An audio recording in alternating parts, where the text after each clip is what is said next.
Have you ever wondered how our professional players go pro? Or what happens between our regionals and majors? During the Tier 1 off-season, our Tier 2 scene kicks off with 5 separate regions hosting their own T2 competitions that have the opportunity for anyone and everyone to enter.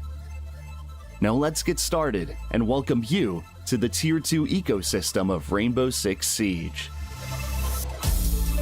There are several regional events around the world, which are the Japan Invitational, Liga Start for Latin America, the North Regional Rumble, and R6 Central Combine from Europe, and Element 1 for North America. Let's start with Element 1. In the first phase, you have 2 open qualifiers, so that's 2 different chances to register your team. You will need to quickly sign up since there are only 32 slots per qualifier, and it's first come, first served. This phase is over 3 days with the first 2 Swiss format. If you lose 4 games in this phase of Alpha, you're going home. And if you're in the top 12 teams on day 2, you go through to our closed qualifier. During the closed qualifiers, teams face single elimination matches, with the top 4 teams from each open qualifier moving on to the next stage. In phase beta, 8 qualifying teams will meet Element 1's 8 invited teams for a classic Swiss format knockout bracket. 3 strikes and you're out, but win 3, and congratulations, you just made the final phase. Phase Gamma is our playoff bracket, where the top 8 teams from the open qualifiers and invites will face each other in a single elimination bracket until we get to the grand final. At this stage, everyone gets a share of the $25,000 prize pool, where the winning team will take home up to $10,000. These events aren't just about the money though. Our Tier 2 events give you the platform to showcase your talent to the world. The matches are live streamed on our official channels with the best upcoming analysts and casters that BR6 has to offer. Win here and your Rainbow Six life could change forever. Do you have what it takes to step up and be the next big name in Rainbow Six? Prove it.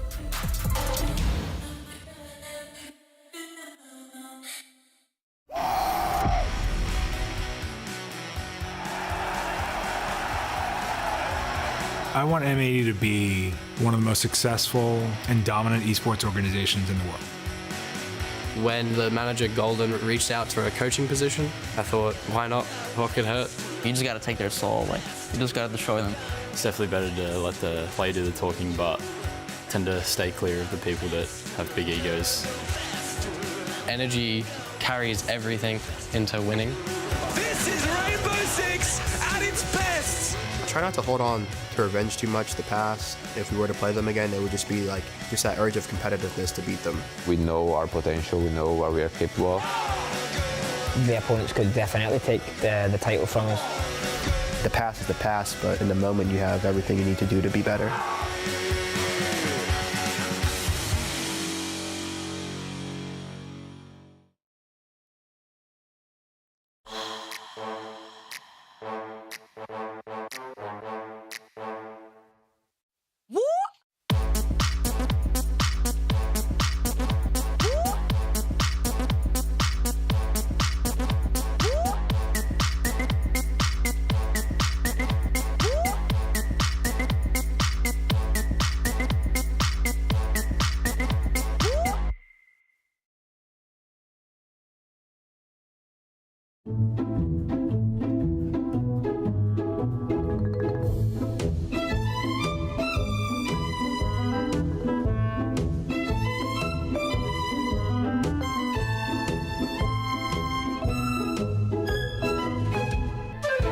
This is the Blast R6 Major in Copenhagen.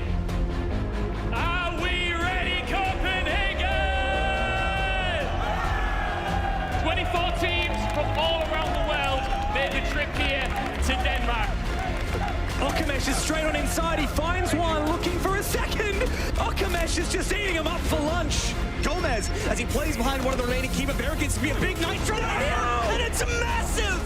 Trying to get ahead of it, spots it moving down the stairs, and there it goes for VP. Line up. Three go for VP! Everything falls to Sploit down in the 1v2 here. They're both focused on him. No matter.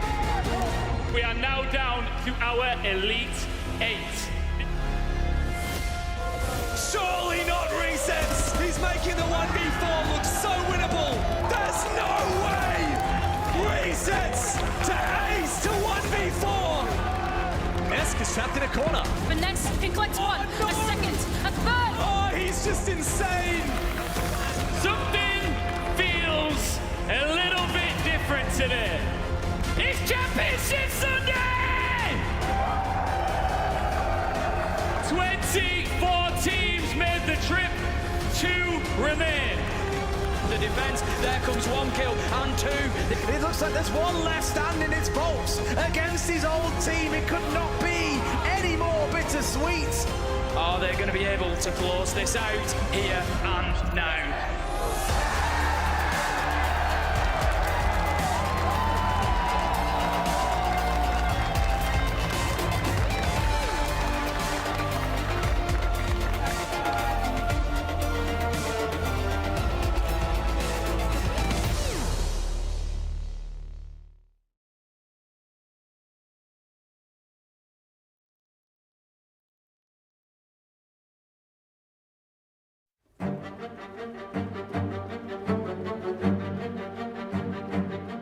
I wouldn't have imagined it, you know, a few weeks or months ago, but now that we're here, it feels like we belong here. I know that they're going to think we're a very easy target, and I think that might be their downfall. You know, I've never done anything like this big in my life.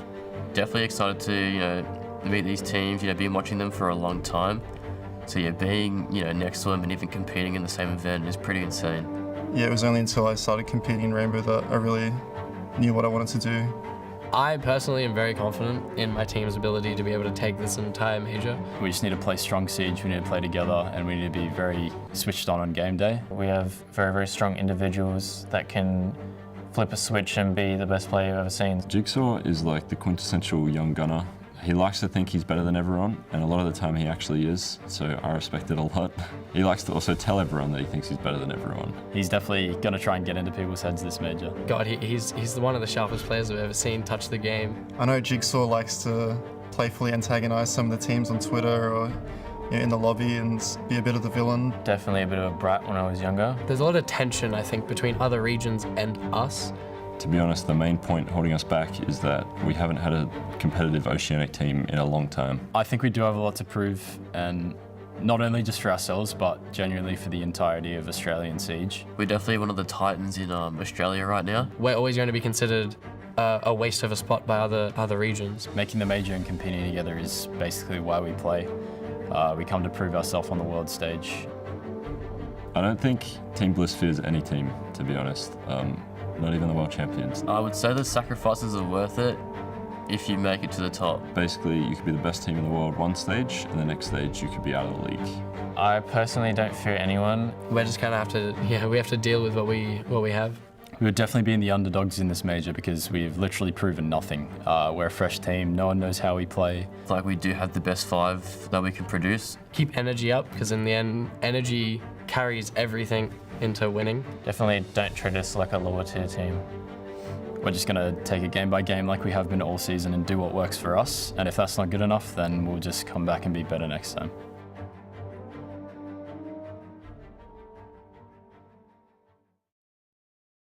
Yeah, I got no idea. Oh, brother. I'm losing my mind.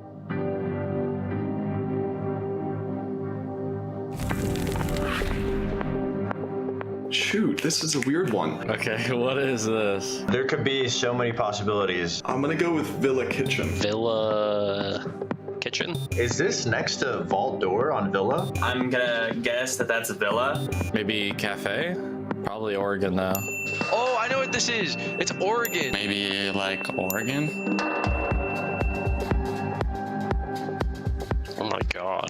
I'll be ready for this next one. There's lots of maps with offices. This could definitely be like 2 of 3 maps. Consulate, admin, a lot of files in that room. This would be Canal. I'm gonna say Top Small Tower, Oregon. Logistics on Clubhouse. I'm gonna go with Consulate in the admin room. I don't know where, but I'm just gonna say bank. Bank? No! There's no way I'm guessing that right. I've literally never seen that, so... I know there's a chunk of statue on Villa Art.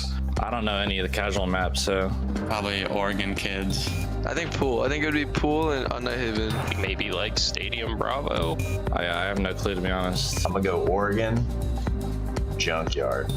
The only place I've seen chibis is when I do T-Hunt on House in the kids' room. It would be House the Playroom. Oh my god, man. I am not good at this. I've seen this before. It's like a washing machine. That wall looks like it'd be consulate or bank. It's gotta be like consulate upstairs and like admin. I'm just going Clubhouse. I have no idea. I'll go Oregon Laundry Room. The brick is making me think it's like consulate. Is that in the spawn of bank by Alley? I think it's Chalet basement, like beside the car garage. That's Chalet and like the Trench Hallway area. First one on the board. Wow, not even close. I've been playing this game for like 6 years. I feel like I should know these. I would not assume Clubhouse because it's like a biker gang. What, there'd be no reason to be a teddy bear there. It's on a leather back chair. That's okay. That's a good thing to think about. I had to guess. That's just Oregon kids. Cafe and like the VIP. It looks like a leather booth, so I kind of want to say like cafe. Leatherback chair. Leatherback chairs. Leatherback. Where are leatherback chairs? I would assume it would be cafe. It looks like it'd be from cafe. Wait, that's a bench it's on. This is cafe, like tables. My first initial thought is like this is somewhere on cafe. Dining room cafe. Yeah! I had no idea. At least I got one.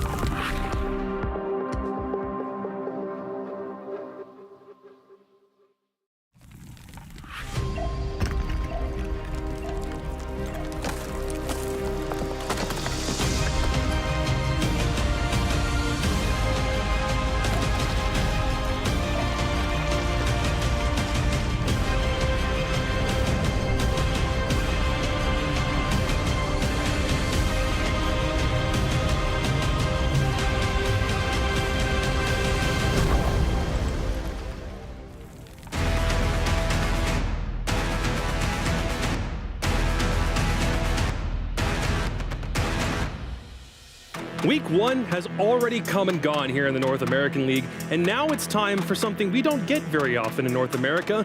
It's time for a Super Week. 3 straight days of pure, uncut North American Siege action, all best of ones all the way through. Some teams are 40%, 50, 60 to 75% done with their stages already, and some still have yet to play.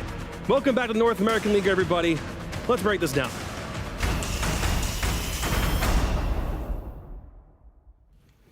I'm Caliber Jacob Anderson. I am, of course, joined on the desk by North American League aficionado Jesse J. Chick and former Xbox World Champion Gabriel Laxing Miralez. Jesse, we had a couple of days off in between week 1 and right now. How you feeling? I'm feeling good, Jacob. We went for a little run this morning. I stepped on a leaf for the first time, meaning fall is coming to Copenhagen, which, not ideal for me. I like the warmer weather, but, change coming to the seasons, change maybe coming to the leaderboards too. We've got a hectic week coming up. It is technically the fall split, so we might as well start getting in with the times at this point.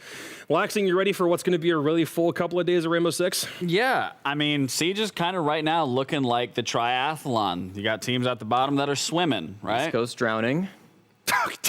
Dude. All right, well, you got middle of the pack. Too They're soon. running. You got the top of the pack. They're sitting pretty biking.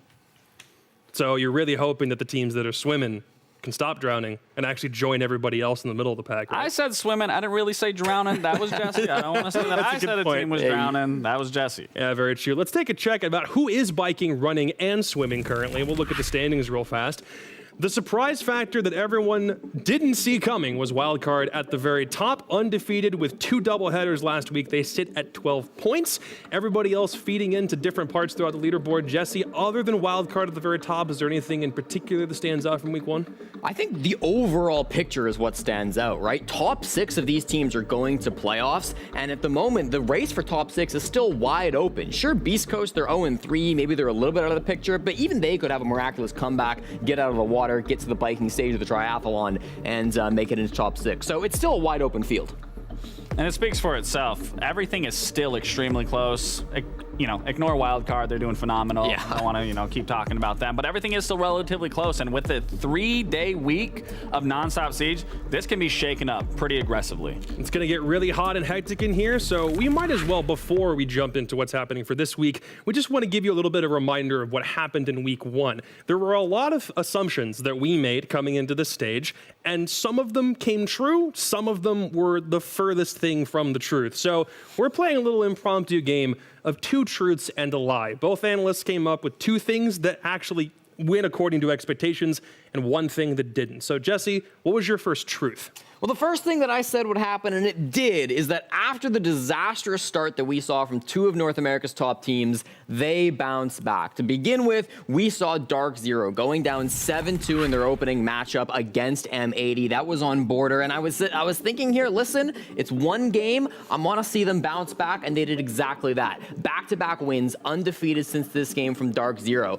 And a team that had a very similar story are, of course, the Sonics. Themselves going down 7-2. I said, let's not panic yet. Let's not get too over concerned about what's going to be going on with the Sonics, because their next game, they came back. That was a 15-round, very easily could have won it, and they won their 3rd game as well. So despite the fact that we saw some of the top favorite teams from North America losing their opening games, we still saw those bounce backs. And it was the same thing with not just DZ, but there was another top team that was that also had to have a pretty similar reaction, right?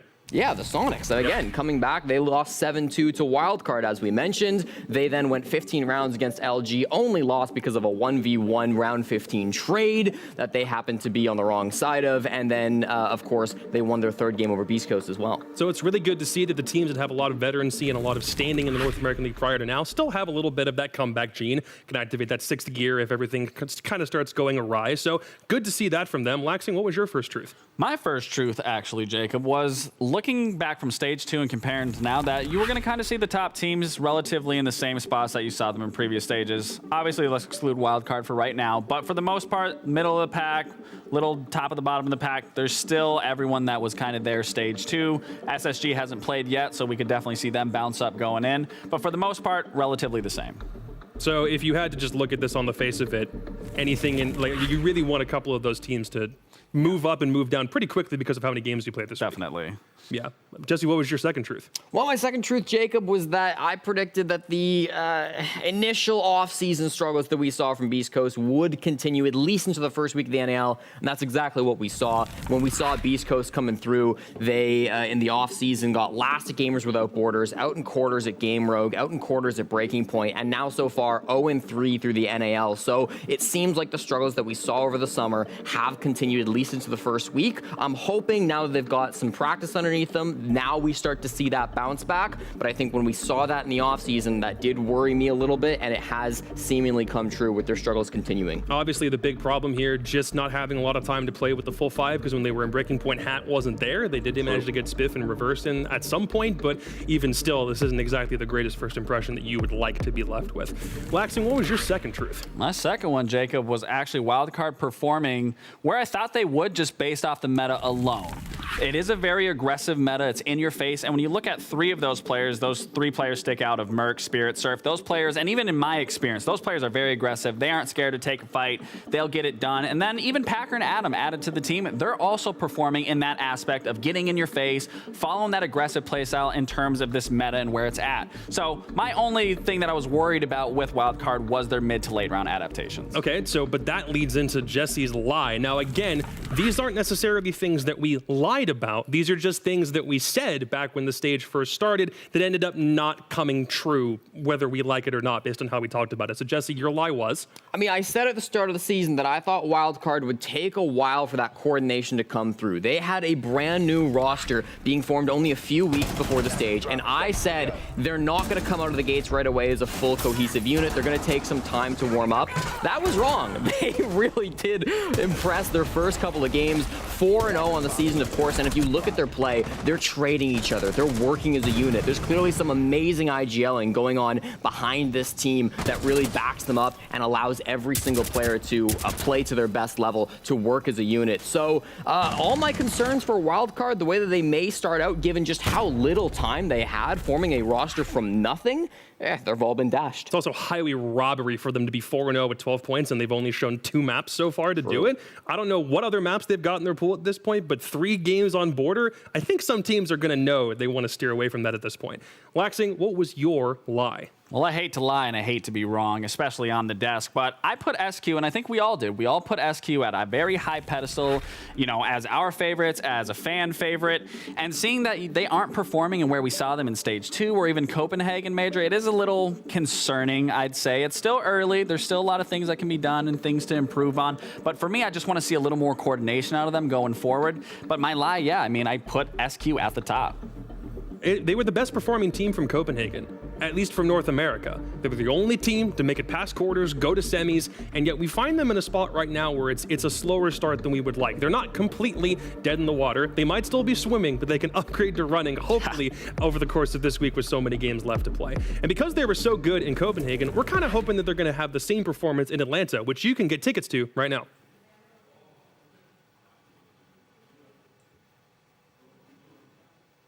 I do love me some Copenhagen, but Atlanta for a major is going to be great.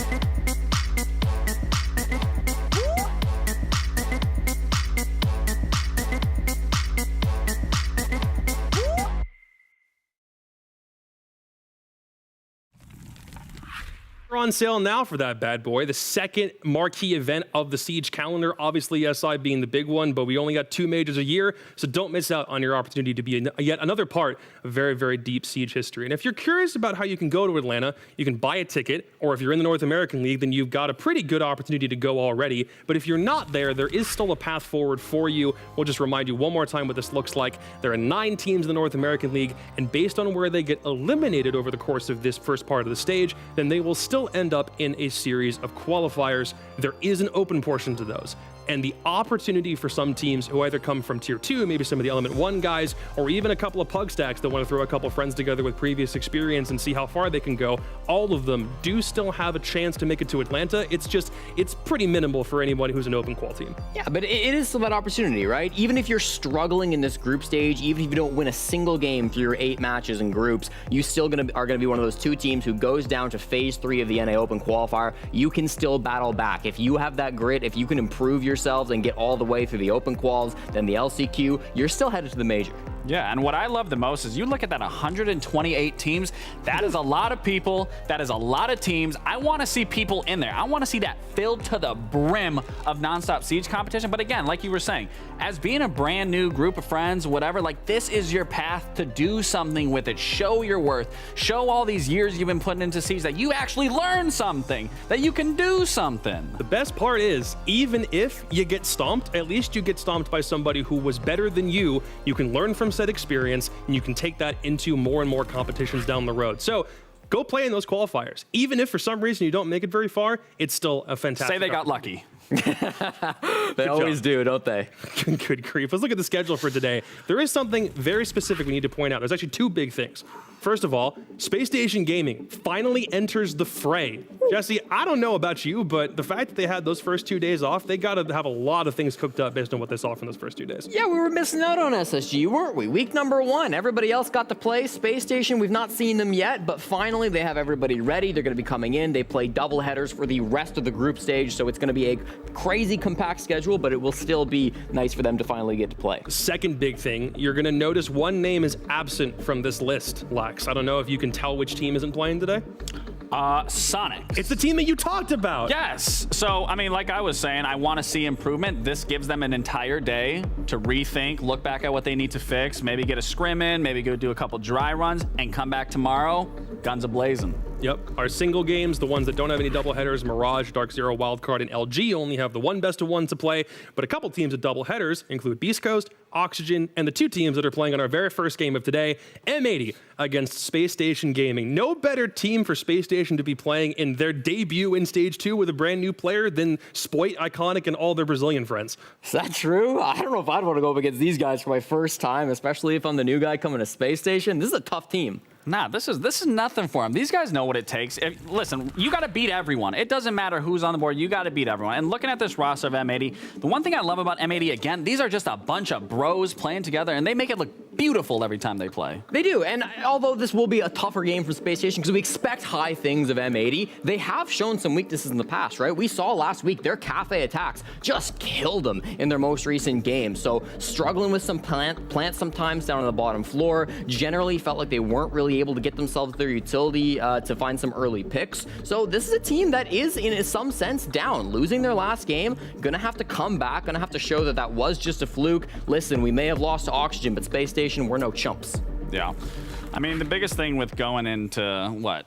I mean, this game as a whole is they're going to have to prove themselves not only to the rest of the, the week. I'm losing track of what I'm even saying here because I'm just excited for this game. I'm excited for Space Station to be showcasing what they have going into this game and M80 going against it. I want to see M80 improve what they were lacking against Oxygen. Fox talked about it specifically that they saw a lot of space given up by M80, whereas M80 usually is just straight up in your face, not giving you that ground. So going into this, I really want to see M80 just keep that aggressive play style and keep that tenacity going throughout the game. Their opponents heading into this bad boy is a team we still have yet to see make their debut in Stage 2, but their time starts now. Full Hot and Cold Forest and J9 you know very well from previous competitions, but we got some new blood in the unit finally. Laxing, what makes Ashen so special, dude? Ashen, I mean, he's been a talk of a town for a long time. Even when I was playing, you were constantly hearing about Ashen, so I'm glad to finally see him in the Pro League setting. I saw what he did in some, minor tournaments and stuff like that, but now he's in Pro League. Now this is where you are going to perform, and this is where you need to be performing at the level, at the highest possibility for your team. Yeah, and Ashen, of course, just turning 18 recently. He's going to be a great addition to Space Station, coming in, replacing Merc, who is having his own success over on Wildcard. But we've seen Ashen come on in, and it'll be interesting to see kind of how the roles change on Space Station to incorporate him into the team. Because while Ashen can be a big fragger, and he's a very skilled young player, and he can maybe fill in those roles for Merc, what we saw from Breaking Point was a lot of that good Yana entry play, but also sometimes flexing around a little bit more operator diversity than what we were sometimes seeing from Merc. Some Dokkaebi coming in that maybe then took some roles away from Faults, who did a little bit more hard breaching, and then we saw maybe some more roles change from Forest, who got to pick up his own entry frag and some Yana play. I'll be really interested to see how things kind of settle in. I don't think it'll be too different from a role perspective from Space Station, but you never know. When I talked to Callout specifically for their Breaking Point interviews, he was very cagey about what maps they were or weren't going to play. So are we going to see a new map get brought out here? Do they want to do an old one that's very familiar to kind of get Ashen into things? Where are we going, Jesse?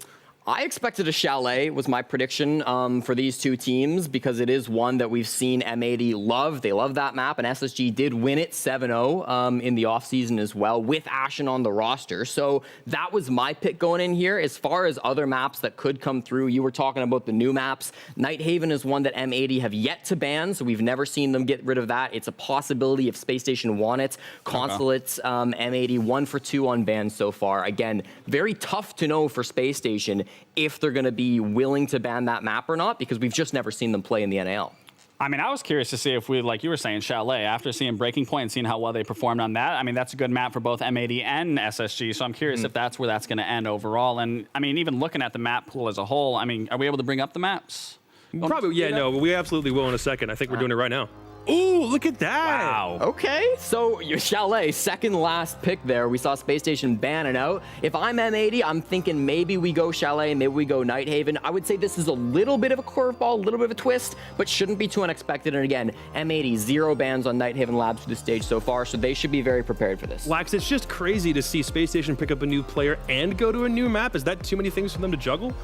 Well, they did have an extra week. They did see it get played, so that does allow them a lot more time to get, familiar with it, see what the other teams are doing, maybe implement now into their strat. So I can definitely see that. I am more surprised about the Chalet ban, given how strong SSG are at it. I mean, if M80 can go back and look at any footage on Chalet, it immediately puts SSG in a bit of a hole, right? So hopefully they've got some interesting things cooked up for this one. But just talking about the rookies, what do you do if you're Ashen in a case like this? Brand new map, brand new team. Hopefully he can be as flexible as CALD and everyone else wants them to be, being that kind of plug-and-play character. Do you have the same kind of opinion about new players? Because Ashen comes from the same crop of guys that you play with on PB. Well, I'll say this. When you pick up a new player, no matter what, you're giving them the benefit of the doubt regardless of what you do. You are hoping that they're going to perform well above and beyond regardless of what everyone else on the team is.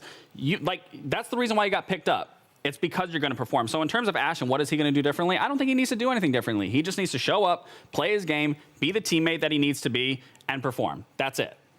Anything about Ashen that you like? I mean, I'm excited to see how he does, right? Obviously, we haven't seen him so far. I think coming into Nighthaven's a bit of an interesting challenge because from what we've seen, both in the NAL and we've seen it played in BR6 a little bit, some of the other regions for sure, it seems like it's a pretty attacker-sided map to begin with, right? We're seeing a lot of teams struggle to lock down those defensive halves. We've seen a lot of great pushes coming through from a variety of teams around the world. So I think the real challenge is going to be for Ashen and for the rest of Space Station Gaming coming to this, how do we lock things down? How do we be spontaneous on the defense? How do we make moves that are going to really upset our opponents and lock down those holds, because it can be really tough on the defense. I mean, we had a little bit of this discussion for Oxygen and DZ when they played it on Playday 2.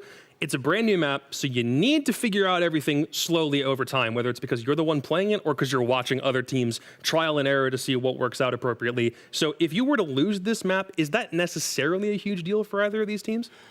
I would say for Space Station coming in, it's not great because it is your first show day, it is your first game day, and on that back note, it could be because it's a new map, just like we were talking with Dark Zero and Oxygen. So you just shake it off. It's a new map. Now we focus on our stronger side of the map pool and go from there. So I can see it be a 50-50. I do think, though, for Space Station Gaming, because they have a doubleheader today and every other play day throughout the week, if they get completely trashed by M80, if they get like 7-0'd, 7-1, 7-2'd, and they're not in a good mental space, especially having a rookie on the team, their next game is against LG. That's one they want to be winning. If that can carry over, if they get in a bad space, that's my concern.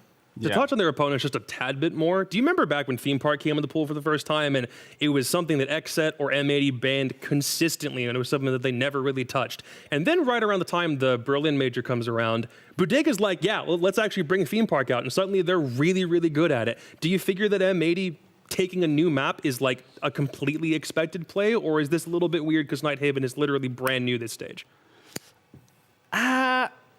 Again, it goes into like what you want to show and what you don't want to show. So yeah, in terms of M80 now just showing it pretty early, that does maybe come as a little bit of a surprise. Whereas, maybe keeping it for later on when they maybe accumulate more points, they can maybe, forfeit that a little bit. Yeah. But at the same time, getting it out of the way, getting a feel for it. And if you show it that you're strong, no one's going to want to take you to it. And then you still have stronger maps that you've been playing.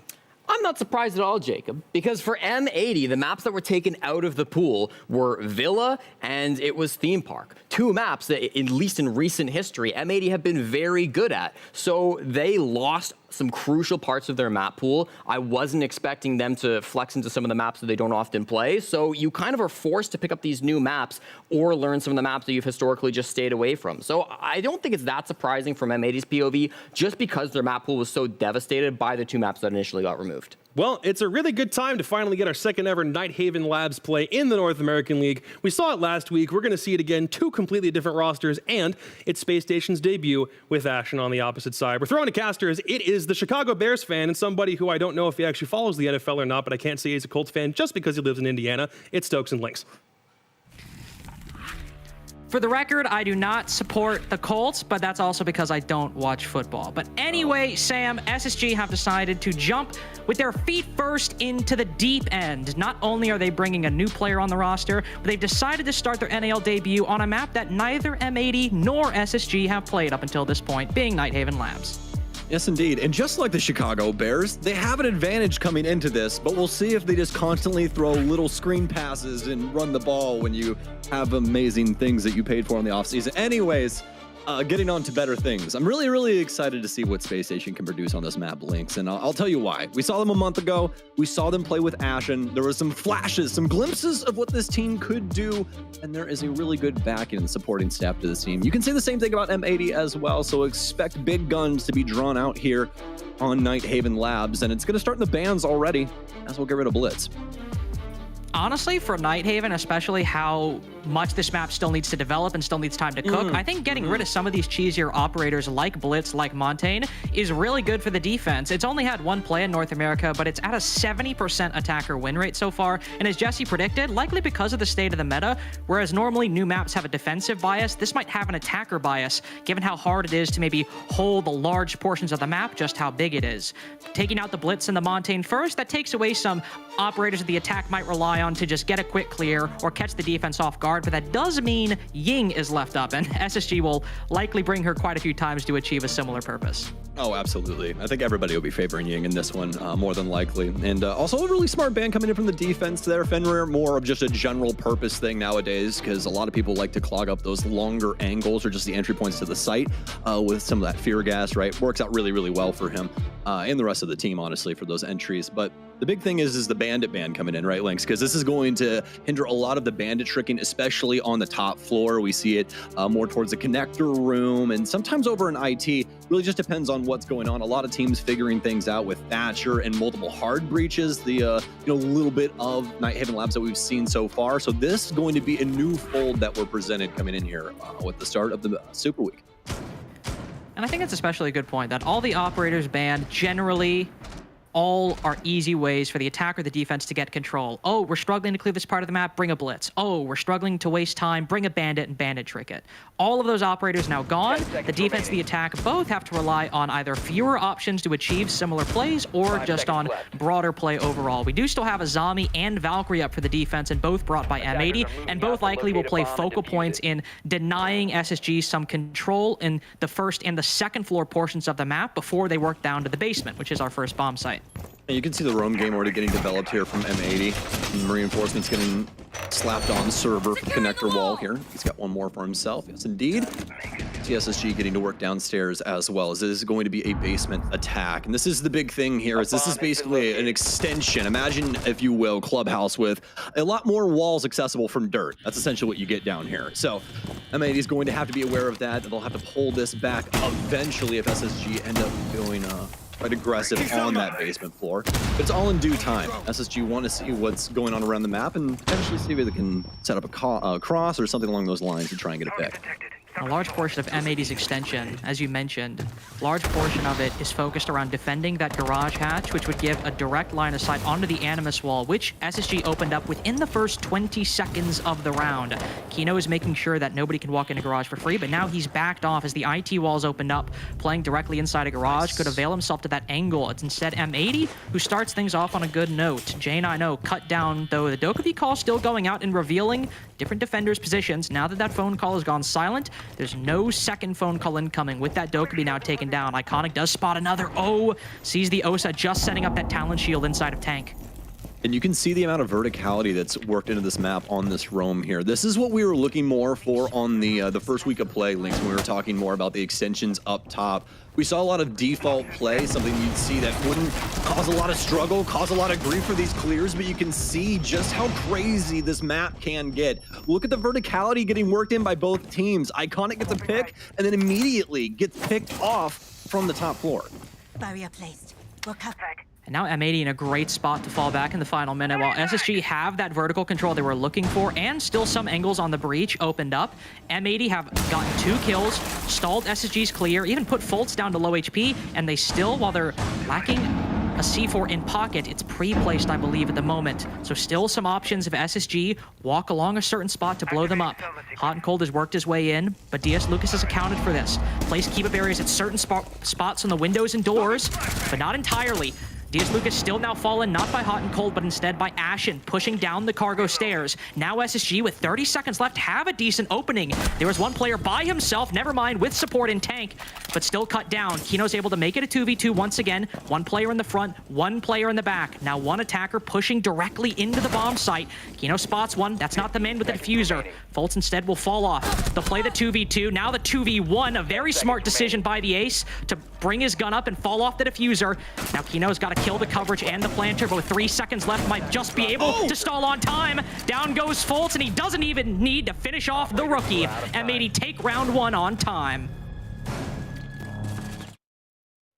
Space Station so very close to that round, but Kino able to work his way to the outside hallway, get the boomstick out, and make most of the situation there. Especially a nice pick onto the Ace. He knew he had to play back and forth on both of those angles, and does it with such grace, but that's what you expect out of Kino. We've seen it time and time again from him. Space Station, looking for that plant. I love the fake there, especially Lynx. They wanted to try and get people to commit. That's what they got, just not the expected result. I think overall, though, that round was a fantastic showcasing of what this map has to offer. An extended roam leads into a full clear from SSG. We've got some crazy angles from Iconic here. A great find from him onto Forest, especially after that earlier pick that he had. SSG's forced into more of an aggressive clear of the downstairs, and it really shows off just how big of a labyrinth this basement is, right? There's so many soft walls in between all of these different rooms, and you really have to be able to play these angles tightly, because if you can't, you're more than likely going to go down, whether it be through verticality, through a lot of the soft flooring that we see over in the area where Gomez is standing right now, or through other means, you know, more traditionally, like horizontal. Speaking of horizontal, we do see Forest bringing out the Ying, so those Candelas will be in play, likely to aid that horizontal push into the bomb site, but even maybe some verticality if SSG try to go for the roam clear up above, which they likely will do. Again, talk about the presence of the soft floors across this map, and there's certainly plenty on top of storage and on top of security. The IT breach being accessible to the outside, it'll be a focal point for the attack strategy early on, in which they'll likely also enter in through that very breach to deal with players like Spoit later on in the round. You can see M80's entire defensive standpoint here with the reinforcements is to try and hold them out of the actual areas they need to work into on the top side of this map. A lot of these reinforcements are breaking up lines of sight. They're holding on to key reinforcements towards the outside of the building. We saw the entirety of delivery reinforced. IT is completely reinforced.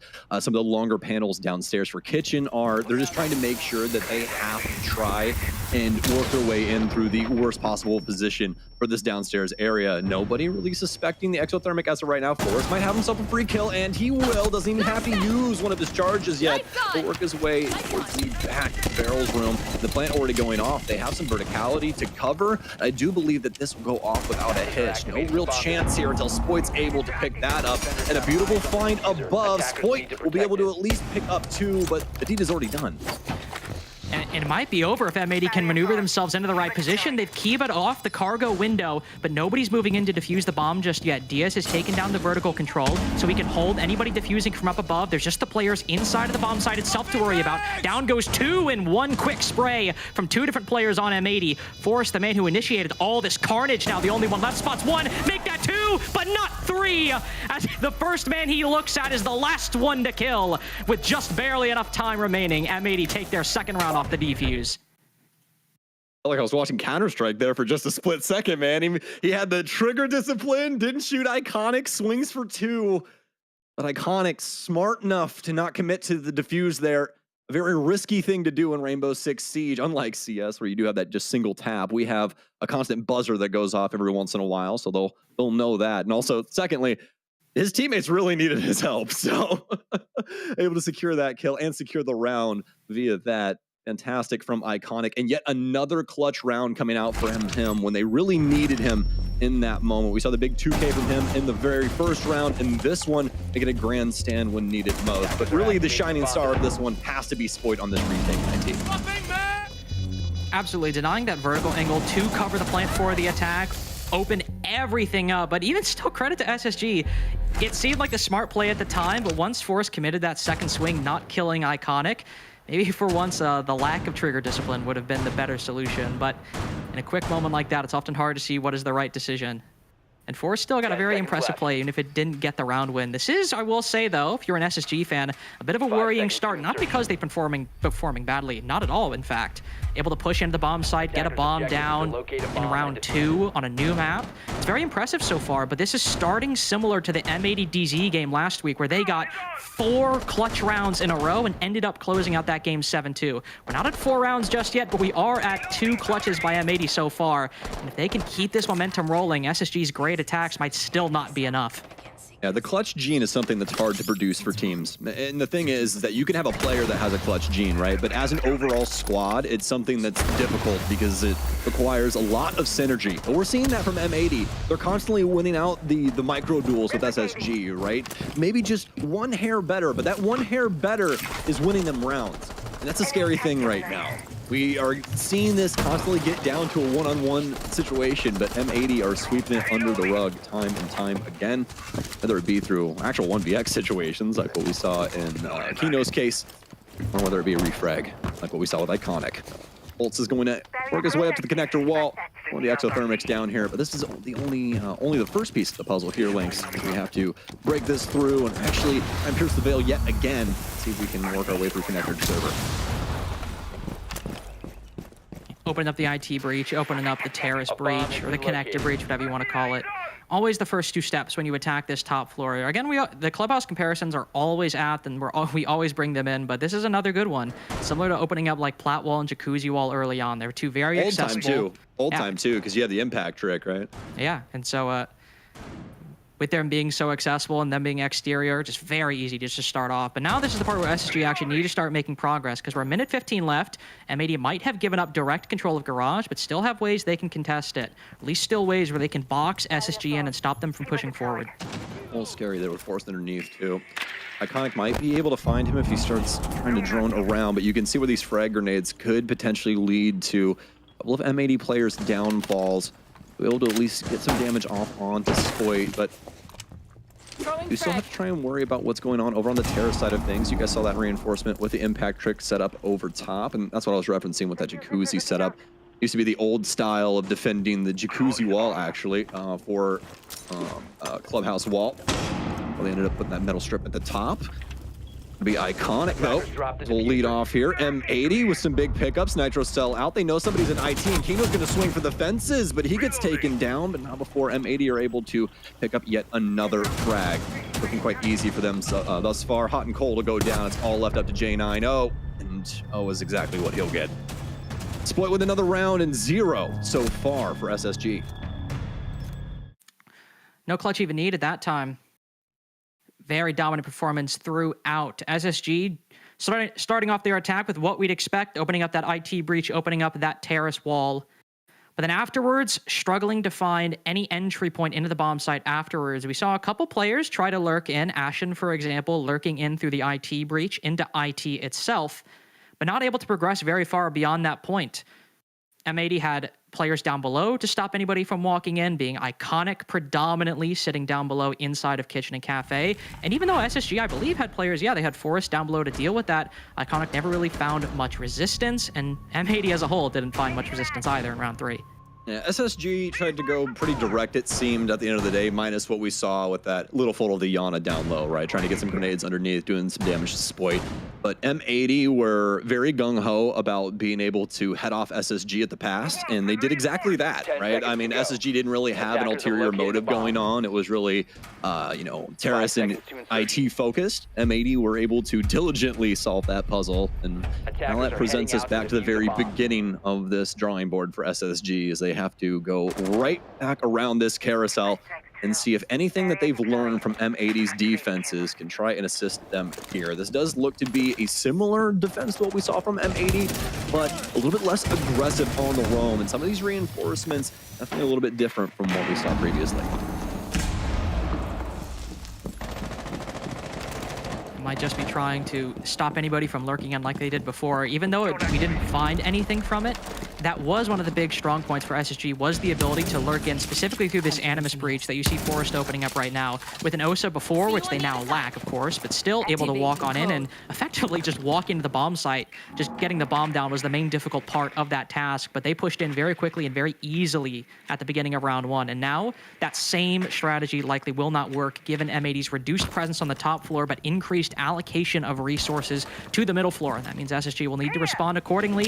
Players like Hot and Cold, but likely a couple others, also need to start taking fights with these players stationed around kitchen, cafe, and cargo and security.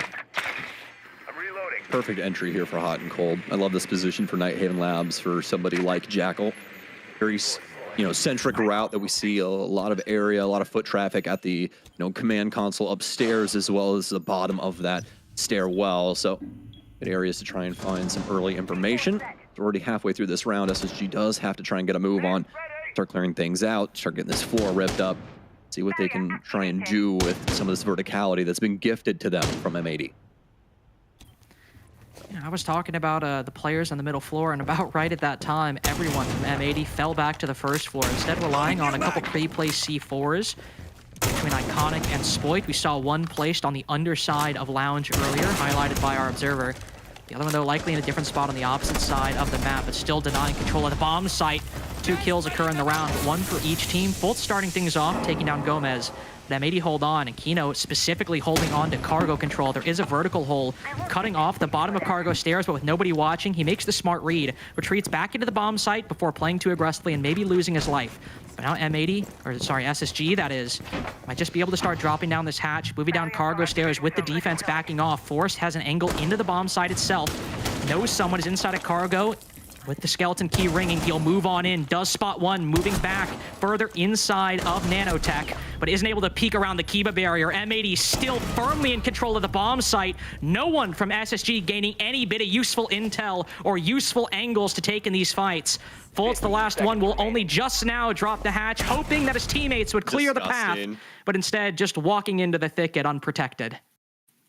What a call from Iconic. He trusts the squad, man.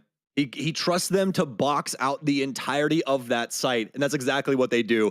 And I mean, past that, beauty, just straight beauty coming out of Spoit there as he quickly cleans up every single SSG member that decides to grace the basement, including the player inside of Animus. And that was a very difficult shot. He slid that round in between like the glass hardware at the top of that like table, which is just disgusting. Amazing, amazing, amazing round from him. And SSG, due to what we've been seeing or the lack of seeing, call a timeout here. 15 seconds remaining in this. Ashen, so far, how you feeling about his performance? I know you're an Ashen lover, so let's hear it from the heart. I'm honestly not disappointed in his performance so far. I think I'm more so just sad that SSG aren't having a good time to shine because M80 are just so clinical on Nighthaven. And I think it's especially worrying because if you look at the first 2 rounds, SSG looked very good. They weren't stalling out all that much. They were taking control. They were finding paths that they could move into the bomb site undetected or at least take control away from the defense with only minimal opportunities or options for M80 to contest. But in those latter 2 rounds, specifically attacking the top floor and the redo of the basement, once M80 started shifting their strategy or playing further on the bomb site, SSG seemed to stall out, struggled to find those angles, and with how clinical or skilled M80 are in taking those gunfights, I think that change in the strategy might do SSG for the worst. Because if you're, say, struggling on time and you spend 2 minutes to clear the map, and then you got to fight Spoit with a Kiba to play off of, yeah, you're not winning that most of the time. 10 seconds to insertion. No. Especially when he's rocking either, Kiba wielder over here or a 1.5. It's like, what do you really do with that? And then you have Iconic already at 5 and 1. And if you make it past those 2, there's a whole heap of trouble for you there too. Diaz hasn't even begun to show them exactly what he can do just yet. He's been kind of just lurking in the background, waiting for his moment to shine. But SSG have gotten past their timeout, ready to try and address this map again. Similar circumstances to what we'd seen previously from M80 on this defense. Going to have Valkyrie out once again for some better information about where SSG are going to try and clear from. Let's see what the adjustment is. So far, it looks like Hot and Cold on more of an aggressive operator. Didn't have the Jackal the last time. This time going to be on the Nook. Try and sneak around these cameras. Maybe that'll help just force some opportunities more if you're trying to work verticality or create new potential, angles I guess, to play off right? of. I mean, yeah. It might be something. I mean, Hot and Cold is also one of the better lurkers we have in North America. So I don't think this is a bad idea. It's just more so need to see it work before we get there. Ooh, Spoit breached in the face, unfortunately, and spotted on a drone as well. This will be a difficult rotation back. He seems to be committing to the position now. He'll keep off the doorway, but that's his pathway back. Nobody on that barricade watching the lobby stairs, so he'll make his way, not down, but within arm's reach of egress back to the bomb site. Only one operator in the entire game that can make that rotation, Lynx. Yep. He just so happens to be playing it. Give a barrier down for Azami to be able to get past the door. Space Station, almost with a chance there, but Body with a chance of meatballs now is only half the round remaining, less than half actually, and SSG once again dead in the water. No one really moving forward. Lots of angle holding. Now remember, the site is on the mid floor, so they could just try and surprise SSG and go direct, but do you think that Iconic's going to allow that to happen? You already see the idea working its way in. Spoit's still over on Aqua Stairs, considering his hand here. Does he want to try and rotate up? Does he want to try and commit back down? Hot and Cold, we talked about this fold earlier. He is going to show his ace in the hole, be able to at least pick up one kill, but not before Iconic is able to refrag. Well, we have something here, at least. SSG, 2 kills now, have achieved a 4v3. Still took a lot of time to get there. Oh, a third opportunity just eludes an SSG player on the top floor as Keto moves to retake Garage. The moment SSG stopped watching that angle, now he sees the player moving outside the cargo window. But Kino, too, has to be careful that nobody peeks him from that breach just to the right of him. He's got to watch. He's got to be careful. Oh, sees him, but Jay and I know, despite the knowledge, misses the shots. And now M80 have equalized. Fultz looks to retake that ground, but Kino's long gone. He's in the wind, but walks right into Hot and Cold's crosshairs, who's dead in the middle of the bomb site. Sure on 50 HP and sure no diffuser. But he's got the first round that SSG might just have a chance at winning out of the last couple. Nook now spotted. Iconic now with an angle. That's Case Cold on the desk. And suddenly it slips from their fingers the moment they grasp onto hope. 5-0 for M80. Close it. We'll revisit it at X-Files in about 20 years, Lynx. My God, it's murder on the scene. Box out again, but they finally find a way to be able to pierce their way into the central office. But they're immediately ripped up from the top floor presence. They're not able to clear things out. There's too much verticality working its way in. And M80, you said it first, Lynx, a master class here on how Night Haven Labs works. It's just brutal for SSG too. I mean, M80 are playing Night Haven exceptionally well. They know that it takes so long to acquire control that if you just stall a little bit of time on the top floor, then a little bit of time on the site, that could add up to a whole lot of resources and energy expended by the attack. It forces the attack's hand as well to make plays like what Hot and Cold did, and even though those work out, M80 have been so good in these clutch situations and so good at retaking that vertical like you just saw Spoit do there, where he killed Hot and Cold, that it's taking rounds away from SSG in which they perform very well, where they do what they have to do, gain an advantage, gain control of the bomb site. M80 are extremely well practiced on this map, clearly up with the likes of DZ in their game against OXG last week. Yeah, I think the thing even past that's also just getting shown off, especially from SSG's perspective, right, is how difficult it is to hold on to the proper things to make plays go off here. You know, you need, for instance, what we just saw, right?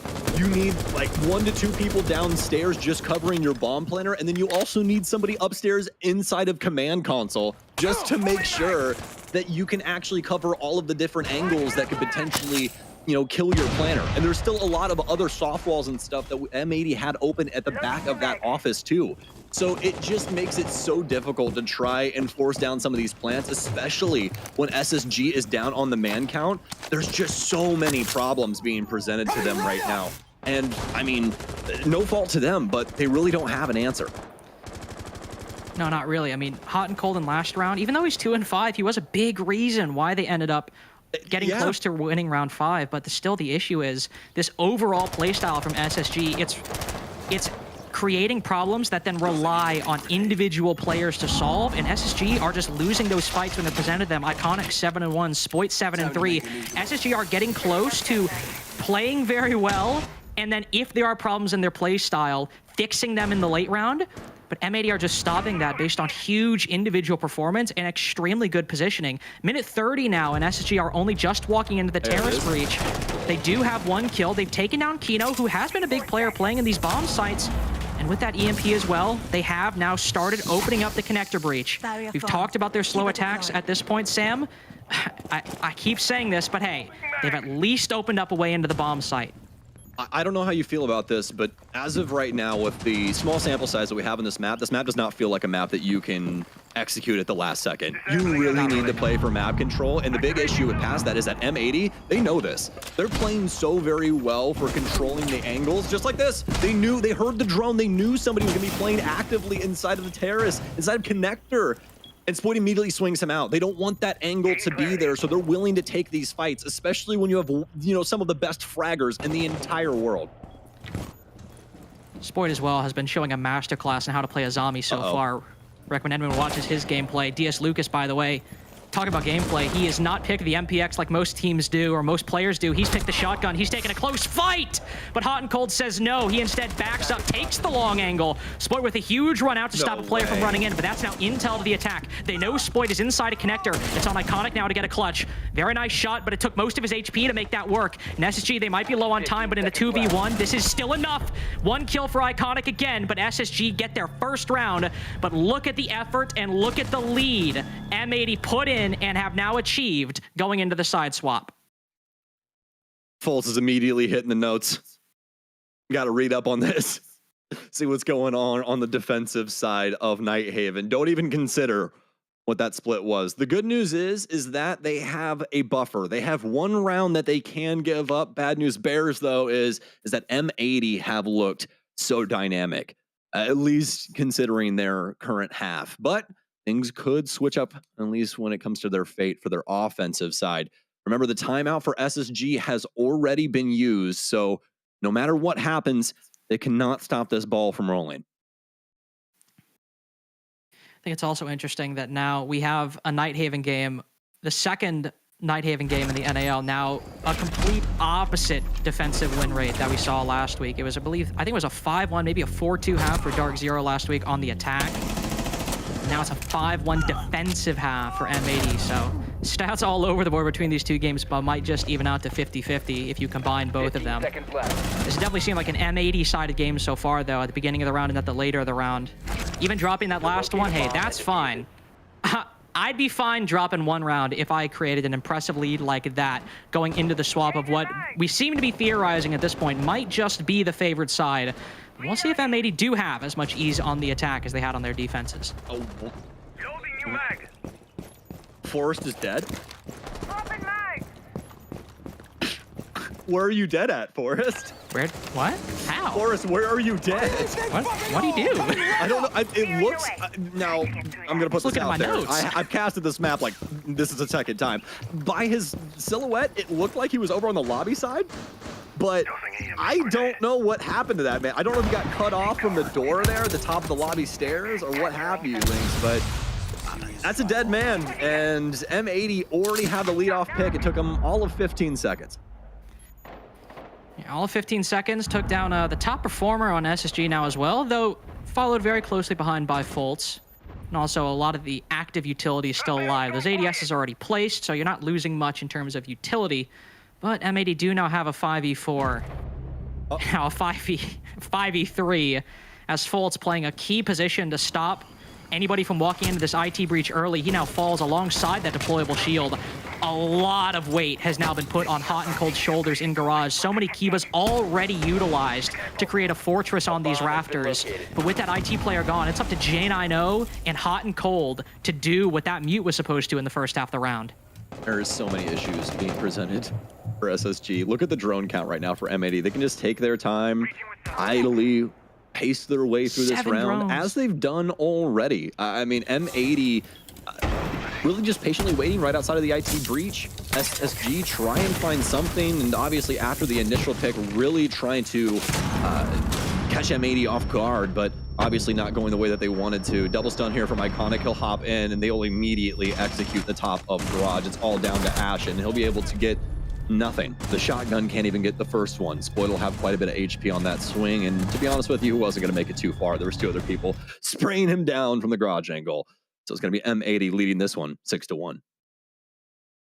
Just a calamity of errors for SSG to start. I mean, losing Forrest so early on, and then they decide to keep Fultz on that position inside of IT, where he is very exposed there. I mean, there might be ADSs, he might have a deployable shield, but given how coordinated M80 have shown they can be when they're operating at a high level, that's good. That's a risky position, even in a 5v5, let alone a 5v4.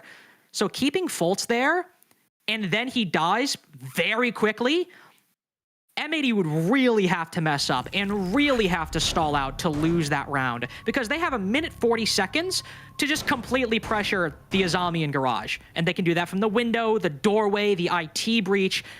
SSG, because they entered that 5v3 and because they still decided to keep that player in garage, understandably, at that point, M80 were given everything they needed to make that attack work in more than enough time to do it. 10 seconds remaining. Well, Space Station, 5 seconds left. Speak now or forever hold your peace. Maybe later.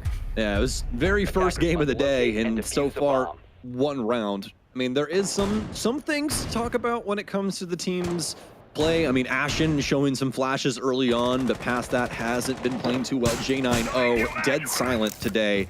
And as for our previous MVP of the NAL, Hot and Cold, had a couple big rounds, had some big openers to be able to get some plants for him, but past that, not really able to do much. It's been the M80 show, the M80 world, and we've really just been living in it. Thankfully, no early start to the man advantage this go around for SSG. Count your blessings. Yeah, all 5 players alive. That is certainly a blessing.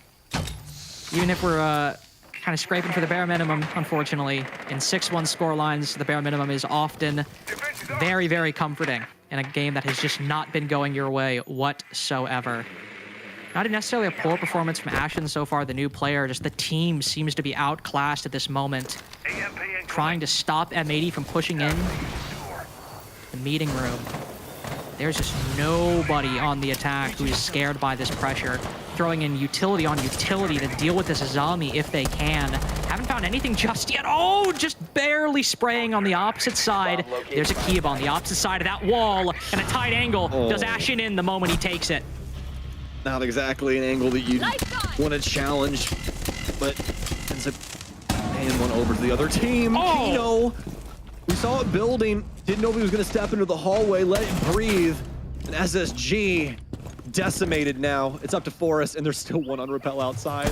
Yes, Lucas, he doesn't get it. That's Case. That's Case control. Oh, Forrest could do the funniest thing ever right now. If he wins this round, this would be a digest moment if I've ever seen it. Does see one walking up the lobby stairs. Still on low HP, knows the outside breach is something he has to be concerned about. He'll instead drop down below, into their crosshairs. Look at the smile on DS. He's man. Definitely a bummer way to end that, Sam, unfortunately, but not if you're M80. I mean, clinical all the way through. We'll throw this back to the desk to talk about an unfortunate debut for SSG.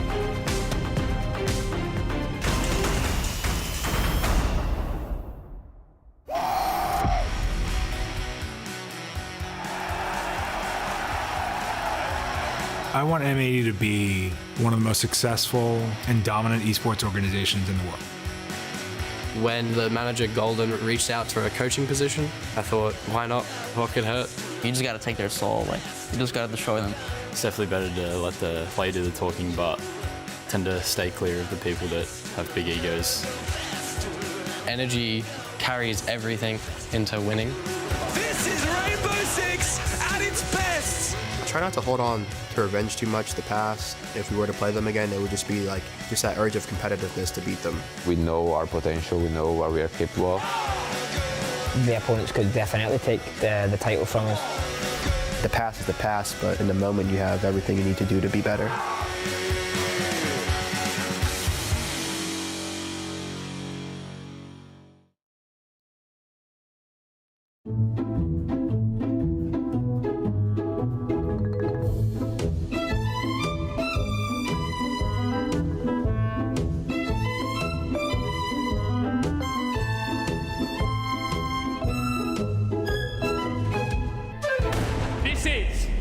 last R6 major in Copenhagen.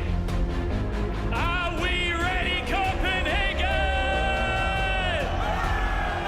24 teams from all around the world made the trip here to Denmark. Okamesh is straight on inside, he finds one, looking for a second. Okamesh is just eating him up for lunch. Gomez, as he plays behind one of the remaining keeper barricades, to be a big nitro here, and it's massive! Trying to get ahead of it, spots it moving down the stairs, and there it goes for VP. Line up. 3 go for VP! Everything falls to Sploit, down in the 1v2 here. They're both focused on him. No matter!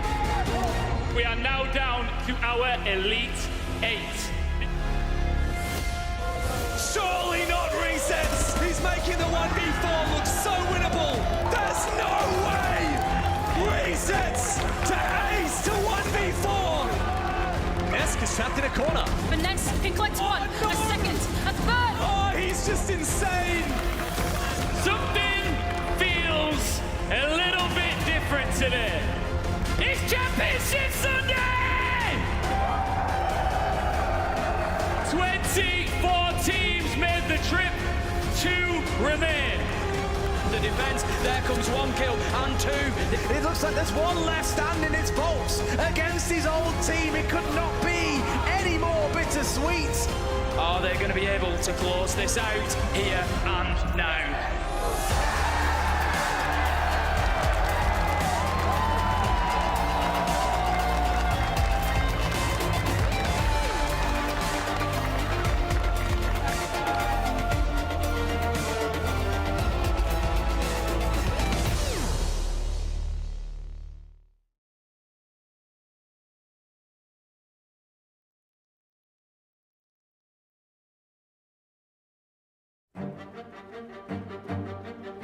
We always shout at the enemy team or like try and make people feel awkward or like uncomfortable and all that. Like it's pretty evil when you think about it. If the crowd is in our side, like we have like more advantage to win the game, you know. It's more energy for us. You can feel the crowd is rumbling below like an earthquake. It's about not staying on that track that got us the win, but it's about creating a new one. Right now we are the best, so it's about, you know, become 1% better every day. Don't we rightfully have an ego? You're coming into the most achieved team that this game has ever seen. Now you are that roster, you're the people that they entrusted to take that even further. Yeah, you should have an ego. It feels good to be classed as the best team in the world, you know, but at the same time it adds a lot of pressure on your shoulders because you don't want to be the best team in the world only for like a couple of months, you know. You want to be the best team in the world, period. We know our potential, we know what we are capable of. We have like no doubts that we can win again. We just have to prove to everyone else. I mean, my biggest moment was to win 6 Invitational. And how did that feel? Actually, I felt nothing. I am confident. Like, I am really confident in our ability because I know how good we can play. You know, we just won the World Championship. Like, I know we can do it. You have to sacrifice everything if you want to be the best. Not only do the teams look up to us, but they look at us and they want to beat us. Of course, I think G is the best team in the world. Like, we just won the World Championship. Why wouldn't we be? They know that we have 5 insanely talented players, and I don't think many other teams can say that for themselves, that all 5 players on their team are, you know, insanely good. If we show up, nobody will beat us. Nobody. I'm always like confident that we can win it all, otherwise I would not be here. Everyone's going to be looking towards us and studying how we play the game. When other teams look at us like that, we look back at them and we're like, yes, we'll be there to defend it. All the other teams that are at this event have copied our play style. They're just so clueless, and that makes me laugh. I'm very confident. I think the team right now is very confident. There's a reason for that, and it's not just, you know, us being crazy egomaniacs. I think people should fear us, definitely. It's the biggest team, it's the biggest org, it's the best team, you have the best players. And now it's up to us to defend that and see what we can do about it to prove everyone that we're right.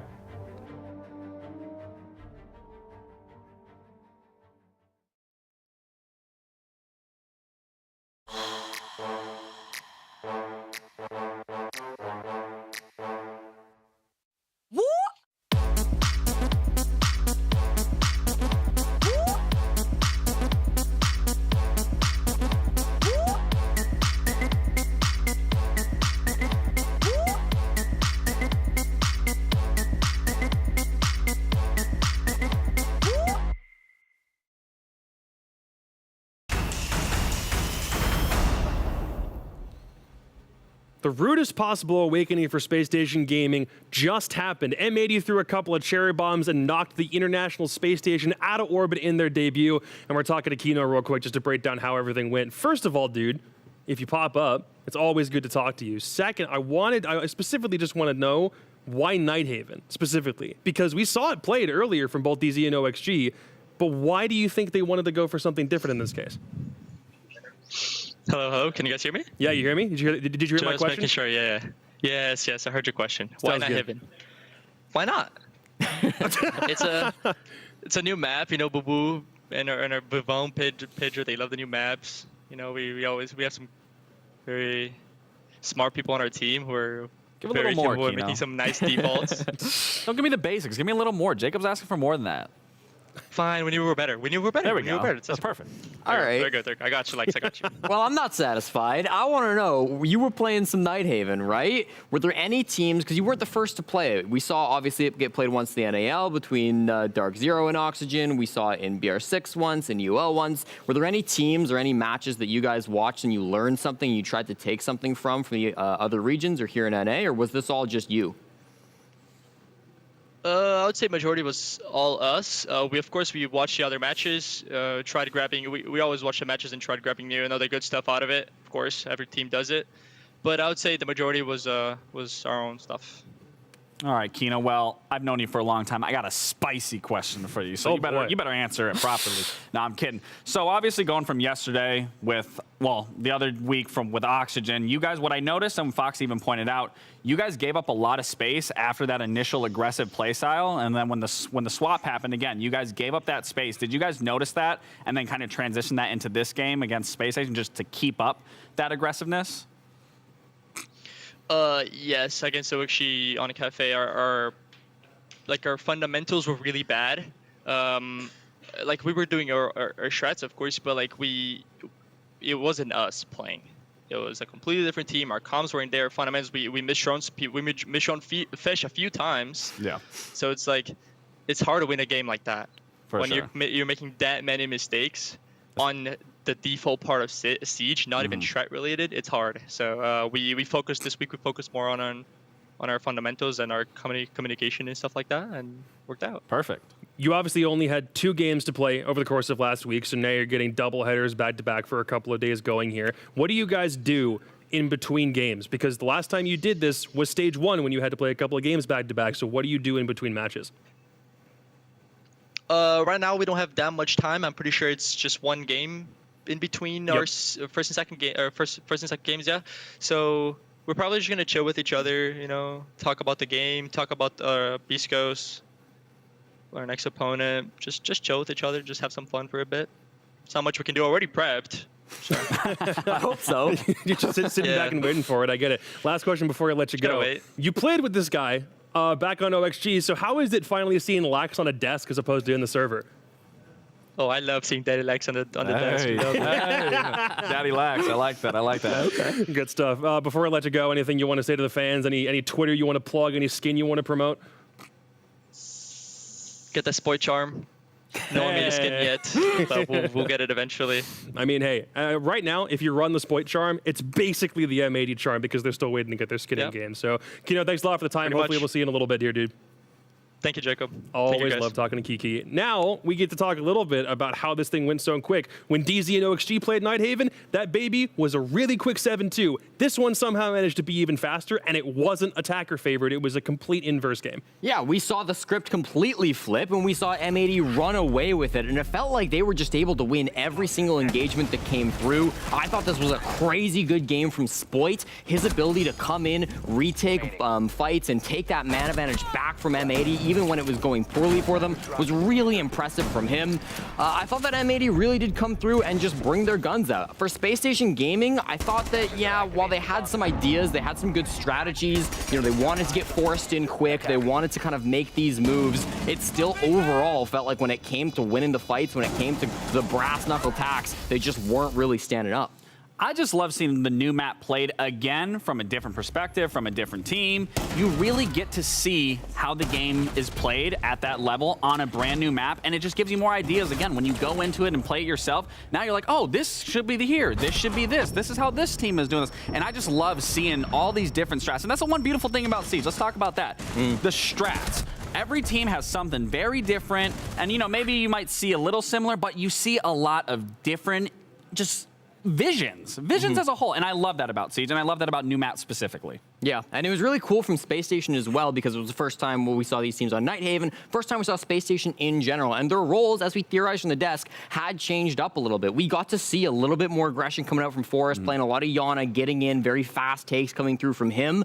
What instead we saw was kind of the hard breach roles more go towards Faults. It's really the first time we've seen him be so committed to that hard support role. And then, of course, the new player coming in, Ashen, he was doing a lot of flexing, some Thatcher coming onto the board, definitely getting his frags in as well, especially early on in that game. So it's nice seeing a bit of a new flavor of SSG. Wish it tasted better because they only got one round, but still something new. It's kind of cool. Both teams are going to have opportunities to recorrect course a little bit. For Space Station, they need to get a dub. For M80, everything is going exactly the way that it needed to. They'll both be playing on later in the day. But for right now, because we saw Nighthaven played, let's just see how the pros broke it down.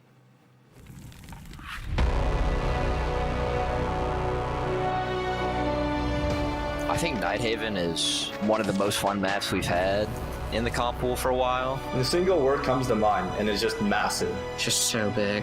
I really like the way Nighthaven plays. It honestly reminds me of how Clubhouse used to play out a lot, kind of strangling the defense by just slowly opening walls. If you leave a gap on defense, it will get taken advantage of, and it's up to you how to retake that gap. Teamwork on the defensive side is going to be big, just because you're pretty spread. You want to be trying to play that rafter area. Gets us a good spot where you can waste time. It's very hard to clear a defender out of there. As an attacker, I think a very important part of the map that you want to take control of quickly is the upstairs second floor, because that cuts off a big section of the map where people can flank from. When you are let free on the lurk, will help you win rounds on the map. Nighthaven's probably one of my favorite maps now.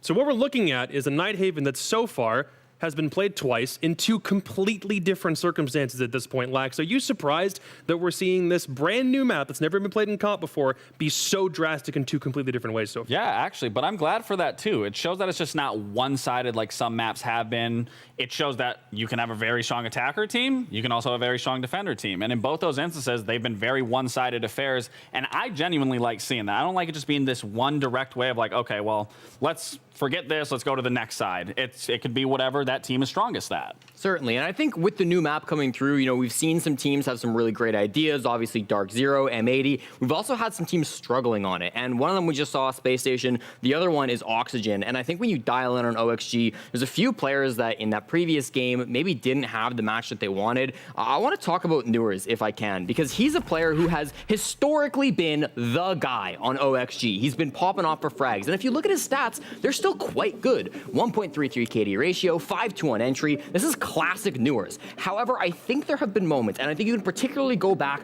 to the time that they played Nighthaven earlier last week, when he has kind of struggled to be in the right spot. There was one round where they were trying to attack on a storage, and Newers got a huge 3K, but he completely failed to cover the plants. He completely failed to get the correct kills in the post plants, and it felt like he was a little bit disconnected. So for some of these players, I think Newers included, the changes we have seen coming to the stage have been a bit of a road bump for them. They've caused some problems, and I'm hoping we see some of that iron things out. I don't know if Auction will go back to this map, back to Nighthaven, but regardless, I'm hoping we see some of these problems get ironed. Well, and to talk about Newers specifically there, when you're saying, he is getting these 3Ks, but he wasn't really contributing a whole lot to the end round, mid round, whatever that is.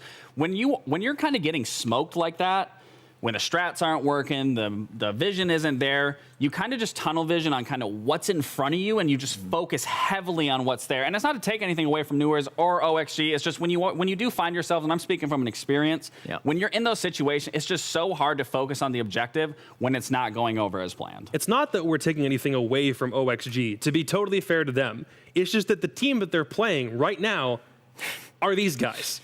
they're playing the Big Red. They got Wildcard coming up next, and they have yet to lose a freaking map. They've only so far played 4 games, 3 of which have been on Border. It's, again, genuinely highway robbery that they're able to get away with being undefeated and only showing 2 maps at this point. But it's not that OXG have anything going negatively against them, it's that everything for Wildcard's going right. Yeah, and so far, you said it, Jacob, their last 3 games all on Border. There's a very real chance today we get a 4th Border in a row from Wildcard because their opponents, OXG, love the map as well. Auction Esports, through all offseason competitions and throughout this year's NAL and SI, 10-game win streak coming through on Wildcard's best map of Border. If we get to the map ban phase, once we eventually get there, I'm very interested to see if Oxygen will ban it out because Wildcard looks so scary, or if they're going to run it back. Listen, as much as I would love to see a Border, I want to see a different map from Wildcard that isn't Bank and that isn't especially Border. I want to see a bigger map pool from these guys and see if they really have what it takes in terms of testing out their map pool and seeing how strong they are as a team. Because clearly we see how strong they are, but those maps could heavily depend on that, how strong they are. Well, I am the map fairy for right now. So if we get Border, it's going to show up in 3, 2, 1. The time lost the map fairy. I don't know. Is it Nighthaven? Is it Consulate? Is it Bank? Is it Chalet? 3, 2, 1. What do we got? I'm the map fairy. Where are we going? Oh, Border got banned out in the middle of the ban phase, Jesse. Yeah, actually a huge curveball at the end here. Looking at Wildcard, obviously we've not seen them a lot, so on one hand, we don't really know their map pool, but Clubhouse is a 75% ban rate from Wildcard. Skyscraper is a 0% ban map from Wildcard. This is the first time they have ever banned this map. So them going Club instead is likely to surprise OXG as the final ban to come through. And as you mentioned, Jacob, yeah, Border, maybe a little bit afraid from Oxygen. They did go ahead and ban that halfway through the pool. Lexi, what are your thoughts on this, just at first glance? Thank God we don't have Border. I've seen it too much, but I am a little surprised at Clubhouse. I think that's a little scary for me seeing Wildcard pick that. Oxygen is a very strong team at Clubhouse. They've shown it through regular leagues, they've shown it internationally, so this is going to be a hard one for Wildcard in my opinion. Yeah, stage 1 for Oxygen on Clubhouse. They played it 3 times. It was always against the Sonics. They went 1-2. They lost it twice, won it once against SQ. But in the offseason, they beat both SSG Academy, the former kind of Luminosity roster, and then also Mirage in the Game Rogue playoffs. So not the highest level of competition, but still solid wins under your belt. For sure. And again, Wildcard must be doing a lot of prep. Their coaches must be doing a lot of prep going into Oxygen because they have a lot of VODs on Oxygen in terms of what they do on Clubhouse, see if they change anything from game to game. So in that aspect, maybe Wildcard does have a little something up their sleeve and they might have changed some strats. But on that back note, Oxygen is still a strong team on Clubhouse. I mean, the ultimate question is just whether Oxygen is the team to finally end Wildcard's undefeated streak right here, right now, or if somehow we see the New Bloods go 5-0 in their debut stage in the North American League. It'll be Lynx and Stokes, the call for Map 2. I mean, that'd be absurd, right? Like, Wildcard starting off 5-0, not just like 3 regulation wins, 2 OT wins, but 5 regulation wins through the season. That would be insane, and yet that is what is on the line in this game. As to be fair, they are fighting our currently number 2 team in the NAL, being Oxygen. It's so crazy, Lynx, because Wildcard is a entirely new team, right? Like, everybody obviously on this team has history with Rainbow Six Siege, but as a squad in whole, right? They haven't played through a lot of big tourneys or anything together. But they have quickly skipped over like every single stepping stone and just got right to the point where they're fantastic from what we've seen so far. But the key thing about this is it is a smaller sample size, right? We don't have a lot of maps under our belt just yet with Wildcard, and that's the key thing we're going to focus on here today. We have Clubhouse, a very default, very neutral playing ground for Rainbow Six Siege across the board. It's usually one of the first 2 maps that you learn when it comes to Siege, right? You either learn Oregon or you learn Clubhouse, and it really hasn't changed up in the last 8 years. So we'll see what Wildcard can produce. They've been absolutely perfect so far in my eyes, especially for a brand new, fresh out of the box squad. So I'm excited to see if Oxygen can be the team to push a few buttons. Well, ban phase now almost done. Azami, our first defensive ban. OXG will deny us some Fenrir on Clubhouse. The attacking bans, that's what I'm more interested in, as typically, and not breaking with the trend in this game, one of those kind of 4 operators, Azami, Solus, Valkyrie, Fenrir are banned. In this case, it's the Azami Fenrir. The Hibana and the Buck ban are a little more interesting. Hibana's pretty common, especially just because the amount of hatches you can open up on or when you're attacking the basement bomb site. But no Buck, Sam. It's been a while since we've seen a good Buck ban, at least consistently inside of the scene. But given the changes they've made to him, such as the shotgun, or changes to the shotguns overall, for example, how good his kit is, that's a pretty powerful source of soft destruction. Now denied to the attack, but they'll have to instead compensate with breach charges or running sledge every round. Yeah, and, you know, he's really easy to work in on a map like this too. You have the secondary hard breach, you have the Gone 6 secondary as well, and you have that skeleton key like you're referencing, which is fantastic for sites like CCTV or, you know, even some aspects of gym and bedroom. So probably a good thing to just get off the board. You don't want to really deal with a lot of the different angles that could be thrown at you from the offense. So I really like this ban coming out of Wildcard. Obviously, they'll have to deal with it initially as they'll be starting on the offensive side, but it's definitely something they've game planned for in the past. So we'll see what they can do with it now, as we will be fresh out the gates here in between these two. Oxygen will be starting us off downstairs. Classic Church Arsenal beginning. Of course, no Thatcher ban from either of these teams, so Merc will bring him pretty much immediately.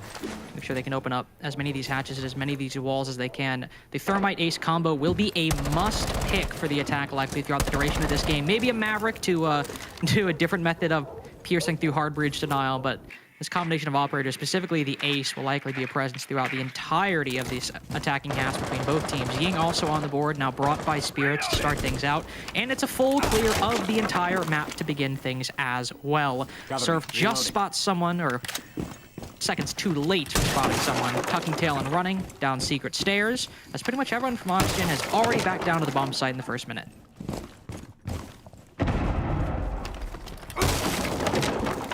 The usual here in Clubhouse. Standard More than likely just going to be you and I going back and forth here for the next minute as they clear things out, try and get this hat control dealt with. Oxygen might want to try and focus on some of these angles they can try and reclaim, but in the common day of Siege, not really something that you want to see inside of competitive. I for a very long time, have not seen anyone try and work their way up the main stairs in a situation like this and win an outlays. I don't know about you, but it's been a little while. We're gonna do the electric shuffle here on the hatch, and Dream's not gonna be able to win that one out as he only has one electro claw. Can't exactly dance the best with one leg, but Dream will try. Attackers have located EMP will be out here, and Packer will be able to get rid of the other hatch here for blue. So Oxygen slowly losing some of this hatch play, but not exactly something that they were looking to have exist for the tail end of this round. It is all EMPs expended by the attack, though, so if they is any further hard bridge denial of any kind, might face some problems. There is none on the kitchen hatch, of course, but we'll see how the church wall is faring later on in the round. Both exothermics used at this point. Spirit still has one hard breach charge left in pocket to open up that kitchen hatch if they want. Wildcard doing some more work to make sure that he's not vulnerable to any impacts or C4s from below. Adam also playing a big part on cutting off this main stairs angle. Oh, just spots one rotating around dummies. There is another defender also looking towards the end of that hallway from inside of AKs. 30 seconds now to go. Ying Candela's flying on in. Surf will just send it, but with such low HP, running through that toxic smoke has put him down on the floor. Packer, the first official kill. Surf somehow still alive. This is an effective 1v3 now, as despite all that chaos, Surf is only the second to last player to fall on Wildcard. But with how low HP Adam is, and his position likely read pretty well by OXG, this should be the first defense win for Oxygen, and there you go. We touched on it a lot in the first game, but once again, showing just how strong the patience of a lot of these competitive squads are.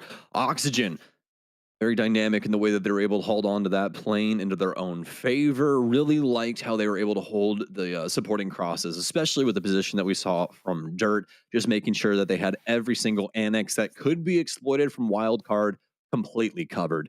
And there really wasn't a chance for Wildcard to get the entry that they were seeking so badly, especially because they kind of had to just go for the kitchen hatch, right? They really just had that as well as the play coming down main stairs to look forward to, and none of it really bagged them all that much.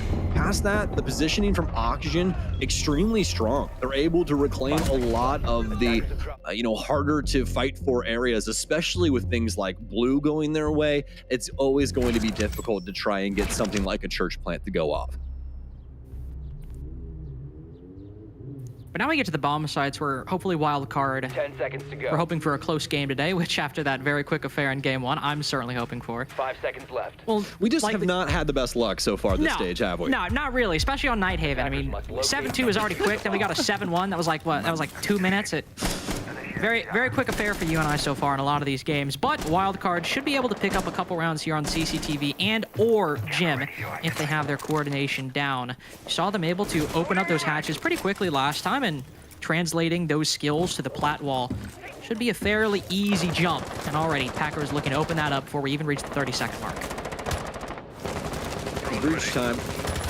We're just waiting on EMPs here from Merc. Mute Jammer up against the wall too there from Dream. Double SAS on the top floor. And why not? Got both the shotguns as well as that nitro cell there from Dream. Get a drone in. See that there's really nothing holding on to the wall, so this should be a freebie here for Packer. Able to extinguish this one for now. Concussion through, and so for recognize that nobody's at the top of red, at least close to the door. Wildcard's going to want to try and expose more than just one access point, though. Here, Lynx are going to try and rotate across. They'll be able to get construction hatch as well, and then quickly dispatch the wall on Jacuzzi side here, too. So this is going to start to constrict Oxygen in the area that they'll be allowed to play. But as we saw last time, that's not exactly a measure that Oxygen isn't prepared for. Oh, Fish trying to prepare a run out, but it's unfortunately a bit half-baked, unfortunately, on the secret stairs. Does more damage to himself than he does to the enemy team. He's used all his impacts now, and even worse, the attack is now aware of that run out. Merc just walks on in, does find one player sitting on the rafters. Yoga trying to pick up another one. Not equalized for OXG just yet. Still Wildcard holding the advantage, and given how low health Fish is and how far away he was from the bomb site, there's only one player actually directly on this second floor, but boy is he doing the most to stop Wildcard's entry in its tracks.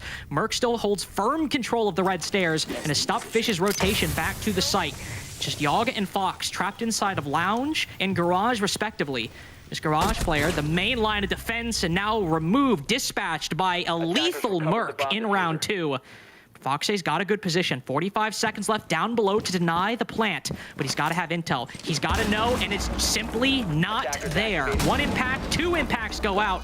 One does a little damage to Merc, but none deny the plant. He'll now walk through Barbed, giving a sound cue to the attack to know where he is making his final push into the bomb site. The attack is well pulled back in the Garage on the plat wall. Deny Foxay any opportunity for a 1v1, though Merc might just look to give it to him, and indeed he does. Brings the pain to Fox, a 4K in round 2. Only took 2 rounds for Wildcard to be able to strike back. We'll tie things up here 1-1. And what a showing from Merc as he's able to take down 4 separate targets. And if there's one thing that has surprised me just over the years of casting Merc and watching him from way back in the day before he was even a professional player, this man's ability to just kill people in Rainbow Six Siege is unprecedented, Lynx. If Merc wants you to die, it's probably going to happen. And the craziest thing is he practically just walks at people. Like, Yaga is just on this garage angle, slap. Like, it's gonna happen here in a split second, but you get what I mean. It's such an impressive capability of his that only really he is able to recreate a lot of these different scenarios. We've seen it from other people, obviously, in the past, but Merc is definitely one that comes to mind when you think of that fragging capability. Certainly hasn't lost it. 5-1 so far. Rest of Wildcard adding up to... Not even the most amazing gun. He's just wrecking people with an L85. Yeah, rest of the team adding up to 2 kills, and as you said, slow operator, L85, probably one of the, I mean, I'd argue probably one of the most just kind of like middle of the pack guns. Not great, not terrible, definitely. Just like a solid, reliable gun, but no G36, no R4C. But still putting in the work, just walking into the plat wall breach, which is likely where Wildcard will start this round, similar to CCTV. And of course, not just walking on in, then planting like they did before, as besides Jim bedroom, they'll have to do a little more work, but they will start at least opening up an angle to stop anybody from rotating around CCTV. A bomb has been located. No frost traps to worry about, though. You have to worry about some legion mines, but everything past that is just going to be guns and a little burn coming out of Yogg. That does mean, though, that Oxygen are probably going to be a little bit more active in their gunplay. See if they can try and get a lead-off pick. The Wildcard have been very good about not giving up bodies early on. They're not overly aggressive. They're not too active. And honestly, it's just a showcasing of how much veteranism this squad has. Even for some of these younger players, they're constantly able to work these things out. Dream, speaking of working things out, everything goes wrong for him, trying to grab the Electro Claw before the wall pops off. It'll force him back deeper into Master Bedroom. Now all that's left, at least on this part of the map, is the hold inside of Cache and construction itself. They've not been able to stop the plat wall breach, but that's something you're going to allow to be opened up, and then you'll try to hold inside of Cache. But denying the jacuzzi breach, that one's not going to sting too painfully, but definitely will hurt a little bit, as that is maybe 20 seconds or so you could have wasted had that worked out. Fox's wall now in Cache, being opened up by those Selma charges. He'll rotate back and take some damage in the process. Does see the thermite entering. Oh, a Packer just a little too far away on that spray. Might have been the end of Fox, and he'll be regretting it even further. The nade from below just a second too late, as the Warden has caused chaos for Wildcard's attack. But Merc, he's been activated. 1 minute remains, and they've been able to equalize as the 3 versus 3. Got some stuff going for them on site when it comes to the info, but Newers, we haven't seen his face just yet, but we're talking about fragging capabilities earlier. This is another one of those names in North America that you have to be worried about. If he starts to catch a light, it could be him versus Merc and everybody else just in the background. And honestly, something that I would personally love to see, Lynx. Always love seeing those high frag games out of these high frag players. With 35 seconds remaining, something's got to give. Especially with Merc down on the ground now. Could be a big round here for Newers to try and equalize this kill advantage. And they've got the angles to shut down this duo clear as well. Still had Logi, but that's backed off. Instead, everyone just trying to take these long fights. There we go, Newers. That's what we were looking for. Low HP, not a problem. Sees both are pushing on in through the Condor, and both their heads line up. Beautiful cross handled there from all angles. They even had the red wall from construction, catching a few rounds from the defense, just trying to make sure that they're peppering them as much as possible. Newers to nip it in the bud with the MPX. Oxygen, all's fair in love and war. So far, they're winning that war. The patience is really the thing that's been standing out to me for Oxygen here on Clubhouse. They've been able to at least fend off Wildcard in a few circumstances, but for the most part, one thing is rung true, Lynx, and it's the fact that they've been able to turtle very successfully so far here on this map and making sure Wildcard have to try and clear them. They have to take these gunfights, and this has been able to really show off what Oxygen are capable of when it comes to trying to fend off these more aggressive fronts. Drop the bomb diffuser. Aside from CCTV, pretty good job of showing that on both bomb sites, being gym bedroom and basement. Now go back to the former with even more hard breach denial in play. Cade and the Bandit now, 2 different methods of hard breach denial. Even a Capcan in play too, putting down some EDDs on these bar doorways. Capcan's always that weird kind of conundrum. In high level play, you'd think such a simple operator, you'd see those traps shot, but sometimes, just given how infrequently he's played at times, teams will just forget, and in a strategy like this, that might be the case, because Spirits is on the blitz, and usually, Spirits likes his blitz, but usually when Spirits plays the blitz, it's not for some kind of slow play, Sam. No, not at all, and especially when it comes to Spirits, I think that's exactly how we can kind of sum up this one. He definitely has a spirit when it comes to blitz, doesn't he? He's one of those guys that'll get immediately in your face. He's looking for the frags. He's looking to open up any bit of map space he can for the offensive unit. Somebody else that comes to mind, right? Hot and cold when it comes to the blitz play in these circumstances. He's going to rush his way all the way down dirt. Fish will rip the head off of Adam, and I hate to say it, Lynx, but Spirits, he really can't peek all that much with blitz anymore. One shoulder shot to him, and just like that, it's over. Well, that was a good rush in theory, and I think we'll all... hold up. Wait a minute. Something ain't right here. I was about to call the round, and Diffuser is dropped inside of dirt, but now Surf is down as well. Merc will rotate into dirt alongside a lot of his teammates where the Diffuser is, but where Spirits is still alone, cold and afraid, but alive. Try to pick this blitz back up, mount some semblance of a comeback, but it will not happen in dirt. It's like too narrow of a position. They'll need to back out. Spirits might take some time to drone it, but they'll need to add another angle. As pushing through one doorway in a 2v3 with your blitz on low HP, that's not a recipe for success. No, not at all. But the good news is that they've been able to at least get Spirits back up. And See if he'll be able to get anything going for himself outside of dirt. Do have Merc on one of his more favorable operators and been able to show that gusto here in round 4. You have the potentiality of some conflict on main stairs. It's going to be the cap can and a kill coming from him. Attackers recover. Beautiful discovery there from Newers. They know where Spirits is as he's clanging around still inside of dirt. The Iron Giant will try and find an angle, and he'll be able to at least take down Yaga. It'd definitely be one of the crazier clutches I have seen in my life if he's able to get it. 40 seconds remain, and he does have case control. Knows where at least one is. One's over positioned inside of Church. He's going to go for this now, see if he can potentially play some audio, run back through, flash, but it's not going to catch Fox. He plays the chair masterfully. So that won't be able to blind him. They're trying to go for the fake again. Nitro still out. You can see it's just flirting with disaster back and forth here. Newer's going to hop in the back end, and it's actually going to be Foxe to take him down instead. Oxygen, so far so good on this defensive end.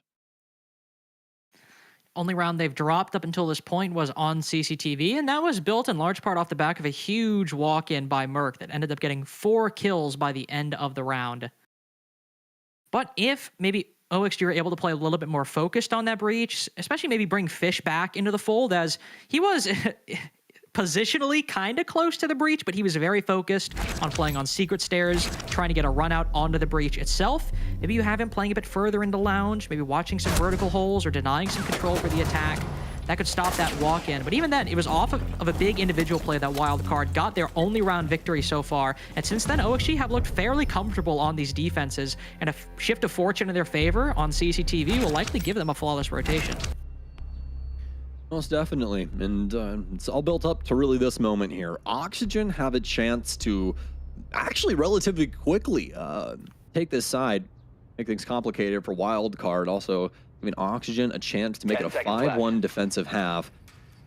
That one definitely make things kind of complicated for Wildcard when it comes to switching things up. Obviously, everything's good in practice. They probably scrimmed Clubhouse quite a bit, and it's one of the favorable maps, not only for NA, but for Rainbow Six Siege. Just a favorite map over the years in general. But when it comes to game day, things can definitely be a little bit different when it comes down to it. So we're looking to see if Wildcard can come into the clutch when that half switch does happen. But as of now, we have a few different issues presented from Oxygen that they're going to have to try and find a solution with. The first one being Fish all the way downstairs is soulless. So start his journey off inside the dirt. Still looking for a run out of some kind. It's not the forefront of the action, at least at the moment. Wildcard focused on opening up this plat wall. This is how OXG have decided to try to waste time. Bring out that bandit trick with the Thatcher in hand on the attacking side. Put those bandit batteries on the plat wall. Now, a necessary response by Wildcard is likely to rotate down below. But again, OXG have thought of this. They have Fish playing that secret stairs position again. As the EMPs go out. Oh, the concussions from the Zofia miss. Oh, but Foxe places the bandit on the wrong side. These often come down to a 50-50, and unfortunately, Foxe a little unlucky in this case. Good try, especially dodging that utility. The Wildcard have opened the wall. Still, though, to be commended, OXG have wasted far more time, almost 45 more seconds it took for Wildcard to open this plat wall compared to round 2. And that's the power of the bandit trick. Not something you only see inside of your pubs. Something that is also competitively viable and has been for years, especially in this position. Nice find there from Fox. Packer will go down. That's the hard breach. Tried to make sure that he wasn't going to smack his teammate with that. And speaking of getting smacked, Fish is going to swing right into Merc. And Merc has already repositioned himself. Fox will take down Packer. That was the player down outside. With a minute remaining, Wildcard and Oxygen both, oh my, at odds. Oxygen going to falter here now. Looked like they were going to make a more grandiose stand, but Wildcard dispatching them left and right. Newer's trying to get a kill back for himself outside of the CCTV window, but nothing giving from the offense. I would not want to be the man peeking Merc on this bomb site. Seems everyone else is easy pickings for Oxygen, but if your name is Merc, you might be able to get every kill in this round. Surf, though, he does finally get on the board in round 5. Let's put Newers down to the last one left in Garage. There's only one player on the bomb site right now. The other Merc is rotating around into cash with the diffuser. Newers just spots the Zofia for a slight second, but on the rotation, on the reaggress, loses the gunfight. Wildcard pick up CC a second time. Cool, calm, and collected in Calamity for Wildcard. A lot of C's there, Lynx. But as they say, C's get degrees. Not giving them a C on this one, though. It's going to be an A+. You can give me an S, honestly, if we were going to be using like Dance Dance Revolution grades, right? Because amazing so far from Wildcard. They've been able to stand toe-to-toe with Oxygen. And in a lot of these scenarios, they've been able to at least get their shots in, right? Oxygen have done a fantastic job of holding on to map control, controlling the clock, and trying to make these rounds as difficult as humanly possible for the offensive side. It's really just been the fact that Wildcard have been able to maintain synergy and have been able to exploit a lot of their fragging power up against Oxygen. Past that, though, I think that their game plan, especially when it comes to their utility usage, is amazing. I think it's crazy to me just because I feel as though like we're not even talking about it, because like they look as though they're such a veteran squad, but they're brand new, Lynx. This squad should not be looking so solid right now, but yet they are. They do look extremely good and do play very well together, but I do want to temper things just a little bit, because this game Please do. I'm a hype man. Listen, it's built a little bit off the back of a crazy 9-3 performance from Merc so far. I mean, he is the reason that first CCTV attack was opened up, and arguably the reason, just to maybe a less explosive extent, that second attack on CCTV was opened up as well, as Foxy was able to down someone outside, but before he could finish the kill, Merc was able to start things off and then get another kill later on in the round. So I think everything you said is true, but specifically in this game, Wildcard definitely are relying a little bit on a strong performance from Merc so far, but in this position, if Spirits down below with those nades is able to land his timing a little bit better, Foxy, who was in this position before and got 2 kills, might not be a factor, but he's not even doing that. With his ARX, he's already got the first pick. Very true, and devil's advocate for devil's advocate here. When Merc has roughly 33% of the team's kills, and roughly, or rather the 33% of the kills available in the amount of rounds that they have played, kind of difficult for the other ones to get kills, don't you think? I mean, he's just covering so many resources. There's maybe not really an opportunity for them, but I will say this, just to feed into your point a bit, they're having a lot of clutch moments for him where he's been able to win things out in a lesser man advantage for Wildcard and kind of pull it back across the line. So you can definitely see what you're getting at with that point. But we'll see if Wildcard, especially with that leadoff pick here, coming from the likes of Spirits, could have a change of fate, could be spreading things more across the board when it comes to the frag department. Foxy's definitely in a bit more of a tricky position because he doesn't have the same freedom just to swing and be a little reckless with his life. Now with Fish down and his support and construction gone, flashed completely. 5v2 now for Wildcard, as this cache clear is infinitely more effective than it was on their previous bout.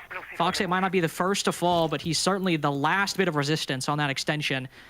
Now it's his Dream and Newers to hold down the bomb site. I love this reset from Wildcard.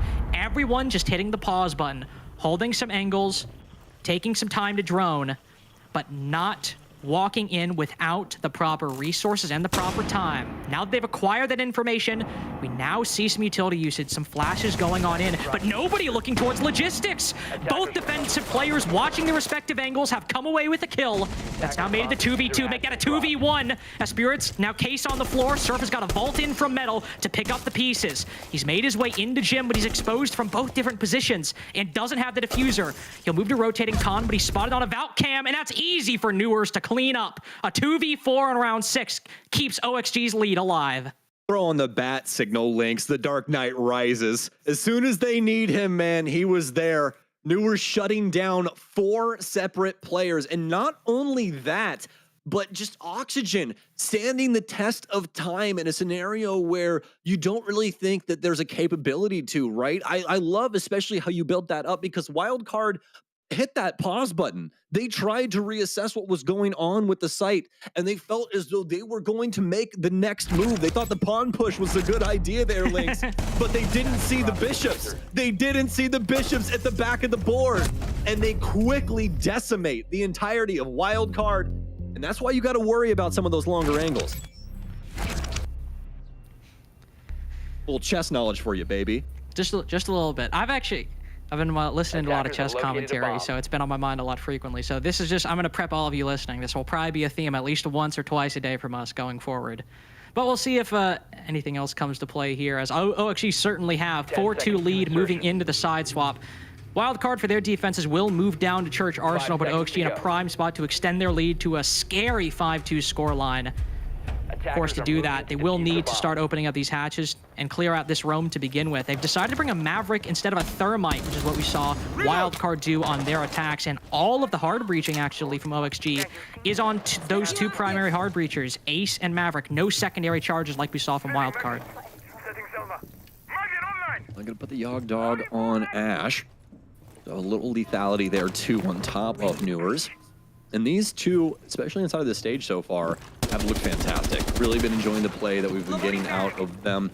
Newers with some big games, Yaga with some big moments, as well as quite a few frags in last week. Just across the board, doing quite well. Actually, plus 19 before this game. As of right now, he's 37 and 18 before we even launched Clubhouse. So pretty disgusting, if well, I do say so myself. And yeah, speaking of disgusting, Newer's going to get taken down. That won't help his KD ratio all that much. But man, his Spirit's going to be happy about that one. And spray through the lounge wall into garage. Take down the only set of nades for OXG. 8 and 4 as well. Too.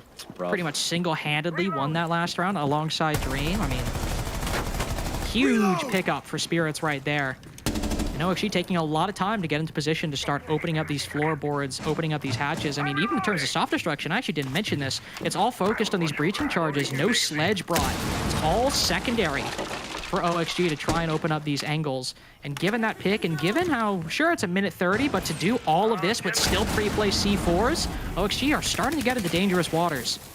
They are indeed. Now you can see where the game plan from Wildcard came out. They had a complete strategy that was very sound for clearing this map, and especially clearing this basement links without Buck. And now, with the lack of Buck, rather, from Oxygen, they don't really have the operators to try and clear this out very quickly. The reason the breaching charges are so rough is because you have to place them on the ground. It's a very big risk to impacts, nitro cells, and anything explosive from underneath. Wildcard could get some big kills, and in fact they already have, but it's been through lead and less explosive. Just a slow death for OXG in round 7 at this point. Wildcard able to take a 1v1, win it. Like 2 1v1s so far. Wildcard winning both of them. Some key utility left alive, to be fair. They still have those Selmas, they still have that breaching torch now completely used up. Even some breaching charges, but time is just, it's not there. Not enough time to get anything you want further. Not enough time to use those angles in a 3v5. Nice. You need to start winning some gunfights of yourself. But Merc has worked his way into a corner. Foxay might know. Oh, indeed he does. He'll check, but still loses the fight. Dream is able to get a big kill, pushing in through dirt, but the rest of his team could not step up to the plate. Put to 1 HP now. Somehow, actually, Packer doesn't win that fight, but this is still an easy cleanup for anybody on OXG. And look at that. Or sorry, on Wildcard. They don't even take the fight until the bitter end. 4-3 now. Just truly disgusting from Wildcard. And again, just to sing his praises a little bit extra on that one. There's only a handful of players in the world that can win out a gunfight in that position, especially up against Foxay. Just swings for the fences from the corner of Church. Decimates Fox and really opens up that round for Wildcard. Oxygen had to try and get the ball rolling. They needed those entry kills and a place to plant. They needed a home for that case. And nothing to be found. Oxygen will remain homeless, at least for right now. Wildcard will at least be able to pick up their very first defensive round and a good start to this defensive half overall. If you're always able to start off your defensive half by getting that win on Church, everyone likes to go to first. Always makes it feel a little bit more comfortable when you go to a site like CCTV to follow up, like OXG did, and even though they lost it, they still had that kind of 1-round buffer, and then they really needed to buckle down on Jim to make sure they were at least creating a net profit throughout the remainder of their defensive half. Still a very solid performance from Wildcard, especially individually, able to win those gunfights so consistently against OXG and just take down some key in-the-round players, being Yaga and Newers, who are able to open up rounds, get those kills. Big pickups for Wildcard, that if they can carry forward that success on the roam 2 later rounds and shut down those entries without taking a lot of damage or being traded as a result, that'll be huge for them to not only tie this half, but also get a lead later on. Yep. We got a Yogg on the sledge this time around. Something that we kind of touched on in that last round that could have been a little bit of an assist when it came to some of that soft breach, but honestly, I'd say not something that necessarily played into fundamentally why that round went wrong, rather. So, as for Oxygen, they'll be leading themselves back into round 8 now here. This will be on Dream, and everyone's ascended towards the sky to try and clean up a few of these odd angles. Merc's going to get tagged up just a tad bit, but I mean, might as well count as lucky stars. He's only going to get tagged up by a singular round there. Heavy Jacuzzi wall focus by Oxygen. Merc, of course, as you mentioned, losing a lot of HP, but Surf inside a bathroom. Even if he doesn't lose a lot of health, his positioning, just such brutality from Oxygen to clear out that position. Selma charges on the wall, 2 nades flying in, players watching the rotate. He wasn't making it out of there unless he could start teleporting into a different part of the map. Great clear from OXG to take down that position early and also deny any further usage of it by the defense later on. You can't just rotate in there now and play it similarly. That wall is opened up. Wildcard just have to cede bathroom to the attack. And how well rehearsed was that? I mean, disgusting the way that they were able to disintegrate not only the Jacuzzi wall, but able to get a frag grenade and another Selma in on the Mira. Not only take out Surf, but also open up all of the angles for themselves. And now Wildcard in hot water for the first time on the defensive side. We saw Wildcard do this to Oxygen a handful of times when the shoe was on the other foot. We'll see what they can do as they have to taste a little bit of their own medicine. Hacker will get forced back into logistics. Does have to worry about a little bit of the hatch play. It's going to be Spirits down low, though. That'll end up tagging Dream. Yogg's going to go down to Packer, actually. Nice little find there. Newers has been able to swing in here on Jacuzzi as well, but Merc, at least with 1, he'll try again. But Adam, with the very next kill, Wildcard, at least able to stay competitive. In fact, they'll be able to get it down. No! Fish! He'll win it out with a literal sliver of HP. He had a drone in his hand, but he's also got the kill in the other. Fantastic from Oxygen.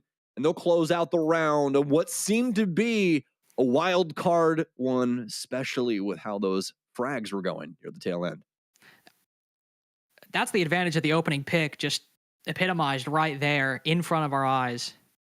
I mean, you have Surf taken out early on. That's bathroom, right? Nobody can contest the immediate Jacuzzi walk-in from any position other than Logistics and Gym, where Merc and Packer were playing respectively.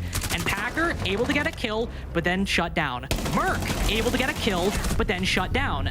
OXG were losing bodies on that entry into the bomb site, but because they were able to kill Surf so early, despite it being very bloody and very difficult for them to get that control, they still kept that advantage, all because they got Surf so early on, and they prioritized those positions properly in taking down Logistics and Gym.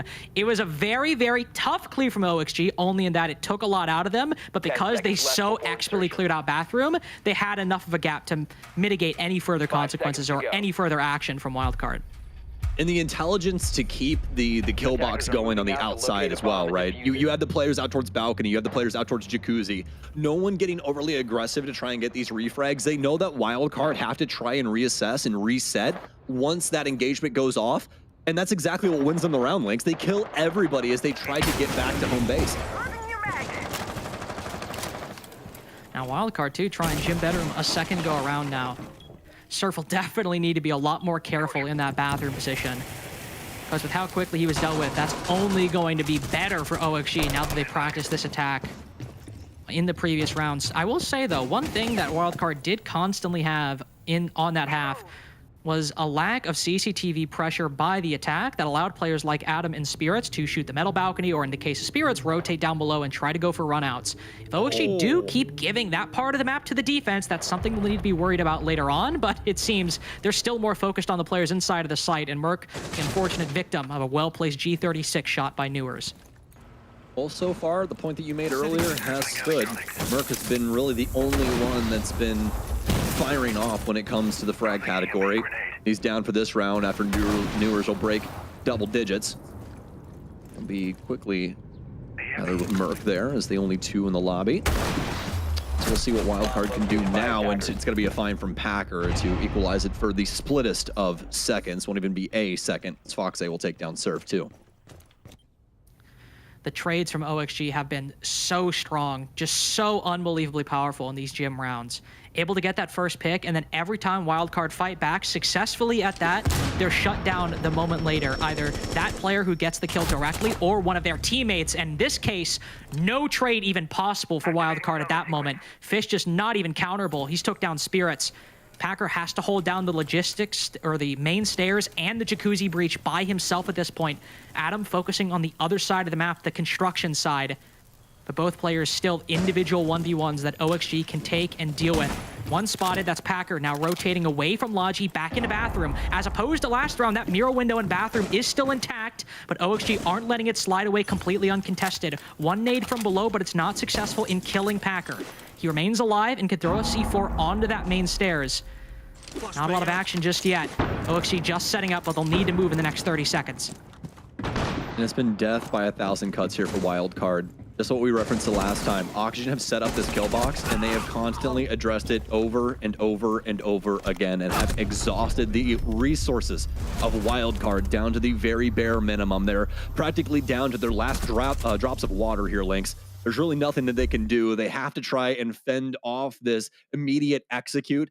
And the beauty of that in general is that leading up to those moments, we actually had a 3 versus 4, right? But with Wildcard trying to find those adjustments again, trying to make a play, the patience and the cadence from Oxygen is on full display yet again. And they're able to win the round because of these picks, these very well-placed positions, holding crosses, making it more complicated for Wildcard to try and, you know, regroup themselves. And here's that clip once again. We see the Valkyrie trying to work her way in towards Wade's, trying to find a position to hold on towards the breach, but just gives up that tiny angle for Fish to be able to kill her as she works her way in. And that's really been the tale of the tape so far for Oxygen, is their ability to outplay Wildcard in these little moments where Wildcard are going for more grandiose type things. They're being very conservative, and it's working out in spades.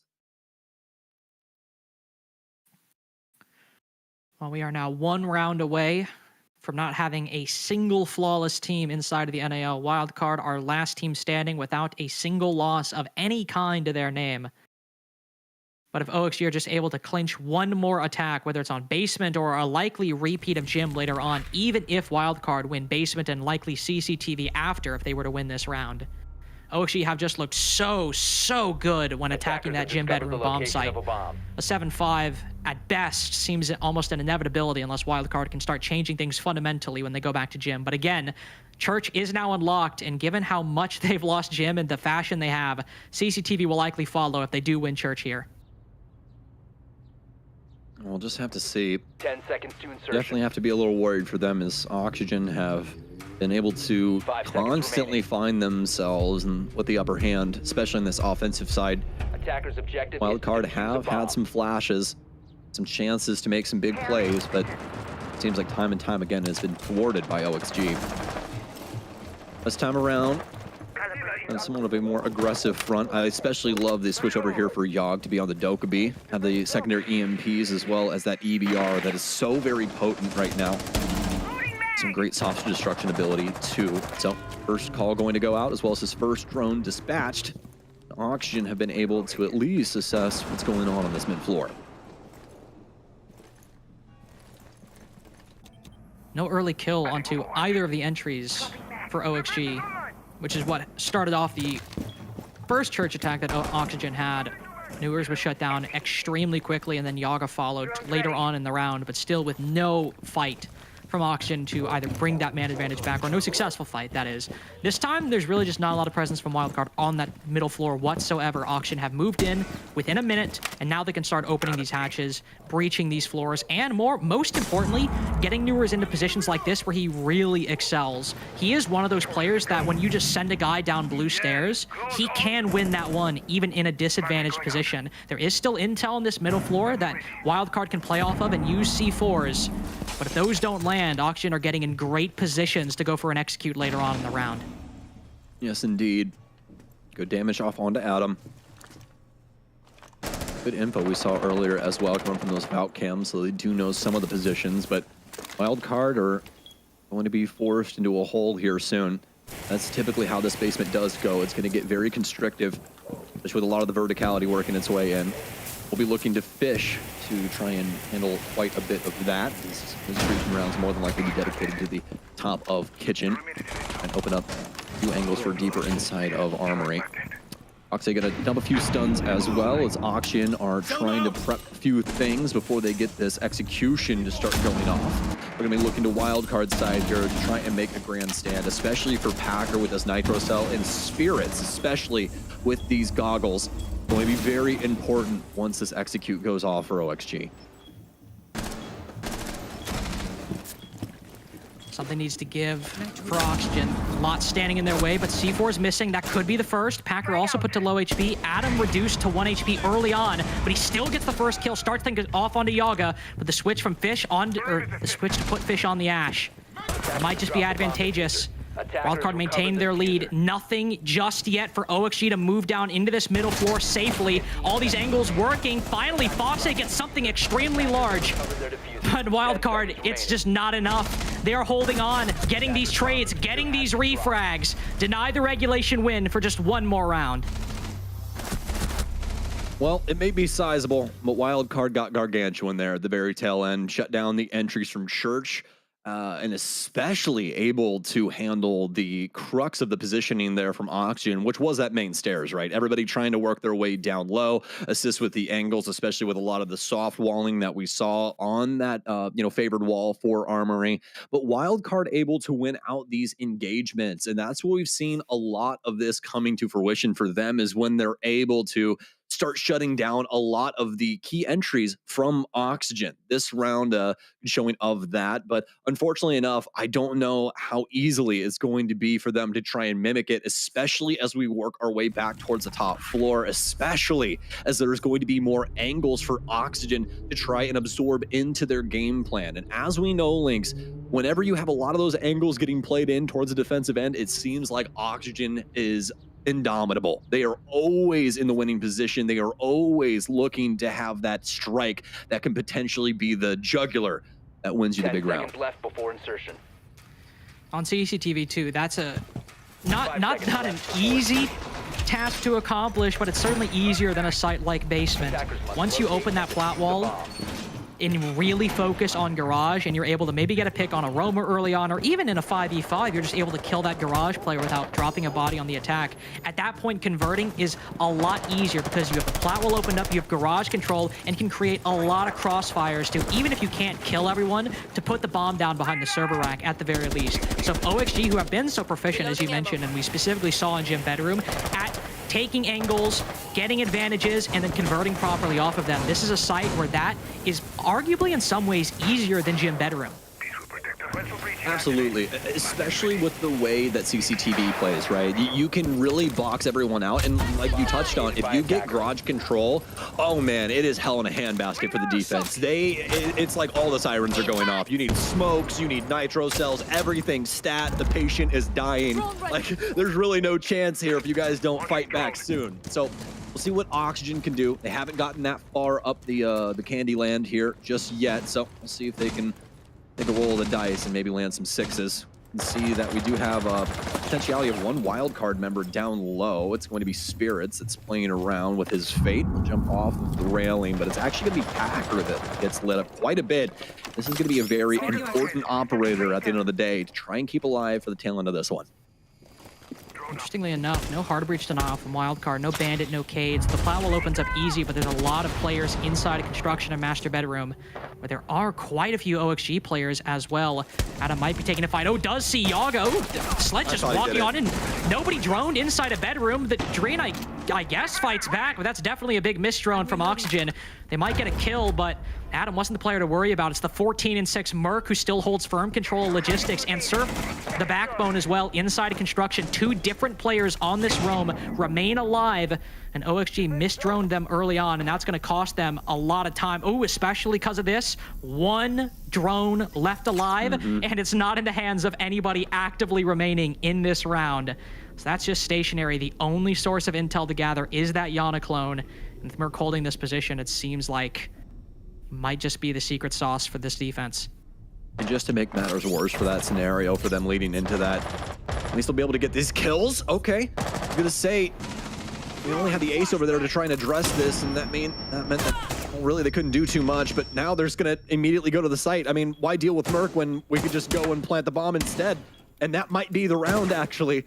Merc, he thinks he has the roam, but little does he know, it's actually in Oxygen's hands.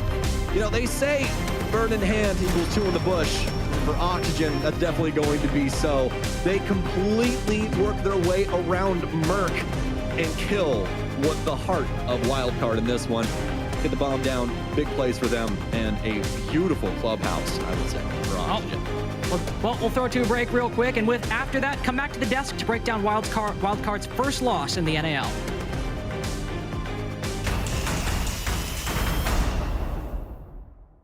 Have you ever wondered how our professional players go pro? Or what happens between our regionals and majors? During the Tier 1 off-season, our Tier 2 scene kicks off with 5 separate regions hosting their own T2 competitions that have the opportunity for anyone and everyone to enter. Now let's get started and welcome you to the Tier 2 ecosystem of Rainbow Six Siege. There are several regional events around the world, which are the Japan Invitational, Liga Start for Latin America, the North Regional Rumble, and R6 Central Combine from Europe, and Element 1 for North America. Let's start with Element 1. In the first phase, you have 2 open qualifiers, so that's 2 different chances to register your team. You will need to quickly sign up since there are only 32 slots per qualifier, and it's first come, first served. This phase is over 3 days with the first 2 Swiss format. If you lose 4 games in this phase of Alpha, you're going home. And if you're in the top 12 teams on day 2, you go through to our closed qualifier. During the closed qualifiers, teams face single elimination matches, with the top 4 teams from each open qualifier moving on to the next stage. In phase beta, 8 qualifying teams will meet Element 1's 8 invited teams for a classic Swiss format knockout bracket. 3 strikes and you're out, but win 3, and congratulations, you just made the final phase. Phase Gamma is our playoff bracket, where the top 8 teams from the open qualifiers and invites will face each other in a single elimination bracket until we get to the grand final. At this stage, everyone gets a share of the $25,000 prize pool, where the winning team will take home up to $10,000. These events aren't just about the money though. Our Tier 2 events give you the platform to showcase your talent to the world. The matches are live streamed on our official channels with the best upcoming analysts and casters that BR6 has to offer. Win here and your Rainbow Six life could change forever. Do you have what it takes to step up and be the next big name in Rainbow Six? Prove it.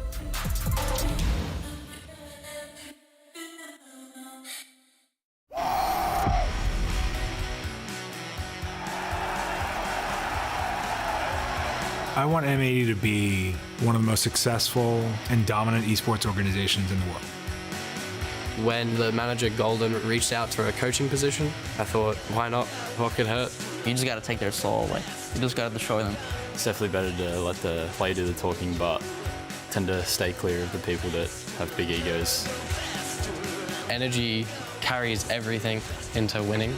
This is Rainbow Six at its best! Try not to hold on to revenge too much the past. If we were to play them again, it would just be like just that urge of competitiveness to beat them. We know our potential, we know what we are capable of. The opponents could definitely take the title from us. The past is the past, but in the moment you have everything you need to do to be better.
The saying is basically that all good things have to come to an end at some point, and that undefeated streak for Wildcard is no more. OXG just choked the life out of the Gamblers finally at the last second. They go to Clubhouse, they gave it their all, but it looks like the undefeated streak is going to end at just 4 games for WC.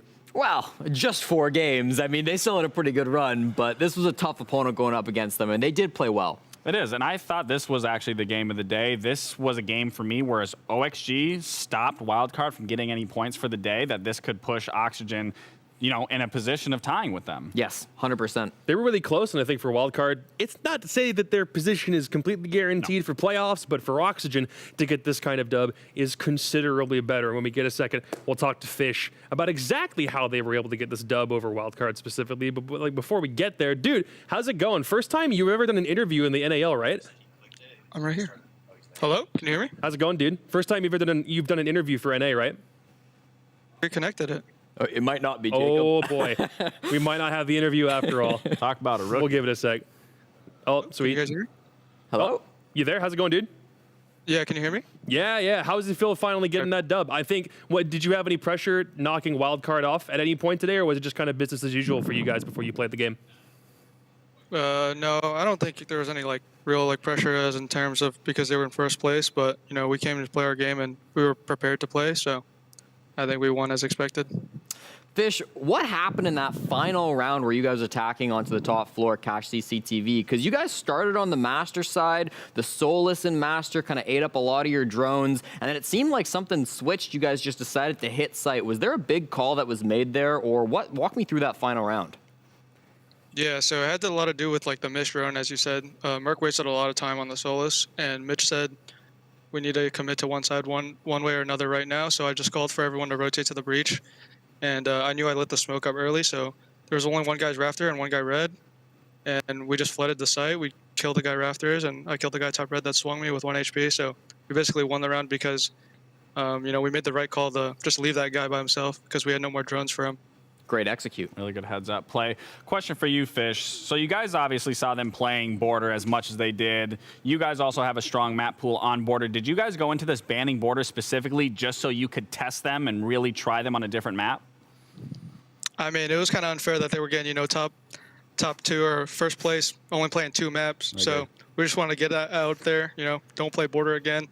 There's no reason to bring them there because there's other maps that we're really good at. So maybe they could only play Border in the other map. We don't know. So, I mean, they couldn't play you guys on Club. That's for darn sure. Just out of curiosity, you played with this guy on Parabellum last stage, but now you've got a whole other cadre of both veterans and other people on support staff that you didn't have access to before when you played on Parabellum. What's it like being at the Boston Breach Fortress and then also just working with these dudes in general?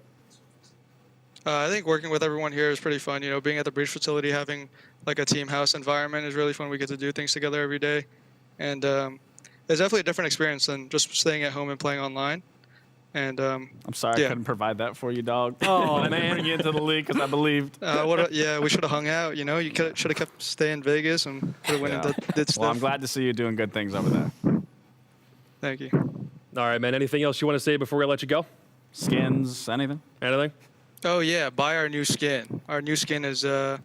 Buy the OXG signature skin. So, how much is the skin? 1,200 credits. All right. Well, whatever it is, what's that in USD? It's cheap. That's $12 or $15 bucks. It's not cheap. that bad. Yeah, you guys got it. All right, dude. Hopefully we'll talk to you again. Good luck, man. All right, bye-bye. Always good to talk to guys who've never had the opportunity to voice their opinions or finally show up on the big screen, so it's always good to talk to guys like Fish. Yeah, especially after I thought he had a pretty solid game as well, especially once they got to attack. He was really able to get in, work with his team, trade quite well. I thought everybody on OXG played well, nobody really standing out too high above the rest, but Fish for sure having a great one here for Oxygen. Talking about Fish, I'm just glad to see Fish flourishing and being the player that I know that he can be, and I've talked about it before with rookies. Sometimes you just got to be in different environments to really really push you to the next place, the next step for you. And I'm just glad to see him doing his thing. Yeah, we got the highlights going on now, and there were two real bomb sites the Wildcard could not crack on their attacks. The first one was the basement bomb site. With this buck ban, it really felt like Wildcard were trying to get some attacks in that didn't rely so much on soft breach to attack that bottom floor. It ended up being a lot of weird rushes. We saw a blitz play, and it was always getting shut down, whether it was goo mines or C4s. Auction were a brick wall down in the basement, really stopped Wildcard from coming through. And the other place where they struggled was the gym bedroom bomb site. Even when they were able to take down Fox instead of Cash, Newer's in sight, inside of logistics, back in the gym bedroom bomb site, was really effective at shutting down the players on Wildcard when they wanted to make those pushes in. So love that defensive half from Oxygen. And then that second half was just trade city from both teams, but Oxygen a little bit better there. We should talk about the winners and give them their flowers, obviously, but let's just transition quickly. Wildcard finally lost a game. Already had 12 points. This is the first time they've had to face loss really at all. Are we concerned about it yet, or is this just the first time? Shake it off, play another map, next time it'll be okay? You need to lose at some point, and it's better to lose when you're in a good position. It allows you to just bounce back, figure out what you need to, and then go into the next game. So not a problem at this point. They're still sitting pretty. Shake it off, go again. I mean, you do still have to kind of play some double headers here or there. So if you think you're going to go away without losing at some point in your career, let me tell you, you're going to lose. I was going to say, as somebody who's been on how many win streaks in your career, and then eventually you had to come tumbling down? I've been up, and I've been down. Yeah. And then I went back up, and then I went down. Well. And then I retired. So that's like the lowest of the low you could possibly get to. Yeah, definitely. I think once you're at the bottom and then it forces you into retirement, yeah, I think that's definitely the bottom. But now I'm up again. Hey, so, it's true. We're an ongoing trend. Yeah, he's here. Well, for Wildcard, one loss in the books, not the biggest deal in the world. For Oxygen, their path forward to the major is now looking a lot more likely. And if anyone else were to get to the major and we want to do another Siege to Win documentary, these guys might be in it. Here's what the other one looked like, though. Winning money is not a big thing at all. I'm just here to play, win trophies. That's what I care about. I was playing to not lose and playing to not make mistakes, and now I play to play. I play to win. I would say I'm living the dream in my current role. I would say I'm one of the best in the world. Just being in that flow state of I'm playing in front of this crowd, but it doesn't feel like there's anyone else in this room but me and my teammates and the people I'm playing against. There are a lot of pros with egos out there. I don't really care about them. I'm just focusing on myself, focusing on my team. For me, being able to do this on a day-to-day basis doesn't feel like work to me. With Marco, he's kind of like the person with all the answers, all the connections, he just makes stuff happen, and you don't know how he does it, but he's just him. Iconic, the heart of the team, I would say. Diaz is a babyface killer. We have 5 very good players, 2 amazing coaches, and an amazing analyst, perfectly built together. At the end of the day, if you don't have a good relationship with your teammates, it's not gonna work out. Yeah, we're a family. We have fights, we have arguments, we go through ups and downs, but at the end of the day, we have each other's backs. There's no skill ceiling on this team. We can do it all. I think we're more than prepared to win it all. There's always a way to come back, and you just gotta believe in it and come back. I don't know what my enemies think of me. I don't care either. I like to kind of be at a calm, kind of tired state before the match, and then when the match starts, my body just gets amped up and just ready to play. Dave, Iconic, is just, got tired of losing to that guy, and he is just the best IGL in North America. That's our secret. You're surrounded by people that love you, by fans. It's indescribable. It's one of the best feelings I've ever felt in my entire life. We always want to beat G2. Obviously, they won SI. They took us out in SI. I can't speak for everyone, but I don't fear anybody. We have what it takes to make it to the end and win it all. Being just ordinary, I think, is pointless. There's only one Will. He's unique. For him, Siege is life, and it's what he does and what he does really well. And I think, by the time it's all said and done, he'll probably be the best player of all time.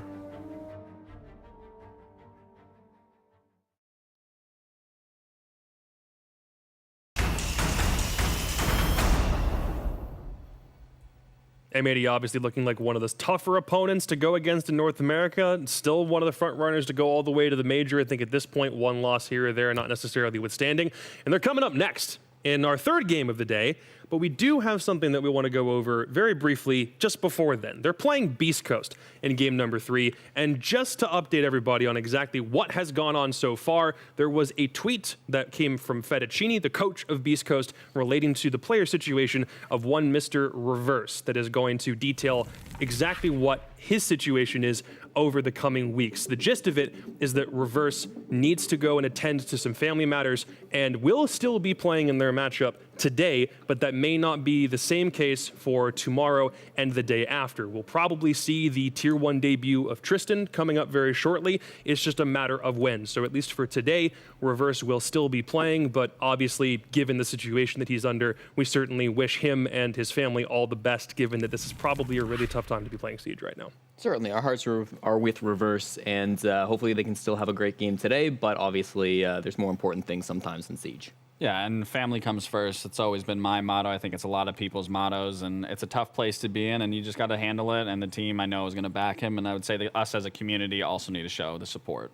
Yeah, so hopefully, I mean, I think we can kind of put a little bit of the will they, won't they win thing aside a little bit and just kind of hope that everybody will come out with the best possible outcome. But just for the sake of fairness, because they are playing M80, we should talk about how they got here, at least just as a primer for what they're going to do, because they have a doubleheader to play today. They've got M80 first. M80 already won their first game. And let's talk about the reason why Beast Coast right now is still in a winless hole. Hat was a standout player back in stage 1, but as of right now, you kind of wish you could see him do a little bit more, right, Jesse?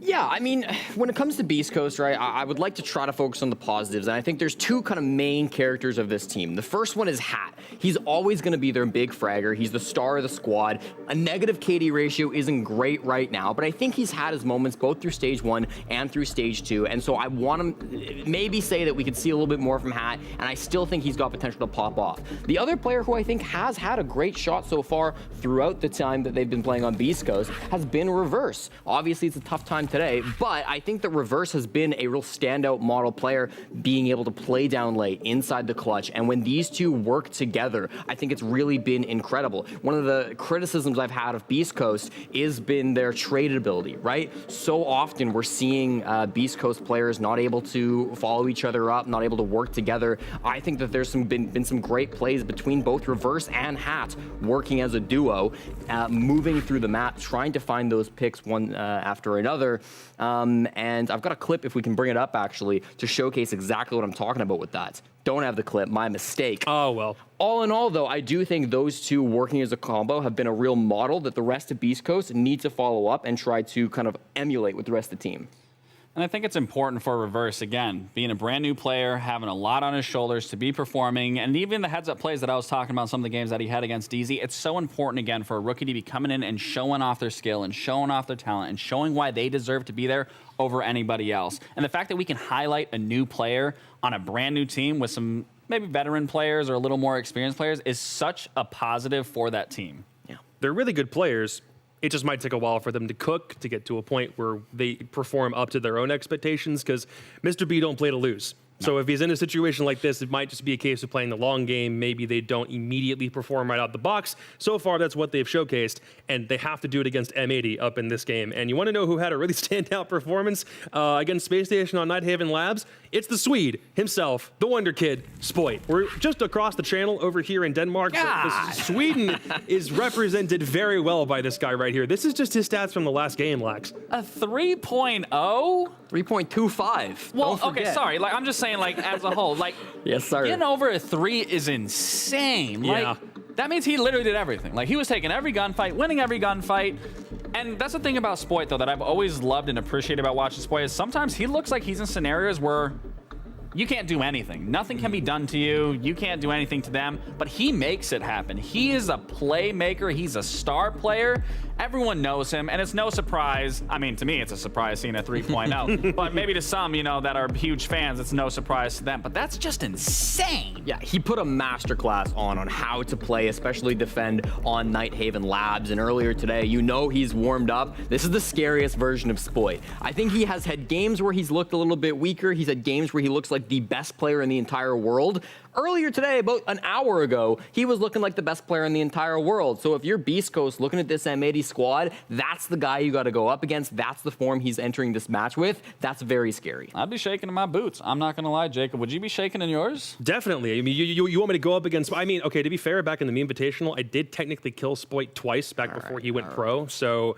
I'm going to take, I'll take my dubs where I can. A kill's a kill. A kill's a kill. It was twice on Pengu, it was twice on Spoit, and that is my entire career highlight right there, was just that one meme tournament. Who's counting, though? I mean, me. Because I really don't have anything else I can work off here from this point. He is the star of M80, but we did give ourselves a challenge, or I challenged us, to try and find other things about M80 to talk about that aren't just Spoit. The problem is, he was just the Azami wizard on Nighthaven Labs, and was probably the primary reason why Space Station could get away with basically nothing for that entire game. That was a 7-1. That was the fastest Nighthaven game so far we've had in Siege history. But even with his amazing performance, when you still looked at that scoreboard, everyone else was still relatively close. And that's nothing to take away from the rest of those guys. All four of those guys, and they said it in that little interview, they're a world-class team. They are literally a world-class team. And watching that performance, when M80's has amazing gun skill, amazing looks, amazing communication, amazing players, amazing coaching staff, dope CEO. They're bound for success.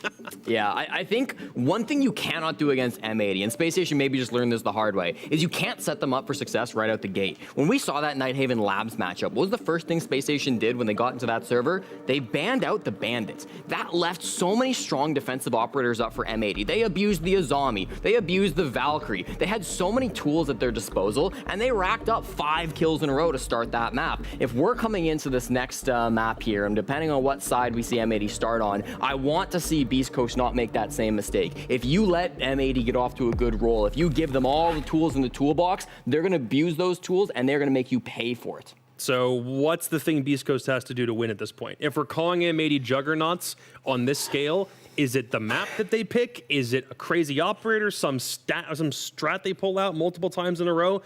Do Beast Coast have a trump card? I'm summing it up. They just have to perform better, because M80 has shown against multiple top teams now that they are here to play, they are here to win, and they're going to keep doing that. They haven't let up, in my opinion. They have not let up, maybe in the OXG game, and that's that half, but for the most part, they have stayed pretty consistent across the board, and that's the Siege, personally, that I love to watch. Just the dominant team showing why they're the better team that day, and the performance as a whole. I think it's like a 2-step plan for Beast Coast coming into this. Number one, get the fundamentals down. Make sure you're trading your teammates. Make sure that your plans are going according the way that they should. And if they don't, have a backup plan. Be able to come around and save things when they start going off the rails. Step number two, once you've got the basics down and your pushes are going pretty well, your holds are going pretty well, throw in some of that magic. I've seen Mr. B do some of the craziest things on this stage and in this server that any North American player has ever done.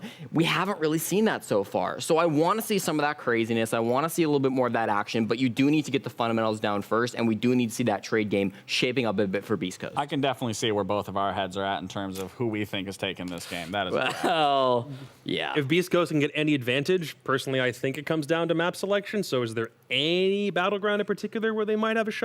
I mean, yes and no, right? Like, there's some terrible maps for M80. I mean, they hate Oregon, but they're going to ban it. They've got 4 bans coming through here. Consulate is one that could be interesting. We've never seen it before. The ban rate from M80 is a little bit higher than Beast Coast. Otherwise, the big problem is that there are so many good maps for M80, and Beast Coast map pool has been obliterated over getting stomped in the offseason, losing all of their games in the NAL so far. They don't really have a pool or a map where they're like, all right, at least if we can get here, we're golden, because they just don't have many great options to work with. You're reinforcing my point of M80 just kind of being the better team. And if Beast Coast really wants to win this game, they're really just going to have to be the better team. And we have seen miracles in Siege happen. There are teams that it looks like they should just be beaten. But obviously, even in the first day of the first, play day, we saw a lot of upsets. So there could be an upset, but overall, I think M80 honestly takes this. Well, let's at least see where we're going to see if Beast Coast have some kind of fair fight here. Bank, what do you think? Okay. I actually did predict this. This was the map that I thought we may end up going to. It feels like the least bad option for Beast Coast out of the things that M80 didn't want to ban out. So sure, we're going to Bank. It's a map that for Beast Coast, they are technically undefeated in the NAL. They beat Space Station last stage, but in the offseason, they lost it to Dark Zero, SSG Academy, and Luminosity, which is a tough record to be going into. And then for M80, 2-2 record on the year, but when you dive into that, they're 7-3 games over SSG and WGP, and then their losses were 7-5 and 8-7, both against Dark Zero. So even this map, I think, is still favorable for M80. Lax. Looking at the map and being Bank, we haven't seen Beast Coast be overall like top tier coordinated, and this is a big map. You got to clear a lot of space. You got to get a lot of information, not just information for yourself, but relaying that to the team, and then obviously back and forth. So it being such a big map and they already aren't looking that strong in terms of their coordination, it's a tough call. How much of this comes down to the fact that they decided to move away from 2 players, or more accurately, Hyper retires, they decide to move away from Vert. They bring in Spiff, they bring in Reverse, both of which very clearly have obvious upside or they wouldn't have picked them. But those guys have been playing for so long. To move away from them and all of the different little nuances that they've picked up over so long playing the game, how much of this is just Beast Coast still not really knowing how to tap into the skills of the new guys and whether those dudes actually have a full repertoire? I think that's a perfect example of what you're saying, of losing 2 veteran players and kind of bringing on a rookie and then a semi-experienced player. I think that really is what's playing more into Beast Coast. I don't want to say downfall, but maybe not to their best potential of having those original players of Vert and Hyper. Yeah, I just feel like with, how short the offseason, or how long the offseason was and how short the group stage season is, if things weren't clicking in the offseason, and they weren't, and if things aren't clicking at the start of this stage, having so many young players, so many rookies, even the players that were on this team earlier on in the stage, right? Like people like Mr. B, they're still relatively new, right? Hat, relatively new player, despite the fact that, he was on the team in stage 1. I think it's going to be very difficult for these new-ish players still in their rookie year to come back and to try to reshape things, fix all the mistakes after so little time because they just played so many games in week 1. Now they got so many games in week 2. Maybe that would have been easier with veteran players, but even still, it's going to be a tough job. It is a little bit of time. They literally need to start getting more on the board than what we're currently seeing, because if they don't, like you said in the beginning, they're going to be drowning. I don't want to mention this just because we're talking about Beast Coast being in a hole, but after this game is done, they will be 50% of their way done with the group stage, with still 1 more game to play after this at the very, very end of the day. So if they don't win this, it's not that they're mathematically already eliminated from qualifying for playoffs, but to get no points, assuming it's a regulation loss, is the worst way you could possibly start your first half of the groups at this point. It's mentally draining as well, that you put in all this work, all this practice, and it's not paying off. That stings. I know what it's like. Unfortunately. Yeah, you want to talk about your PTSD from stage 1? No, not at all. Yeah. Not at all. Not even a little. I do think, though, that, we're starting to get to the point where Beast Coast can maybe come into some of these matches with the mindset of, let's just try to improve, right? Realistically, top 6, it's pretty tough to get to. It's not out of reach yet, but it's getting there. And I think as we get further on through the group stage later this week, you can try to focus more on improving rather than racking up the wins, and then your focus is all on the LCQ. I will say this, because it sounds like I really have been a Beast Coast hater, and I apologize, Grant, I'm not a Beast Coast hater. But there is, when your back is against the wall and you kind of don't really have anything to lose in a sense because you've really just kind of been getting beat a lot, it allows you then to expand of things that you can try differently that clearly haven't been working in the past game. So that does allow you to kind of free ball things. And if that gets the ball rolling, then that's what you just got to do and just keep going from there. So, I mean, you can't really speak from too much personal experience, right? Because you did that with Parabellum. It was only a 1-game win. I mean, I'm assuming you...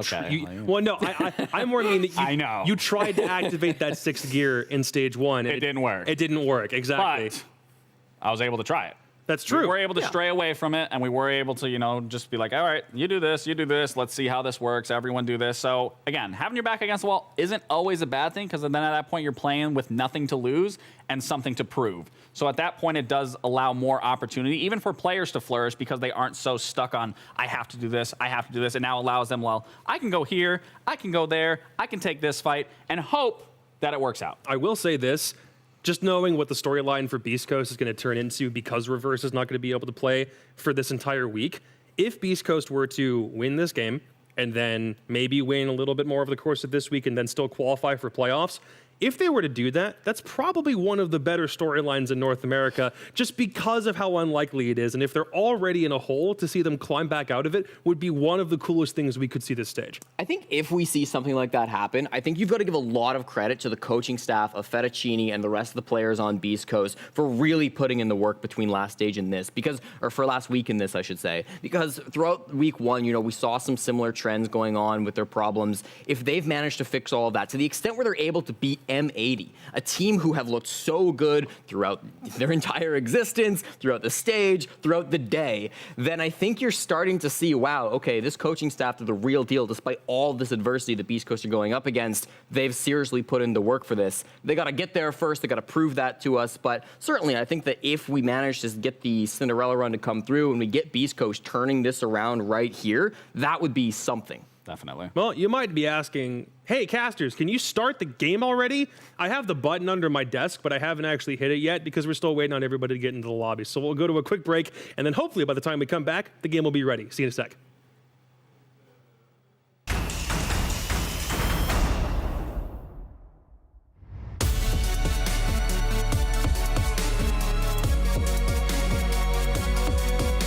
Ram's got one of the sickest loadouts an attacker can have. It's the R4C with the 1.5 scope, probably one of the best guns in the game. You got a secondary shotgun, which is always useful. Like so little time to play with her, I think there's going to be a lot of new ways that people are going to utilize Ram. That gadget of hers is absolutely insane and really fun. Her Ram drones, which nothing really is stopping those things other than a reinforced wall. It is ridiculously loud.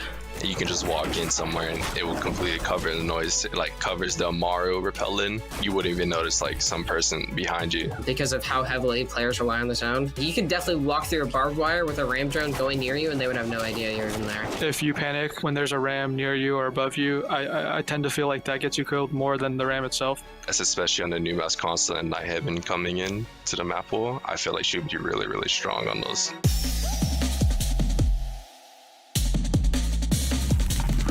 So my favorite moment, I think, when SSG invite finals versus NIP. I was in the crowd. I just started playing competitive.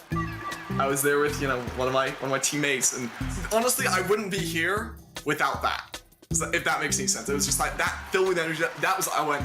This is why I want to do this. My most fondest memory would probably be at the Yonkapin Major in late 2022, like November, I think. I was there with TSM as a player. It was my first LAN event that I got to play through. And the moment was when we were, I think it was before we went on stage. We had like a meet and greet with a bunch of fans, and that was like the first time I've gotten to actually meet like my own fans.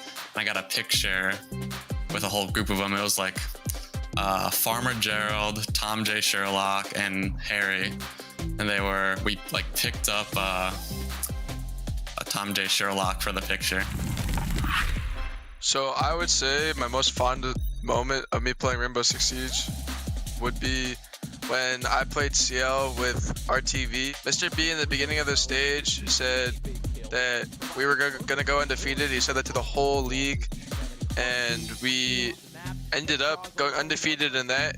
Not a single loss. And then we basically won all the way through playoffs with only losing one map. But that was for me, the biggest moments of my career so far, and I deserve to be where I'm at. So obviously for me, my most memorable moment would be clutching the 1v4 against Damwon at the Invite 2022. Kansan, but a beautiful double play. And watching from this angle, Kansan, are you a miracle worker? You only need one more, and there it is! We were up 6-5 on Bank, and it was the last round, and I clutched a 1v4 to push us into the second map, which we eventually won. I would say one of my most memorable moments in Siege was qualifying for the Mexico Major. It was still pretty cool to travel to different countries. So, we went to Mexico City, and then I got to meet a bunch of the casters, the players. We got to play against a bunch of these teams internationally for the first time. I think the happiest and best moment in my Siege career. It's winning SI 2020. I think that particular win meant more to me than, you know, other wins I've had. I think it was the biggest prize I've won. But also, I had just previously been on EG and we had our string of second places. I was kind of picking up a reputation of being a finals choker. The crowd made it that much better, just like they were on our side the whole time through the game. It was really cool to experience, for sure.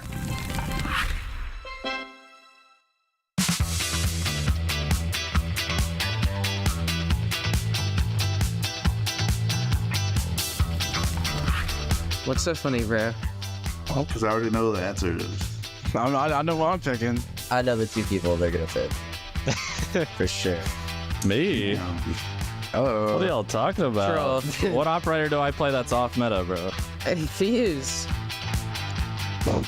What do you mean, me? I'll do what needs to be done. Like, you'll catch me in the mud when you least expect it. That boy George. Wow. Snake. Really, bro? As soon as the operator came out, he picked it. I think I'm the thinker. I'm the thinker for sure.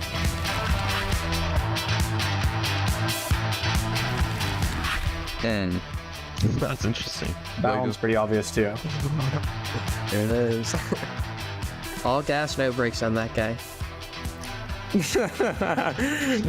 That was obvious. Yeah, like I said, I am definitely a thinker. I make the plays. I'm hit. Okay. What? Mass is kind of like a rat on attack. I'd agree. I do. Yeah.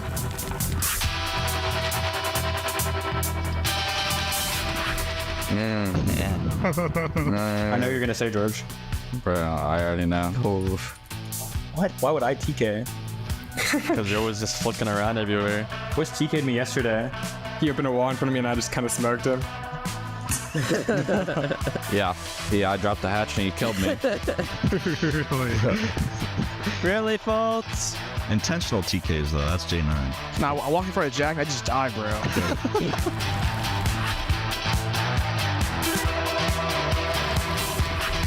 Why are you smiling, bro? Me? Yeah. Because you're gonna put me in, it's just false accusations. Nah, that's rigged. I may sleep up until the scrim, but I'm always on time, so. Well, I remember when we had to call you to wake you up for a game, and you woke up and you were dead, bro. That was at like 10 a.m. You still can't wake up You're that so early. sleepy. There's only one right answer for this one. Pretty much. I remember when you called your dad once and you got mad. Yeah. Me, bro. I'm the rooster. I'm the, I'm there at 7 a.m. just screaming, bro. Like. Can you do the noise again?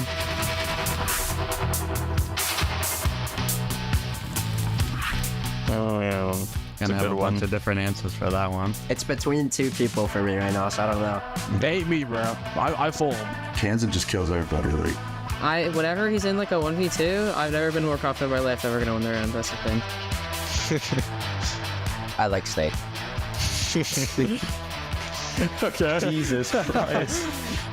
I said false because whenever I see him in like a 1v2, 1v3, like I know there's a chance that we win that. I think Jack. I think he's one of the most mechanically gifted in the game. When he's feeling it, I don't think anyone can stop him. You know what? It ain't a gift. It's talent. That's hard work. The genetics, I would say, even. It's genetics. It's born with it.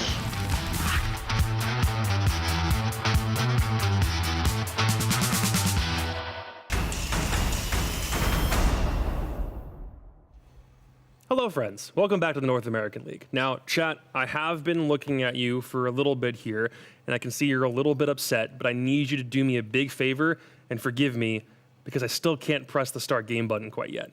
We're getting there. We're just waiting for one last player to join the lobby, and then we can start this shindig. But at least for right now, I'm just my sincerest apologies. I really owe you guys one at some other point down the road. But yeah, at least for right now, we got to keep waiting. I'm sorry. You don't got to apologize. It ain't our fault. I We're know, here. but I feel it's bad. Spiff, and I just called him on FaceTime, and apparently he's about to show up. So we're getting the show on the road. But you actually have his number, right? I do have his number. I just was on FaceTime with him, actually. Could you call him right now so we can show the stream? Well, I can't right now. Come on. No, people could see the phone number. I wouldn't want to dox my homeboy. He'd lose internet again, and then we'd have to wait another 30 minutes. It would be bad. So it would be bad. Chad, I just want to say, if Chad, you're mad at me, you're mad at Jesse, you're mad at Jacob, we don't care. It's not our fault. We're just here. We just work here. We'll just keep chilling up until we actually get Spiff in the lobby. He is here, but just as a quick primer before we jump back into things, Jesse, because we're going to this map, just remind everybody about whether these teams are good or bad at the map that we're going to real quick. Well, I'll give you a fun fact, Jacob. Both these teams played Bank in Gamers Without Borders, and both of them lost it to Dark Zero. Both of them started with either a favorable or even first half. The second half, unfortunately, both ended up pretty poorly. We saw an M80. Spoit kind of went missing second half there from my notes, as you can read, Gabe. I actually can't read. That's why the text is so small.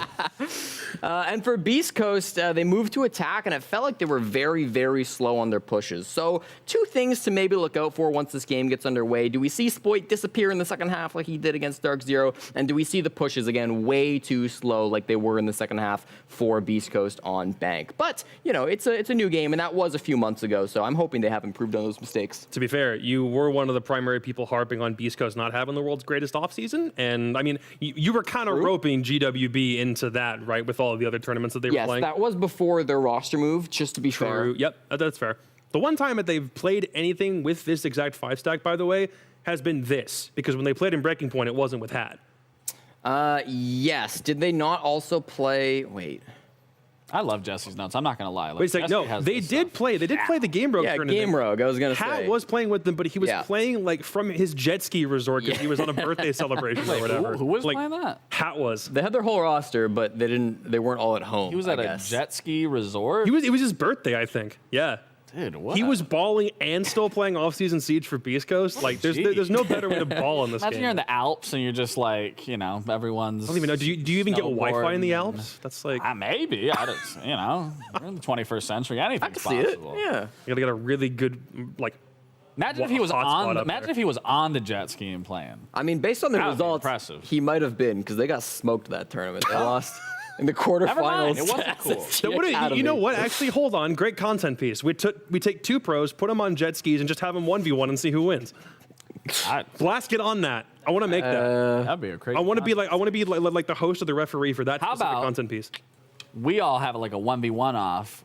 Yeah. And then, you know, see who's mid. Yeah, you want to play me and Jacob in Siege. You want to see how that goes. Yeah, because I absolutely want to prove that Jesse is the most mid player on this desk. We could 2v1. We totally could. We could 1v2. Whatever you guys want to do. That could actually be kind of fun, a 1v2. I think that would actually be fun. Raw America. We'll set it up. Maybe that's how we decide, like, whose job is going to be whose going forward. Like, maybe, like, I'll end up taking hosting. You'll take over. Oh, if you win the 1v1s, you get this chair? Yeah. You want to be the host, Lax? You want to be jumping up there? I'll give it a go. You know, I'm not going to do it as good as Jacob, but I'll give it a go. You might as well get the casters involved on that, too. Might as well be like... I'm smoking those guys. Hey, Carter. Hey, Sam. Chance. You guys get in on the 1v1s, too, and then if you lose to Laxing casts for a game, and then you guys come on here. Yeah, you know what? Why not? I mean, you know, actually, no. Never mind. I don't want to do that. Well, we do finally have the game ready. Thank you for bearing with us, everybody. We've got Spiff in the lobby. It's M80 versus Beast Coast. Map 3 is up on deck. If Beast Coast lose this game, then their opportunities to make playoffs go way, way down. So we're kind of hoping that doesn't happen. Just a little bit, subconsciously. Stokes and Lynx have the call for game 3. Well, we've waited a little bit, Sam. Just a little bit. But now we finally have our third match of the day where, ironically enough, Beast Coast are actually coming into this game up in the wins over M80, including Stage 1. I actually think they've played one match, and Beast Coast beat M80, but that was in a much different set of circumstances at the end of the season, and now Beast Coast are coming into this without a win, and M80 are coming off of a game where they made OXG look silly. Yes, indeed. And I think the way that we can kind of start this off for Beast Coast is that we're hoping for a resurgence here. They've kind of started to fizzle out a bit, and now is where the rubber hits the road. You heard it there first on the desk from Jacob. If Beast Coast lose this, Lynx, there is really not a snowball's chance in hell that they are making the playoffs. And they're more than likely staring down the barrel of elimination from the potentiality of the major. What is how? Is Hat wearing a balaclava? What we call those in the common day is a shiesty, but thank you.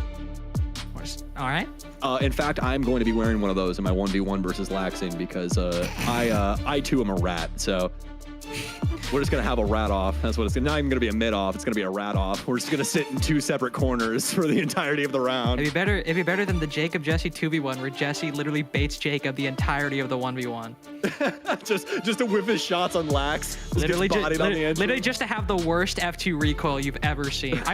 Jesse lost me 1 round in a ranked game, and I've not forgot it after about a year and a half. So that's personal, unfortunately. Anyway, getting into the game, we have the operator bans transpiring. On the last one, actually, see Nook and Ying taken off the board. Valkyrie is our first defensive ban, but I actually want to talk about an operator that wasn't banned. The Monty is left up. Now, Ying being taken off the board, that does take an operator that Beast Coast, especially starting on the attack, would have loved to have up because it allows... I can't. Why is he wearing that? Reverse has the Lysol in the background.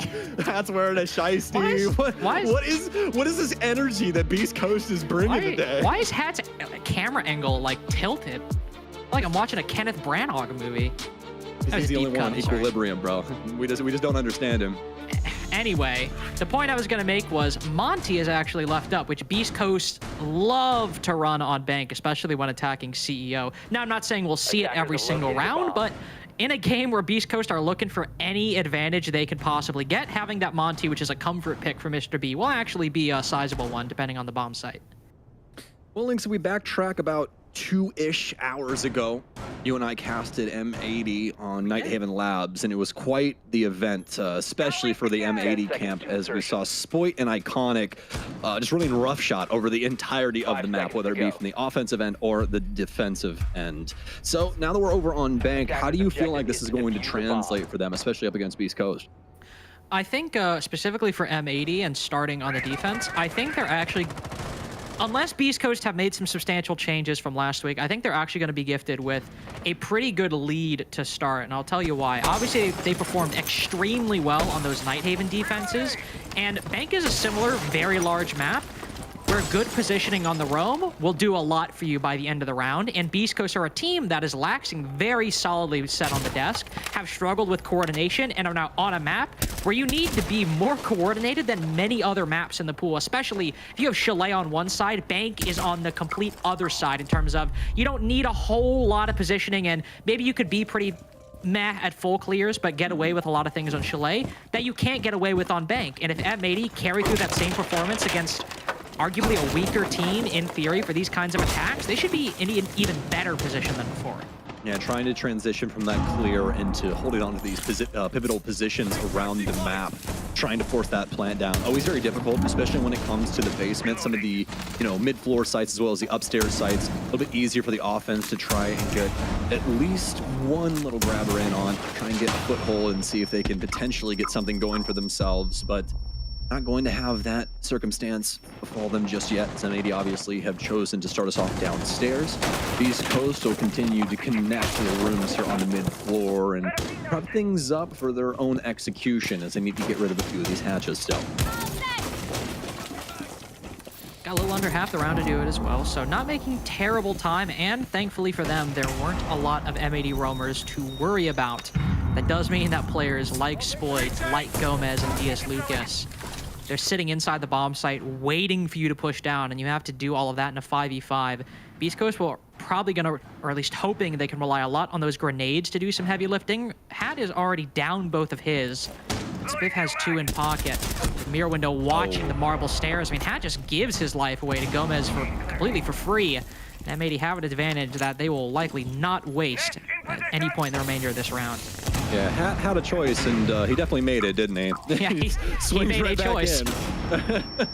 Not exactly one that's going to be the best thing for them right now, but will at least show off the mirror window placement for M80. And oh no, this is starting to look like an M80 round, and quickly dispatch the entirety of the onslaught, pouring its way in from server. Won't be able to make their way even past CCTV or try and get a potential plant down. Just be all the kills going the way of M80 for the most part. Let off with that nice little pick discovered on marble stairs. Well, that's round one, I guess. Yeah, that's round one. Massive build-up for Beast Coast on this clear. Everything's going so well. Hat decides with his shiesty self, he's going to peek a mirror window and gets rocked. I like that he saw the mirror window and he's like, I know the solution. I'll pre-fire that. Like, well, I'm the villain. I'm him. He peeked the other side, guys. Guess we'll chalk that one up to unlucky timing. I mean, listen, I get the idea from Beast Coast, right? They're like, all right, we don't have a lot of solid control. There are a lot of mirror windows. Watching the server entrance and watching marble stairs, we'll try to drop the hatch and play close. But M80 had a contingency for that, which was Iconic was playing farther back inside of one of the bomb sites itself and could easily see for the off-plant spot Mr. B tried to use. So, 5 seconds to go. round one, kind of a wash, unfortunately. Not great from Beast Coast and very good from M80, but then again, they just 5-man held the bomb site and never faced much pressure. A lot of build up for a heck of a lot of nothing. Failure launch for Beast Coast on that one. See if they can course correct. Get the ship into some calmer waters here before this storm gets too aggressive. Don't want it to brew up too much. Get too far of a lead for M80, and then everything can most definitely go wrong, as we saw earlier with their engagement with Space Station. Trying to make this look very similar. Because, I mean, imagine, man. Imagine if they go with a day where not only a 7-1 victory to start off, but maybe a 7-1, 7-2 here. You drop 3 rounds in between 2 maps. Definitely a way to keep the confidence going throughout the stage, especially walking your way into Major Week here, or rather Super Week. I mean, depending on how Beast Coast fares, this could be a major week for them. Unfortunately, chances of making the major may be erased depending on what happens, or made substantially less likely with their performance. Look to round 2 and the rounds further to try and bring themselves back from the brink. So far, haven't seen anything from either team just yet. That just favors M80. They've got Kiba barriers set up on the top floor. F-Knots to catch anybody walking in through certain entrances. Reverse down inside of main lobby. Looking to cut off the Azami as she rotates around the banana window. Hat does find Kino first. That's the only C4 for the defense gone. But this top floor hold is still intact. I imagine there'll still be plenty of opportunities for Gomez and Spoit to even the score. The lower this clock gets, the more worrisome and to feel for Beast Coast. Even with the man advantage going their way, we've seen time and time again where they've been able to quickly flip the script on the opposing squad. Now, we have to Gomez. They'll be able to strike true onto reverse. To worry about a few ulterior motives that BC have working in, and those will go off without a hitch. Hat with some big kills here against the one deeper inside, but also the play in archives. Bomb will go down more than likely here. I don't think there's really a spot they can find. Mr. B will get discovered, but the bullets won't land correctly, and BC will get their very first round. And although his mouth is covered, you could see that smile on Hat's face. Beast Coast finally also put not only an attack on the board, but one that looked decent. I mean, we see Hat work himself into archives and never really dealt with by the defense. He's able to not only get a kill there, but remain a constant thorn in the side of all the on-site or first 4 players throughout the duration of that round. He finds Diaz lurking around inside of the bomb site, then catches Iconic trying to rotate in later to deal with them. So while we didn't see anything from Beast Coast to really deal with the upstairs player, aside from reverse just watching the banana position, Beast Coast had decided they didn't really need to do anything to clear out that spot. Instead, they would just hold areas around the bomb site, constantly apply pressure and hold angles, and M80 just unfortunately rotated in front of them. So a good round that showcased some good coordination and positioning from Beast Coast to start. Just need to start seeing them string these together, and with the Monty coming into play, hopefully see them recapture some of that kind of random or off spirit that we've seen them employ in the past. 5 seconds to insertion. Really a top floor defense now for M80 after that unsuccessful defense of the mid floor. Partnered with a very big round from Hat. Picked off the first round, not able to secure too much after he pre-fired that mirror window at the base of the stairwell, but that one a big triple for him, and now hopefully leading into some more successful rounds when it comes down to it. Now a round that Lynx will more than likely be quite excited for, not only because we have Glaz in play for Spiff, but referencing back to what he talked about before we even got in this game, guys. Monty's in play. Not only that, it's gonna be on a top floor assault.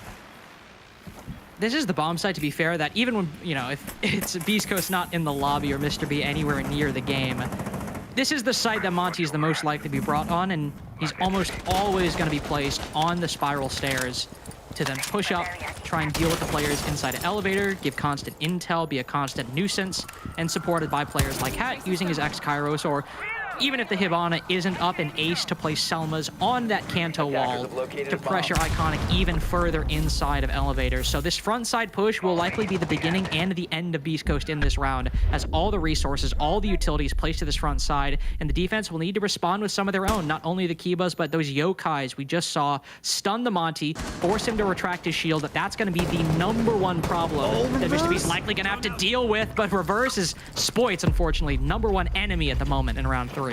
And I mean, somebody has to be. Spoit has constantly been the thorn in the side of any ulterior unit that they have been playing against in recent history, but this time around he's going to have to sit it out on the bench for the remainder of round 3, all due to the efforts of Reverse. And an angle that we really seldom see, the skylight working its way in, usually really telestrated due to that audio of you putting the rope on the actual skylight, but there's so many things going on inside of the lobby right now for M80 that they kind of get distracted, as well as a few of the angles just not working their way in for the defense in the best way possible. And speaking of that, a grenade will fly in too. It takes out Iconic and the two big players from earlier in the day, both dead in the water.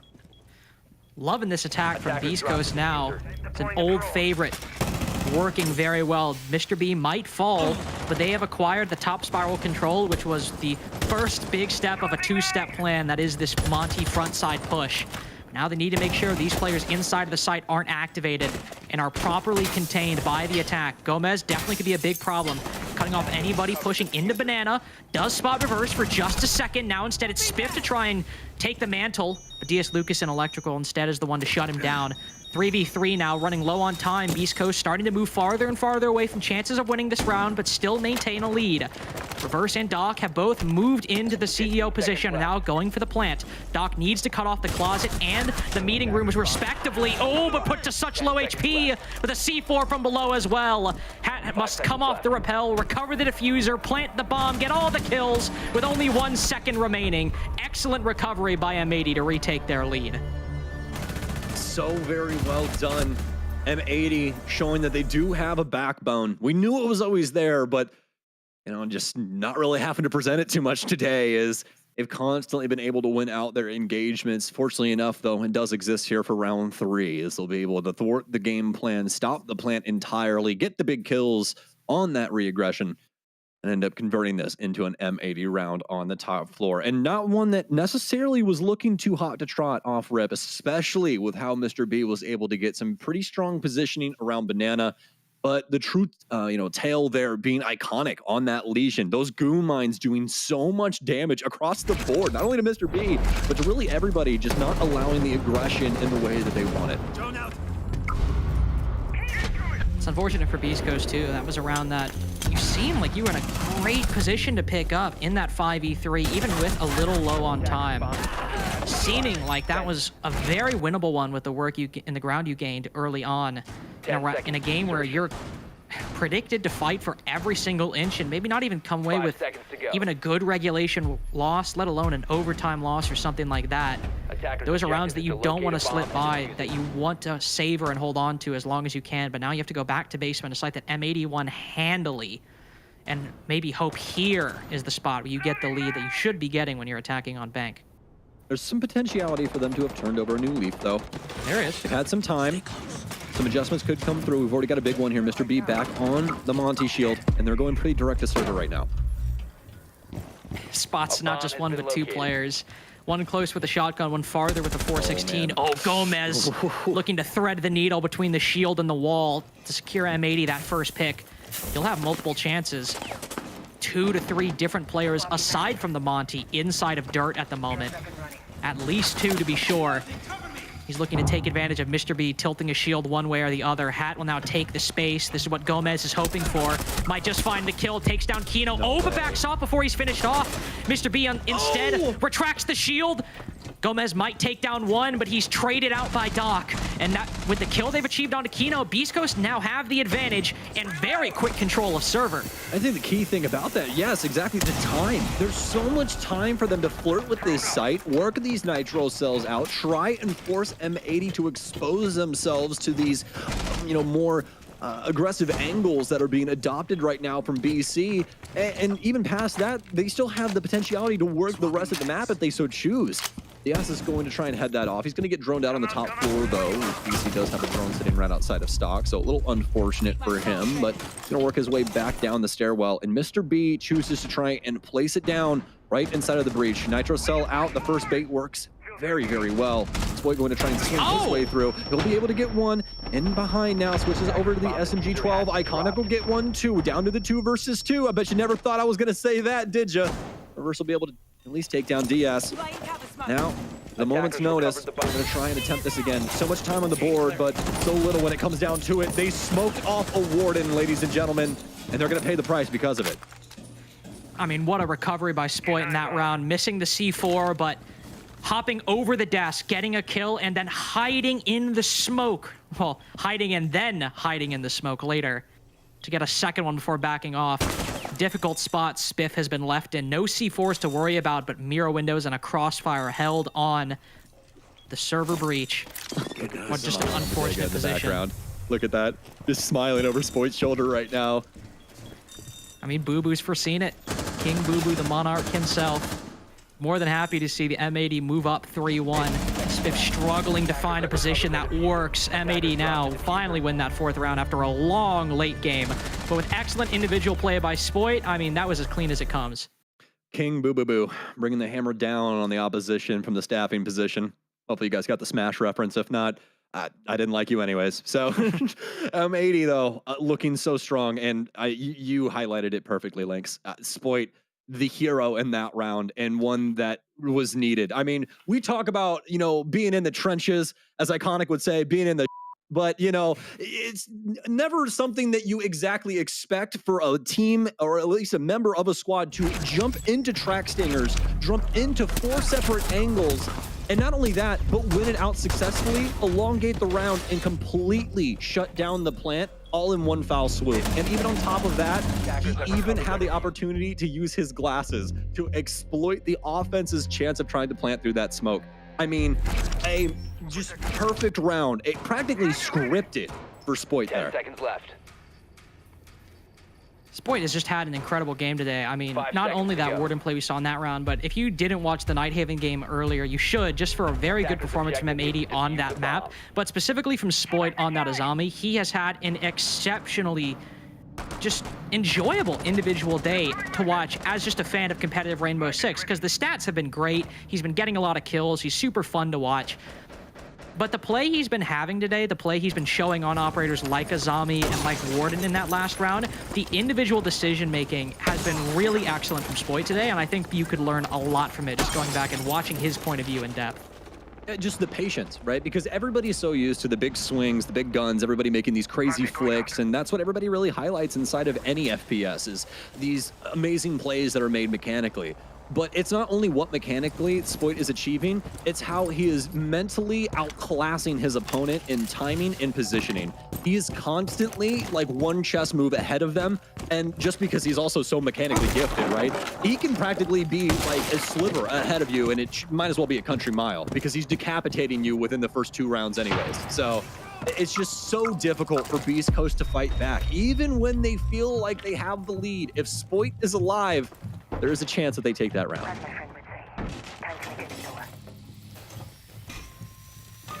Reverse, he is alive and might just find himself in a winning position. This is where Hat did so much work on that previous open area attack. This time Reverse has crept all the way in, but can look directly into cafeteria and open area if he wants to. Doesn't seem that M80 are aware of his position. Knows the Warden is just around the corner. Drones capturing all of M80's attention inside of the site. Does finally spot one. Oh, but doesn't land the kill. Now M80 will know someone is playing inside of Tellers, and that position has just lost a little bit of its luster.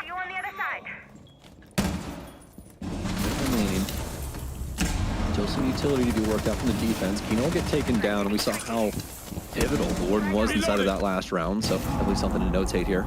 M80, though, do still have a lot of guns pointed at the necks of Beast Coast. Smelled blood in the water earlier, and we were able to take it because of it. Spoit with the first one. MP7 in hand this time around, so we'll be rocking Fenrir. Almost a nice find onto Mr. B, but now him and Reverse both have full control of the kitchen area. Spoit will be able to at least tag up one halfway through this plant. Gomez almost able to take down the printer player. Doc fully laying down, but not able to get too much going for himself. Doc able to get two there off of the clone angle, and what a find for him. Mr. B will sprint away from Spoit. He has picked himself up inside of Archive. Swing through, it'll be Mr. B to nip it in the bud here as BC find their second round finally. Seemed to be a mirror image of the Clubhouse game earlier, and actually the previous Clubhouse game that we saw between OXG and Wildcard, where Wildcard on the attack were consistently able to pick up at least one bomb site CCTV, but the other two constantly eluded them. It seems to be a similar case here, as Beast Coast put up two very solid performances attacking open area, but then two decently poor performances attacking Church Arsenal, and the third bomb site has gone the way of M80 one time now, despite a promising start. But now Beast Coast need to follow through on that 5v3 they gained earlier to even this half 3-3. That is what their goal is. That is what they can hope for at this point as we move into round 6. CEO being the only sort of common ground these two teams might have. What a moment that was right there. That was so weird. It was very bizarre. I had to stop myself because Doc was just like laying just prone, just completely spread out on the floor, and I was like, "What do I even say about this? Like, I don't even know what to say. This is just ridiculous." But I mean, it works out for him, and honestly, a lot of those prone angles when you're like positioned that way, right? Not when your head's forward, but when your feet are forward, that works out a lot of the times, man. There was a key time in the history of Rainbow Six Siege where that was one of the most influential positions you could take, because people's bullets would just smack your feet, they'd smack your hands, they'd just smack anything that wasn't your head, and it would give you such a strong advantage in those scenarios. Not as much of a deal nowadays, especially with, caliber-based destruction and how they change the caliber piercing on people's bodies, but I mean, hey, still works out for our ace down here, as Doc will be able to at least get one kill for himself inside of Printer before transitioning that into the second in that round. And now, speaking of transitioning, we're going to head into round 6, see if we're going to end up at a neck-and-neck pace, or if M80 will be able to edge out Beast Coast on the defensive end here on Bank. Monty still poised to be Beast Coast secret, or not so secret, weapon in this half, but I have to imagine M80 are more than ready for it. We already saw the Yokais position around the main stairs earlier, but I think Iconic will maybe give up the elevator position, or no, in this case it's actually DS Lucas on the Mira, I think, instead being the one to hold this position. Maybe for the best, as with Iconic there, if he dies, you lose out on the magnets, whereas this time DS Lucas is not only playstyle as utility, but has the C4, but he too has backed off, and now they are switching defensive positions, shifting in the mid-round. As Iconic does take that spot inside of elevator. A minute and a half gone. This was the point where Beast Coast started to make progress previously. If they can't replicate that, they're in a losing position compared to their first CEO attack. Just remember how well that went off the last time.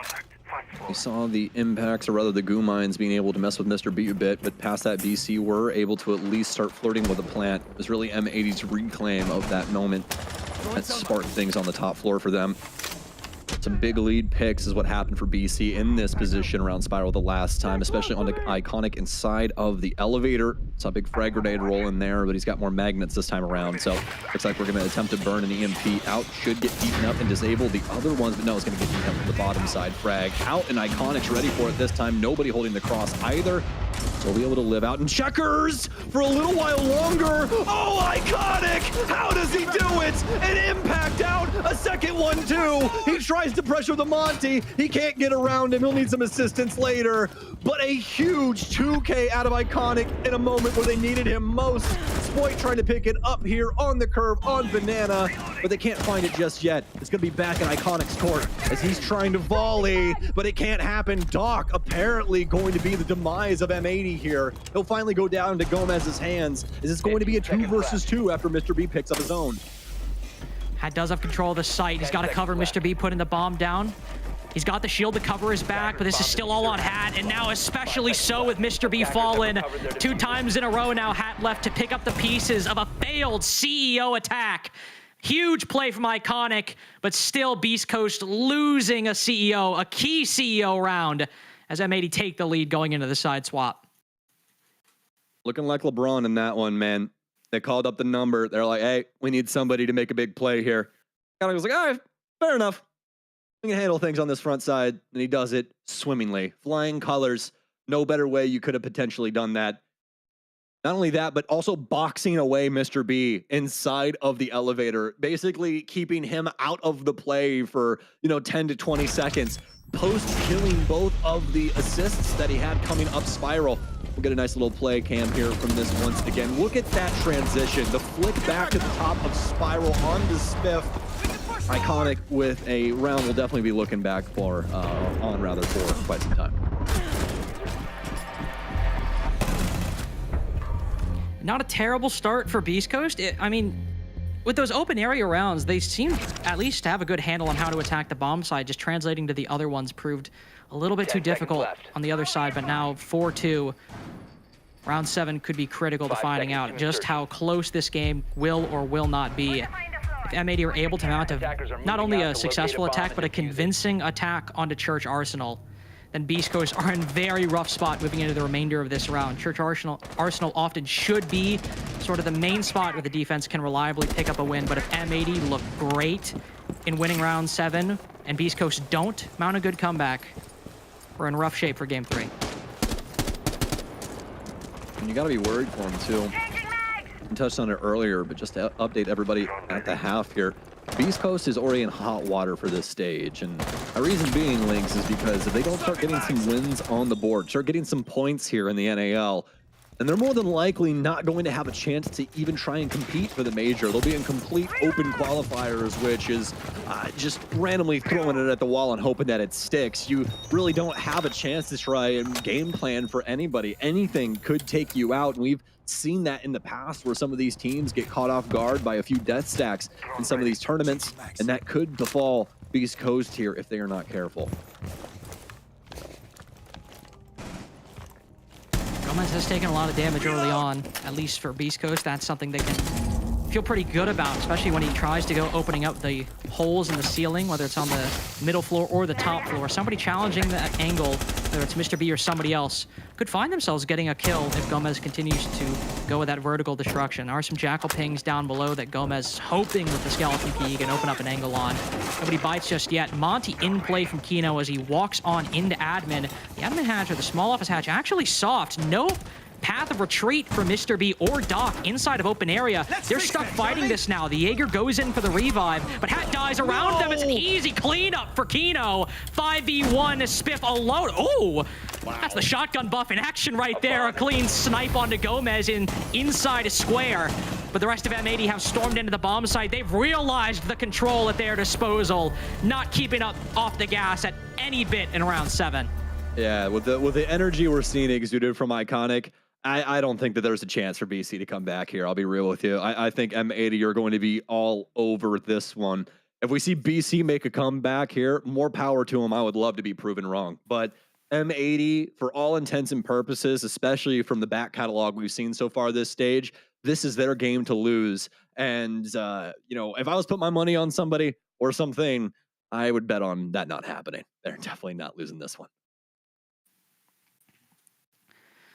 At this point, timeout definitely not out of the cards for Beast Coast. Got to maybe take the reset button mentally, just take pause it now, for a if anything, second. right? They're already at 5. Well, that's what I was going to say. They're at 5. That if within the distance of match point is a better time than any just to calm down for a second, take a little bit. You've lost Church Arsenal, and especially seemingly lacking some key parts of a defensive strategy. I mean, you got this small office hatch. Maybe you don't want to open it up, but it's not reinforced. It's not open. Just no commitment. Maybe a part of the strat forgotten. But every roamer in open area was not given an easy way to retreat. And instead, they ended up falling for it. I don't think we actually had a timeout. So oddly enough, despite moving down to a 5-2 scoreline, Beast Coast will just move into round 8, hoping that they can solve it in the round. Well, might be a fact that you and I revisit post round 8. We'll let them speak for themselves when we links. See what Beast Coast can do at the top floor defense for themselves, and it looks like it's going to be fairly aggressive. You got the Doc, you got the Rook, you got Warden here. Omai just for some remedies to some throwables, and obviously we're always going to see a Rooney, so not a big shocker there. But as for M80, I dropped a shield for this one. Gonna put them back onto Hard Breach and Kino for his sake, as he was our shield the last one. He'll actually be moving on over to our key sniper operator, so we'll see exactly what they can get done with this. As don't see her too often, so we'll see if able to try and solve any of these longer issues. Cool thing is I do believe her Lancers still end up actually dealing with these Kiba barriers, so half position might not last for too much longer. Might not, but he'll try his best to make it work.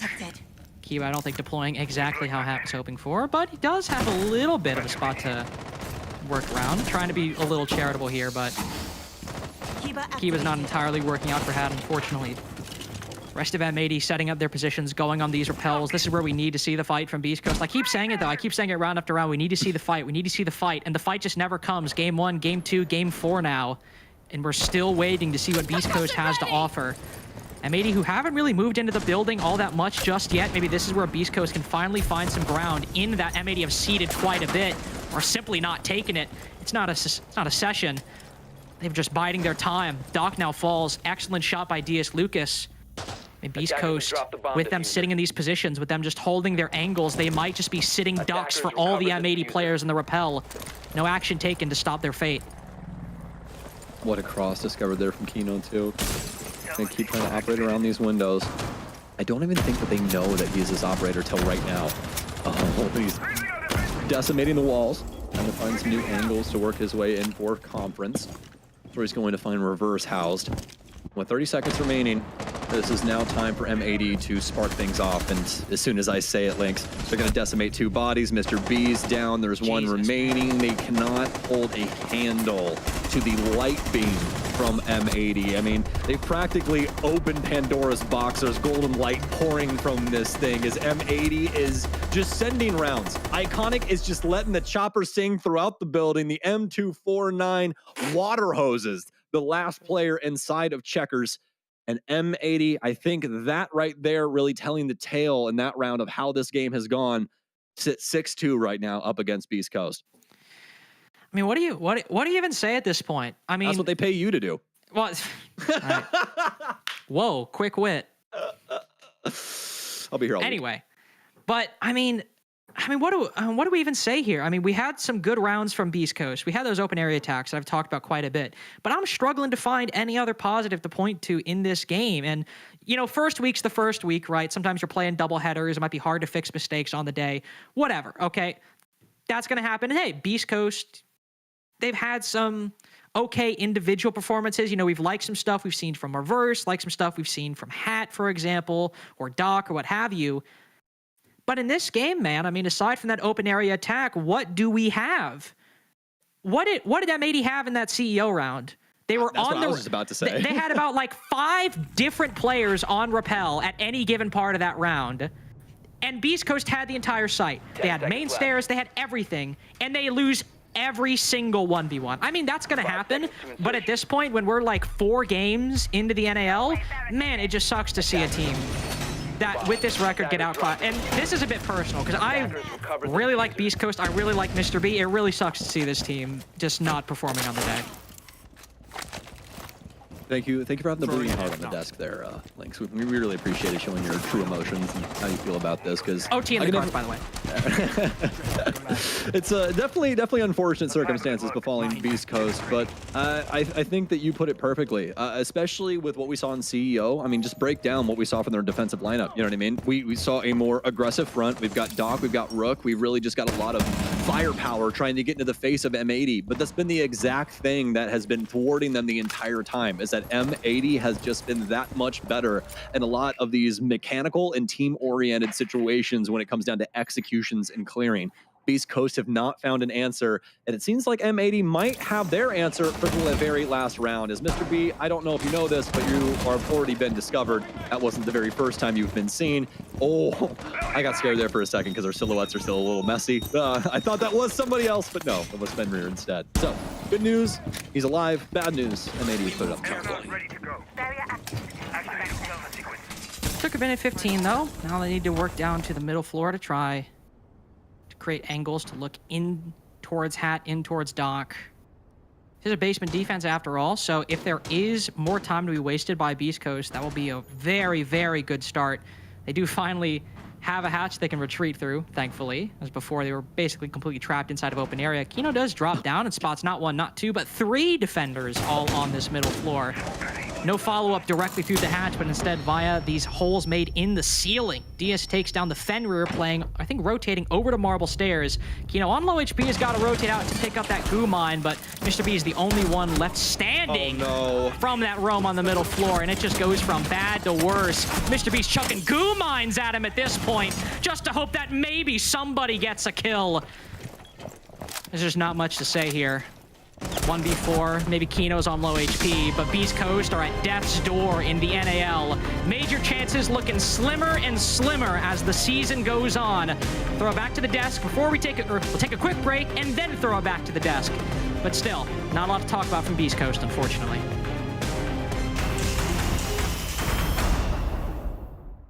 Have you ever wondered how our professional players go pro? Or what happens between our regionals and majors? During the Tier 1 off-season, our Tier 2 scene kicks off with 5 separate regions hosting their own T2 competitions that have the opportunity for anyone and everyone to enter. Now let's get started and welcome you to the Tier 2 ecosystem of Rainbow Six Siege. There are several regional events around the world, which are the Japan Invitational, Liga Start for Latin America, the North Regional Rumble, and R6 Central Combine from Europe, and Element 1 for North America. Let's start with Element 1. In the first phase, you have 2 open qualifiers, so that's 2 different chances to register your team. You will need to quickly sign up since there are only 32 slots per qualifier, and it's first come, first served. This phase is over 3 days with the first 2 Swiss format. If you lose 4 games in this phase of Alpha, you're going home. And if you're in the top 12 teams on day 2, you go through to our closed qualifier. During the closed qualifiers, teams face single elimination matches, with the top 4 teams from each open qualifier moving on to the next stage. In phase beta, 8 qualifying teams will meet Element 1's 8 invited teams for a classic Swiss format knockout bracket. 3 strikes and you're out, but win 3, and congratulations, you just made the final phase. Phase Gamma is our playoff bracket, where the top 8 teams from the open qualifiers and invites will face each other in a single elimination bracket until we get to the grand final. At this stage, everyone gets a share of the $25,000 prize pool, where the winning team will take home up to $10,000. These events aren't just about the money though. Our Tier 2 events give you the platform to showcase your talent to the world. The matches are live streamed on our official channels with the best upcoming analysts and casters that BR6 has to offer. Win here and your Rainbow Six life could change forever. Do you have what it takes to step up and be the next big name in Rainbow Six? Prove it.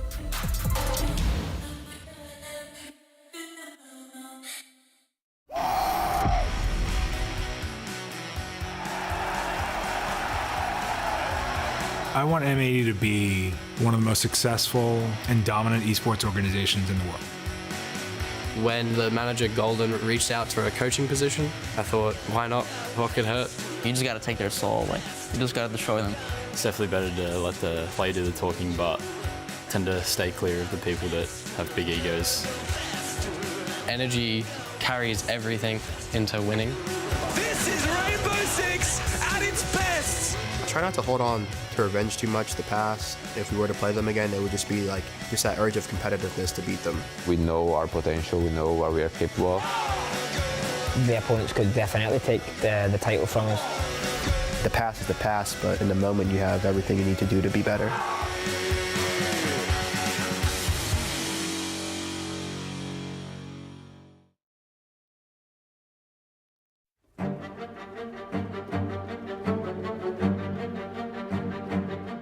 I wouldn't have imagined it, a few weeks or months ago, but now that we're here, it feels like we belong here. I know that they're going to think we're a very easy target, and I think that might be their downfall. I've never done anything like this big in my life. Definitely excited to, to meet these teams, been watching them for a long time. So yeah, being, next to them and even competing in the same event is pretty insane. Yeah, it was only until I started competing in Rainbow that I really knew what I wanted to do. I personally am very confident in my team's ability to be able to take this entire major. We just need to play strong Siege, we need to play together, and we need to be very switched on game day. We have very, very strong individuals that can flip a switch and be the best player you've ever seen. Jigsaw is like the quintessential young gunner. He likes to think he's better than everyone, and a lot of the time he actually is, so I respect it a lot. He likes to also tell everyone that he thinks he's better than everyone. He's definitely going to try and get into people's heads this major. God, he's one of the sharpest players I've ever seen touch the game. I know Jigsaw likes to playfully antagonize some of the teams on Twitter or in the lobby and be a bit of the villain. Definitely a bit of a brat when I was younger. There's a lot of tension, I think, between other regions and us. To be honest, the main point holding us back is that we haven't had a competitive Oceanic team in a long time. I think we do have a lot to prove, and not only just for ourselves, but genuinely for the entirety of Australian Siege. We're definitely one of the titans in Australia right now. We're always going to be considered a waste of a spot by other regions. Making the major and competing together is basically why we play. We come to prove ourselves on the world stage. I don't think Team Bliss fears any team, to be honest. Not even the world champions. I would say the sacrifices are worth it if you make it to the top. Basically, you could be the best team in the world one stage, and the next stage you could be out of the league. I personally don't fear anyone. We're just kind of we have to deal with what we have. We would definitely be in the underdogs in this major because we've literally proven nothing. We're a fresh team, no one knows how we play. It's like we do have the best 5 that we can produce. Keep energy up, because in the end, energy carries everything into winning. Definitely don't treat us like a lower tier team. We're just going to take it game by game like we have been all season and do what works for us. And if that's not good enough, then we'll just come back and be better next time.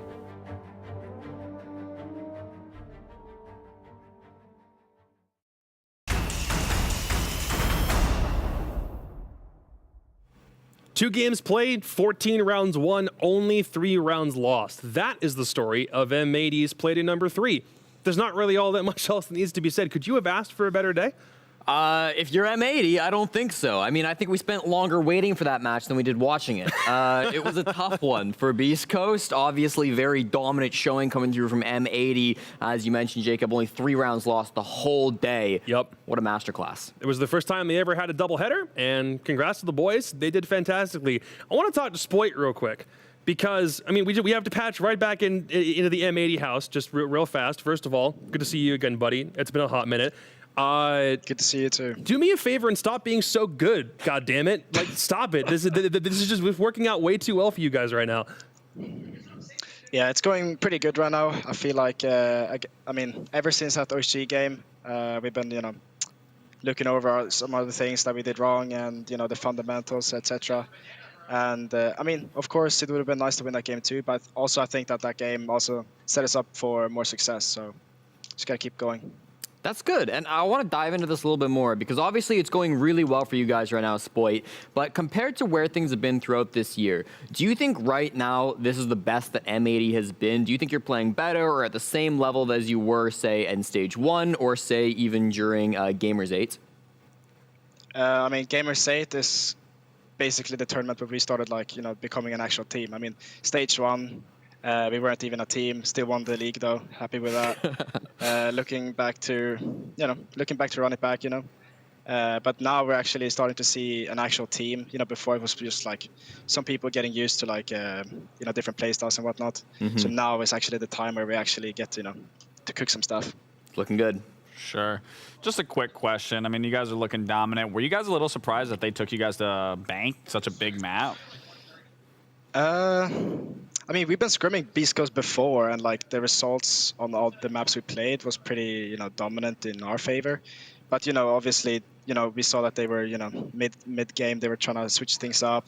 They've been VOD reviewing a little bit, but we were one step ahead of that, and we showed it today. For sure. I mean, you guys have been showing it throughout all your games so far. Do you feel any pressure on your shoulders specifically you were already at a top level in North America before, you went to the last major, so far things are looking good. Is there anything on your shoulders right now that you feel like you need to keep on carrying this region forward? Do you feel like you're at the top and you need to stay there? What's the mentality for you guys currently? Hi, Kino, what's up, dude? He said, what's up? Jacob. He said, "What's up?" My boy. What's up, dude? But yeah, I mean, there's always gonna be pressure. I feel like personally, I'm a big fan of like self-improvement outside of the game. So I'm always trying to make sure like that I do things throughout the day. You know, make sure I hit the gym before, even though I woke up too late today because it was early game. But you know, I try and make sure like my outside of game, so it improves my inside of the game. So, for example, today I noticed, I don't need caffeine. For example, it just makes me shaky on game day because I already get that kind of stress from the match day itself. So I mean, already today I improved on that part of things. So when you don't have caffeine, you pull a 3.25 KD on Nighthaven. Cool. We have all learned something today. So don't get your coffee in. Don't get your energy drinks before you play Nighthaven, and you're going to do just fine. Yeah. Hope you guys enjoyed that Nighthaven game. I was going to say, thank you for putting on a masterclass so that everyone at home knows exactly how to play that map. Dude, thanks a lot for coming in. I know we're going to talk to you again at some point, either tomorrow or Friday or next week. So best of luck. Have fun scrimming, dude. Thank you, guys. See you. All right. Well, best thing M80 could have had today, only dropped 3 rounds. Yeah. Beast Coaster in a much more considerable landslide now. Yeah, I mean, listen, we're going through the map, and I think for Beast Coast, it's a similar story to what we saw last week. I think at the beginning of rounds, when they've got a plan and they've got an idea and nothing's gone wrong yet, they look pretty good. Some of these Monty rounds behind Mr. B, especially tacking down to the basement, they started off strong. And then they lose a player, and then they lose 2 more players, and then the plant would get denied, and then they have no more time, and then they lose. And this happened round after round after round, and you just saw how shaky they were. This is another great example. You're getting into server, you get a massive man advantage, and then what happens? You go into the site, you throw a smoke grenade at a warden, you get shot in the head, and you lose the round. I think it comes down to a comm thing of trying to figure out who's going to be where they're going to be positioned, how the execute's going to be, because you were saying, you were giving them a lot of credit that they are finding those areas that they can contest, that they can take, but then it's the ultimate mid-round execute that they're failing really hard on.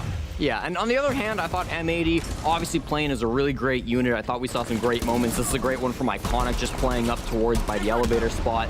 It really did feel like M80 were not only able to hold their own on defense, but then when they swapped to offense, I know the casters, you know, Stokes and Lynx, they were both talking about the Monty ban. They were saying, well, maybe you want to ban Mr. B's Monty, but Kino's Monty looked just as good, if not better. So, Lex, this game is over so quick, and he said that they had done some VOD reviewing on them. So maybe there was some actual counterplay going on, but just for me as a viewer, I don't really know if I learned very much from this map.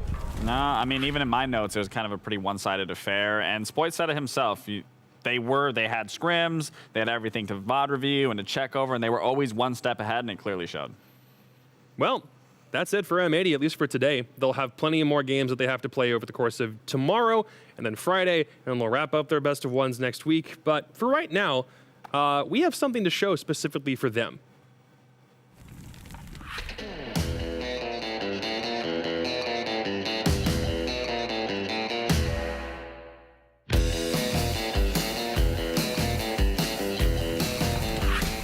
That's a hard one, bro. That's a hard one. Wait, I mean, there's 2 obvious ones, though. Yeah, he just doesn't care enough. Remember there was once, like right after we had a talk about being late and stuff, like you were late like 3 days in a row after that happened. Like he's just really late in general.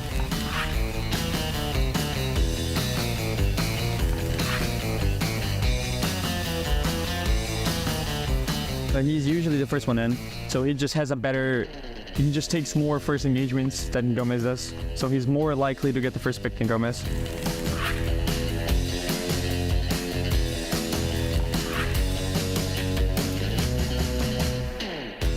Well, Diaz is just the obvious entry, but I think the reason why I put Dave is because when he clutches, and he does get a good amount of clutches. Like he was the person who clutched the most at a side.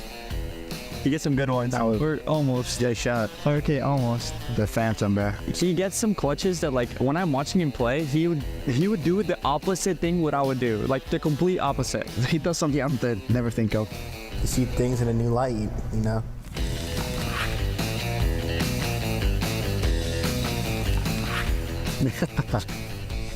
Dude.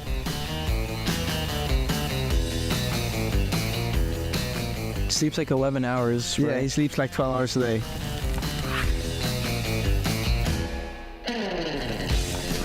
This might have been the easy one. Oh, Dave did it when the stakes were higher, bro. He did it twice in the same map. I killed a person as Boss walks in front of me.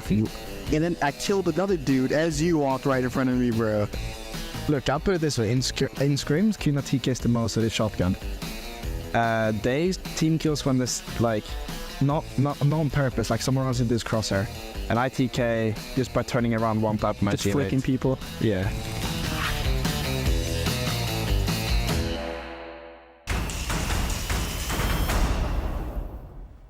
We're already halfway done here with the day on play to number 3. We've already had some teams play twice, and now we have a couple of other teams that we need to introduce you to that we haven't seen since last week. One of them, the Luminosity. The other is a team that we just saw play and got decimated on Nighthaven Labs. So I think because of how that first game of the day went, the complexity of LG versus SSG is already way out of whack from where it was to start the day. Jacob, at the start of the day, you asked me, like, all right, does it matter really if SSG loses because it's Nighthaven? And I said, the only way I'm concerned if it's SSG get rolled and then their mental is not there, especially with a rookie coming into this second game against LG. Because your first game, M80, it's a tough opponent. LG, brand new team. You should be able to beat this if you're a team at the caliber of Space Station. But they did get rolled. They got a single round on Nighthaven. And now the question for me is, has their mental gotten shaken? And are they now going to play worse against LG? Well, and that's the beautiful thing about having an experienced roster such as SSG is they know what losing is like. And it's very easy to bounce back off that. They know what they need to fix. They know what they need to improve on. So I'm not too worried. I just see this as a bounce back game. And as you were saying, realistically, they probably should have the upper hand on LG. But LG at the same time, they've been looking good. Things have been neck and neck. But I do want to see improvement. Let's talk LG real quick before we dive into the dumpster fire that was Space Station attempting to play Nighthaven Labs. Specifically on LG's front, we have one guy we want to talk about because there's been some stars, there's been some guys we want to step up a little bit more. Where does Silent kind of fit in the picture of LG right now? Silent's a fun guy because he's a statistical anomaly, and I love getting into these players. Ooh. Silent has one of the worst survival ratings in the entire league. 18% SRV. It's not on your screen, but trust me on this one. He dies all the time. Man can't stay alive. Despite that fact, a 61% cost is quite respectable. It's pretty good. It's above average. So what that tells me, and I think what we've observed from Silent throughout the first week of the NAL, is that Silent is the type of player who will consistently get his one, and or get traded. He's never staying alive through the round. He's never planting, but he's so consistent at either going 1-for-1 or being with a teammate so that he can be traded that I actually think Silent, despite the poor survival rating, has been a really solid player coming through from Luminosity. I think on defense, he's been struggling a little bit, but when you look at his entries on attack, I've been really impressed with Silent so far. And that's a player that you want. You want someone that's on that role to be getting in there, getting into the nitty-gritty, getting it done. And if you die in the process, you know, it happens. It's part of the job. But on that same note, dying to the extent that he is, if that's your one flaw, that really just comes down to a positioning thing and a better understanding of the map and kind of what's happening around it. Just imagine what would happen if Silent just died less. With a cost like that, imagine how much more impact he can have on a round-by-round basis if he just doesn't do that. You're right. It is a stats anomaly. But just imagine the future of what LG could turn into if it was just a little bit different. And stats don't always tell the full story. Exactly. Player. For sure. So, and I mean, if you look at my shoes, I'm kind of a LG supporter today. Whoa! A little bit of an LG support. That's a spunky color scheme. Okay. You really did. You just wanted to do that. No, it wasn't on purpose. I just needed to find a way to, you know, put. You the just shoes in wanted with to the show fit. your shoes. It just so happens LG plays. All right, I'll give it to you. Good lord, you just want Foxy to not roast your shoes at some point throughout the broadcast. Well, let's talk about Space Station real quick because they did play earlier in the day. Lax, what have you been up to? Wait, Lax, this is your tweet. Wait. To be honest. Now, hear me out. Production, like, get a grip. I didn't, you know, this was my own personal. I didn't even at SSG specifically because I didn't think it was going to get out in the public like that, bring more attention to it. So that was uncalled for. I didn't say that. That was in my drafts. Well, I mean, talk to me about why you tweeted it anyway, because you're kind of right. They did get blown out that badly that maybe they are really tired. Maybe they're having flashbacks already. Maybe, like Jesse says, their mental is down. Talk to me about what happens when you lose a new map like that. It's just, I was hoping SSG, obviously coming in, having an extra week to prep, to VOD, to do whatever they need to do, that they were going to have a lot better showing than what was shown on Nighthaven. And again, Nighthaven, it's a new map. You got to test it. You got to throw it into the pool at some point. So just get it out of the way. Great.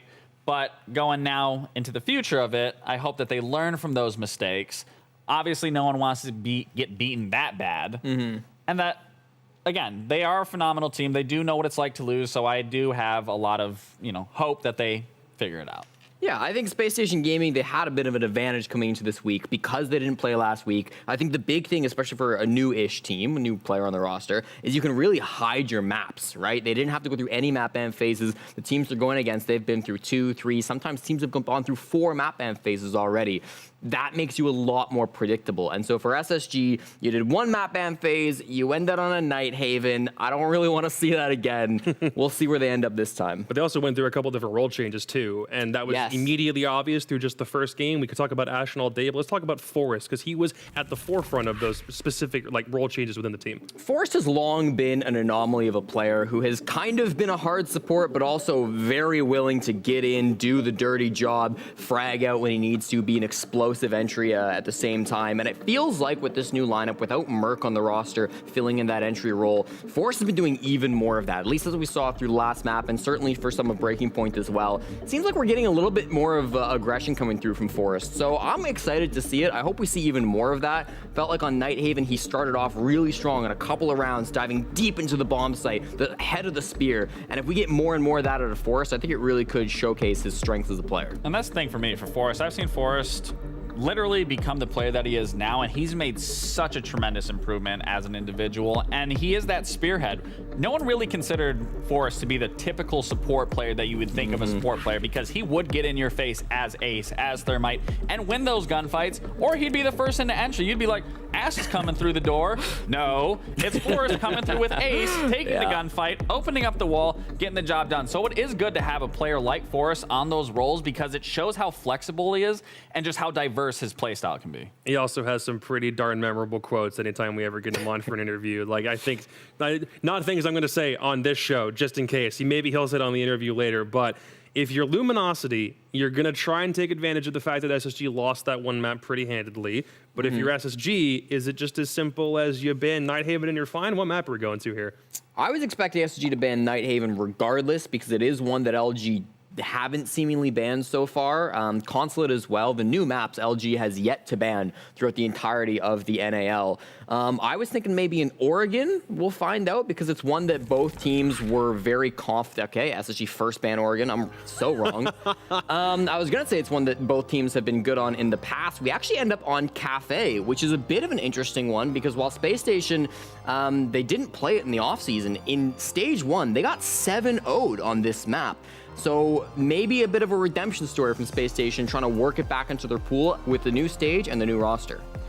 Yeah, seeing it end up being on Cafe, in my experience with SSG, I've always felt that they were a very strong team on Cafe. Regardless of them getting a 7-0, I always felt that this map kind of played heavily into their favor. But again, that was the old SSG. So this now being an aggressive SSG, I can still see it working. Stopping people from coming into Rappel, stopping people from getting into Top Red or coming into Bakery. I can still see Cafe being a very strong map for them. I think the only way that this is actually a little bit more even is the fact that LG starts on defense, and the problem is the Cafe, you think it's a defensive-sided map, and maybe statistically it is, and then you'll get some Cafes that are just 4-2, 5-1 attacking halves, and you just forget how to defend it sometimes. I mean, when they played Mirage last week, obviously, that was an attacker-sided map. 4-2 split both times, went to overtime, and then LG ended up losing it 8-7 in the end, but it was a little bit attacker-sided.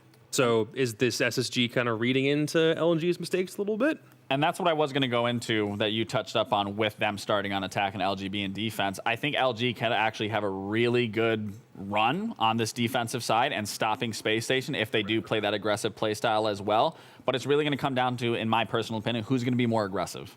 So LG still have some things to figure out. As of right now, they only have 3 points because they won one overtime game, and it was that specific game against the Sonics. You know exactly which one.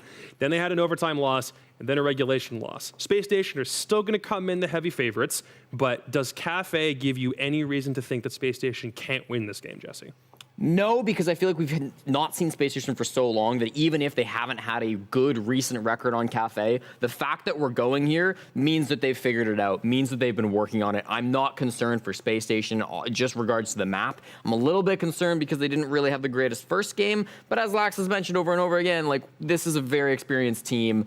They shouldn't be letting that get to them. And they have a VOD, which is going to help significantly. The coaching staff with Call Out especially, he's going to break that down for them as simple as possible so they can have a general understanding of what needs to be executed and focused on. So again, Call Out giving that information, that then being relayed back to the team, and now playing the map, I can see that going pretty in favor of SSG. Well, let's go ahead and head to Moscow. We're going to Cafe Dostoyevsky for map number 4 on the day. It's Blue Penguin and Hey and Terabang with the call. Nice. How long have you been without Blue Penguin? I was gonna say that is some 2015 name calling right there. It's a while back. That's funny. I feel like, I guess I was Hey and Terabang for a while until I got mass impersonated on Twitter. True. Because Twitter wouldn't verify me. He was in Terabang back then. And then I got verified because, you know, it was a sensible system that was used to identify people who are who they say they are, and then a bunch of people got very upsetty spaghetti, and now you too can pay to have a garbage function on a dying social media platform. Thank you, Parker. Yeah, I'm curious, like, what's the reasoning behind these shenanigans from Jacob? He's just going back and figuring these things out about us to bring them forward every single cast, but I'm all here for it. I like it. Well, we're working like 5 or 6 NA play days. True. He has to throw to us at least 3 times a day, at minimum. So he's gonna have to come up with probably another dozen or so ways to do it. Interesting. Anyway, that is interesting. We're getting into Cafe operator bands on your screen. Ying and Grim, the Grim ban in particular. What? Oh, intriguing. No, that is very intriguing. Huh? Like, Grim, if you've been watching Pro League for the since Grim came out, you have not seen much of him. Grim's not bad. He's now. gotten 2 bumps in the last this was the 2 original major Grim map, patches, too. and nowadays True. he is a very Old Grim got played playable on Cafe. character. And frankly, we've seen it in LATAM, in Brazil. They've been using Grim to great effect on Cafe because it helps you lock down the the knowledge of where the defenders are playing from. You can use like capital fire, grenades, etc., and just secure and guarantee those kills because it is very hard to actually get your drones inside the Cafe map and then also keep them alive for an extended period of time. And that's why the solar span is also great to follow up on it, just because drone intel is such a valuable asset on this particular map. Showing off all of the players. I feel like Snake is getting progressively farther away from his camera. Every single time we see Luminosity play, he's always a little bit smaller. And it would be funny if just eventually, I don't know if there's a window in the room, but it'd be very entertaining if they were to eventually put the camera outside so that we could see him as if we were looking in his window, which is in no way, shape, or form creepy. That is so creepy in so many ways. I think it's creepy if you take it as being creepy. I don't think it's creepy at face value. Okay, I mean, guess I'm the problem in that case. I do. Yeah, Yes, I mean, apparently you are indeed. Yeah, I'm very sorry, Interrobang. I'll try and work on that so that it will not by be the way, creepy in my eyes. those are our Reddit names. I think that's where he got it from. Oh no, that's exactly where I got it from. Yeah, because my Reddit that I created solely for esports. Yeah. Is Hey and Terabang, and yours is Blue Penguin. Yeah, the OG names. Whatever the hell it is. Yeah. Blau Penguin, BLOU, because BLUE was already taken. That's how scuffed that was. Favorite color plus favorite animal. That's how I got there. With the Grim ban, we spoke about how you'd combine the Capital and the Grim together, but SSG did not ban one of them, the Grim, and then still bring the other in Capital. SSG, they played M80 earlier, and they got slaughtered, as Desk spoke about earlier as well.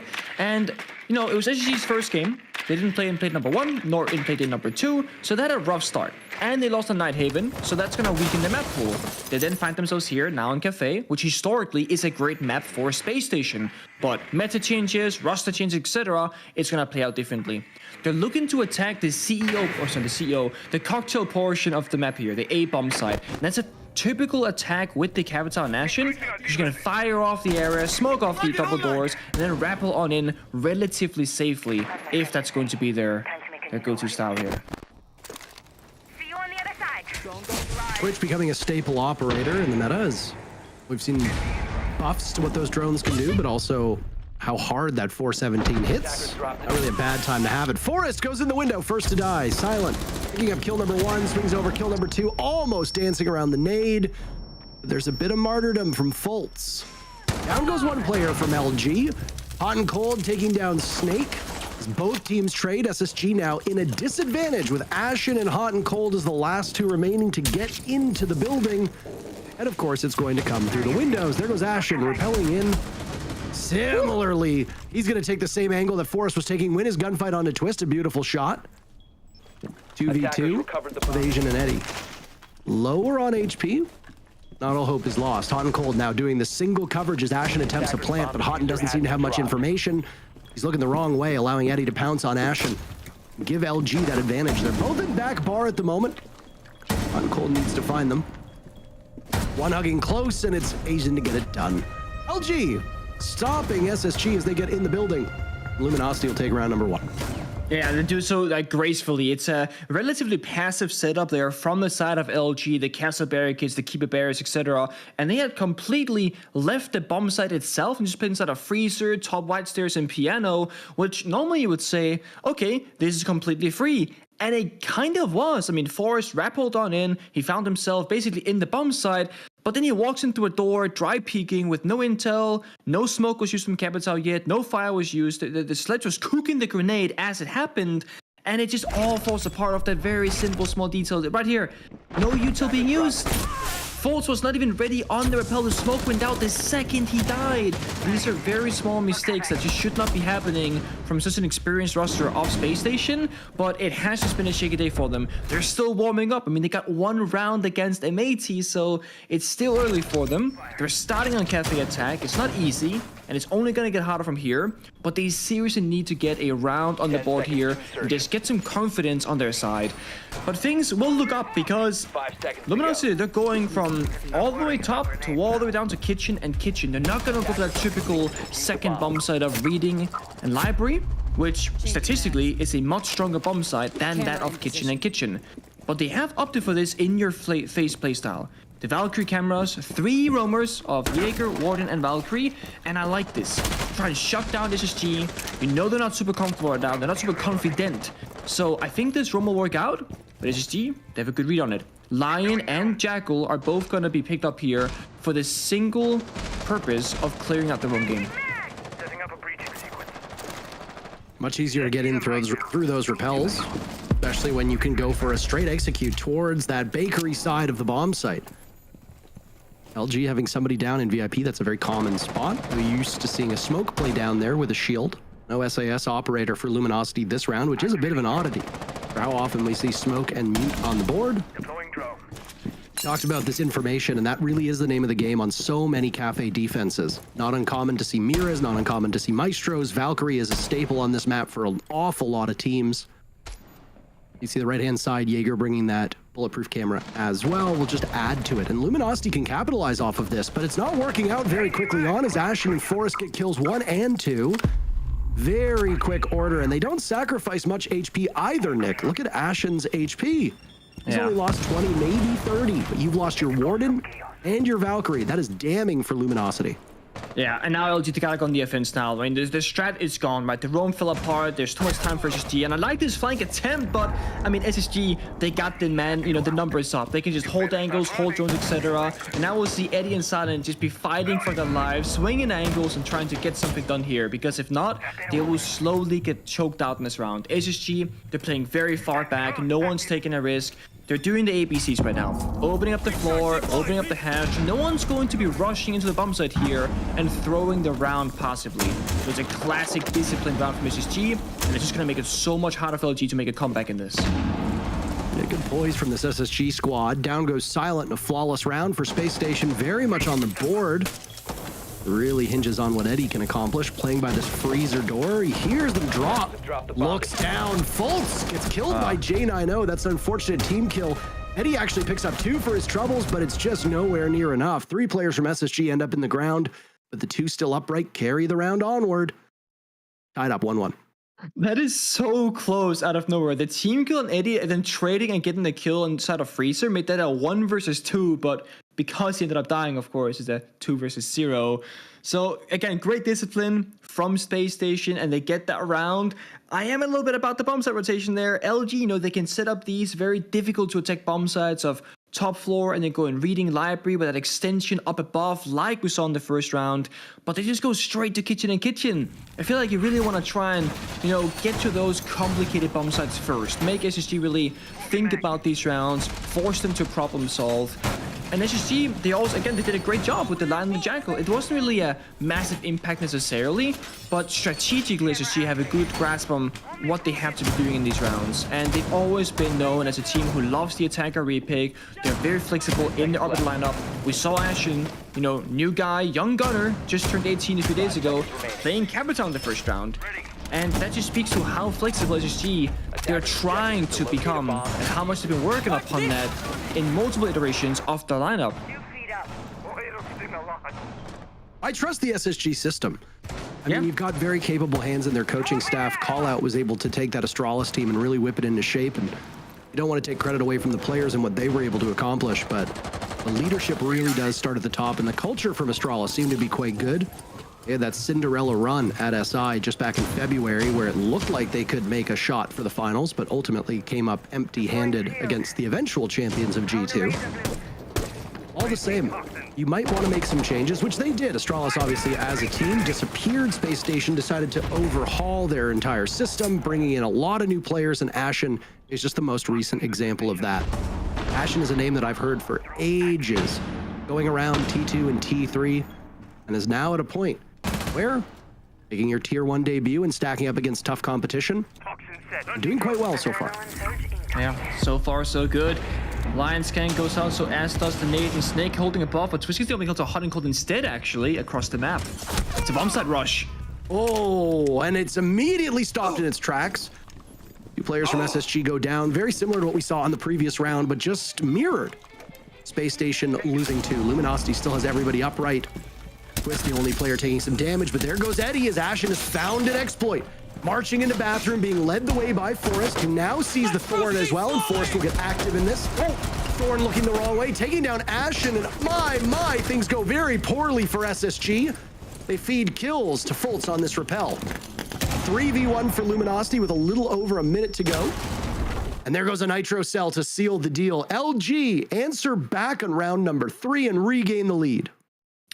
Something happened to Forrest in that round, and typically it looked like, from my point of view, it was a mouse sensor spin out. Essentially, it can happen if there's like a cat hair or something stuck in your mouse, you know, dirt on your mouse pad, or if you have like an old school mouse sensor like a 3310, for example. They tend to have this issue where when you move your mouse, sometimes it'll just like spin to the ceiling. And he was about to kill the Thorn. Maybe we would have hit the shot, maybe he would have missed, I don't know, but he definitely missed because he shot the ceiling. He walks to the double door, gets shot from behind, and just immediately dies. Unfortunate round for SSG. I like that they tried to go for the rush, but there's this new buff in action onto this specific operator that makes that very difficult, and that's Lesion.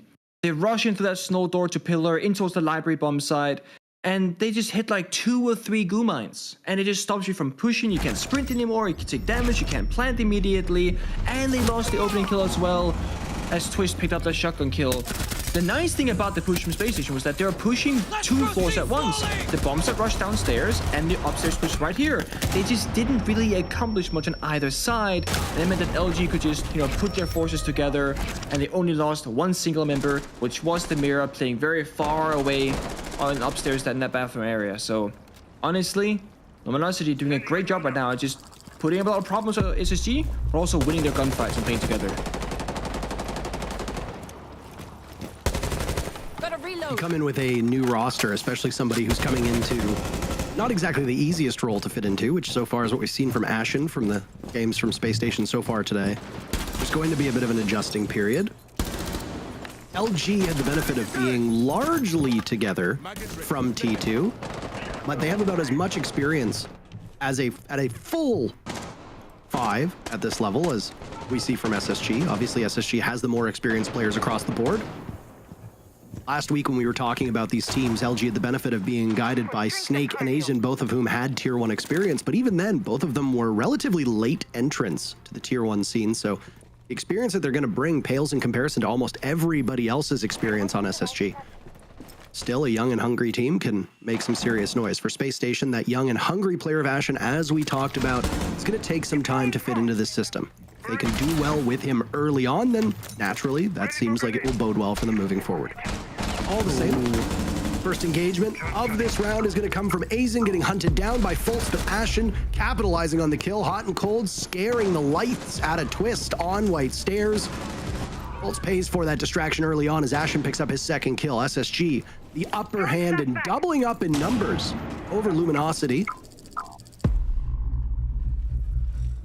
It's a beautiful round. Classic SSG roam clear as well there. And look at that, the gunfight from Eddie hits the shot to Ashen. C4 could another plant. Yes, it does. Back to a 2v2. It's anyone's round. SSG looked like they had it in the bag, but now they need to retrieve that diffuser or go for picks in the final minute of this round.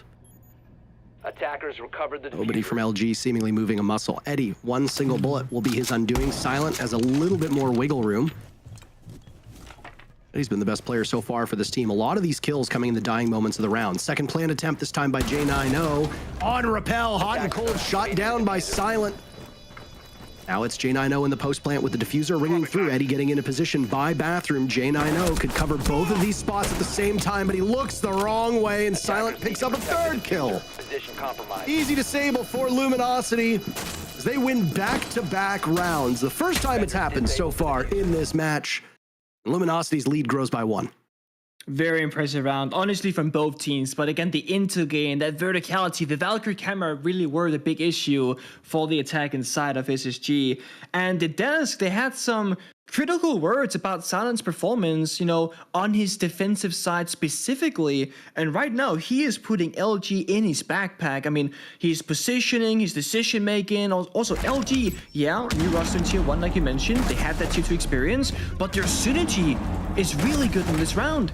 They get the first 3 kills that they need, then they slow it down, you know, okay, we got pings inside, don't go up the staircases yet, let them plant, throw out that C4 and get down to a 2 versus 1. And then we see here, Silent, he takes the mirror inside of blue tarp. He says, Eddie, go into bathroom, let's collapse on this last member from 2 different angles at the same time, and they do a 3, 2, 1 countdown, and Eddie vaults in from bathroom. At the same time, Silent swings the double door as well. So essentially, they just guarantee that 2v1, which is an unwinnable position for any member of SSG, and they secure that third round for them.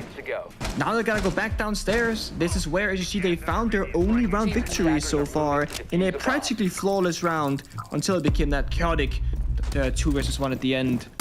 And it's going to be a similar setup from both teams.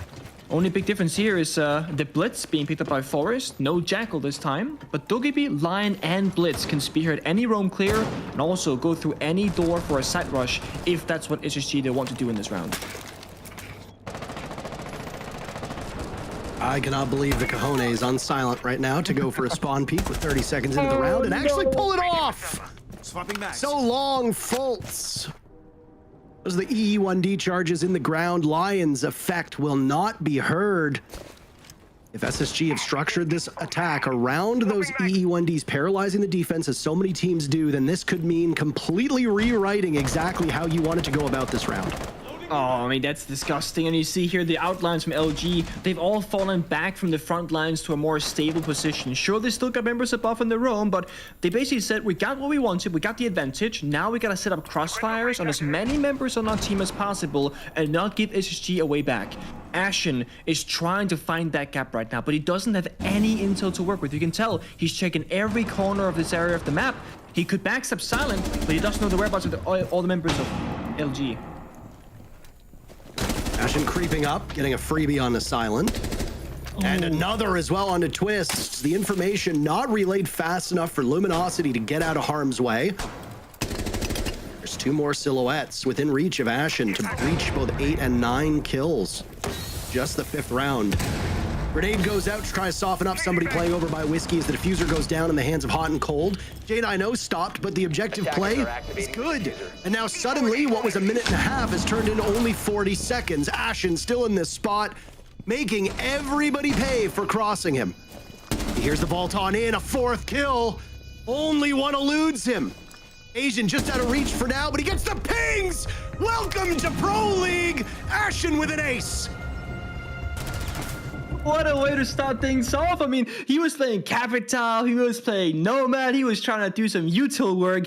Put this guy on entry. Like, enable him. He's 18. He's in his prime age to do this kind of role and this kind of job in Siege. And he's been trying it in that previous round as well, but he wasn't really finding that success. And we just saw him, you know, on this kitchen attack, not being droned in. He didn't really have any help from his teammates. So he said, you know what? I got this on my own. And he found 2 kills to start things off. And it was the 2 most important ones because it was the bomb site players from LG. He took away the bakery player and the guy playing bottom red stairs, the Jaeger and the Echo. And that meant that the rest of SSG could walk into bakery, in towards kitchen, just start getting that bomb down. And Ashen on this red hallway just locked it down completely, winning every single gunfight. Not even taking, I mean, he took maybe 1 singular point of damage, but like, he didn't take any damage in this round. Phenomenal. All he needed was about, what, 4 feet of space. Yeah. And he could get the job done. Impressive stuff by Space Station. More importantly, it blunts the momentum of Luminosity, who, if they had prevailed on that round, would put you in a really tough spot. 4-1 would have been the scoreline. Luminosity running away with the game. But the superstar debut, Ashen, breaking 10 kills and getting 5 of them in a single round. We don't see an awful lot of aces, certainly not as many as you'd think. We will go through entire events with only an ace or 2 popping up. So to have one so early on in your career, that's a moment that he will probably never forget. And now, in celebration, Ashen instead will go onto glass. Yeah, all right, that is standard stuff, I guess. Not what I expected. I mean, you'd think he would just stay on Iana or any good gun, but glass of all operators, and he has the frag grenades as well, because J9O on the Twitch can pick up the smokes instead, as well as Force and Finkas. So they want to play around Ashen very evidently, but he's on the white window rappel, holding the flank, the rotate right now. So once they get to that execution stage, once they get to the execution stage of this round, the bomb side, that's where Ashen gets enabled, but he didn't make it that far because he only got peeked from the window. That's unfortunate. I mean, to go from an ace in one round to being the first pick in the next round, welcome to the duality of Rainbow Six Siege. SSG will have to get this done without him, Ashen having more kills than the rest of the team combined. All very talented players and all certainly capable of winning a round, but in a 4v5, the defense hunkered down, running an awful lot of denial. Capkin, Legion, and Aruni all on the board means that Luminosity are going to sit pretty while SSG has to cut through an awful lot of this, and there's one of those laser gates. Hot and Cold expending a flash as an impact comes up. Fultz gets the first kill for Space Station. Down goes Snake. That was the roaming Legion who'd originally been playing upstairs before dropping towards the middle. Speaking of dropping, Hot and Cold likes the top floor, but now gets fed as he walks through reading. Forrest a kill for SSG, keeps these numbers even. Twist is poised for one out on patio as there goes an E1D. Or rather, a logic bomb goes off. Different operator. On Cold in the ground, Fultz J9O also dead. LG have managed to dig themselves out of this situation. The player highlighted on the desk before the matchup began was Forrest. Not exactly the most consistent player throughout his career, but as of late, there's been a renaissance as Forrest has really picked it up. And with it, the fortunes of Astralis and now Space Station have come with it. I don't... Time to a Gumine. Yeah, I don't know if he's aware, Nick, that he didn't pull it out, but he'll get his... He'll get it back. I thought he picked it up, but he didn't, and that's gonna make, you know, this is tough. It's a really helpless situation for Forrest. Yeah. 5 seconds remaining. Exit kill onto Azen, but that's all it wrote.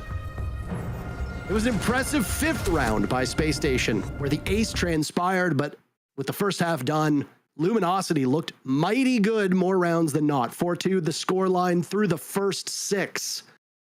Now it's time to swap sides. Space Station had some struggles on attack. Will they look more confident as they move to defense?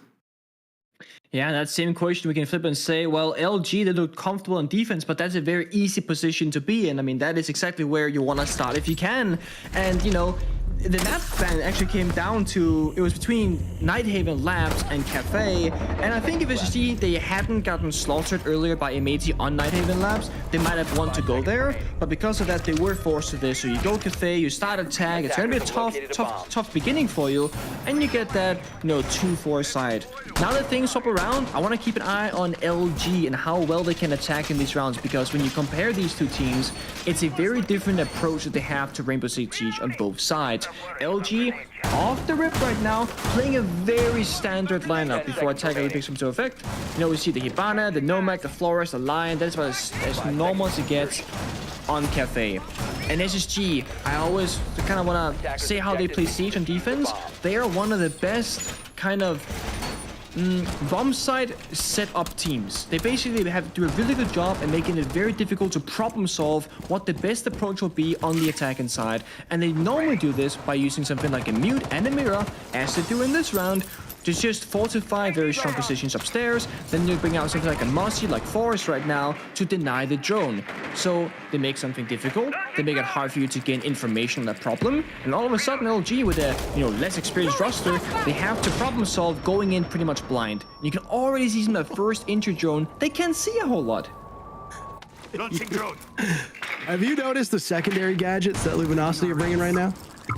Oh boy, oh no, so many flashbangs. You might not be able to bring a Ying, but you can still bring 15 of those flashes at your disposal. Doesn't really matter, SSG gets the first 2 picks.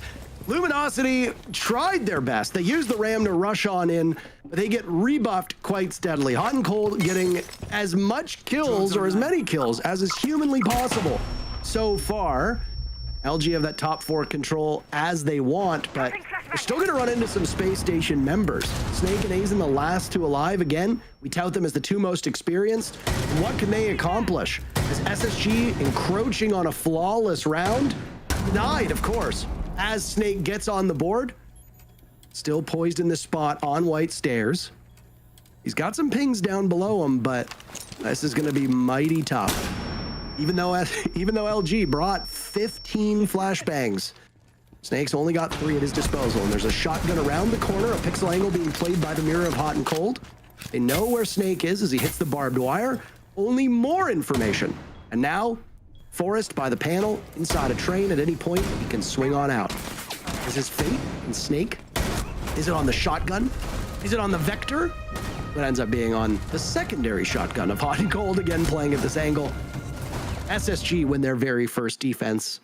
It did so quite quickly. What you saw there at the end of the round when SSG, they stack up, 2 members, one crouched, one standing, which also inside that laundry room. That is a classic Astralis thing that we always saw from the Astralis roster. And I think when we talk about, what kind of influences do you have when you get like former players or coaching staff from a previous team?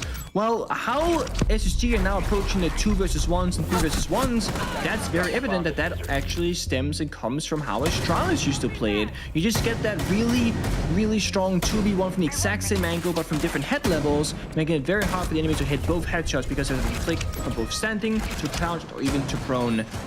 It's a great round from SSG, but at the same time, LG didn't really put up much of a fight. They went for that go broke strat, just rush on in. With Ram, we saw it in action actually in that previous round. If you just throw the gadget at a soft door or a window, it will immediately break it, allowing for a really quick and effective rush that doesn't require any setup and doesn't give out like a pre-warning like an Ash charge would do with that charge up sound. And it just simply got destroyed because, again, you got difficult operators to deal with. You got Intel, you got stuff like Lesion, you had Mute, Asami, and Mossy in that previous round. So they went in completely blind as the Jones couldn't find any information, and it's not going to be any easier this round. The Mirror's out in full force again, so is the Mute. They got Valkyrie for Intel, they got a bulletproof camera on Lesion, and of course they have Hot and Cold all the way downstairs in kitchen, just using all that intel on all those different cameras and drones. Before the matchup, both Stokes and Lynx said to us, they're like, well, we've casted 3 very quick matches, so it's very likely that you're going to end up with the ones that go the distance. That's what happened with you and I on the very first play day of NAL last week, and given the scoreline, no matter what happens, the worst we could get is a 7-3, which would match their longest match. I think it might come to fruition. And with the way these teams are playing, they certainly seem like they are on the same wavelength. Hot and Cold wanting to take advantage of the fact that Silent was out on Repel, Repel being a huge part of Cafe, and Silent's just too busy frittering the time away on his drone. Fuse is an operator who got a couple changes. He can go through the walls now. A lot more damage can be done, and we've seen teams bring out some pocket strats.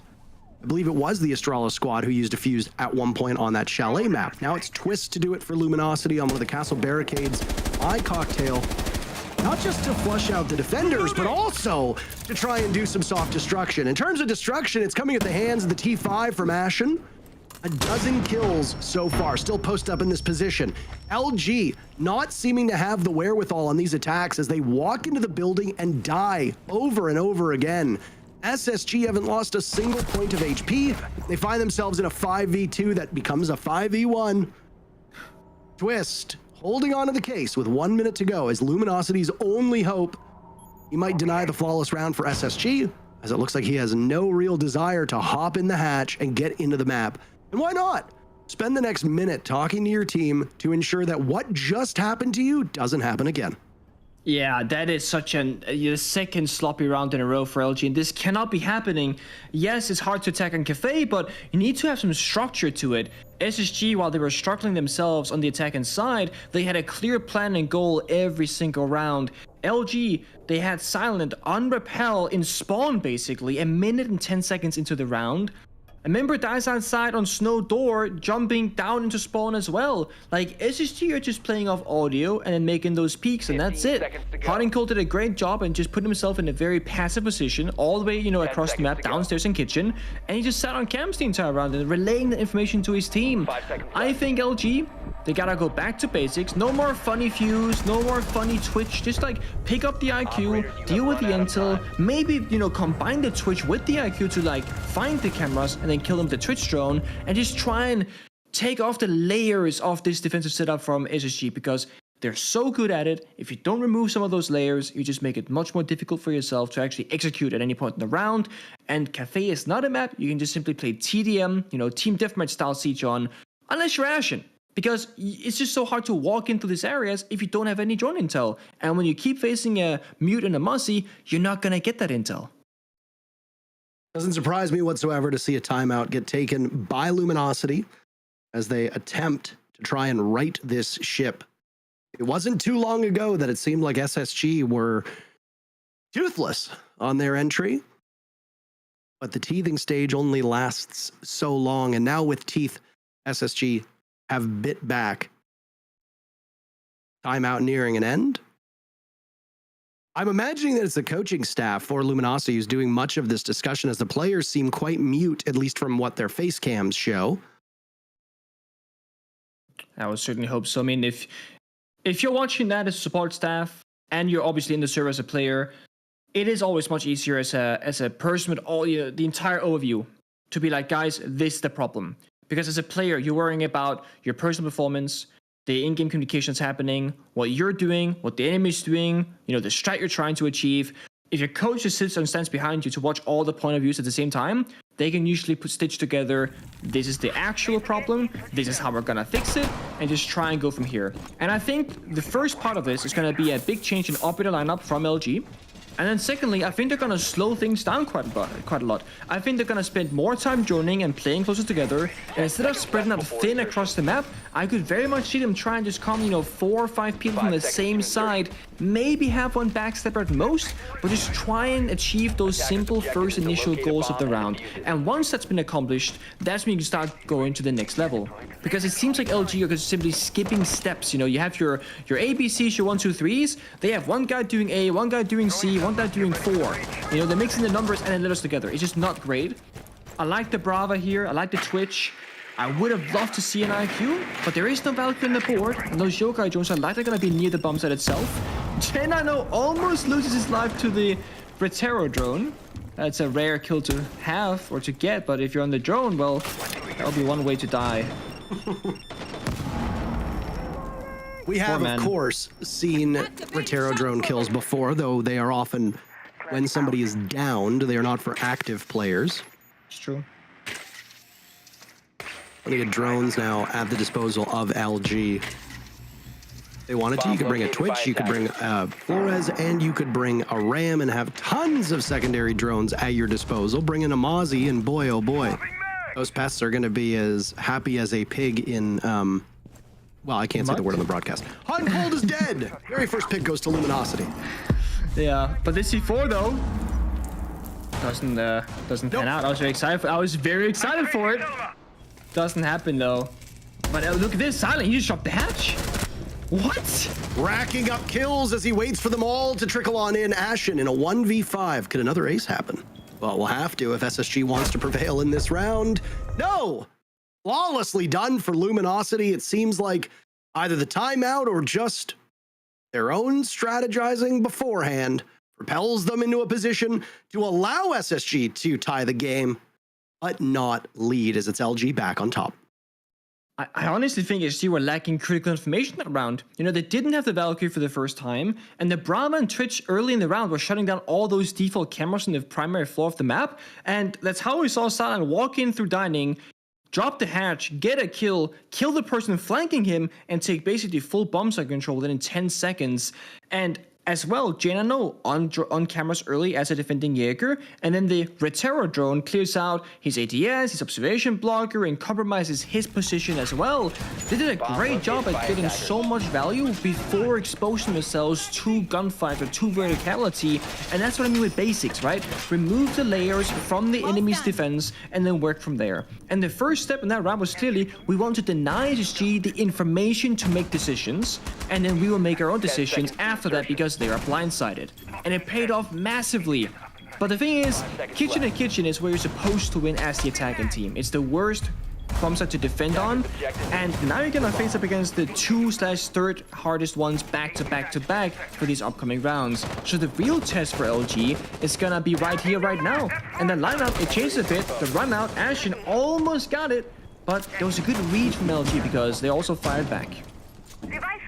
Would have been the second time that a run out from Space Station netted them a kill. One hops up onto the balcony, but he's not in the same area.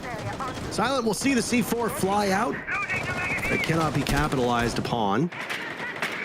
Going on to drone, we know somebody was by the reading door is quite brazen, but it appears that LG has somebody over in that position. It looked like it was the Lion of Snake watching quite intently to ensure that nobody would tussle with Silent as he was very vulnerable.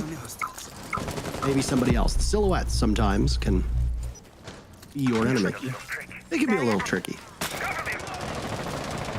As far as I'm aware, Space Station still has their timeout too, by the way. So if things go from bad to worse on this round and even the next, SSG can still try to settle things down. Yeah, but again, they have such experienced players, so if any team could hold on to it for a while, it would be a team like SSG. Of course, if your coach wants a word, he shall have it. He calls those timeouts. Ashen doing a great job being proactive in these rounds, looking for a fight, looking for drones, etc. And it's Forrest actually, and Janano picking one kill up each, and this is a dire time for LG. Now, this is exactly what you don't want to happen if you're Luminosity. You have just taken the lead back. You have deprived SSG of leading this entire match. Even with the individual heroics, Space Station have still had some struggles. As a team, the cohesion hasn't been there as often as it has been for Luminosity. 2 players down, you see the beachhead that Space Station has assembled over by Cocktail. How are you going to cut through that? You don't have a set of nades. You've lost Yana. Your flank vulnerable because you've lost the Nomad. Space Station have ample time to fall off, which Fultz does. Mirror window still up on that Cocktail wall with just about a minute to go. And LG have taken this map control. They've given up a lot and lost a lot in the process. I like this play from SSG, just saying, okay, the time is on our side, we got 2 kills, we don't have to sacrifice a player dying for that upstairs hold, but a minute time is actually plenty for LG to do the soft destruction on the floor and try and set up a plant. And SSG, they have no way to shut it down. There's no smoke, there's no C4s, so with a little bit of luck and good angle coverage from Luminosity, they could absolutely plant. There you go. You talked about it itself. Snake with coverage. Fultz and Ashen are no more. Twist getting the diffuser down. Coverage for LG has been perfect to this point. J90 popping up. Amidst the sea of LG kills stands J90. Storm raging around him. Space Station were in such good shape, but now it's Luminosity to pick up the pieces at the tail end of the round. Second round in a row for Luminosity, and it's LG on match point. That's one of those rounds where you're gonna watch that back as as an SSG member and say, damn, we played the round correctly and yet we still lost. And that specific round, how that played out, is one of those very controversial moments on Cafe, where technically falling back, surrendering that floor above the bomb site with a minute left is actually the right play. It's 5 versus 3. It's a great decision. Play the numbers, play the bomb site, but then you look at what you have. You have no smoke, you have no echo, you don't have the right tools to deny a plant. So if Buck is efficient doing vertical play, which he was in that round, he did a great job, you can set up the hold, start the plant, and you see it. No one from SSG can deny the plant. And then once the bomb gets planted successfully, you have top floor control for that post-plant position on diffuser. So SSG made the right yet the wrong decision, and that is, that puts them in the worst spot possible. Now they're down, match point, there's 4-6. They go kitchen and kitchen, like this is as crazy as it gets essentially. And LG, they just keep up that stride, they keep up that momentum, the confidence, even when down, they realize that they have to just go for it. There's no reason to not attempt it, so they just go straight down to pillar, straight into bomb site door, start planting, and you say, no, we trust in the coverage. And they found the kills. LG with a bunch of new operators here, also for the first time, Gridlock being picked out, and they also have Capital and Ram. They can do soft destruction, they can do bomb site destruction, they have coverage with like 6 smoke grenades and 2 sets of heartbeat gadgets. These guys, they don't like diversity in secondary gadgets, they just want 1 or 2 things and that's it. Drone activated. You had an opportunity to guys only want one thing and it's disgusting. But you opted not to, and I respect that for you. Sometimes the low-hanging fruit isn't the sweetest, Nick. That and they want 2 things technically. So I was like, you know what, I'll save it for a better time. But we should have used it for the flashbang round. That would have been incredible. But the question is not how much different utility do you have. The question is how good are you at putting it to the right use. And before you can do that, of course, the roam clear. We know from the outlines and having the observer point of view that SSG don't really have a whole lot of roaming presence. In fact, they have no roaming presence at all. And Asian's on Gridlock. So the gadget goes in staircases. It's gonna make it difficult to go up the flank. You wanna set up the drone network right now. They got 7 drones left still. And then just get Buck inside the building and the Ram, start breaking the floor, open the hatches, and start figuring out, okay, are we going to be attacking the bakery side, or will they go for that backside via the hatch execute? Last time LG attacked this, it was a very simple round. Silent just got kill after kill, dropped the hatch, got another kill, and the round basically ended. But look at this efficiency from the Ram. Did they shoot their own, or? I don't know who shot that one. No, it just disappeared. Attackers have located a bomb. Maybe it just ran out of battery. That's also possible.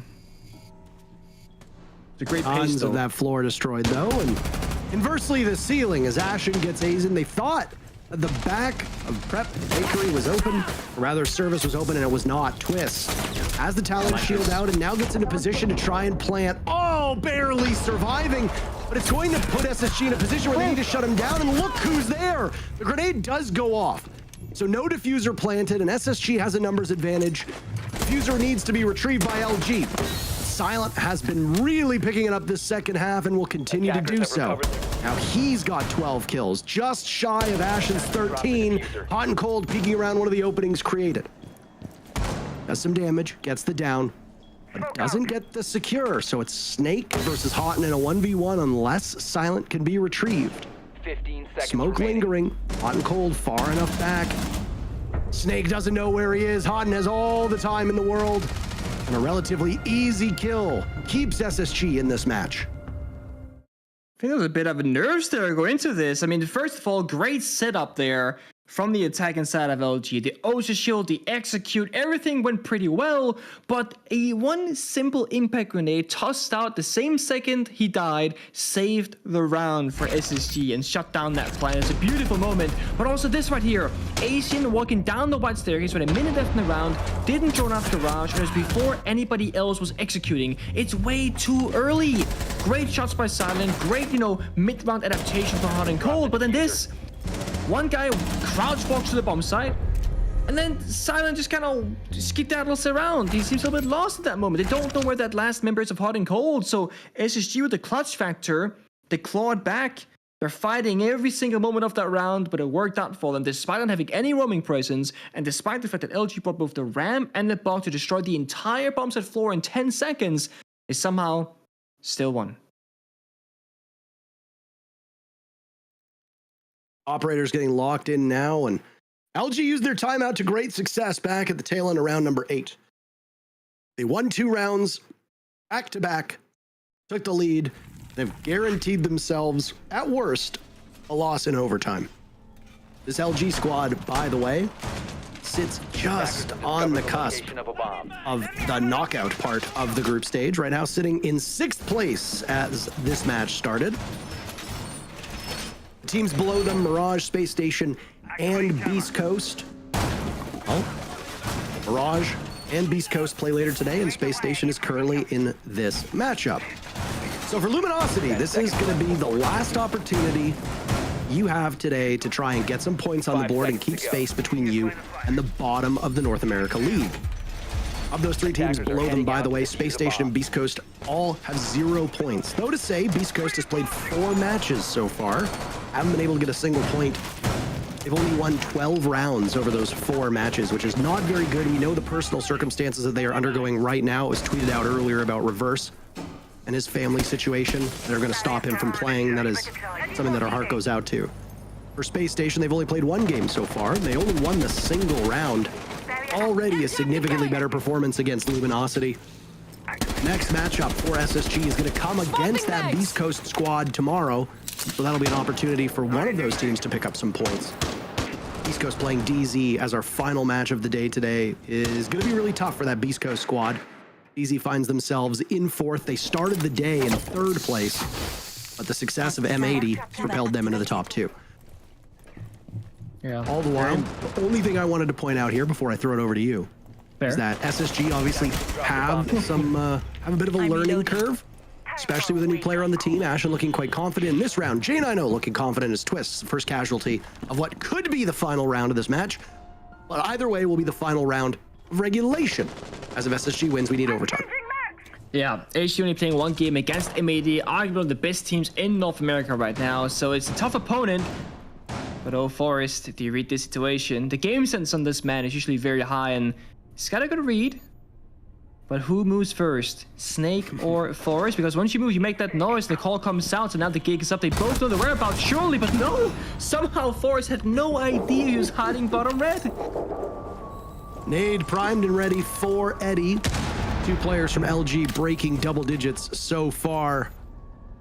Same as SSG. There's still utility on this side of Luminosity as well. 2 nades, 6 flashbangs. Last I saw, there were still logic bombs for Snake as well. With 1 minute to go, if you're LG, you have to space these out. No, he's actually used both logic bombs. It must have come very quick back to back. Yeah. I mean, it's such an awkward round because both teams are so, like going in so blind, just driving people. Look at this. Snake just walks into the bomb set. Of course, it's not going to be clear. Foltz just by those brown stairs, still looking for more kills. Hasn't been droned down. It doesn't look like there's much drone work happening at all for Luminosity. Snake was tasked with it. That's really ugly, Aizen. Hot and cold. Getting away with murder around the bomb chassis. Down goes Silent, and SSG need a single kill to guarantee us overtime. They have to find Eddie out on balcony as he hops into the bomb site with the diffuser in hand. There's 3 separate players from SSG, all within arm's reach. Hot and cold, the one credited with that kill. Sending us to 2 more rounds between these teams as SSG win 2 back-to-back themselves. And we've got both teams sitting at 6 rounds apiece.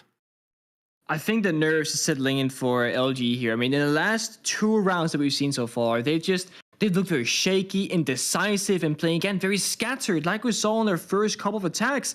Then they took that timeout on round number 8. They won 2 back-to-back rounds, looking much better, much more structured on the side. I mean, sure, this right here, the J9O opening kill to Twist, that's unfortunate. But that's the only really thing that happened to them that, wasn't really in their control. This play from Snake, he walks on in, no follow-up, no one's nearby. Asian thought he got the down, I think, here. Went for the pistol whip, loses the gunfight. Diffuser was outside the building in the first place. There's nowhere near the enemy members that were alive. So a lot of really questionable mistakes that happen at MLG, indecisiveness, maybe lack of leadership, and it is tough when you're in overtime. It's tough playing Cafe. As I said, a lot of problem solving going on, and I like the fact that SSG took a tactical timeout, you know, the round before the one we just saw, round number 11, to like discuss what bomb set do we go to, where do we secure this overtime situation, and what are the things that we gotta fix if and when we go into overtime. Because that's most likely the talking points that the coaching staff had for SSG in that tactical timeout. It's about next round, and then of course, assume that you win, it's about that OT situation. And good news for SSG, they start on defense in OT, and LG on attack.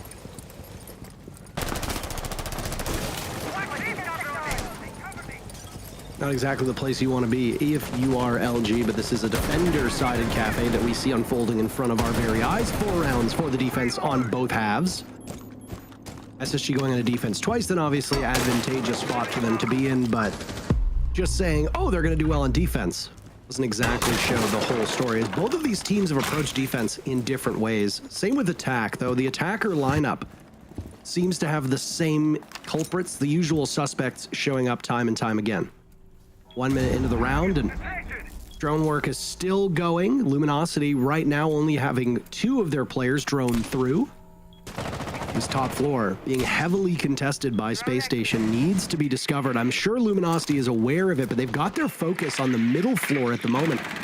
Bomb site is over towards Reading, so that makes sense, but trying to get a diffuser down in Reading without clearing out the top floor of your enemies is pretty much impossible these days. Yeah. They've done a great job to, you know, taking off the layers, clearing that mirror side of train, which is going to open up for a late round flank, but you mentioned it, they still need to deal with the top floor setup from Space Station, and half down the sprint away already. Last time they had 55 seconds left when they got control of a cocktail above the bomb site, and that was enough. But this time I think SG going to stick around. There is that Yeg on the new balcony. We see the outline right here. That's Ashen. The top spot flashed out and shut down as well. And that surely means the top floor is lost for SSG. Cover me. Reloading. It goes out. All it does is maybe dislodge. Black Mirror staring in the face of Snake and other foes, but SSG decides to take the engagement. J90, that was not necessarily your smartest play. SSG yet to get on the board, but they still have time. Hot and Cold, the last man standing. An exit kill denies the flawless. 2 from Hot and Cold as Eddie and Twist offer themselves up on a silver platter, but it's ultimately ended by Azen. An impressive performance by SSG as they close the gap has only resulted in LG going back on match point. They go from shaking the boots in regulation to going into that first OT round, basically winning a flawless one. And again, LG, such a good job at figuring out the game plan. They had a very clear goal. Ayana, start the round, go downstairs in kitchen. Somebody drone first floor for him, or for her rather, inside of mining. Use the nade vertically, destroy the mirror window, that's the first step. Then you walk up the red staircase, you start working upon the floor, you just soften up with that nade from below, and then while doing that, you have a second squad working that top floor portion, and while it was a slow pace, once all the pieces were in the right position, they only needed 20 seconds to pick up 3 kills, and they moved all the way from Cigar Piano all the way to above the bomb side right here, above inside of Cocktail. It's very well done from LG. What they need now is just the consistency to do this every single time, or at the very least try and get there as often as possible. And I actually like this lineup here from LG. They took a page out of SSG's book a bit. The Mira and the Valkyrie, no mute however, to just like solidify the bomb side. And then what do you have? They have really good guns, right? They have Sand on one mine, they have Twist on the one mine, and they have Snake on Dock. This is a lineup where LG says, okay, we can fight you anywhere on the map with comfort, a lot of self-destruction secondary shotguns, mirror windows intel from Valkyrie cameras, and we also have good guns. And if anybody dies, or rather gets injured or takes a lot of damage, Doc can send them back up. So this is one of those, we're gonna fight you every single inch of this map most likely from LG. And I think, given the fact that the side swap just came around, SSG, they're not gonna be super comfortable on the attack right now. It's been a while for them. So problem solving and going to this for them is obviously going to be a bit difficult. Nitro Cell goes out. This could start off the round, but Forrest is just about half a second behind. That's where being a slower operator actually helps you in that sense. Imagine if the sledge had been at 2-speed, he might have gone there. Oh, might have been blown sky high. banger. That is actually such a good point. Thank you. Sometimes people compliment my insight. It's not very common. It happens from time to time. SSG, as they approach this top floor attack onto Cocktail, look over towards Piano as the first step. And the deployable shield over by Pixel Spot is about as familiar as they come, especially for some of these players who have been around since that shield first got used on the newly reworked Cafe. You're going to need some explosives to flush that out. A very powerful spot, and it looked like it was Eddie that was playing it as well. Yeah. The Doc here gonna get good value once the body went down because Nate was tossed to the Cocktail window. Just want to point out that in round number 5, Ashen sat on 10 kills. We're now in round number 14. He's sitting on 13 kills. So then, second Nate goes out, second Stim goes out. But Ashen, bit of a quiet late half of this game so far. And SSG are struggling to find the opening. And as I say that, Hot and Cold finds it onto Asian. My bad. Things are not going as we expect here. Are they, Nick? Uncold with 15 kills is a hot game for him. He's just taken the lead. He was tied with Silent before that. Snake getting the drop onto Hot and Cold, though 15 kills might be all that our dear friend Matthew Stevens can get. Flash is now going in as Hot and continues to bleed out. Snake was looking over that spot, but was not able to confirm the kill. Might be trying to bait somebody from Space Station into a position where he could pick up a second kill for his trouble. There's a Valkyrie camera not too far off, but that's a rookie mistake by Snake as he turns his back to Ashen on Repel, and in comes Ashen on the Cocktail. Of a long line of sight. One's down, he's getting some pings for it too. Twist on the board! Nice shot by Silent. Ashen is no more, and suddenly Luminosity has turned this around. They finish him off and seal the deal. SSG had so many rounds where they looked like they were gonna take it, but LG dug deep, and you just couldn't kill them in the dying moments. 8-6 the scoreline. LG pick up 2 big points. Oh my, I mean, LG, they have two terms like speeds right now. They have super slow, confused, and super crazy and adaptive. And that was such a quick round from them. Small mistakes, sure, but a great ending to that round. Well, there'll be a lot for both of these teams to look at. At least Space Station doesn't end the day empty-handed, but I'm sure it's not the debut that they were hoping for. Impressive performance by Ashen aside, Space Station have some things that they clearly need to work on. That's it for our 4th matchup of the day. 2 more to come. We'll be right back.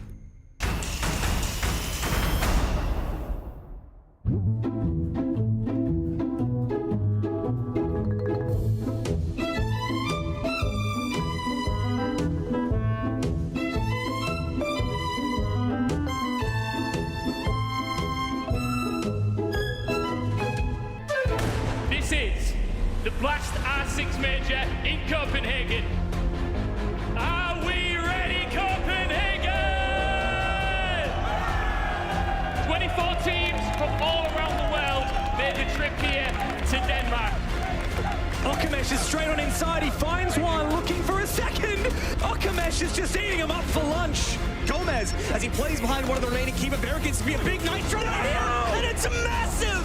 Trying to get ahead of it. Spots it moving down the stairs, and there it goes for VP. There 3 go for VP. Everything falls to Sploit down in the 1v2 here. They're both focused on him. No matter. We are now down to our Elite 8.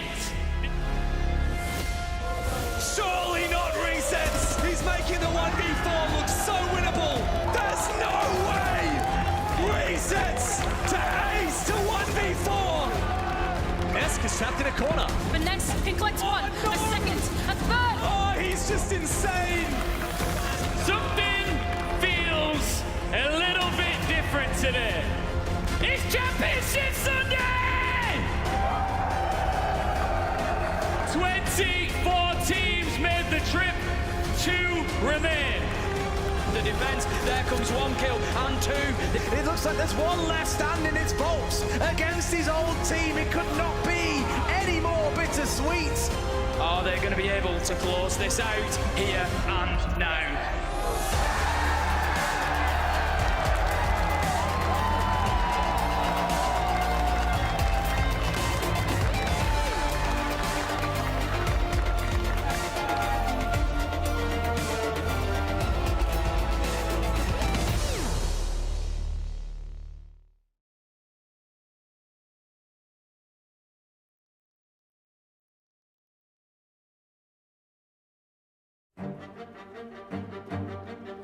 We always shout at the enemy team or like try and make people feel awkward or like uncomfortable and all that. Like it's pretty evil when you think about it. If the crowd is in our side, like we have like more advantage doing the game, you know. It's more energy for us. You can feel the crowd is rumbling below like an earthquake. It's about not staying on that track that got us the win, but it's about creating a new one. Right now we are the best, so it's about, you know, become 1% better every day. Don't we rightfully have an ego? You're coming into the most achieved team that this game has ever seen. Now you are that roster, you're the people that they entrusted to take that even further. Yeah, you should have an ego. It feels good to be classed as the best team in the world, you know, but at the same time it adds a lot of pressure on your shoulders because you don't want to be the best team in the world only for like a couple of months, you know. You want to be the best team in the world, period. We know our potential, we know what we are capable of. We have like no doubts that we can win again. We just have to prove to everyone else. I mean, my biggest moment was to win 6 Invitational. And how did that feel? Actually, I felt nothing. I am confident. Like, I am really confident in our ability because I know how good we can play. You know, we just won the World Championship. Like, I know we can do it. You have to sacrifice everything if you want to be the best. Not only do the teams look up to us, but they look at us and they want to beat us. Of course, I think G2 is the best team in the world. Like, we just won the World Championship. Why wouldn't we be? They know that we have 5 insanely talented players, and I don't think many other teams can say that for themselves, that all 5 players on their team are, you know, insanely good. If we show up, nobody will beat us. Nobody. I'm always like confident that we can win it all, otherwise I would not be here. Everyone's going to be looking towards us and studying how we play the game. When other teams look at us like that, we look back at them and we're like, yes, we'll be there to defend it. All the other teams that are at this event have copied our play style. They're just so clueless, and that makes me laugh. I'm very confident. I think the team right now is very confident. There's a reason for that, and it's not just, you know, us being crazy egomaniacs. I think people should fear us, definitely. It's the biggest team, it's the biggest org, it's the best team, you have the best players. And now it's up to us to defend that and see what we can do about it to prove everyone that we're right.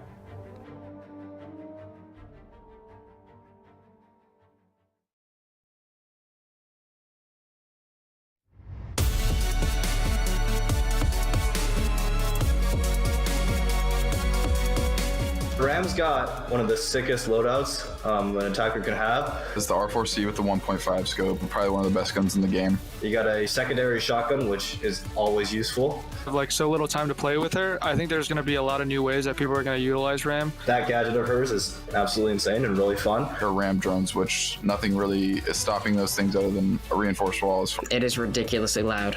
You can just walk in somewhere and it will completely cover the noise. It like covers the Mario repellent. You wouldn't even notice like some person behind you. Because of how heavily players rely on the sound. You could definitely walk through a barbed wire with a Ram drone going near you and they would have no idea you're in there. If you panic when there's a Ram near you or above you, I tend to feel like that gets you killed more than the Ram itself. That's especially on the new mass console and Night Heaven coming in to the map pool. I feel like she would be really, really strong on those.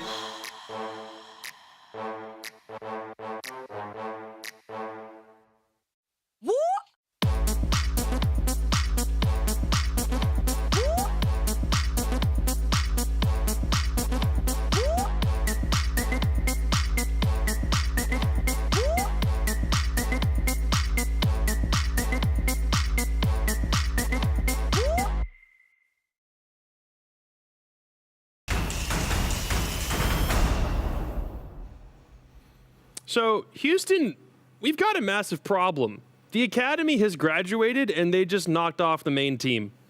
That's a bit of a problem. This team used to be known as Space Station Academy, and they just knocked off Space Station.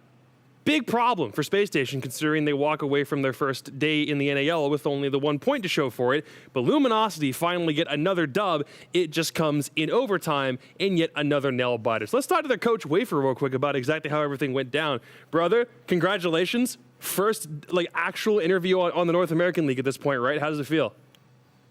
It feels exciting, to be honest. I mean, I think today we've played our game. It was a little bit better. We played with confidence, so I think everything went perfect. We didn't expect that result, but, I mean, we won. That's all that matters for now. First experience. Wafer, you guys played great today. I already asked you this question before the season started, but I want to ask you again now that we're live on broadcast. You know, you and most of Luminosity were on SSG Academy. Now you've come in, you've beaten Space Station. What did you learn from your time on SSG Academy, and did you use any of that today to beat SSG? I'm going to be honest with you. I think we learned a couple things on like how to behave a little bit more like professional in that way, right? I think we learned a little bit more about the standards of how being like a professional and all that. But in reality, in terms of like the play style and so, I think we're different, you know? We're kind of like similar, but I think our play style is a little bit more just feel free to do and feel with confidence and just go for it, you know? I think we're good gunners. That's what we need to exploit, you know? I think it showed today. For sure. And my question for you, Wafer, and congrats on the win today, is what do you got to do and the boys got to do in order to close out these games in regulation? Basically, come back with the mentality of aim to kill, you know? That's we have always been AFK. We just got to go back to that mentality and start with the confidence, you know, on the attack pass. I think those 2 rounds that they get us, I mean, maybe affect us a little bit, you know? So basically the attack pass was just like, boys, let's just stay with the plan we planned, right? Let's play our game. Let's play a little bit more confidence, and I think it paid off. Well, I'll say this. It is good to know that you have a roster that can go the distance and still maintain their composure. That is so massive. Speaking of said roster, the guys on this team, most of the core has been together for a while, and then you bring Asian in from the outside, and then, of all people to come in, Twist joins this roster, who I think a lot of people were underestimating for a long time. He finally gets his call up in Tier 1, and I even recall Snake saying that he had better mechanical skill than Snake, which is a really big thing for him to say. Talk about what it's like specifically working with Twist on this team. I think it's awesome, to be honest. I think Twist brings the energy we miss. I think he brings like a lot of from the team in the motion part, you know, and he's actually a good gunner. Believe it or not, he was one of the best gunners in the trials, you know? He was, yeah. Yeah. So, I mean, I think in terms of anybody else you could have picked up, you definitely made the right call so far, right? Yeah, I think so.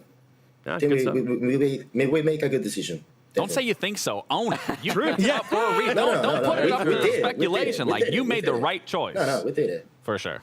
Yeah, well, it's certainly paying off so far. I think I'll echo Alexing's point. Just close these games out in regulation, get the full 3, and then that'll absolutely be a really good day's work so far. We'll see you guys tomorrow. Man, anything else you want to say before I let you go? Well, no, thank you to everyone that has supported us, you know, on the way. I mean, it's our first stage. We have a lot to prove, but thank you for everyone. I mean, more's coming, you know? For sure. More's definitely coming, dude. I'm sure we'll see you around. Have a good one. Fantastic way for him and LG to open up the stage. So far, you would have loved those other losses to not come down to the wire nearly as much, but still, I think this is a pretty solid debut from this team. Yeah, I mean, obviously they're a brand new squad. They may still kind of be gaining their fans, but if you are out there and you want to become an LG fan, listen, these games will not disappoint. Every single one come down to the wire. Such a fun team to watch, and a big win for them, of course, here. Serving Space Station, their second loss here in the North American League. And it wasn't for a lack of trying from SSG. We've got the Ashen Ace playing right now. Nice in your very first day of Pro League or a day of Tier 1 to come through and be able to grab that ace. It's just unfortunate that he wasn't able to carry that performance on through the second half. Yeah, I did love seeing the aggression again that we talked about even going into this map, that it, you know, could have been a toss-up, but I really was hoping that LG was going to apply that aggression, apply that pressure, and really try to run away with rounds, which they did. But again, Space Station did fight back. They met with that aggression, and it was a back and forth, but LG kept pulling ahead a little bit. SSG came back, kept pulling ahead, but I'm glad they closed it out. Yeah, if you want to talk about pop-off players on LG, the guy that just got a 3K on your screen in the highlights, I thought Silent had a great game. We talked about him, we brought him up in the pregame, about one of those players who every single round, you can at least count on him to get his 1.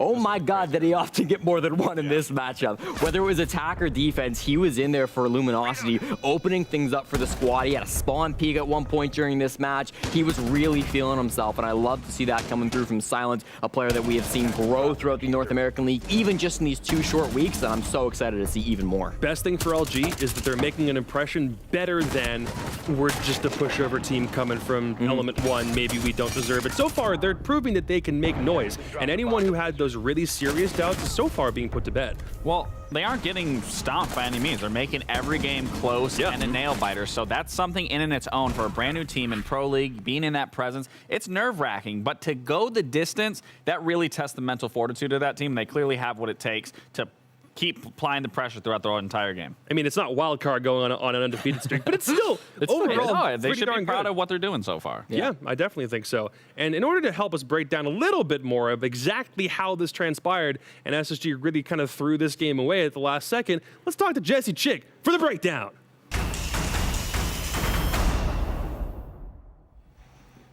Indeed, we got a breakdown for you guys, and we talked in the pregame about Forest being the tip of a spear, but sometimes that can come back to bite them. I want to show you 2 rounds here. It's going to be the same bomb site, rounds 1 and 4. To begin with, we have Forest, and he's already jumped in to the top floor. Let's play this clip and just see how it turns out. Forest, the only one in the bomb site, immediately dead, defuse kit on the ground, and this was talked about by Pengu on the cast. He did a great job pointing this out, but I'm going to point it out again.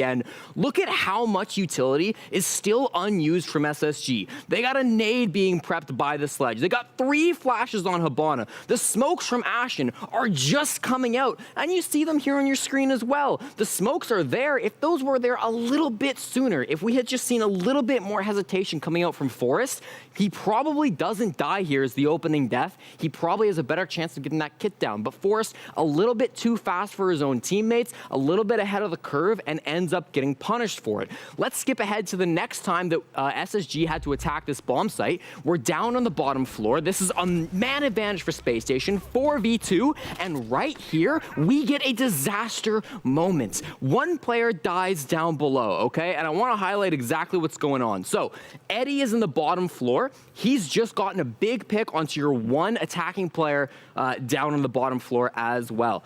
Still, what do we have? Forest committing to the plant. At this point, none of his teammates are actually in position to cover him. We should be seeing Eddie yelling, or sorry, not Eddie, but the player that died down below yelling at Forest, get off the plant. I just died to a Mira below you. You're about to get slammed on. And take a look at where these other players are at, right?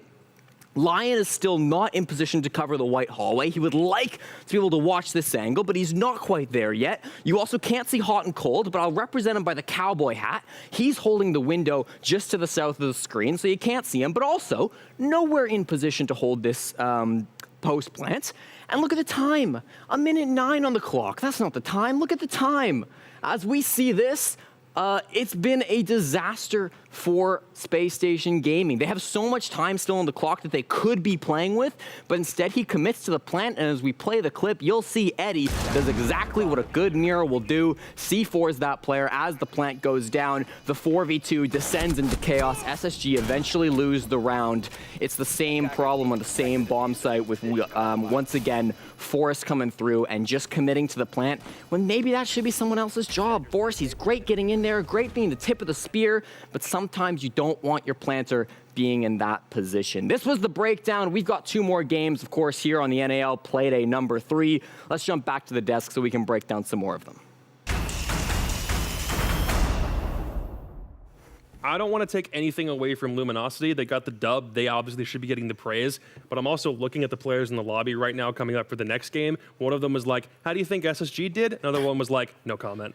Ooh. Like, that's I'm disappointed. I'm disappointed in SSG and what they performed today. You know, we said it that going against LG, they probably should win. And based off their bounce back from the first game, they're looking sloppy, in my opinion. I mean, they have yet to bounce back, which is kind of a problem. And just to give people a visual reminder of what the scores so far have been on the day, as if we needed another graphic to showcase how much of a hole Space Station find themselves in already. Again, that's 25% of their season already done, or their stage already finished, because they have to play double headers from here on out. That's a really, really bad spot for them to be in after just the first day. Yeah, at the very top of the show, we talked about bounce back teams. We talked about how Sonics have kind of bounced back. We talked about how Dark Zero managed to bounce back. Space Station Gaming yet to find that.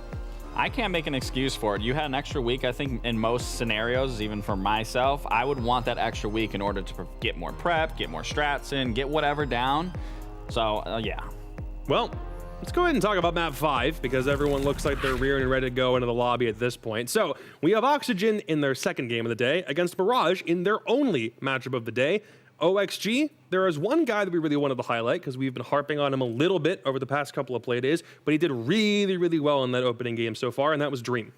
Yeah, I mean, when talking to Dream in the beginning of this stage, he said he really wanted to do more, get his team in position, set them up better. And, you know, the first couple games he hasn't been performing at that best, but this game stuck out the most to me, where even Fish made a reference that Dream called something out mid-round. They made the adaptation. They ended up closing out the round. It's good to see that Dream is still actively trying to better himself with the team. Yeah, and we're starting to see some more moments as well. I remember back last week on Cafe, there were some great moments where he was on Echo, providing some great intel for the team, on Maestro as well. That's the classic Dream. But I think we've also seen moments where Dream, I remember the Nighthaven Labs, there was one round there on attack. He comes up, fumbles a gunfight he really shouldn't be. And we're in an era right now where everybody in your team needs to be able to hold their own individually. I think we're seeing that more from Dream so far today, but it's definitely going to be nice if we can see that a little bit more consistently going forward as well. So if he keeps that performance up, OXG are absolutely going to be better for it, even though he's a support player. You don't always want to keep on funneling him into the he does not need to perform statistically well category because, like you said, stats don't always tell the full story.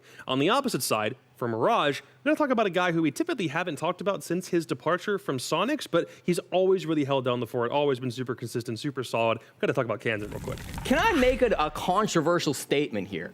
I think Kansan was the MVP of the league in week 1. Now, I think that he played so darn well for Mirage, and I don't think that Mirage would have had anywhere near as close of games as they did without Kansan. Let's go through the matches that they played. To start off, he goes early 3K in their very first round of their very first match, the main reason why that match against DZ was so close. The next game, he goes crazy with the C4s against LG, finding 2 big kills in round 14 when they were down 7-6. Then the next game, he was the reason for half of all rounds that Mirage won versus Wildcard. They only won 4 rounds, but the 2 rounds that he went big in, it was a great droning, planting, fragging round in round number 5, and then round number 9, he drops a 4K. I think Kansan has single-handedly contributed more to Mirage than any other individual has to their specific team. And for me, I think he's got to be a highlight player that you focus on because he's done so much compared to everybody else on Mirage. Simp. Actual MRG. I'm a Kansan fan. Simp. Unbelievable. Let's check map videos real quick just because that's happening really, really quickly. We're heading to Skyscraper for the first time so far this stage in the NAL. I keep missing with this. I predicted the Clubhouse. It's the next one banned out. So close. Tough one. Skyscraper. That, I know Oxygen isn't the best at it. I don't really know with this new Mirage team what they're going to be on it. I think it does open a little bit of avenues of the play style to be a little opened up on Skyscraper. But still, this is a toss-up for me for both teams. I will say they played each other on Skyscraper during the Game Rogue playoffs, and OXG won that matchup. So a little bit of history there, but obviously the rematch doesn't always go the same way. And playing in a Tier 3 tournament by comparison to playing in the NAL, much different stakes, much different level of investment. Sure, it's nice to have at least a little bit of something there to look back on, but you also want the guys on Mirage to not have a repeat, because I do believe OXG won that map. So they did, yeah. Yeah. Before we jump into Skyscraper, real fast, we do got to go because everyone's already in here. Don't give me any other rationale. Just tell me the team you think is going to win. Lax. I'm just going to say Mirage. For the sake of just saying Mirage, I want to see them come out on top, get a solid dub, get a solid 3 points for them. So Mirage. Jesse? No, Oxygen Esports. All right, man. Like he's over here saying Oxygen. I'll just say this because right he doesn't want to root for Never. I'll say this right now. So far, I'm up on points in terms of who we've picked and who's going to win. So I'm just taking a gamble. I mean, I'm not saying we're keeping score, but I'm also saying at the moment we are in fact not keeping score. Let's go ahead and jump into this bad boy. Map 5 of Playday 3. It's Parky and Pengy on the cast. Well, thank you very much. We go to Japan to Skyscraper. Mirage versus Oxygen. Oxygen only making a minor change. Sweater off the roster. Picking up Fish. As for Mirage, new look of the team, new look of the coaching staff. You said last week that they had the EU buff by bringing in Meepy. I disagreed because the UK is not part of EU, but we don't need to get into that again. Let's not go there. I mean, they've done okay, right? They got 2 points, so like they got something going for them. And you know, the analysis was like, who should win? I'm like, if Mirage wins here, it becomes a closer league right now because Oxygen in 3rd place on 9 points, Mirage on 7th place only having 2 points. so a little bit biased there. However, I really want to see if Monty gets banned in this matchup, because Monty is one of those like big skyscraper bans that people typically always target ban. Thermite goes out first. That's a bit of an odd one. Doesn't happen all that often. And would you look at that? It's his partner in crime of Thatcher. It's such a boring ban. Like, stop with this. Oh my goodness, give it a rest. Some teams ban things that are strong but boring, and you just have to get used to it. Okay, get over it. I think when you got secondary piece in the game, and you got nades and self-destruction, Don't forget the secondary hard breach as well. Secondary hard breach. You got so many things these days, right? It was a great thing for the game.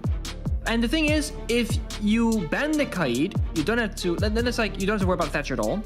The only reason why Thatcher is so strong on Skyscraper specifically is if Kaid is left open. Thatcher and Kaid are both banned out, so it's nullified completely. They just won't be accessible. That's fair. So now the question is anybody gonna ban a trick? Are Techs gonna play the Maverick? Foxay so far currently hovering it, because the first step of any attack on Skyscraper is typically going to be to try and get through those hard walls from the exterior parts of the map, and that's very difficult thing as Bandit and Mute. We don't get to see Fenrir again. Fenrir was banned in our very last map, and now banned twice in a row. R.I.P. I think seeing the newer operators be showcased. Well, Fenrir is not the newest operator, so that you don't have to worry about that. The newest operators, I said, plural. He is in fact the second newest operator, so I can't get you on that one. That's unfortunate. And I agree. It used to be plural, and Ram is the newest one, right? 10 seconds remaining. Yes, Ram is the newest one. And if I was to say plural, who would be not one of the other newest, then the operator that came right before Ram? Well, that's what I'm saying. That's why if Fenrir wasn't the second newest, I feel like I could have gotten you there with a technicality, but you're right, because he is the second newest. So thank you. I appreciate the clarification. You're right. I was almost right. I'm still not fully wrong, so that's cool. And we're gonna see something that good old Kino from the Exit roster, current media roster, he loved to play back in his day, and still sometimes do. It's Yogg Dog on the Kali. Such a rare operator pick in pro play, but works very much like a Thatcher against Mute Jammers. Because those the Kali lenses, they can go on an exterior wall and destroy anything that is, you know, next to the hub on the opposite side of it, essentially. There is the Mute in the board for the side of Mirage, so that won't be an issue, but it also works greatly for self-destruction, shields, Maestro cameras, keeper barriers, etc. So, curious to see, right there for example, how well Yogg will utilize the gadget, but already there in the first minute of the round, he clears out one barrier, and Foxay starts to open up that wall. But would you look at that, an impact grenade from inside the building shuts down the first Selma. He's got 2 more to go. Office defense for Mirage to start things off. And immediately, Newers is down below to possibly blow anybody up. You're very right. There's no denial whatsoever from Mirage. No Mute Jammers, Kaid is banned, no bandit batteries. There is, however, Frost on the board. In comes Fish, they see it. More Candelas to go. Explosion goes off. OXG very quick to the pace. Spiker, the first one to die, coming at the hands of Foxay as Dream is in, getting the diffuser down. But look at that. Kansan searching for kills. Only able to find one so far. He's the last man standing. This was Jesse's MVP of week number 1. Can he live up to the billing?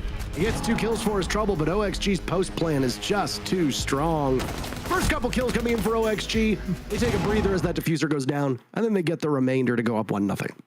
That's beautiful. I love watching rounds like that because it's such a simplified version of the game, right? You simply open up the exterior wall with the ace charge, you toss in a bunch of candelas, a bunch of smokes, you jump in, you shoot the frost mat, and the bomb just goes down. There's no real counterplay. Newers is downstairs, so no C4s can go out, and the Warden was unfortunate playing by the dragon statue. He was so far away from the bombs, and I think that's the only reason why OXG, they've said go, go, go, go, go, because the one counter to their entire strategy was not close enough to the bomb site to actually be the hero that Mirage needed. And it's always tricky with new teams like Mirage because you change up your roles, your operators, you gotta figure out the map pool and the callouts, and when a chaotic round occurs like that one, it can be very hard to crawl around as a new team. And a very small mistake like Warden not being in the technical correct position in that moment simply means that that round is almost impossible to win. OXG, they've had I would say, some trouble with their identity in the beginning of their 5 seconds left. form as a team. Are they gonna play like the lurk? Are they gonna play the aggro? Are they gonna play structure? They kind of been a bit of a mixer. And I would say since Newers joined, they've started embracing the aggressive, quick pace, you know, young gunner of Newers, throwing him in, get the intro kills. But in more recent time for XT, I really appreciate how much effort that someone like Foxy has been putting into this to say, we want to be able to play more operators. And, you know, Foxy as the IGL, or one of the IGLs at least, in-game leaders and the captain of the team, is in big charge of that. Yogg is actually a flex player these days, playing stuff like Grims, playing stuff like the Kali last round. And speaking of quick entries, this is that OXG in form. Within 30 seconds, they're in the first floor, droning out the right, Newers checks the left, they clear the Geisha hatch, and already now, if they get intel above, Newers can start using those frag grenades from below to do a bunch of damage. Some of those Selma charges going off as Geisha wasn't really a major factor back in the very first round, but now finding itself being the focal point as this is another top floor bomb site, not the office side. It was open. Mirage could have gone there again as they want, but teams do like to juggle these bomb sites and not repeat. If things don't work out for you the first time, why bother going back there? And if you look at the way that Oxygen approached that first round, I can see why Mirage wants to maybe give a little bit of breathing room between themselves and the office. Fish the first altercation down below now, coming to verbal blows with Vertical, and now Slothy as well taking some damage in the process. Spiker, who wasn't even involved in this altercation, is the first to die. Mirage is being compelled back to the bomb site. Dream goes down for OXG, but not before one of those logic bombs go off. So yes, the secondary gadget, those EMPs might die with the Dokkaebi, but provided they haven't been used, of course, but gadgetry's still doing its work. It's given OXG some information. More damning, though, for this team of Mirage is the loss of the smoke. That is a particularly big blow with a minute to go. Yeah, I think some people might be like, why did Dream like push in towards near the bomb site? Well, it's simply because that they saw true roamers. They thought it was clear, but it wasn't. Mirage held on to it. No, actually now trying to pick up the pieces. They're very split across the map. They're relocating towards this Geisha breach where they try to use the Grim gadget to get intel and then use the nades below from Newers. But Mirage with a great read. They sacrifice Geisha early in that round and just push back towards the bomb site. And look at this. The roam from Rampy is still active and it punishes OXG immediately. You might be able to retake Geisha as well. That part of the map relinquished by Mirage, but it's a former world champion. Rampy's got the good read. Long range engagement. Yaga goes down, likely to a frost mat. It's Fish in a 1v4 as Rampy takes down Foxy. That Geisha read again being so good. Fish is doomed in this position. Sees one in gold, doesn't get the kill at all. Mirage making quick work of OXG on that round. I think typically the way the teams look at Skyscraper is any attacks you get, you'll just be happy with it. Getting like a 2-4 side favoring defense is not unheard of. And there is one tricky thing about attacking that T-Kirky bombs that we just witnessed. The Geisha room itself is like a pretty big trap. It looks pretty free, pretty clear, but as we see, you jump in the window, you jump in the breach, there's a long line of sight going all the way to Drum to that garden area where Rampy was playing to shut down the jump in basically. And even if you get Geisha control, you're staring down like a triple crossfire from both bomb sites and the hallway as well as 2 staircases. So Geisha looks like a great place to start the round, but the issue is you can't really progress once you get it. So typically teams will try and clear Geisha and then go elsewhere on the map. And it looked like OXG did exactly that. The issue is they were shut down by the roam of Mirage, who did a great job at holding on to the majority of the map and didn't give OXG enough room, or at least as much room as they would like to have, to make the right play in that round. When it's 1-1 because of that, they go back to where things started with a Doc on the board, a Solis.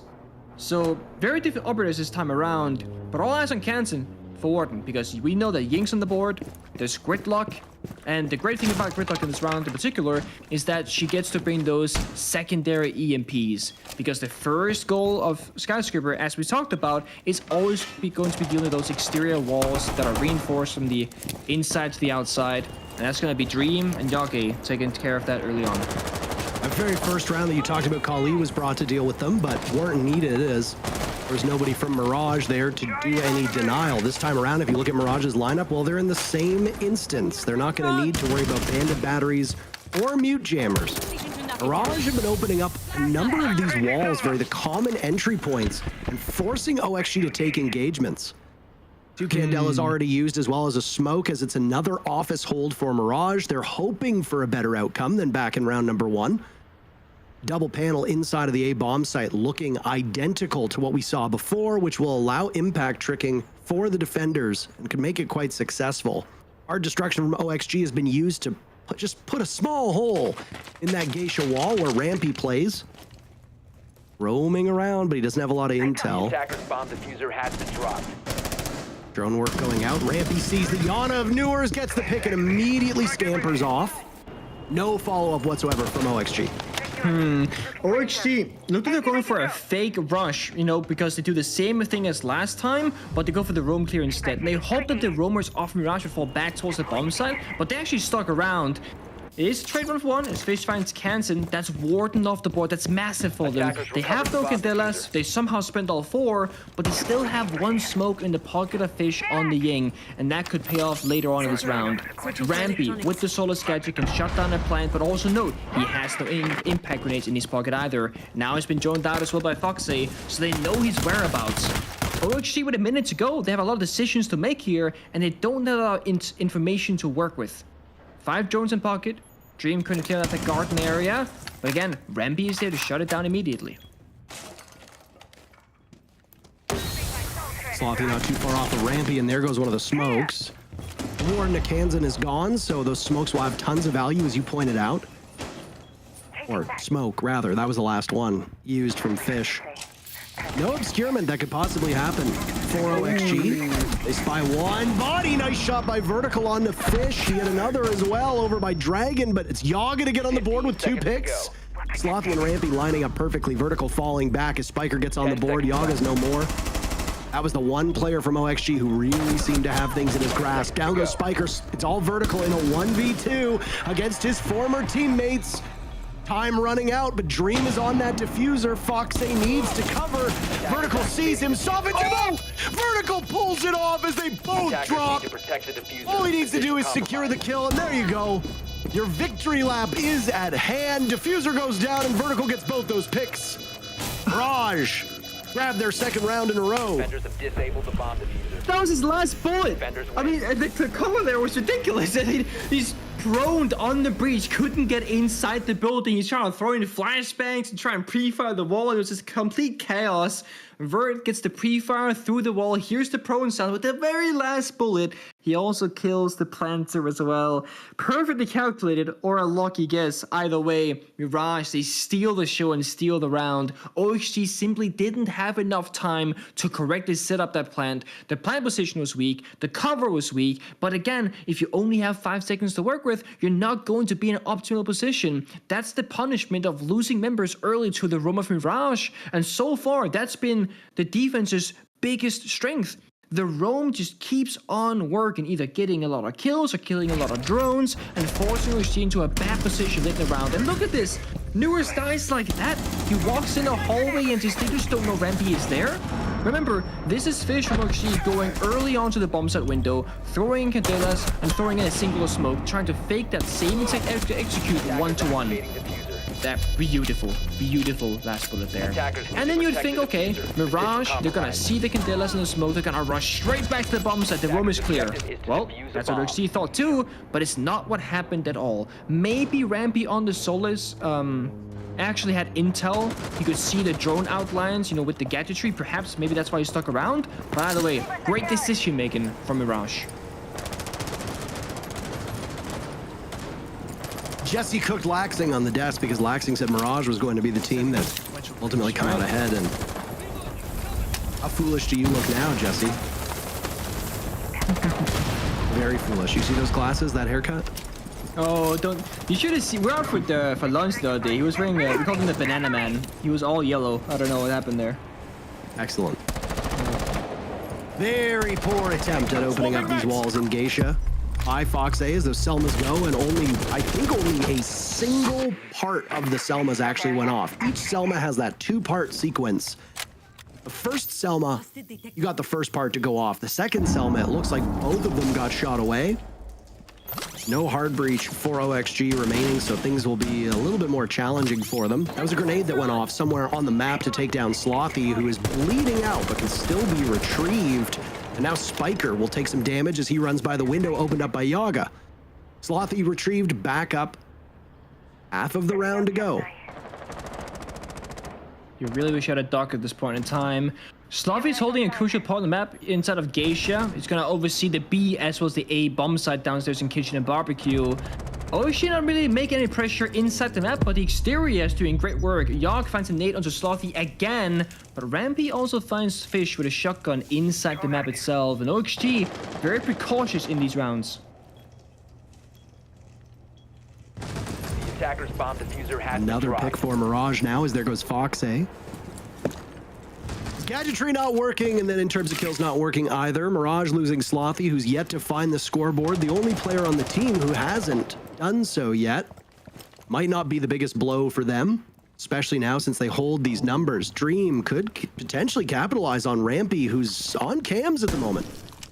Dream is so close inside a drum, but just missing out on where Rampy was positioned.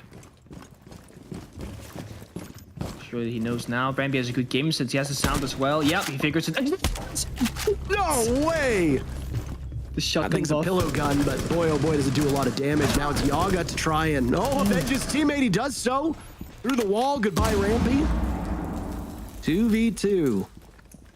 15 seconds to go. The pace of these rounds has been frantic right now. OXG, for more often than not, they've been holding on for dear life.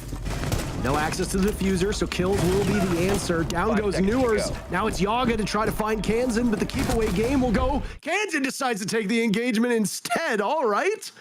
It works out quite swimmingly. 3 in a row for Mirage as they are making quick work of OXG on this half.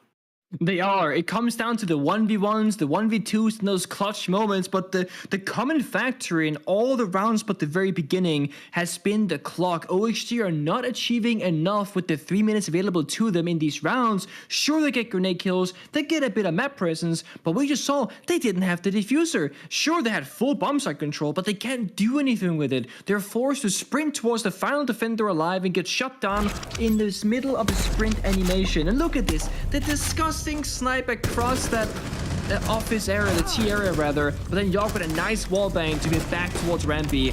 And then here, 7 seconds they had left. 7 seconds! It's just simply not enough time.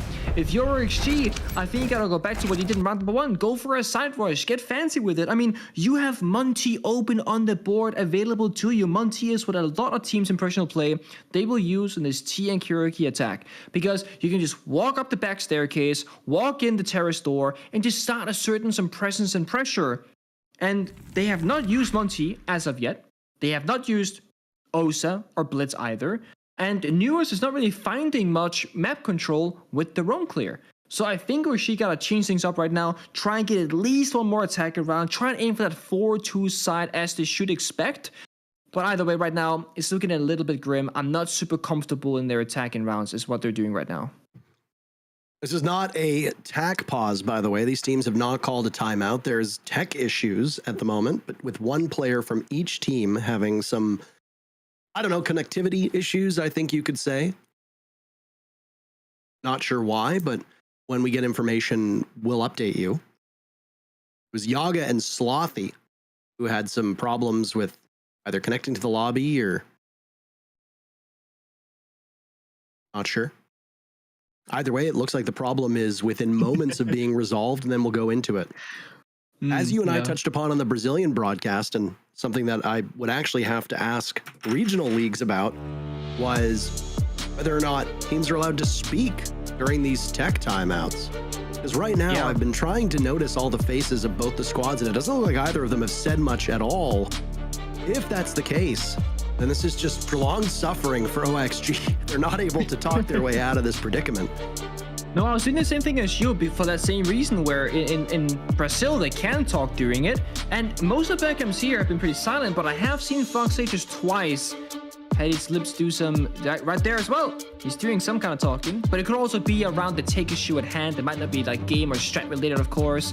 But you're right. If you cannot talk to your teammates right now, it is silent suffering, and you gotta hope that the leaders of the team, like Fox84XG, can think to himself like, okay, this might be the problem. This could be a solution. Hey guys, you remember the strat that we got? Let's try and whip that out like we did in round number 1. Try and catch Mirage off guard, because right now OXG, they're opting for these kind of default takes that are very methodical, they're very predictable, and that's not necessarily a bad thing if you can do it correctly, but it just simply hasn't worked out so far. The only round victory was a literal site rush, and it was clean and well done, and you'd think when you pull that off in the first round, you're gonna try and do it again at some point. That's just not been the case for OXG.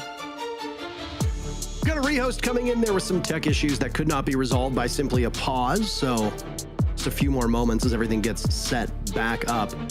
While we were talking about this, by the way, the OXG team leaving Vegas, as many teams actually have. I don't think there's many teams still in Vegas. I think Dark Zero, and honestly, I couldn't tell you another team other than that.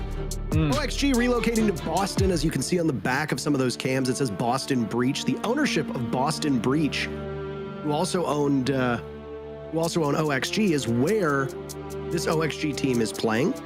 Boston Breach, of course, being the Call of Duty team that's owned by the same, I don't know, ownership conglomerate, family, whatever you'd like to call it.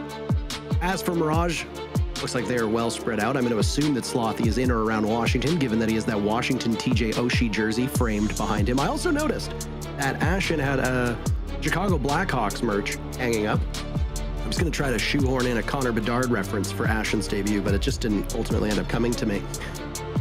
By the way, also just another side note, as we're killing time, waiting for everybody to get back into the lobby, I just received a message from Jesse Chick, who happens to be listening to this broadcast. Oh no. And he said, I am no fool. I am Banana Boy, and OXG's defenses will redeem me. A lot on the line here for Banana Boy. Okay. Imagine the humiliation of not just showing up looking like Paddington Bear, but also of simply being wrong about the thing for which you are supposed to be an expert in. How embarrassing that would be, wouldn't it, Jesse? We'll see if Banana Boy was right.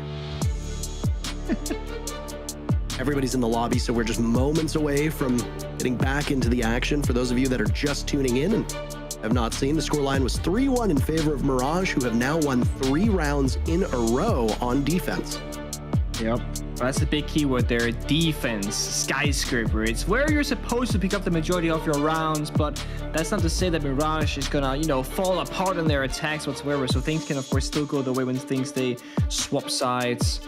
Curious to see which team is going to try and control the pace of these rounds, because for the majority of this game so far, it has been Mirage just on their roam game, extending out the map, completely locking out OXG.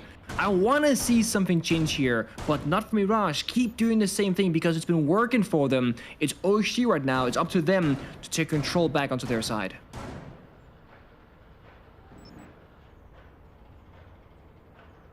So far, the bomb site rotation for Mirage, they started on Office and ultimately lost it. That very impressive first attack by OXG. Second attempt at Office for Mirage came in round number 3.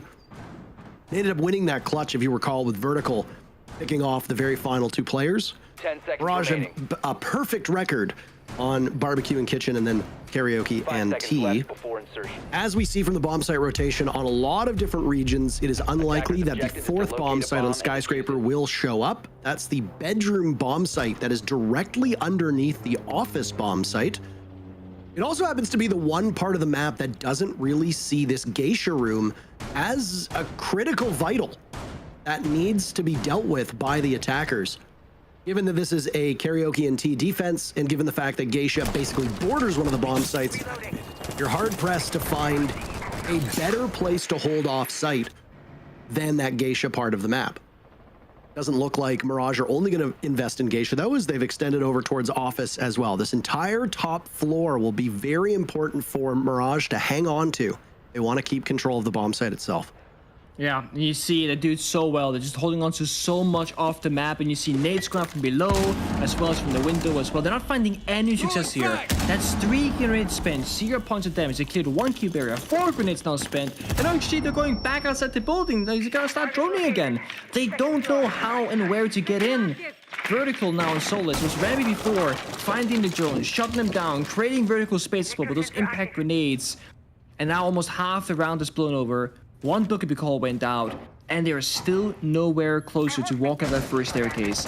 Mirage, they're gonna fight for this spot for a bit longer because falling back at 135, it's good, but they can do better. There's not enough pressure applied to them to have any reason to actually keep this up as of yet. I was about to ask if Newers is being droned in, and there's one of those Flores drones going in to give him a better angle.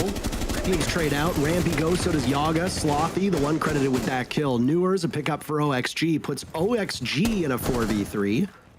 This was the entry that he wanted.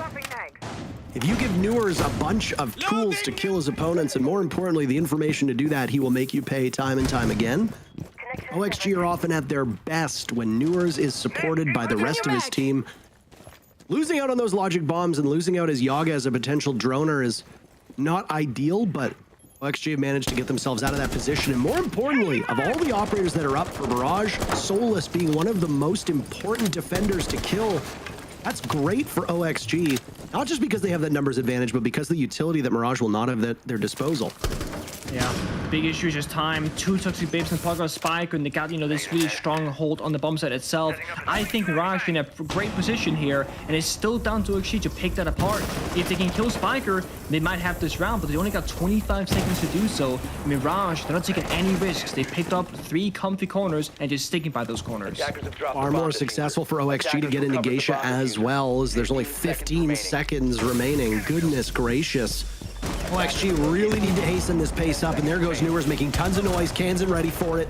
Easy pick. Fish on the board as well. Kansan pivoting, getting 2, but Dream walks in the same angle that he was looking before. Spiker in a 1v2 post plant, but he takes the wrong target, and it's Dream to get the final kill and give OXG their second round.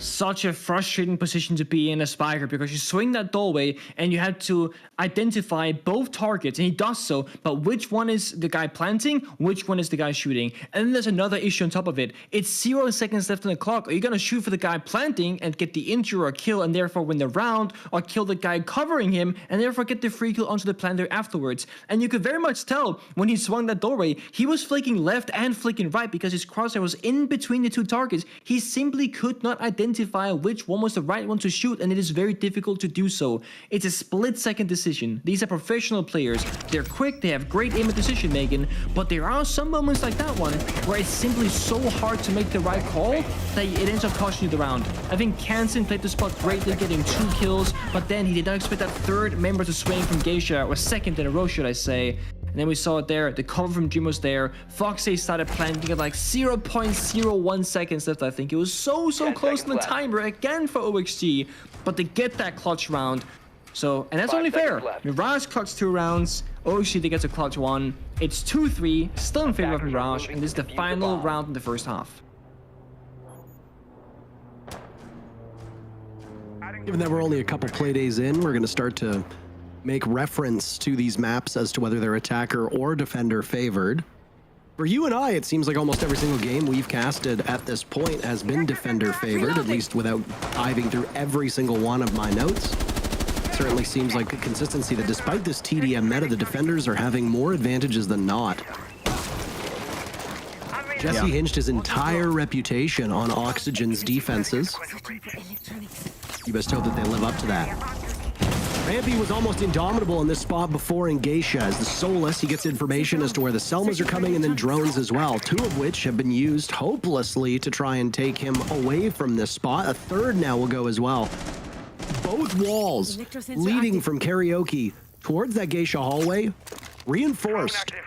Means that the only real way in is the big window inside of Geisha, or going through the wall, which again, only one of the parts of a Selma have been used. Allows Rampy relative impunity in this spot. He'll still focus along as he's not really receiving a lot of pressure. He knows one player's down by back stairs. A nice shot to swiftly remove the head of Newers. But Yaga has his teammates back through the wall, and a trade will be how the beginning starts of this round, even though the beginning comes 90 seconds in. I was gonna say, he wasted so much time. He kills that one grenade player on the team. He kills 6, or the team at least kills 6 drones out of 10. And, you know, half the clock is burned down. I think Mirage basically found out that OXG, they care so much for Geisha, they depend on it as a way to enter the map. So they just bunker up, cancel barricades, reinforcements. One member can play in that spot to sacrifice himself, so to speak. And I think this trade is so worth it. And look at that. You think Omai of Sloth is going to be stuck across the map, but no, Spiker's keep a barrier saves him as he tosses out on that window to allow him to cross, and then the duck is there from Vert to heal him right back up. Auction has spent 2 minutes, half the util, and 8 of their 10 drones, and all they've gotten is a singular kill and, well, the wrong part of the map essentially, because this is so far off the bomb site. And look at this, they have no drones. They have to walk in and dry check every single corner. That's gonna take time. They're vulnerable to people hiding in corners, and there's only 30 seconds left. They have no smoke grenades. Once they pass this middle section of the map, it's gonna be guns blazing for the next 20 seconds. Foxe is the only real entry in now, as he's got this hard breach for the wall. The rest of this OXG team trickling in. Down goes Yaga. He'd been finished off. Now it's Kansan's turn to die. Okay, OXG getting their licks in. Only 2 members remain, but Vertical was so good last time, and it looks like it might be starting all over. A flash goes in, misplayed by Slothy. You don't like to see that at all, and now Vertical will have to clutch from the same time as before. He does so as the timer hits 0. OXG proving to be their own worst enemy. Unable to get into the bomb site, unable to crack those walls open, utility being expended on Rampy, but as you pointed out so astutely, Rampy almost single-handedly winning the round from the position inside of Geisha he was in. By the time OXG were able to remove him, it was just too late to transition to the bomb site. First half in the books, Mirage up 4-2. And I really like this because whenever Mirage, they start struggling in a match or they end up figuring out like the weakness of the enemy, they will always send Rampy to be like the guy. Against Dark Zero and Shell A, they put Rampy on entry after having some bad rounds, and things went really well for them. Then, on this particular game, well, who did they send into Geisha? It's Rampy. So I can imagine that when they swap here in a second, it might be Rampy on the entry as well. He's doing so much work for his team, and you might be asking, well, why is it Rampy? Well, why not? He's the most experienced player on the roster.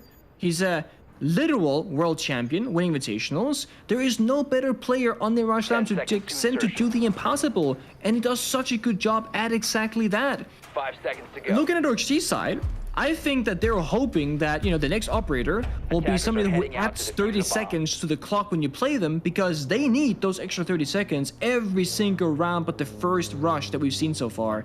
It has been their biggest issue, and they did not fix in the first half.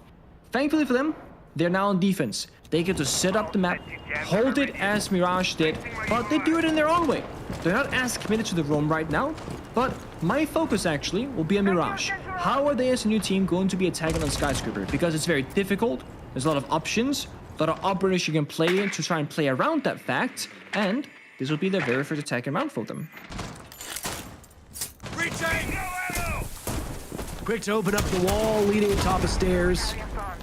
That's one of those secondary can openers used by Kansan. Dream reunited with this Maestro. Fascinated to see how this one plays out. He used to be a staple on this map, but I think the general consensus among teams is Maestro's utility is not as strong as it could be, and certainly not as much as it used to be. So OXG running Dream on one of Dream's best operators, I would even say, is always a treat to witness. This extension over by Office right now. OXG, because that's not the bomb site, by the way, but it's set up very similarly to the way that Mirage was holding it when they were on defense. Means that you'll have to crack open one of those reinforcements and then deal with the soft breach. Kansan on the board first. Down goes Yaga. He was one of the players from OXG tasked with holding Office. Newers was over there as well, but I think he knows better than to keep on in that position. Mirage now has uncontested control of Office. Always had to be wary of a flank, but ultimately Mirage must be pretty happy with how quickly they were able to close out and clear out that part of the map. Yeah, the thing really is that when there's an extended roam, like 3 people on the bomb side and 2 guys holding the opposite side of the map, like we saw here from OXG, when one of those 2 roamers fall, you pretty much have to say, okay, I lost my cover, now I have to fall back as well. When Yark died, we saw Newers go for 1 swing, nothing came out of it, immediately runs back to the side. Rather just cut your losses, play that 4 versus 5 near the side itself, than to stick around for too long against 5 attackers and go down to a 3 versus 5 because that's the most likely outcome to happen. But this right here, wherever it is, the line around Dragon and Drum, it is so hard to break. You see there's a very clear line where the defenders, they have control, and the attackers, they have control. And in the next 20 seconds or so, we have to see Mirage cross that line and get that entry, and this right here is their attempt at that. Yeah, these are very, very slow rounds in terms of action. Nice shot by Slothy to take down Dream. It was a team effort to remove one of the players from OXG, so I guess we won't see the full power of those Maestro cameras in action. Newers as the cross, though, takes out Slothy before Spiker trades him right back. Fox 8 patrolling backstairs will need to be compelled into action in order to stop this Mirage plant, which is at the halfway point. Fox 8's position is given away. He and Fish now down below. Fish finished off as the diffuser is successful and the clock will continue to run. The attack for OXG showing some weakness. Very first defense doing the exact same.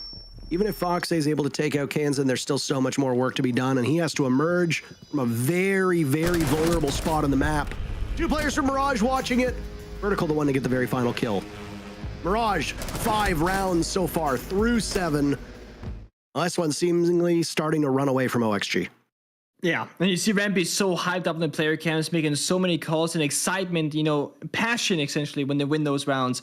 I think OXG, they have been overpraised by a certain Banana Man because they had some glaring issues on their first defense. The roam, not enough was invested into it. It was rather weak, right? Whatever. They lose that opening kill, they play a 4v5 on the bomb side, but there's another glaring issue. They have Valkyrie on the board, they have Val camps across the map, and they had no intel that Mirage, they pushed Geisha, that they pushed top of Red Stairs, they pushed the hallway, and then all of a sudden when like 2 or 3 members of OXG died, we saw red pings come out. So that just shows us that there was in fact cameras watching over those areas where they died from, but nobody was watching them or relaying that information accurately enough for OXG to act upon it. They had Solus downstairs. That was Fish, and he impacted the floor, didn't see the person planting, went onto the scanner, and then died. So 2 very small mistakes there, both on the intel side of things from OXG, led to their demise essentially, because they have this strat that they can play below, and Mirage had no downstairs presence, but they didn't use it correctly, and there's no point playing Valkyrie if you're not going to check your cameras. You have a Maestro as well, so there's maybe too many cameras, one could say, from the side of OXG in that round. Either way, not a great start for OXG, but a great one for Mirage, and we will see a bandit being brought out by Foxy. Of course, with Thatcher being banned as well as the Kaid, if you want to trick any of the walls, you only got 1 guy left. That is going to be your bandit guy. If he goes undroned, this could be kind of troublesome for Mirage. He can hide in the corner, wait for the round to start, and either trick this single panel we see that he's reinforcing right now and just hide by this area, or he can go to the bomb site breach with that double wall. By pre-placing this bandit battery, he will just literally give away that there's a bandit on the board, but it's still gonna waste utility from Mirage. They either have to pick up secondary MPs, which Rampy has on Dokkaebi, or use some of their grenades from downstairs from Vert. So now you're basically trading, you know, util for util. But that means that, you know, Mirage has to spend stuff very early in the round, and they won't have that utility later on to use. So if you're really smart and you have the intel, using 2 EMPs to breach all the walls is a great trade. But if Bandit is lingering around and you drone him out, you might need to use a grenade to stop him from doing so. We know, as well as Mirage now, there's no tricking, so 1 EMP will do the job. Oh, no, actually, Fox say no. He gets the C4 and he runs. So he goes down, throws the C4, goes back to the wall, tricks the wall. That is basically a round victory right there. Now there's no nades. There's only 1 EMP left from Rampy. They actually cannot breach any of the walls they would like to correctly now. Like, they can breach the Geisha wall, but who cares? It's so far off the map. OXG, they have such a strong bomb site now, they can essentially bunker up in this position, and Mirage have to do some crazy entry fragging and problem solving to have any chance back in this round. Just as we thought all hope was lost for, was it OXG last time when they were completely out of options in round number 6, and it played out the way we thought it would. Now we're going to test your hypothesis for this round. Small actions. Bandit tricking, getting an early pick on a very integral operator, misusing a nade or misusing an EMP. Honestly, a small thing like that snowballs so quickly out of control. Obviously, we tend to be more negative and point fingers, but in this case, praise being given to OXG for their utility game and the way that they were able to push Mirage off of what was their obvious attempt to get into this building. Now Mirage will have to go back to the drawing board. Their advance will come over through Dragon and Drum. They'll be slowed down for a bit. Those Razor Blooms thrown out by Yaga, giving information to the rest of the defenders, but in this particular instance, not just information, but also shaking off that Mirage push that was looking like it could have some teeth over by Dragon. You see them, they're so bunkered up. They're just in 2 rooms right here. That's all they need. They're ready for it, and Foxay playing by the bar takes one down. OXG absolutely collapsing on these Mirage players. Spiker in a 1v5. Everybody on OXG, not just at full HP, but Dream and Foxay actually overhealed. There's more HP on OXG right now than when they started the round. Mirage, though, no closer whatsoever to a round victory. OXG had burned their timeout in the previous round. Whether we're just looking at another defender-sided Skyscraper or not, they seem very comfortable with this position, and now the clock will run on Spiker, denying a flawless round, which is only really for the stats nerds. But either way, OXG, easy to get that last kill. If it wasn't the Razor Bloom, then it was going to be one of them. Ended up coming at the hands of a gun. OXG's very first victory on defense, closing that gap. I think you might look at that round and go like, why did Mirage just run their heads through a doorway out of nowhere? And the thing is, you have no other option. You genuinely cannot open up the walls, and there's not a lot of time left. So there was about 56 seconds left or so, and then all out of nowhere, they just rushed on in, right? Mirage tried to go for an off-pace play. By pushing so early in the round before like getting intel and setting up, it might actually catch prize, and it almost did, but the issue simply was OXG had really bunkered up. There was 3 people towards Dragon side and 2 people towards Garden. There was just simply no way in. And it's like, Siege is a game where the devil really is in the details. One simple bandit trick in a Kite Thatcher ban game will just completely sway the sides. And the opening kill Foxay got was onto Vert, who had the grenades. If Vert was alive with grenades, you can just, use both your nades. It sucks, right? It sucks, but you get the wall open. You accomplish your goal. But because Vert died and Rampy used one of his 2 MPs, you can't get both of that. You can maybe get one single wall opened up if you're lucky, but Foxay can still trick. So Foxay is gonna stick with Bandit again, and I think that makes sense given the last round success, Better safe than sorry. He might get another cheese round. It's possible. Mirage, you don't really bring any backups here. Still just 1 set of grenades, 1 set of secondary MPs. But they have more self-destruction now in the buck from Kansan, and of course the secondary heartbeat of the can opener. But the issue will always be on Skyscraper getting in the building to start things off. It'll be an ash charge with the can opener to start things off, but a 50 seconds, almost a full minute, hasn't burned off the clock, and Rampy dies to fish. It's not a great start for Mirage here. It's just too hard to get in the building for both of these 2 teams so far, which heavily favors defense. Good first picks from OXG, and really integral, honestly, to getting this very first round. Just looking at the 9 rounds that have transpired, the team that gets the first pick has an overwhelming advantage here. It isn't a clean line where you get the first pick, you go on to win the round. Hasn't been as neat as we probably have seen in previous matchups. But in this case, if you can take somebody down, especially somebody with very valuable utility, as Rampy had at his disposal, the only set of pocket EMPs, like you said, those logic bombs gone, and additionally, somebody who in this lobby can honestly just take over the game, as we've seen Rampy do time and time again. OXG must be very happy with that. And it's likely changed how Mirage is going to go about this bomb site yet again. Already seeing Mirage pressing in quicker than in the previous 2 rounds. Are they able to make some noise? Can they get a belated trade and maybe get these numbers down? Or is the repeat of the previous round going to happen where they effectively just walk in and die 1 by 1 by 1? He sees it, but he can't do anything about it. They got the intel. Now Vert can wait. He might get rewarded with patience. This grenade, however, it could do damage on it. Don't get the kill unless he runs on top of the grenade. He runs past it, back to the bomb site, but these are where things get dire. It's a dog. He's back to full HP. Mirage and no closer to win this round in terms of kills, but they're a bit closer to those bombs at walls. Again, these rounds just flying by. Slow in terms of action, but quick in terms of pacing, because we're already at the final 30 seconds.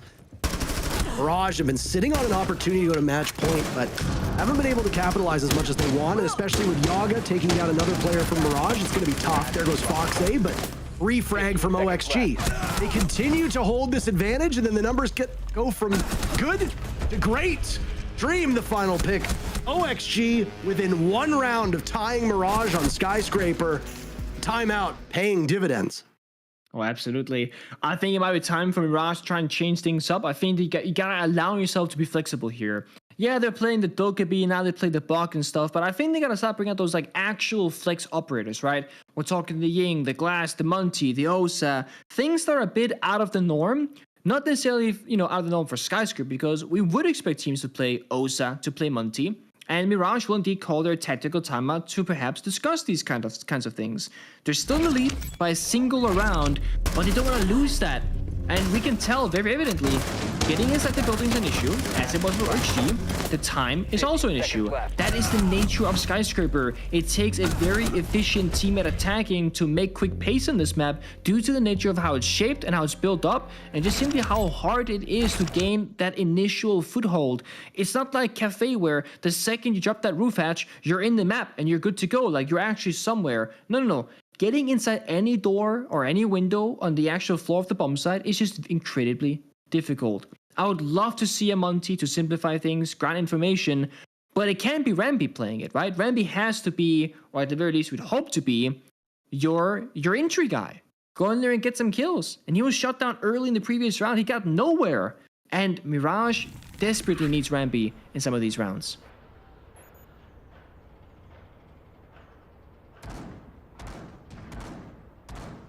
I'd like to bring up the stats between these two teams right now. OXG entered the day lower than I think they wanted to be. They currently sit in 3rd, technically tied in 2nd with M80 in terms of points, but M80 right now the better round differential between the two teams. And OXG actually winning though head-to-head against M80, so I will be completely honest and say that with the way the amount of times that the system has changed, I'm not sure if round differential or head-to-head is ultimately what gives them the lead.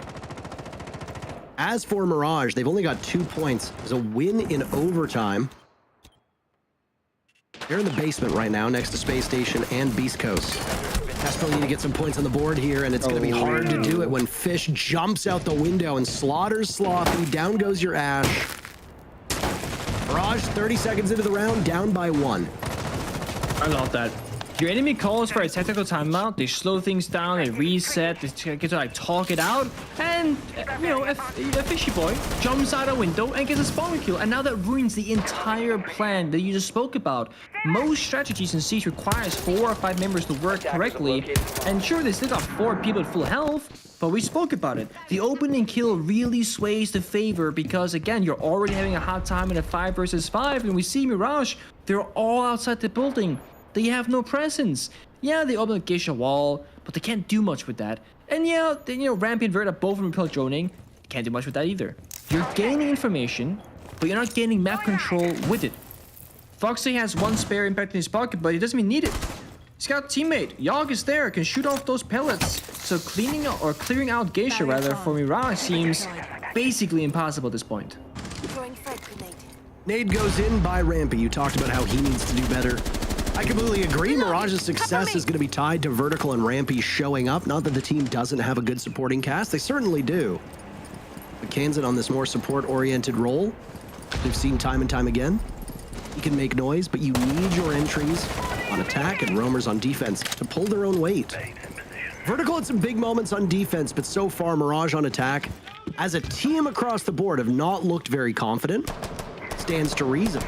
You add new members to this team, you change things up, you get a new coach, you get a new system, and you go to a map of Skyscraper, which is not exactly a strong map for a lot of teams. There's going to be a bit of growing pains.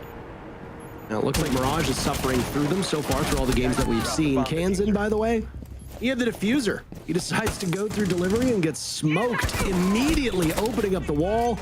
Dream gets taken down by Vertical. Not all is bad. Vert also has a read on the smoke of Yaga, who's playing by the stairs. Bigger problem is you got to get that diffuser. Ramby is tasked with doing so, but it kills some time in the process. He might have an opportunity to get into kitchen unchallenged if that's where he wants to go, but instead just sprints in. How did they allow him to go like that, Nick? Nobody watching him? That's so puzzling by OXG. You've been doing so much better, but now it's Mirage in the driver's seat. Vertical finding all 3 kills, positioned the wrong way. 4 for him.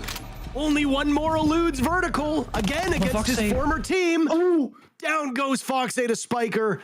No opportunity for an ace, but I'm sure Mirage will still be happy about that one. It's so close. They're basically planting and trying to body block it, looking up. Spiker's looking up to the ceiling, and Foxay, he knew the plant was going down. He had intel on it, and a hole was already made in the floor, but the cover is good. And I have to be critical here of a specific player.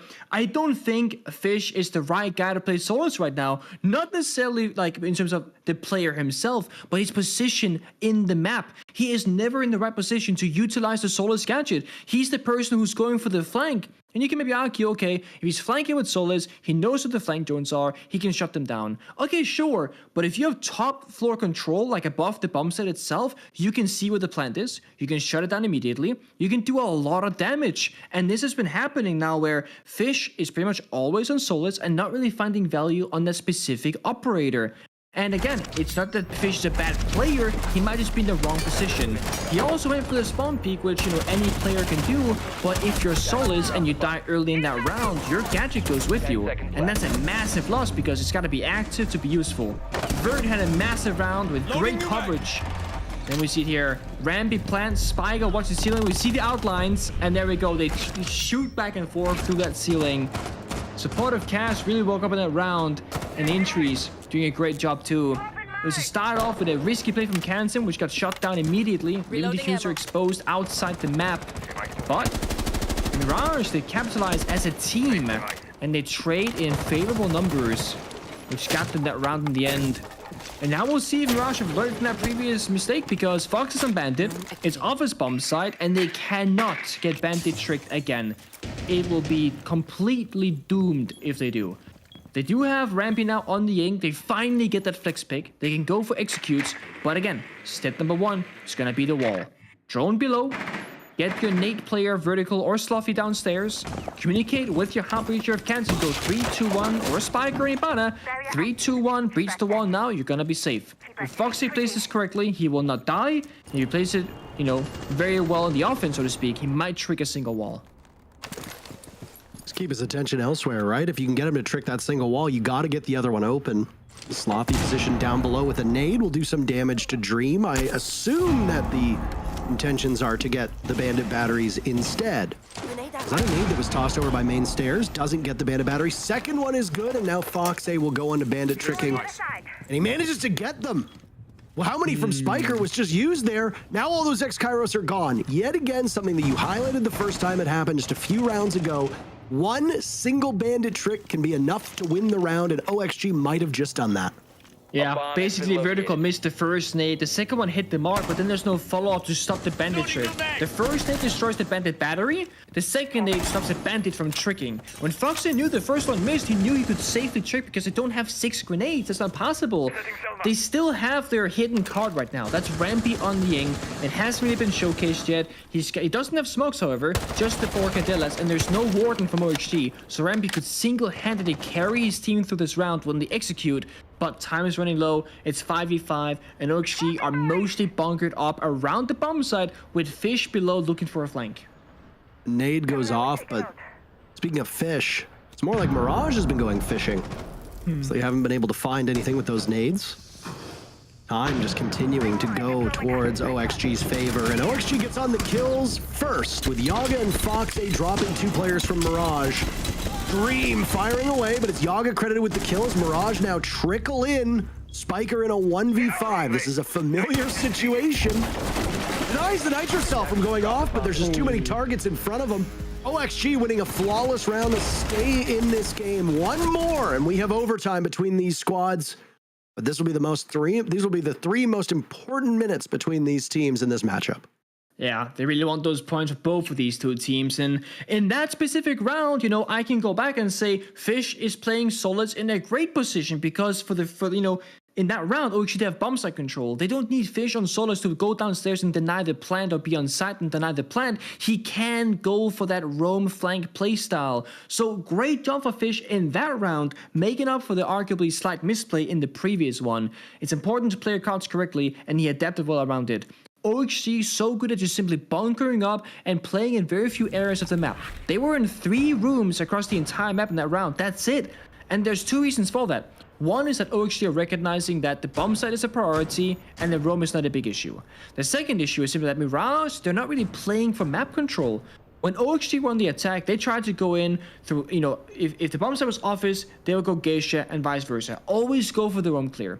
Mirage in the previous 2 rounds, they go for this like really direct bomb site limited take style, and it's not very stressful to play against. You know where they are because they're not anywhere, so they can only be outside the building or right below you on the bomb site. And when you have Fish on Solus roaming around, he can tell you one guy droning over there, one guy droning over there, there's a drone behind you here, and you can pretty much pinpoint the majority of the pressure points from the opposing team. I like that Mirage went for Ying. We didn't get to see it to its full effect because they failed the first step of reaching all the walls that they wanted. And again, Foxy will say, hee, this bandit is working out so well, I'll bring it a 3rd time. It's not very often these days we see bandits successfully tricking walls because coordination is so good in pro play, but it's really worked out for Foxy in this match. The rubber hits the road in the final 2 minutes of what could be make or break for OXG. Mirage want to get out of the basement. It's their last chance at picking up 3 points before going to OT and surrendering one of them to Oxygen, possibly 2. Mirage have either led or been tied this entire game, except for round number 1. You let OXG take the lead in round number 1, and then you've been in the driver's seat the whole time. That's momentum that you do not want to give up, even though, again, as we say it every time, there is no actual momentum mechanics in this game, solely in your head. Both teams having used their timeouts mean that this is it. You just have to fight. And it might be a slog. A scrappy matchup between these teams. You and I being blessed with these later games always being so close. certainly and undeniably more entertaining than the 3 matches that went on earlier today casted by Lynx and Stoke. Maybe it's just luck of the draw.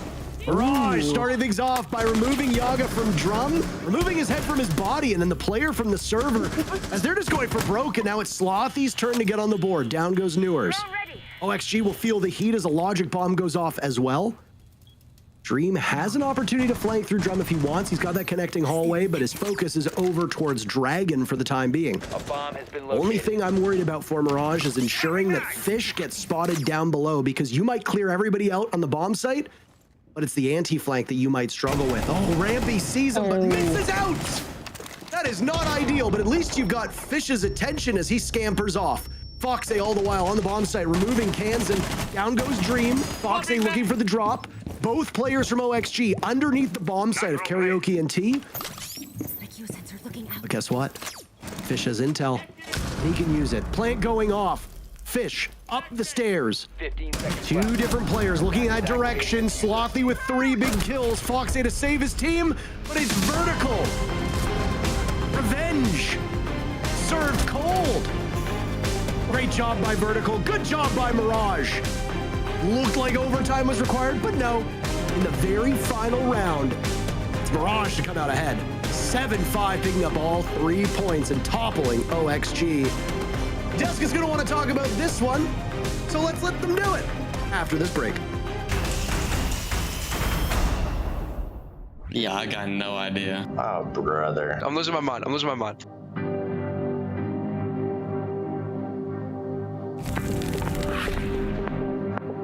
Shoot, this is a weird one. Okay, what is this? There could be so many possibilities. I'm gonna go with Villa Kitchen. Villa Kitchen? Is this next to Vault Door on Villa? I'm gonna guess that that's a Villa. Maybe Cafe? Probably Oregon though. Oh, I know what this is. It's Oregon. Maybe like Oregon? my god. I'll be ready for this next one. There's lots of maps with offices. This could definitely be like 2 of 3 maps. Consulate, admin, a lot of files in that room. This would be Canal. I'm gonna say top small tower, Oregon. Logistics on Clubhouse. I'm gonna go with Consulate in the admin room. I don't know where, but I'm just gonna say bank. Bank? No! There's no way I'm guessing that right. I've literally never seen that, so... I know there's a chunk of statue on Villa Art. I don't know any of the casual maps, so... Probably Oregon kids. I think Pool. I think it would be Pool and on Night Haven. Maybe like Stadium Bravo? I have no clue, to be honest. I'm gonna go Oregon, Junkyard. The only place I've seen Chibis is when I do T-Hunt on House in the kids' room. It would be House, the playroom. Oh my god, man. I am not good at this. I've seen this before. It's like a washing machine. That wall looks like it'd be consulate or bank. It's gotta be like Consulate upstairs and like admin. I'm just going Clubhouse. I have no idea. I'll go Oregon laundry room. The brick is making me think it's like Consulate. Is that in the spawn of bank by alley?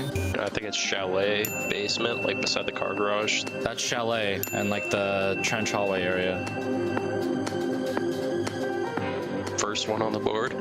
Wow, not even close. I've been playing this game for like 6 years. I feel like I should know these. I would not assume Clubhouse because it's like a biker gang. What, there'd be no reason to be a teddy bear there. It's on a leather back chair. That's okay. That's a good thing to think about. I had to guess. That's just Oregon kids. Cafe and like the VIP. It looks like a leather booth, so I kind of want to say like cafe. Leatherback chair. Leatherback chairs. Leatherback. Where are leatherback chairs? I would assume it would be cafe. It looks like it'd be from cafe. Wait, that's a bench it's on. This is cafe, like tables. My first initial thought is like this is somewhere on cafe. Dining room cafe. Yeah! I had no idea. At least I got one.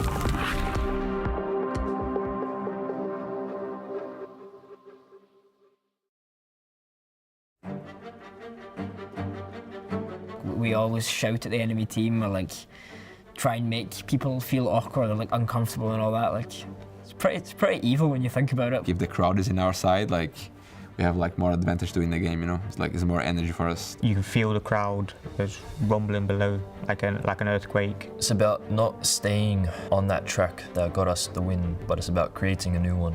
Right now we are the best, so it's about, become 1% better every day. Don't we rightfully have an ego? You're coming into the most achieved team that this game has ever seen. Now you are that roster, you're the people that they entrusted to take that even further. Yeah, you should have an ego. It feels good to be classed as the best team in the world, but at the same time it adds a lot of pressure on your shoulders because you don't want to be the best team in the world only for like a couple of months, You want to be the best team in the world, period. We know our potential, we know what we are capable of. We have no doubts that we can win again. We just have to prove to everyone else. I mean, my biggest moment was to win 6 Invitational. And how did that feel? Actually, I felt nothing. I am confident. I am really confident in our ability because I know how good we can play. We just won the World Championship. I know we can do it. You have to sacrifice everything if you want to be the best. Not only do the teams look up to us, but they look at us and they want to beat us. Of course, I think G2 is the best team in the world. We just won the World Championship. Why wouldn't we be? They know that we have 5 insanely talented players, and I don't think many other teams can say that for themselves, that all 5 players on their team are, insanely good. If we show up, nobody will beat us. Nobody. I'm always confident that we can win it all, otherwise I would not be here. Everyone's going to be looking towards us and studying how we play the game. When other teams look at us like that, we look back at them and we're like, yes, we'll be there to defend it. All the other teams that are at this event have copied our playstyle. They're just so clueless, and that makes me laugh. I'm very confident. I think the team right now is very confident. There's a reason for that, and it's not just, us being crazy egomaniacs. I think people should fear us, definitely. It's the biggest team, it's the biggest org, it's the best team, you have the best players. And now it's up to us to defend that and see what we can do about it to prove everyone that we're right.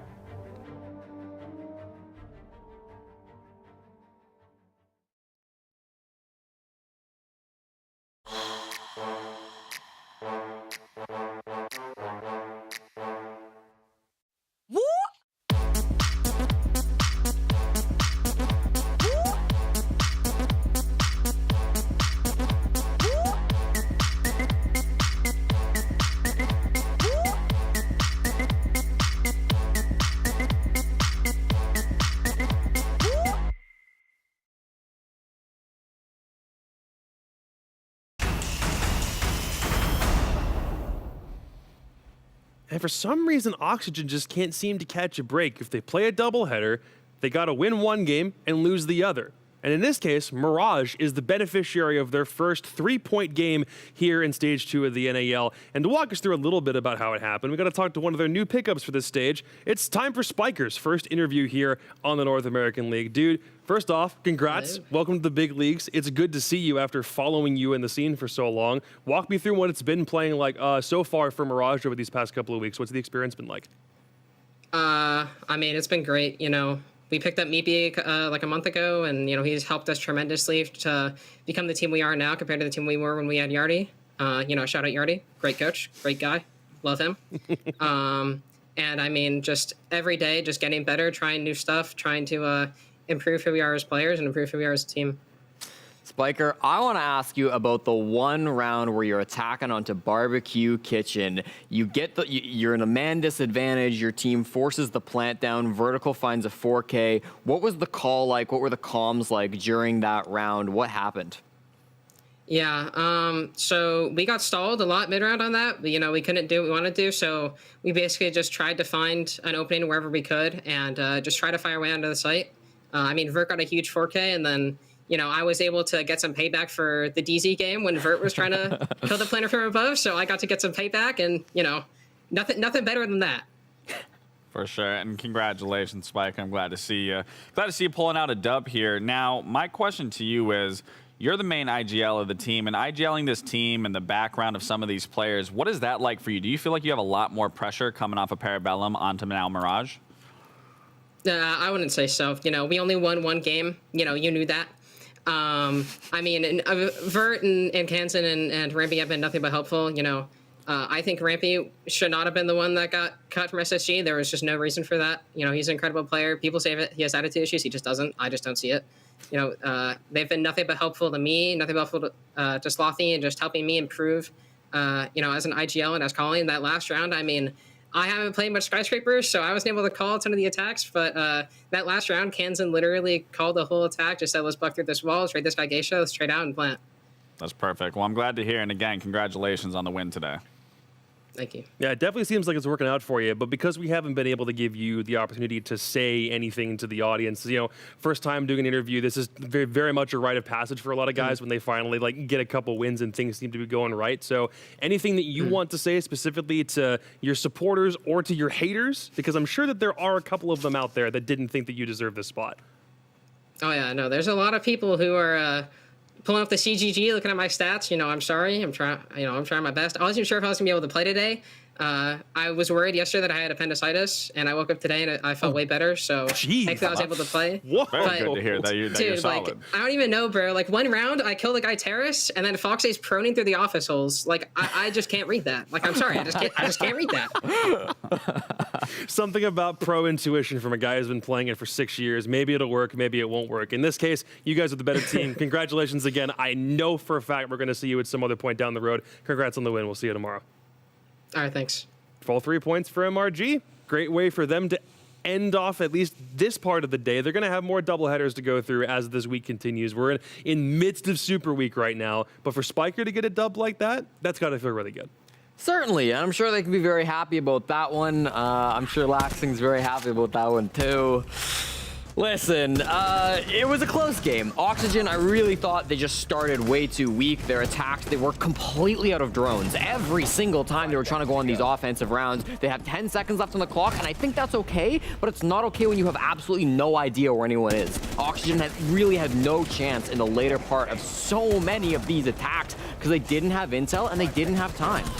I mean, to touch up on what you were saying and what Pangu was saying about the utility, I thought both sides were actually not really using utility in their favor, where I felt, you know, they could have been using nades here or there. They were kind of just throwing them and throwing flashbangs and throwing drones. So I'd say the util game on both ends really wasn't that great overall. Yeah, I think I agree with that as well. I think we started to see some really good moves coming through from the veterans on Mirage as well.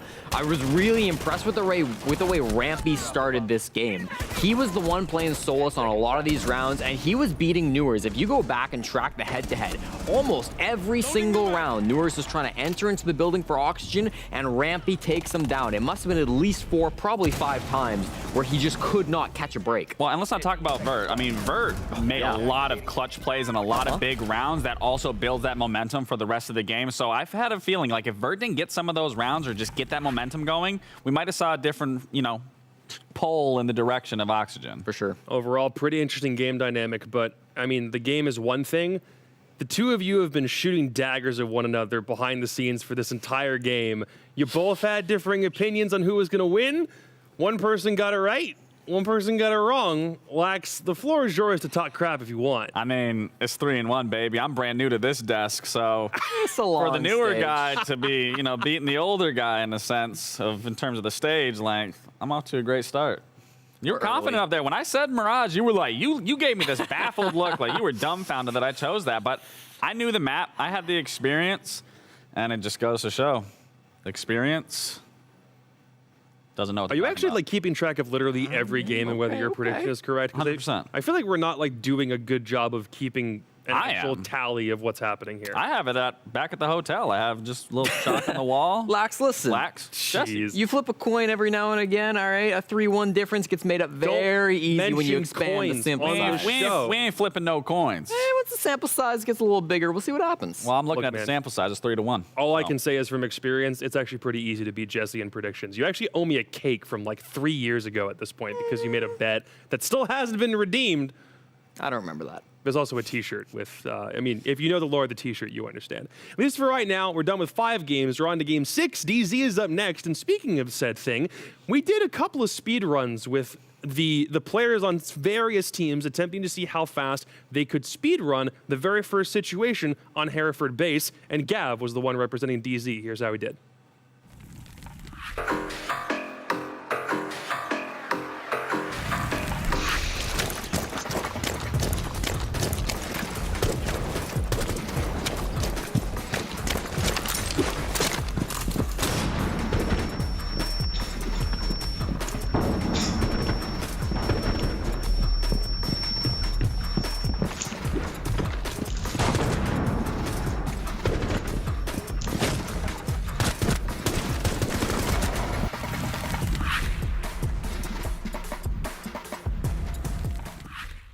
26 seconds? Lax, I don't know about you, but does that seem like a slow time? To me, it does. If some people don't know, that is actually my warm-up for all Pro League matches. You'd see people. Was it really? Yeah, you'd see people in deathmatch. I got crap for it all the time because my teams would look over my shoulder and like, why are you in Hereford? And to me, it was just every character or every terrorist was in the position, so it was just easy to come around the corner, shoot, shoot, shoot, just go through this fundamental game of how I just, you know, wanted to put my crosshair places. So naturally, I see that as a slow start. Okay, well, we got to get you on the clock then. Yeah, actually, we'll test it out. We should. Yeah, if we have a PC, we'll just put Lax on the sticks again. I mean, hold on.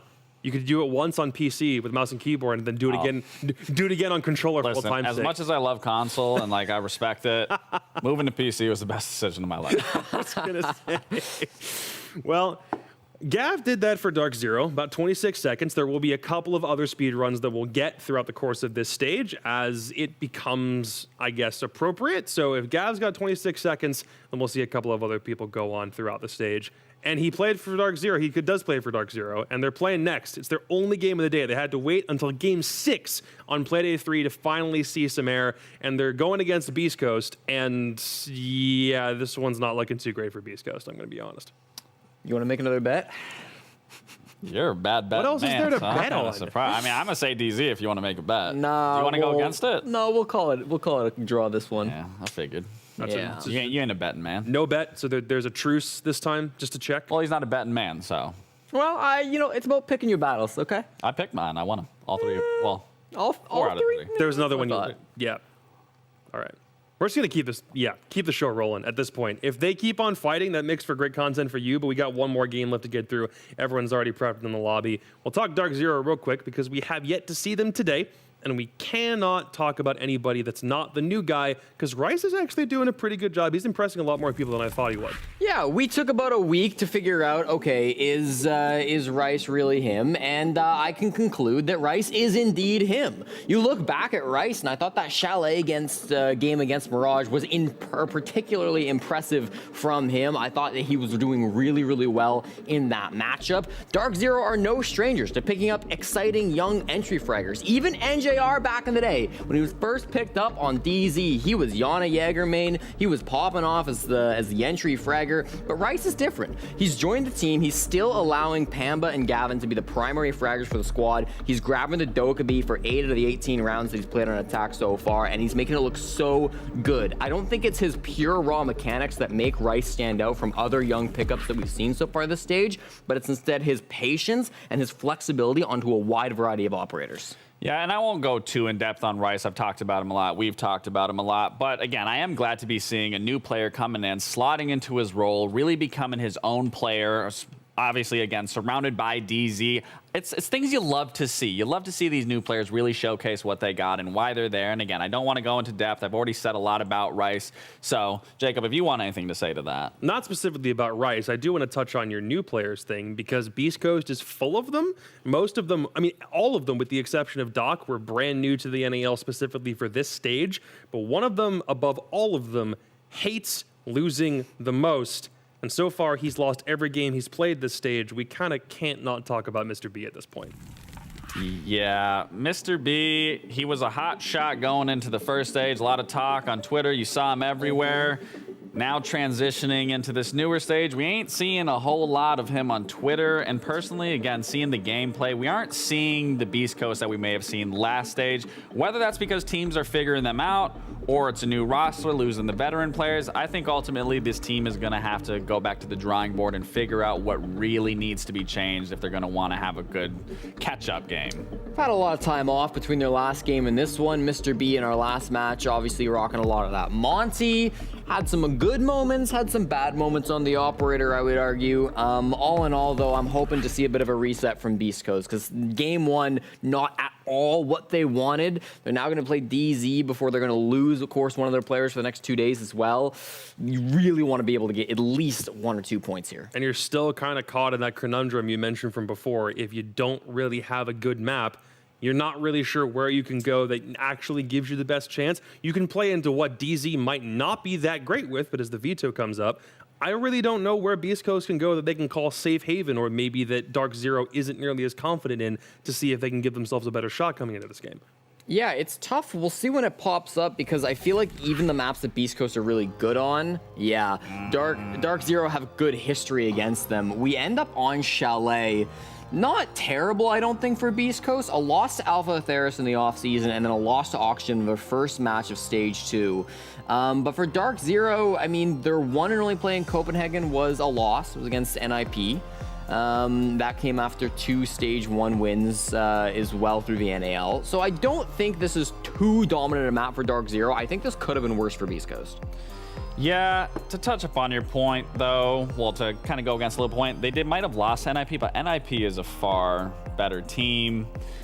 So looking at Chalet, sure, it's maybe a little bit more of a comfortable map for Beast Coast, but overall, kind of based off how DZ's kind of bouncing back, to me, it's a DZ. I mean, yeah, it's certainly not ideal coming to Chalet, but we'll see, right? I mean, this can be kind of a fun, fast-paced map as well, so maybe they get a little bit under Dark Zero's skin and try to get under their mental state a little bit, but it will be tough. Yeah, it's gonna be a tough one going forward, and I just hope Mr. B doesn't, I don't think anyone's gonna give up by any means. I just hope they figure out their stride here against DZ and really play the game that we've seen Beast Coast play and seen the IGL from Mr. B. Yeah. Well, there's not really all that much that we can say about Beast Coast at this point, but we do have to at least mention that their probability for statistical elimination goes up a lot higher if they can't knock off Dark Zero in this matchup. So they still have the opportunity to play through the open qualifiers, but they really, really would just much rather coast to playoffs and then have an actual fighting chance at some point down the road. So we'll give it over. It's game 6. Let's get this bad boy underway. It's Parkour, Mackie, and Nick Mort with the call. What? What? All right, well, that's one, definitely. Yeah, that is one. Curious as to how many more he'll come up with over the process of stage number 2 here. I call you Lil Nicky. No, no Lil. Oh, the groundbreaking movie by Adam Sandler. If you've ever seen that. I don't know if you have seen it, but it's a good movie. I've seen a lot of Adam Sandler movies, but not that one. You know, Click used to be one of my favorite movies when I was younger. Very sad movie. Yeah, incredibly sad. Very real movie. Very real. Too real, almost. Yeah. Very sad. What? I'm more of a Mr. Deeds kind of guy. Mr. Deeds. Great movie if you haven't seen it. You are underestimating my sneakiness, sir. Don Turturro, excellent in the movie. Either way, let's get underway with this very final map of the day. Dark Zero taking on Beast Coast. Beast Coast searching for their first point in the North American League. News broke earlier that Reverse would no longer be continuing with the team for the remainder of the stage due to an urgent family matter. Playing today, and then as far as I'm aware, will be replaced by Tristan, I think was what was shared by Fettuccini on the, or Fet on Twitter. Our heart goes out to Reverse, and condolences if they need to be extended, or hopes and prayers if they need to be extended, whichever. It's not our job to know what the circumstances are, just that we hope that Reverse is the best alongside his family throughout all of it. With that said, even without the potential background knowledge that we have, this would be a tough uphill battle for Beast Coast, given the way that they have performed so far this stage.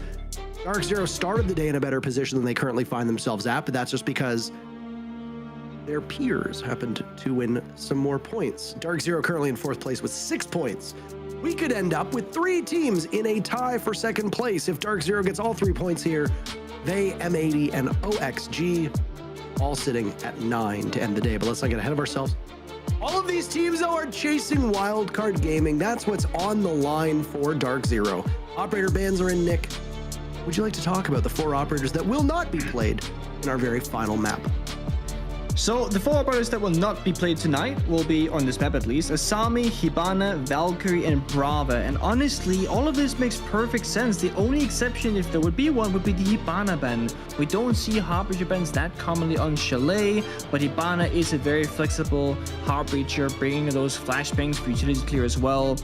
Brava is an operator that we know that Dark Zero loves to run on maps like Chalet, where those default cameras are very high value to take over, basically, with the Brava gadget, the Brava drone. Beast Coast, they played M80 earlier today on Bank, and slight spoiler alert, they got absolutely slaughtered. They could not fight back, they could not shoot back, they got run down when Beast Coast were on the defensive side. And on their attacks, they just looked a little bit sloppy and messy, but of course, they're playing under unfortunate circumstances. And we always know and talk about Mr. B, the Mr. Beast Coast, the IGL of this team, who usually carries his weight when it comes to strategizing and making callouts. And it can be very difficult to make calls to a new player in the team because he doesn't know the ins and outs of those strategies. And sometimes, as an individual, as a single leader, you also just need help. On the other side, you got Canadian, the IGL for Dark Zero, and he's finding himself nowadays very much on the active roam for the team, always moving around and gathering intel with Valkyrie Pulse, in this case, the Pulse of course. But take a look-see at his secondary gadget, the deployable shield. Unlucky. You need shields in this map, and I guess they thought that they just specifically needed these particular operators, so the only way to get a shield would be on the Pulse in this case. Canadian freed up by the addition of Rice to the Dark Zero team. Very vocal player. Oh my! NJR drops.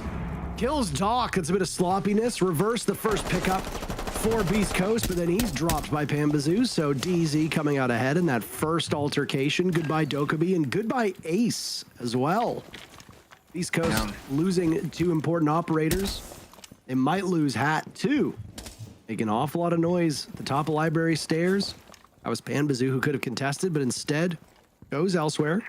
Waste time. Just past the halfway point of the round, closing in on 1 minute.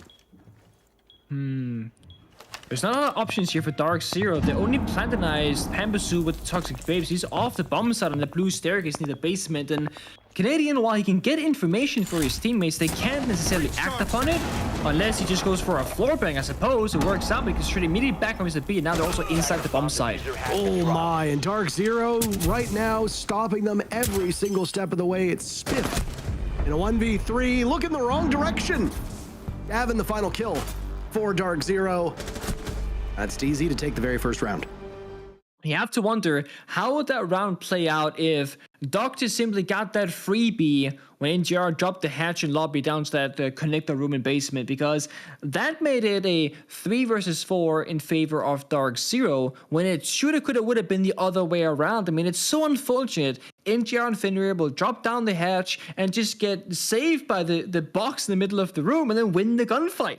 It's super unlucky, but Bar is also one of the, I would argue from my side at least, the hardest bomb sites to attack. Here it is. He shoots him, he drops, the box is there, and then it just gets a little bit messy. You know that AK does so much damage.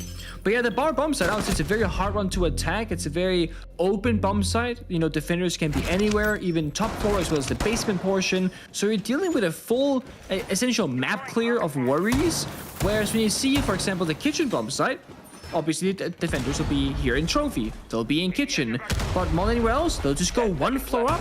They'll go into Master Bedroom Office. This is the bread and butter right here. We see the rotate. We're going to see probably like a deployable shield being put down, ADSs. Once you clear this part of the map, it gives you direct access to the bomb site below it. And that's really the entire round. That's where it plays out.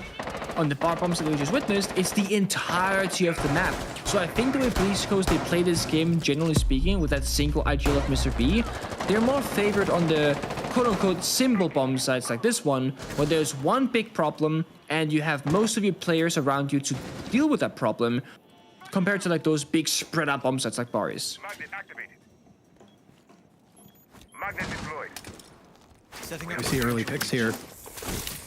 Mr. B already in 30 seconds. Selming the wall, leading into dining. And now he'll go on to drone to survey the good work. Looks like those Selmas went off successfully. All the while, Spiff has already entered from above, so this main lobby area is under control of Beast Coast for now. And getting a position elsewhere. Slowly close in on the map. Reverses Domain is in the basement. He shoots out one of the cams and then moves over towards those lobby stairs. DZ playing far back. Not just inside of the A-bomb, but will likely extend upwards to bedroom and Solarium 2. Yeah. And they know that they don't gotta make the first move right now because DC, they have control of the parts of the map that they care about. They got side presence, they got the upstairs person, they Beast Coast, they've yet to breach the office walls. And there's not really any way they can realistically go for this unless, of course, they rotate Solarium side. But now you're made by Runi Gates, ADSs, well, my discs, and half the round in terms of time has already flown by. So unless they get like a relatively clean entry here, I just don't know how they're going to progress because look at that. The last Selma went out on the wall, it gets shut down immediately, and now they can't establish a longer line of sight in towards Master Bedroom. Easy on the board first. No answer back from Beast Coast. Certainly not as quickly as there was the previous round. Both teams traded very quickly on. That was Spiff, who we last saw playing upstairs by Chimney. No sledge. No nades. Not on his part. Pat still has one in back pocket. Mr. B pulls trigger a little bit too quickly and decides to tussle with the player inside of Solarium. It looked like it was Gavin that was playing a close angle, who will now back off. Mr. B holds the diffuser. You can't be playing too loose in that position, or they'll put your teammate in a rough spot. Now it's reverse to just encroach on this position, and he doesn't seem to know that Gavin is there. Now Gavin will go for the drop after NJR has been finished off. Rice is down for the count, and now Pambazoo is gone too. Gavin and Canadian as the last two still upright. 15 seconds to go. Timer suggests that Rice will not be retrieved. Gavin goes down, Canadian goes, Gavin dropping one with Diffuser as well, but ultimately just too many players from Beast Coast. Not much you can do with those many targets in front of you. Beast Coast, get on the board.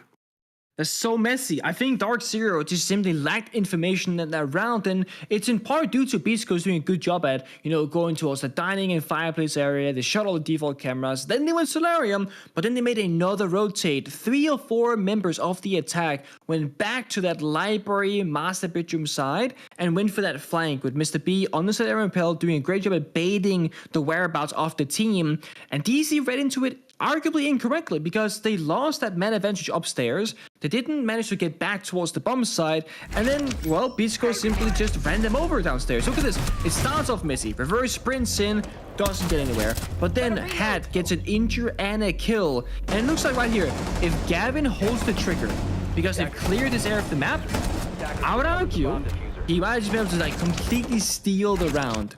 But trigger discipline's hard to come by. Ace came sprinting right by him. He went for the 1 kill, missed the second.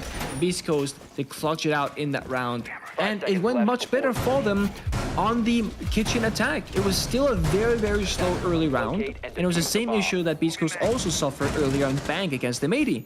On the attacks today in general, actually, it's just been kind of like a slow pace for teams. They're taking it very cautiously, not taking a lot of risks, and then when it comes down to it, it's go, go, go time, but then they actually succeed. So you can definitely argue that Beast Coast could go a little bit faster, push that go button a little bit sooner, and still achieve a similar result. For now, it's gonna be a 3-man main breach, Lions can go side. It's not gonna be a rush, but it very well could have looked like it was about to be one. They do have to spend a grenade to open up that wall. But the Twitch drone will maybe make up for some of that value by cleaning out some of that util, like that Fenrir gadget. Yeah, they're certainly stacking up, like, at a moment's notice. They could be compelled into action. From a viewership perspective, it's always exciting to see that, but I can also understand why a lot of these teams want to be a bit more practiced. We love the chaos. We love the thrill and the rush. Teams certainly don't, that's for sure, especially when their season could be on the line. A loss here for Beast Coast would be 5 games without a single victory, and that would basically spell the end of this season, realistically. I mean, it's possible for them to make a crazy comeback, but you'd be so far behind already. Gavin looking at way too many targets in West Main. Down he goes to reverse. Back of Wine has been opened up. Beast Coast are still in a very good spot. One of those dread mines goes off. Where, though? That's the question. I feel like they kind of sold Gavin short there because NGR could have held the cross. Now they're just in because they get trench control. They can just start planting here. That's what they're going to do. Mr. B finding a safe way for him to get that diffuser down. Watched by both Doc as well as another player on the team, a reverse. Doc doing so much work. Dark Zero only has Pambazoo left, who is upstairs, well off the beaten path. Nice shot on the spiff, but he's given his position away, and the jig is up. Doc, 4 kills. Beast Coast in the driver's seat in this matchup so far. Rough first round, but since then, looking far more confident. Yeah. And again, like Beast Coast just doing a much better job at those smaller bomb sets with like a more simplistic approach to it. 4 guys go towards the main breach. Okay, they can't rush it. Then 4 guys go towards that back area. The single wall and trench, and we saw Gavin fighting for his life. And I don't know if Gavin got caught by bad timing. He was in the, arguably the wrong spot at the wrong time because he was trying to make a play of his teammate. And then, well, he wanted to move away. But then there's a play on the Westman window that locks him to that position. Instead of fighting his way out one way or another, he kind of just lingers and pre-fires, and then he gets at the awkward position of like, oh, I gotta reload, but then I get swung, so you have 1 bullet left. That doesn't go very well. But also, nobody from Dark Zero actually helped him out in that like very aggressive position. So Gavin kind of either sold the round or got sold by his team, and then Trench is opened up by Dark Zero. It's a soft wall with a rotate. No one's playing there. So Beast Coast literally just walk on in and they start planting. It almost seemed like everybody thought the walls were reinforced and they didn't breach them, Beast Coast, so obviously they're close still, when there in fact was a rotate. So, seems like, again, a lack of intel from Dark Zero. Yeah, Valkyrie's banned off, but they're playing Echo. You can always play Maestro. They're playing bulletproof cameras, but they don't necessarily have the right intel in the right locations. Could also be because the Beast Coast just simply have cleared out. I'm not sure. Not sure either. Big nod to Jinxie right now, the most subbed to streamer on Twitch. I don't know if you're a fan of his content. I enjoy watching it. It's very funny. I will say, I don't watch Twitch as much these days as I used to. I am less terminally online than I used to be. I touch grass. I don't know if you do that. Sometimes. Yeah. Not always. I mean, winter season's approaching, so more PC gaming for me nowadays, but the summer was great. That is true. You live in a part of the world where during winter there isn't a lot of daylight. Nope. It gets quite cold. Pamasu, also not touching grass. On the cameras watching, I'm not sure what, but he loses his shield. So when he gets off the camera, he's gonna be saddened by the realization that his position is significantly weakened. And Hat moving on up. This right here is a stronghold. The top blue stairs, mezzanine position for defenders. That's the line in the map that the attackers have to break, and it's the toughest challenge on a bar attack. The opening kill, and once you get into that chaos state of the round, very important, because if you get the opening kill on attack, there's just one less gun that can hold you back. Hat wearing a different hat this time. I appreciate the costume change between this and the very first match he played today. I don't know if you saw that he was wearing like a balaclava. Doc, continuing from where he left off in the previous round, whose name I imagine we will be saying a few more times in this matchup. It's the first kill. Nearsightedness for Hat now as Pamazu gets back on the board himself. 4v4 with 1 minute to go. And it's a fall off from above as Gavin finds shelter in the bomb site down below. Beast Coast licking their chops above. They've been able to clear out this top floor, even though it did take them quite a bit of time. Now they go to the soft destruction work and try the next steps, or they can guide that diffuser in the hands of Mr. B into the bomb site. I mean, it almost must be a Hat shop's position here because, like, they don't have fire-based control. Pembek is Hat as well. So I don't know how the Beast Coast is going to get inside the bomb site. What I do know is it's going to be hard for them. There's a Flores drone that goes off as well, but doesn't do any damage. Might have taken some small utility out that we didn't see. Dark Zero standing pat, waiting these final 15 seconds. And Bazoo looking to the right just a little bit at wrong timing. Canadian getting in on the fun this time. Down goes Spiff. Spiff unable to find the scoreboard so far, but Doc is still upright. All up to him in a 1v3, but in the midst of the barbed wire, Canadian gets the final pick. DZ blunting Beast Coast's momentum and tying the game up. Good flying from Canadian. Very proactive on various operators in general. And DZ just having really good map control again. Like, sure, they fall off the top floor, but then what do they do to make up for it? They go into the basement. They can come up the fireplace stairs, a Westman flank, come up the blue staircase, etc. They're pretty much playing a proactive game of Rainbow Six Siege, where they always have the next step pre-planned and figured out. And I would say that DZ on a good day, they are a proactive team, and DZ on a bad day, they are a reactive team. And you always want to try and be ahead of what's about to happen, whether it's a positive or negative outcome where, okay, we lose the library player, what do we do next? And also being like, okay, the enemy literally cannot take library, when should we fall back? You always gotta have those things mapped out in your head. You're always playing around the timer, also how many drones you've killed. If you've killed 7 drones as a defending player, you know you can get away with hiding in corners in those like rat positions and take those risks. If you've killed no drones at all, you know you can't. Also, that is some tech right there. The bulletproof camera on the gravel, look up into the sky. It might be hard to find it as an attacker, but it also does give you pretty limited intel.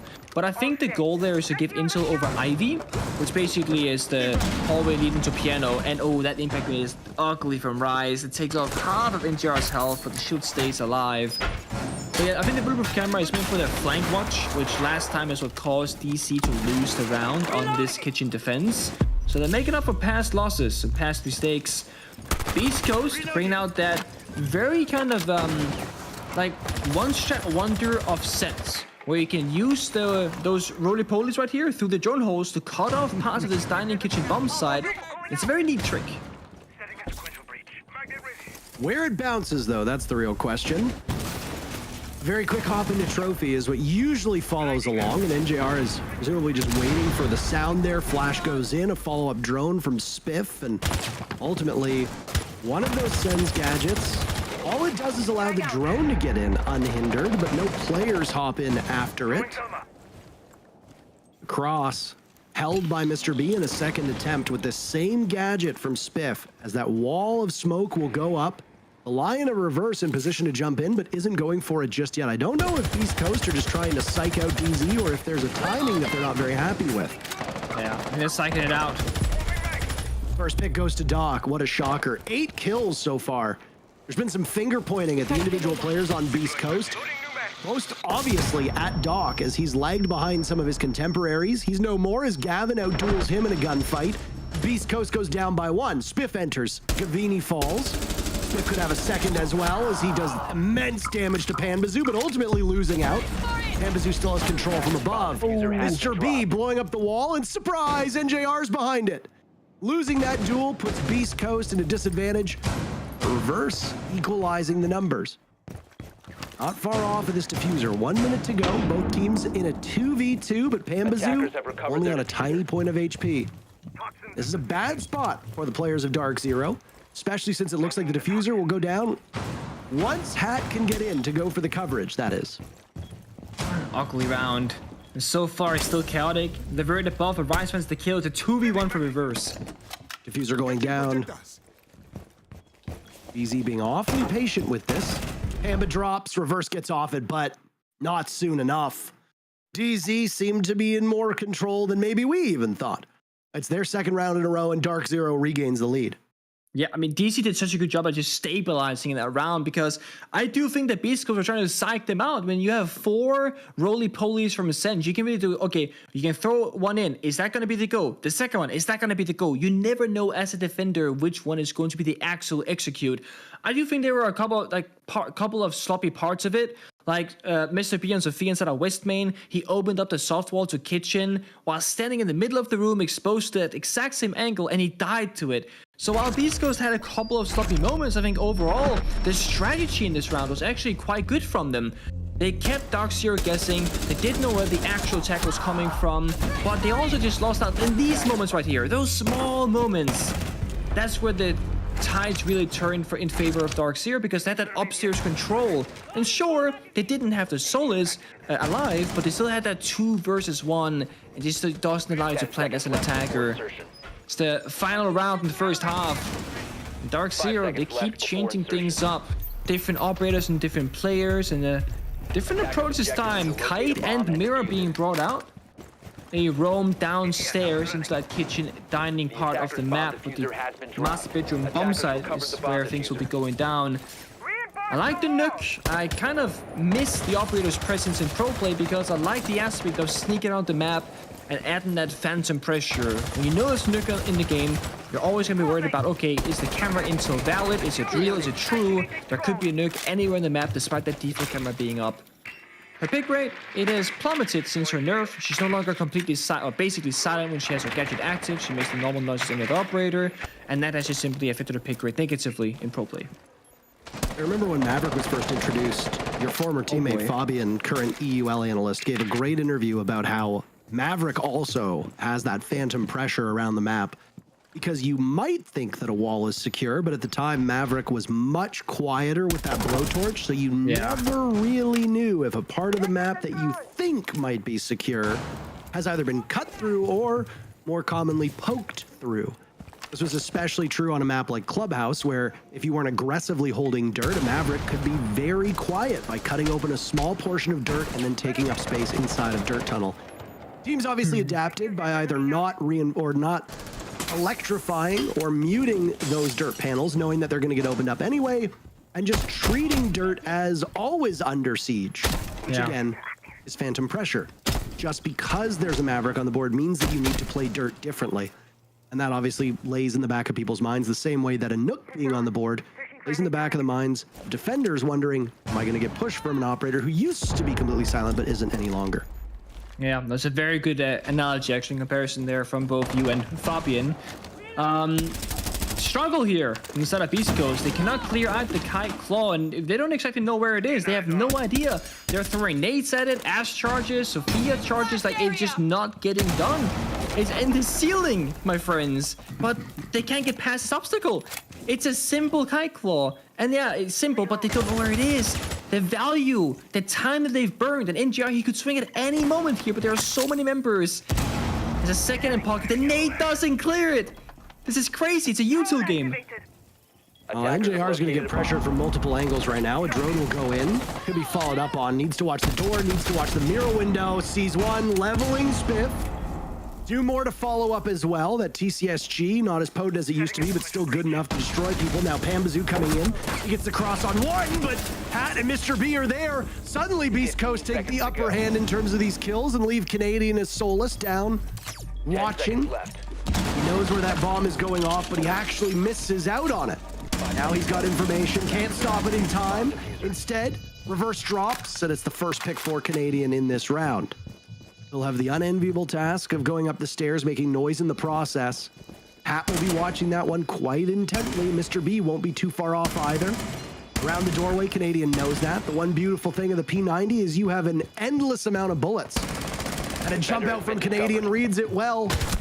But Mr. B is there for insurance. Beast Coast, perfect in that post plant. Despite the best efforts of Canadian, you just ultimately can't stop the flow of the river. Beast Coast take their third round. They regain the lead. I will argue for DC's side. Going 3-3 half, starting Chalet defense is not the end of the world. Typically, this is seen as that. The game. That was my bad. Continue. Oh, you're good. Continue, typically, Chalet is an attacker-sided map. Oh my god, I lost train of thought. Canadians gonna look back at that round and really be very unhappy with it, right? Because we see the player outlines. Obviously, the players in the server, they don't.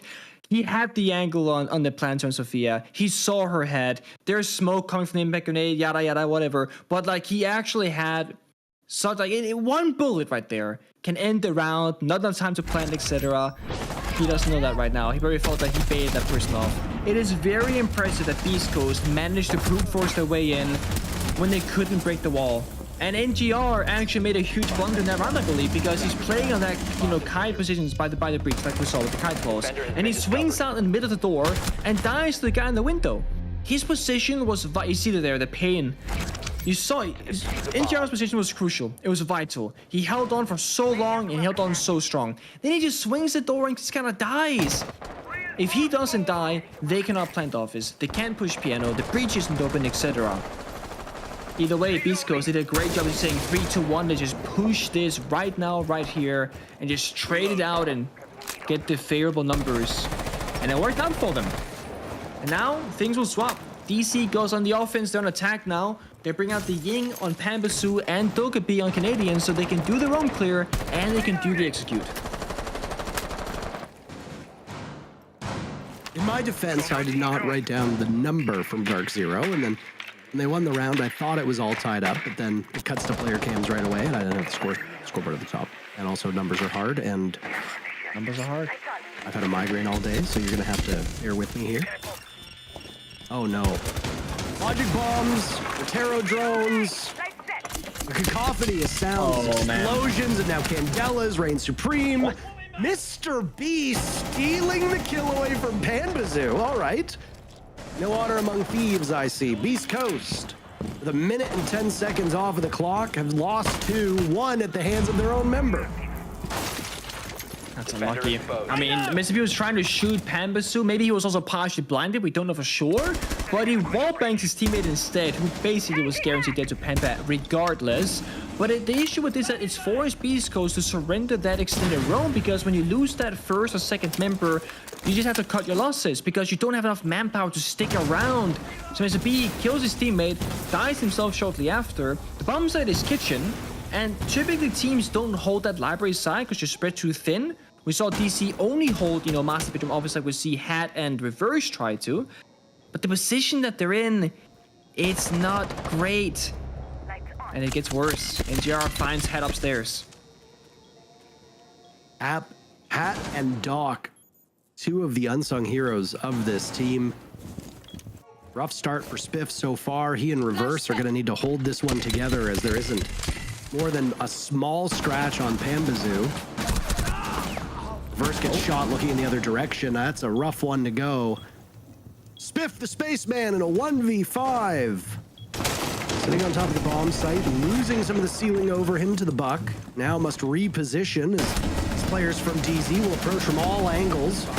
Easy for Spiff to get 2 of them, but they're impactless kills as there's just too many from Dark Zero and they overwhelm him. DZ successful in their very first attack. Starting to get a bit worried for Beast Coast because this is looking a little bit like their earlier game against M80 where they go on the defense and they just get rolled over.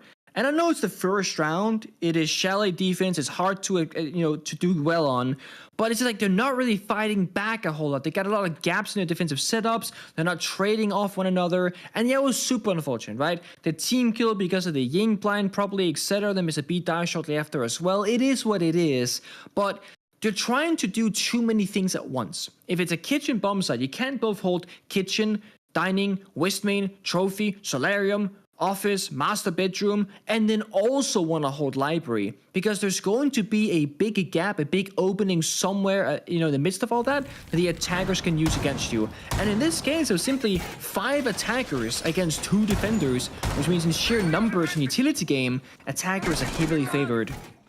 I think Beast Coast should just go to the bomb sites here, as they are currently. Now they go upstairs at master bedroom bomb site, and they can focus on perhaps less parts of the map. We saw OXG earlier on Skyscraper play a lot of Solus, who's Fish, the player, just kind of roaming around, always looking for drones and playing very aggressive on that particular operator. And Mr. B seems to be in a similar position.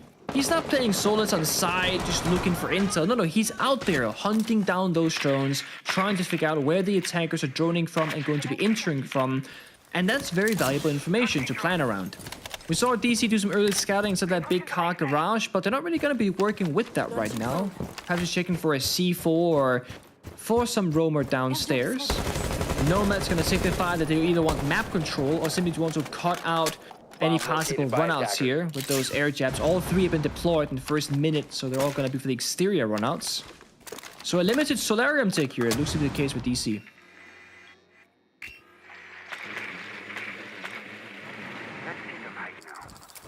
Assessing where this push is coming from right now, Nick, as there goes an E1D. Dark Zero have made it into the building at this point. They get some marks as well up by that A bomb site, which is excellent for them. Wait for the flank down below. NJR on the Nomad is perfectly positioned to stop that. He's already used all 3 of the air jabs though, so where were they applied? Do you set them up for the post plant already, or do you do it so that you don't get flanked? Yeah, I think this is for the flank for the exterior, but that just means that if that's the case, it's lower value late in the round, right? Because once you're inside the building, they can't really run out on you. 2 members in the big window. I guess they want Pamba's nades here. Yep, there's gonna be a flash. It is here, followed by a nade. No member is close, but does it pay off? Yes, it does. Great coordination. And that's just the thing. If you just say, hey, there's a guy in this corner, I got flash, means you got a nade, let's work together. Lion scan has already been spent, but the plant, it will go down. Diffuser in hand by Canadian. Rice on the coverage, down goes Doc. More members from Beast Coast to trickle on in. Canadian has been stopped. Very successfully done by Beast Coast. Mr. B gets a little bit too greedy, wants the confirm, can't get it. All the while, Beast Coast numbers continuing to drop. Had an exit kill, needs to find 3 more. Players on Dark Zero unscathed for the moment. Same for Hat, but he's looking in a lot of different directions. Over towards Solarium, does good work, but only a single kill. The 2 remaining players of DZ didn't sweat it too much, and Pambazoo credited with the very final kill. Dark Zero up 5-3. I wouldn't be surprised if Beast Coast calls a timeout. No, I mean, this would be a great time to do so, especially before you hit that match point or situation for them. The only downside, of course, is that when you call your timeout, the enemy team can also talk to their coaching staff to figure out what they want to change as well.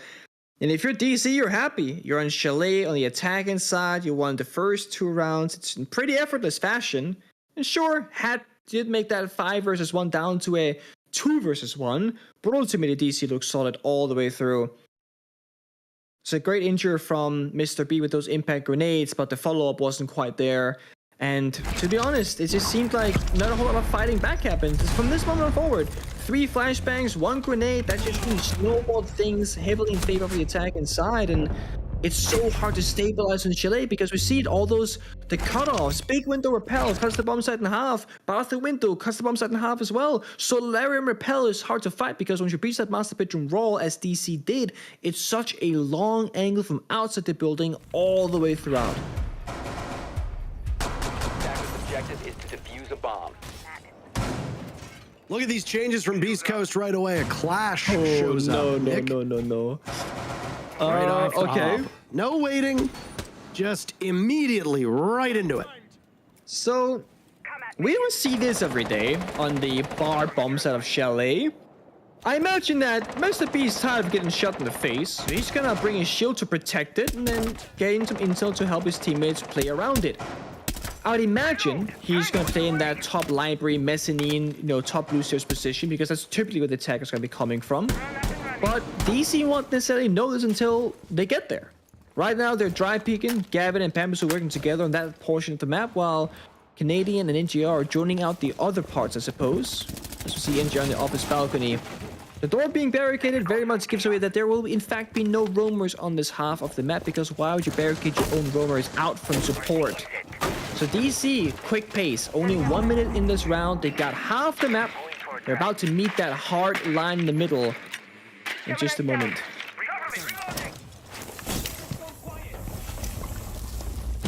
Selma used to open up one of those office walls. NJR doesn't stick around to assess it. 2, in fact, opened up. Spar Gaming bomb site extending upwards. No surprise to Library. At a very familiar position by Chimney with the deployable shield in front of him to watch both the library window but also the big double door. Now has a third area to watch with the opening that was created in that office wall. He's forced off of this position by the fire arrows used by Canadian to success. But Gavin gets baited in. Not before Had dies to Pambazoo, and reverse has been dropped as well. Spiff was guarding upstairs. He's dropped back to the bomb site. Mr. B shouldering a lot of damage in lobby. He sees Spiff, but can't get any help from him for the time being. No aid, no assistance whatsoever. Damn, that's now tough. You want to put the Clash inside the bomb site. That's exactly where Mr. B went, but now might be rotating over towards those library stairs. Mr. B actually managed to hit the entry of DC with the slow all the way from 5 the stairs, so it technically worked out even though it didn't. But what do you do now?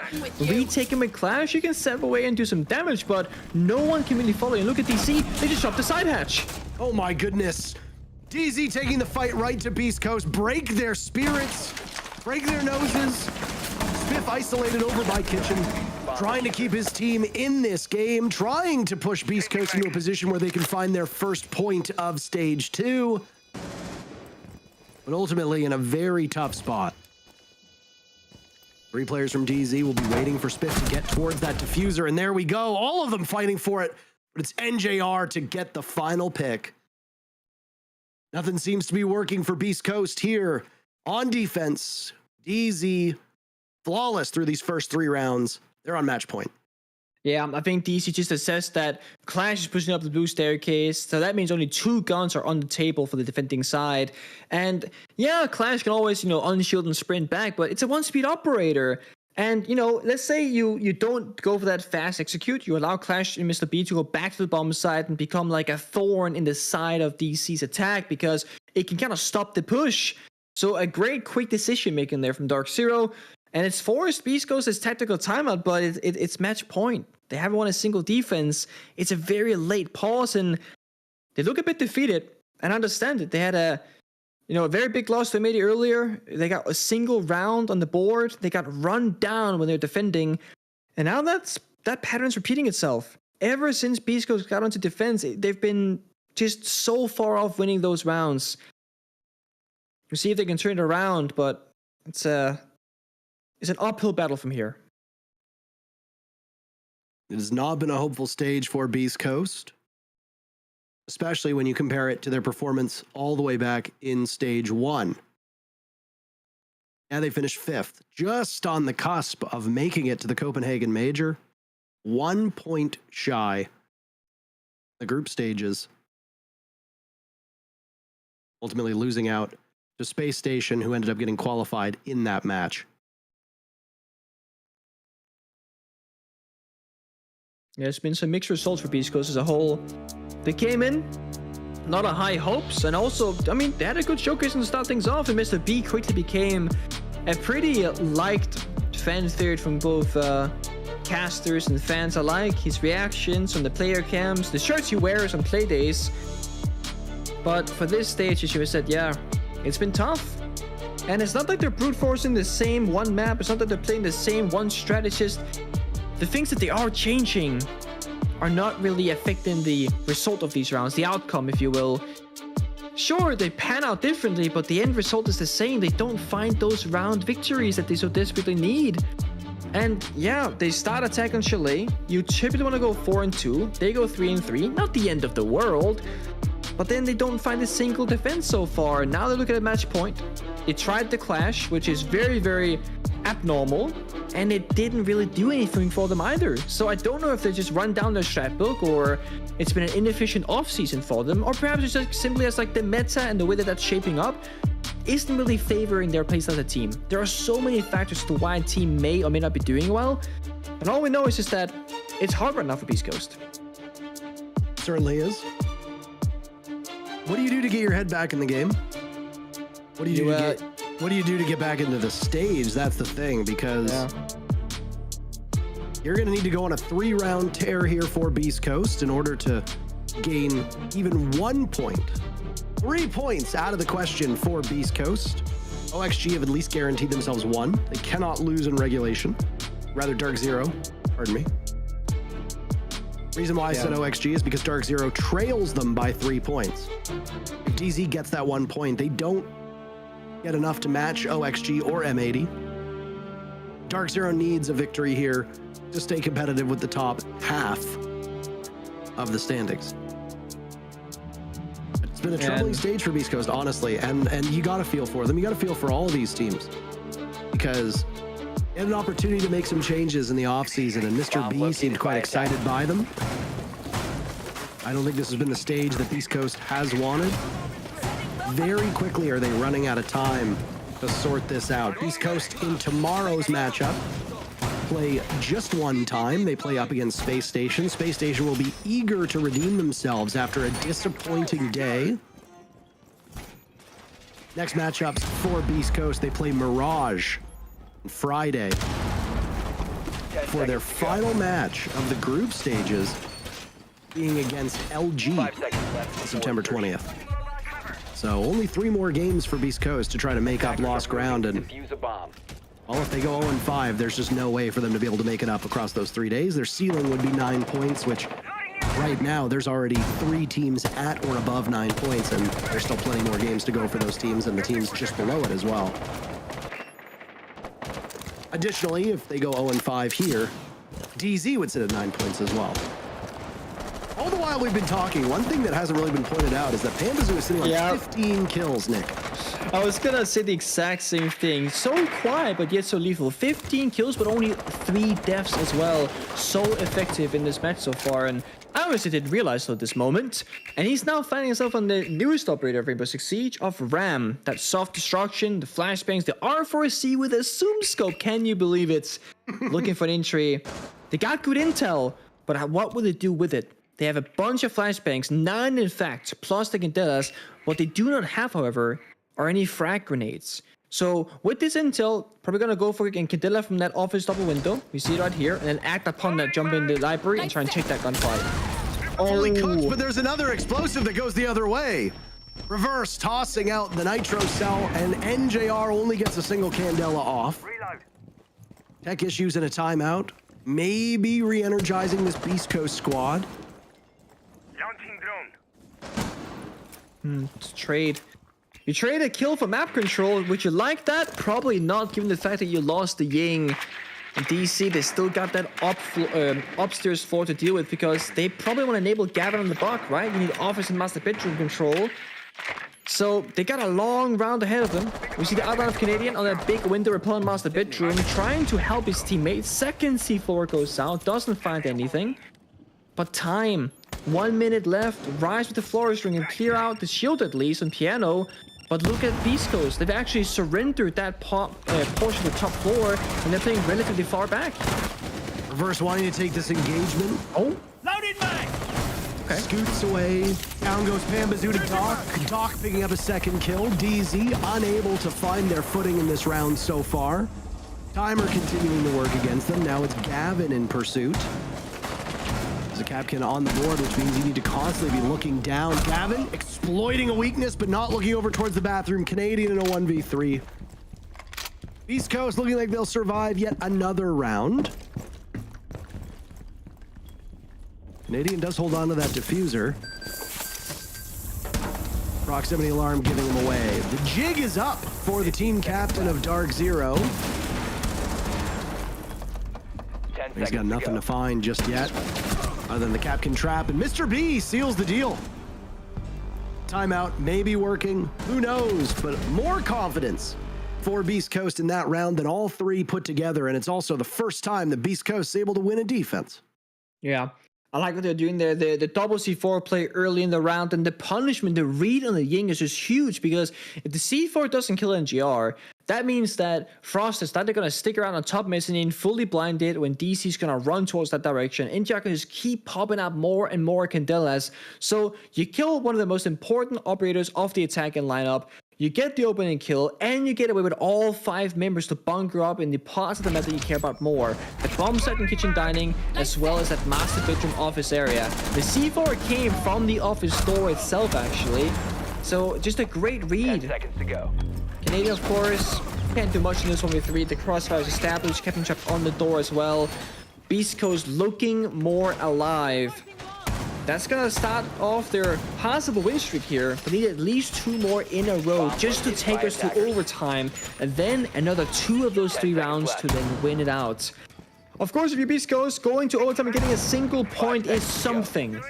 But you really want to try and get as many as possible. And for DC, as you mentioned, Parker, they desperately want 3 points to get tied with those top dogs in the league. I think DZ has proven time and time again that they can be the team that competes. They did win the major in Charlotte, after all. Yeah, stable top 4 team. They've been a competitive team since then. Obviously going through the motions. From Skies to Achieved, now to Rice. The core of this roster has remained intact, and Ambazoo, NJR have pretty much always looked like the players that DZ have wanted. Nicely tossed nade by Pambazoo, one of those 2 players we were speaking of. And a secure as well. Walking right in. This is the opening that Dark Zero needs to put this game away. Beast Coast won the previous round, but could that be all she wrote? Losing the Solus down below. Waiting out the logic bombs, waiting out the EE1D. They fire back, Hat trading some of his HP for a kill onto Pambazoo. I think most people would probably take that kill more often than not. Yeah, I mean, he's gonna 16 kills, it's an important one at that. He's got a spare nade in pocket as well. Look at this animation! Oh! He vaults over, it's a trade! Is there a follow-up? Hat was nearby earlier in the round and he's still lingering. But DC, they're playing the bait game as well. Sacrifice Gavin. Hat just gave his position away. There goes Spiff. Hat's gonna have to get to the bomb site mighty quick. He'll hit his own barbed wire as he goes up those stairs. Hat, a tremendously gifted player, as we have seen time and time again. Spiff is actually recoverable. A 3v3. Dark Zero had the advantage. There goes Hat on the stairs. The patience for NJR being rewarded. Spiff being brought back to life is just a small portion of HP away from death. That means that all of this weight for this round and potentially for the season falls on the shoulders of Reverse right now. An unenviable spot to be in. He's cool as a cucumber. Holding this angle. Holding multiple angles, even. There go the logic bombs and the last 2 players from Beast Coast. Their positions will be given away. Reverse, a big pick on the Canadian. Looking for another. But DZ are not getting active with this information. They allow it to go by. Gaining some intel, but ultimately deciding against going for it. Rice with the caliber-based destruction. gaining the attention of Beast Coast. Beast Coast is in excellent position right now to swat away the last two players from DZ. Flashes go out. Rice jiggling away, waiting for the call. He walks in, goes for the plant. Now all the coverage will fall on the shoulders of NJR. He's got one player, but loses the fight, and Beast Coast wins it out and stays in the game. Excellent round from them. They cover there, so they set up. They're just waiting patiently. They had nowhere to stop any form of plant, so the long lines of sight with that DMR, that is what kept them in that round. Spiff just hiding in the master bedroom closet the entire time, just praying, hoping that DC wouldn't join him out. It worked out for them, and now DC, they're forced into this really unlucky position.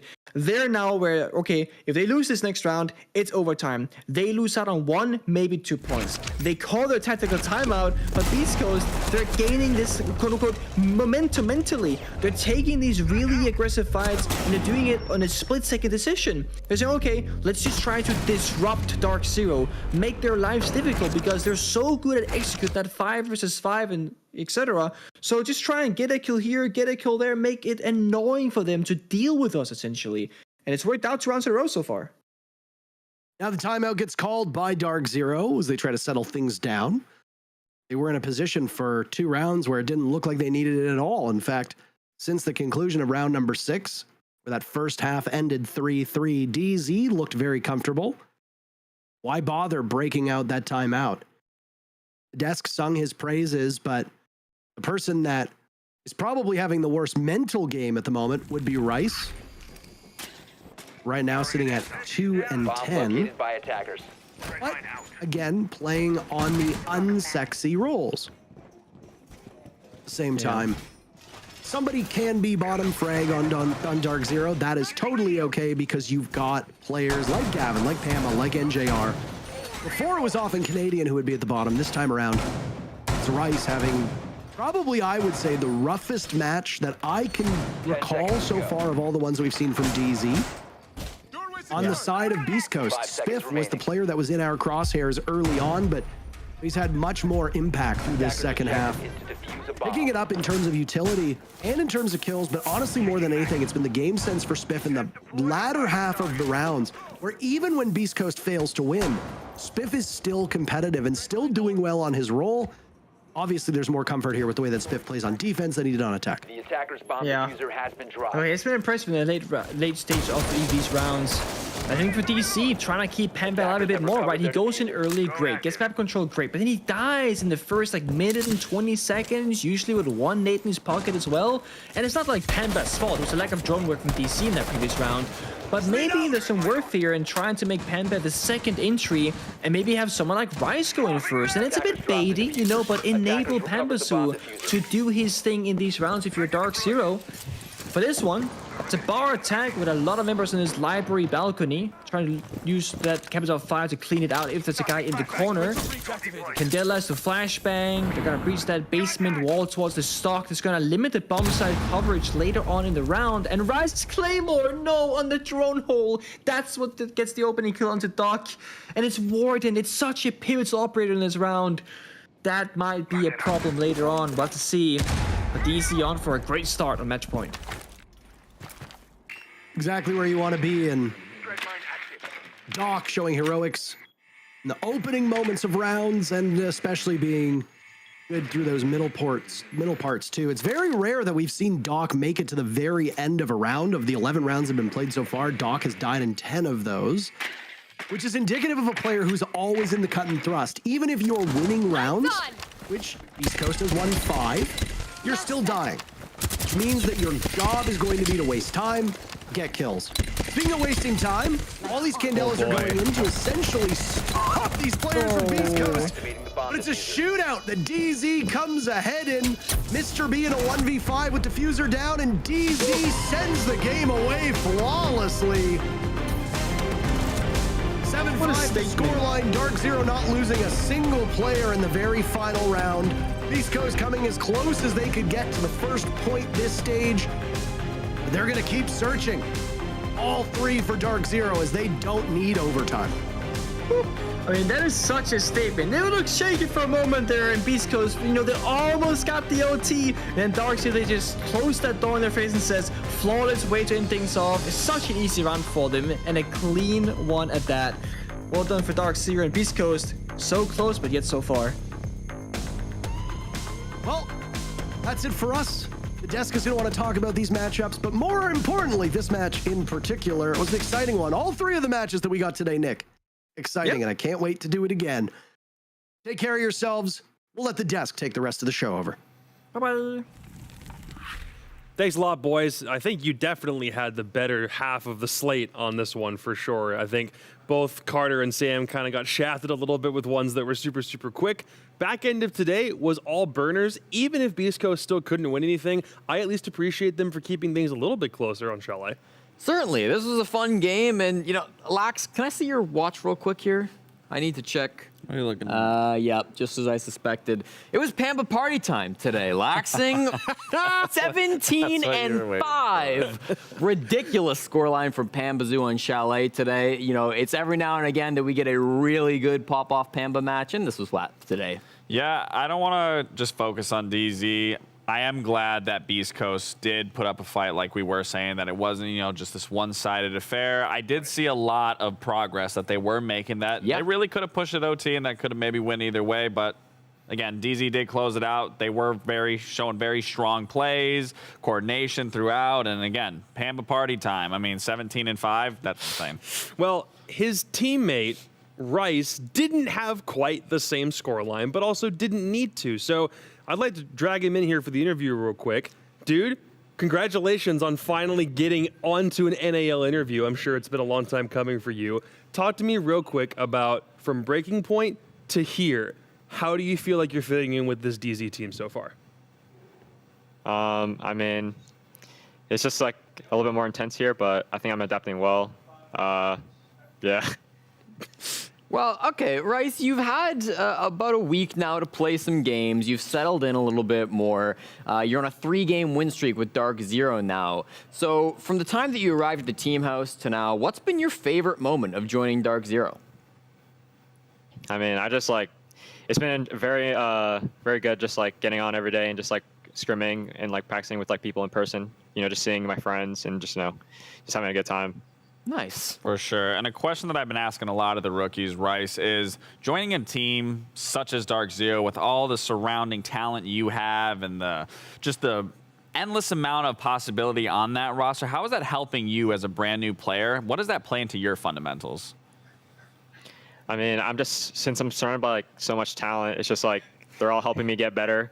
And it's like, you know, I'm growing every day. So what is something that you notice has been the biggest change for you from joining the team versus not being it?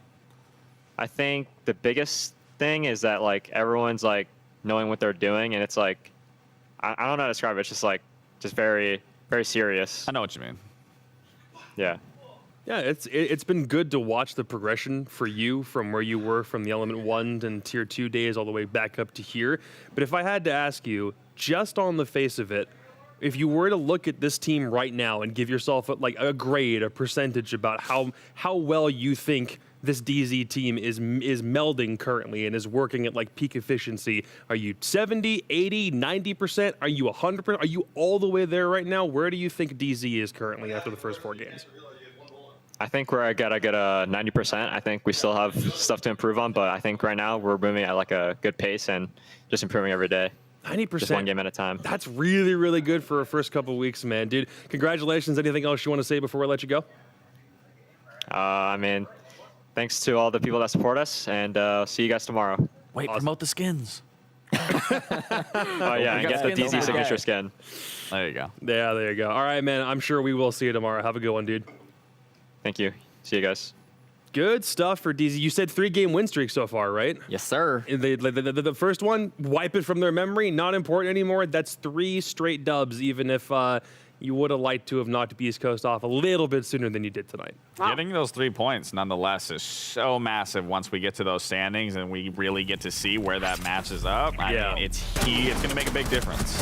Certainly, and I think through this game against Beast Coast, obviously it was close, but I think Dark Zero, I mean, they're a team that are going to be going back to the fundamentals, saying as long as we can close out games, as long as we're not choking towards the end, because these games, especially when you have a lead and it starts to slip away in that second half, I think the mental can kind of get to you, and we've seen good teams today, like Oxygen, get into a tough position and then just lose out on the mental battle sometimes, maybe not really be there towards the end, not be able to cross the finish line. We saw that from Dark Zero today. They are there crossing the finish line, winning the game that they're expected to be winning, which is massive.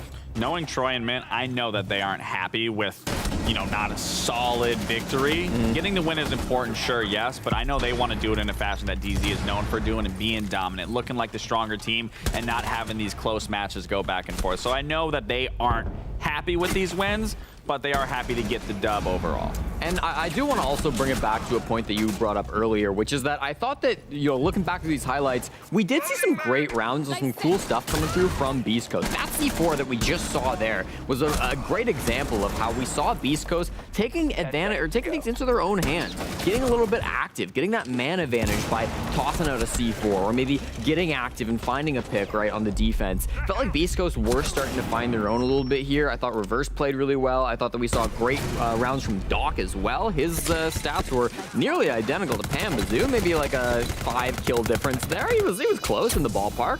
So, you know, I still think that we are seeing improvement from Beast Coast game after game, which is important because even if they might be a little bit out of the range of crawling into top 6 to get to the playoff spot, LCQs are going to be super important for that team. I guess the biggest problem still for Beast Coast is the same thing it's been ever since they came into Siege.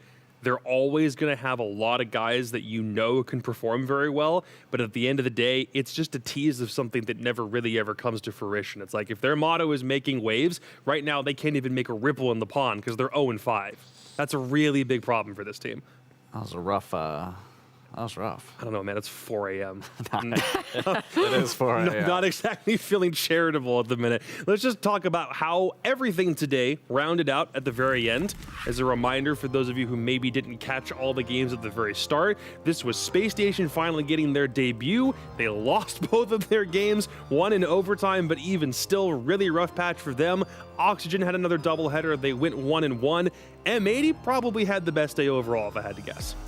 Talking about M80 specifically, I think out of all the teams right now, they are showing the most consistency across the board. Oh, for sure. I mean, even the teams that we talked about, right, like Dark Zero and Sonics, who we expect to be doing well, even they like started off kind of slow. They've kind of had a bounce back. Dark Zero for sure is starting to look a little bit better. But yeah, consistency-wise, M80, I think, look like probably the best team in North America. By far. Speaking of that very high top consistency, the top 4 is looking pretty like separate from the rest of the pack right now. Wildcard still up there in spite of not getting any points today, but now M80, OXG, and DZ are all tied at 9 points, and the next closest somehow is Mirage of all teams at 5th place. I mean, this actually just backs up our point about M80 being so dominant. Look at the round diff on the very far column. 14 round differential favoring M80, tied with Wildcard. The next highest is 4 from Oxygen Esports, despite the fact that they all have 9 points. M80, Oxygen, and Dark Zero. Important to keep in mind here as well that if you get top 2, you get to skip the first round of playoffs, and the first round of playoffs is brutal. Yeah. It's do or die. You lose that first playoff game, you cannot get top 4. So very exciting standings currently. I'll say this, and as a fan of a space station, you know, space station enthusiast, looking at it, it looks rough.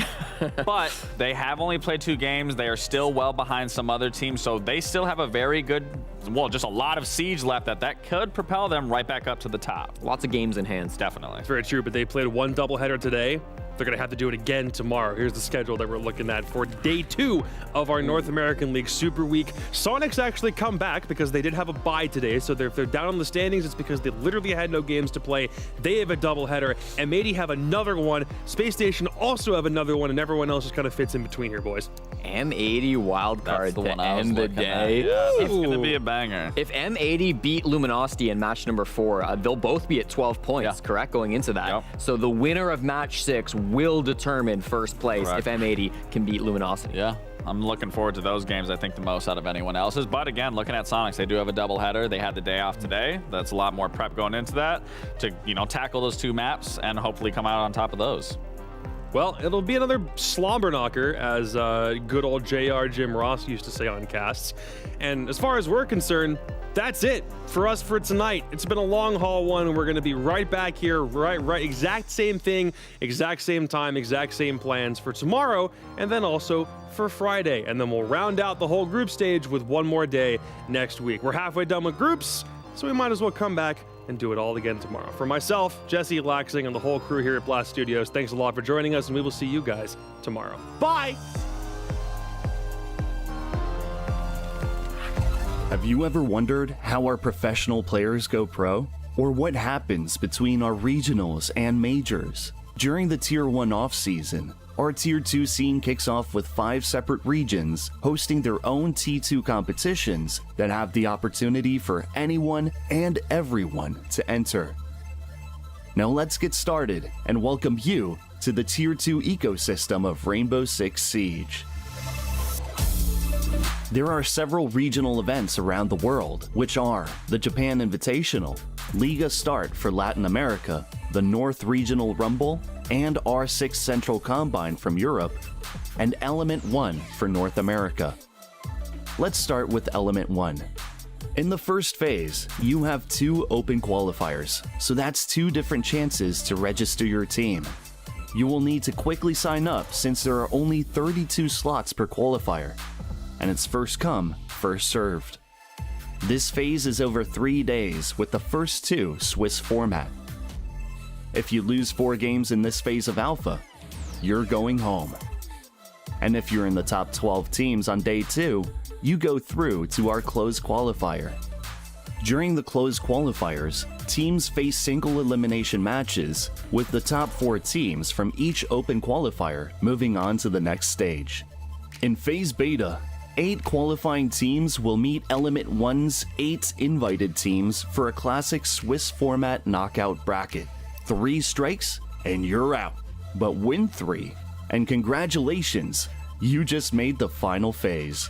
Phase Gamma is our playoff bracket, where the top 8 teams from the open qualifiers and invites will face each other in a single elimination bracket until we get to the grand final.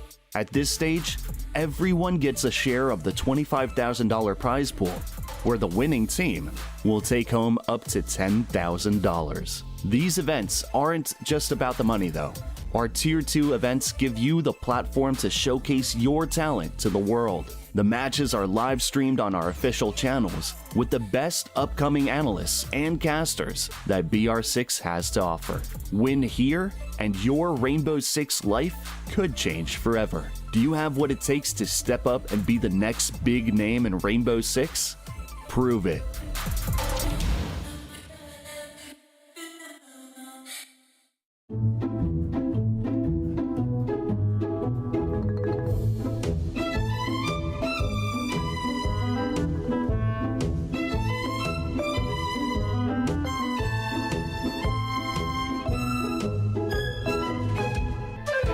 This is the Blast R6 Major in Copenhagen.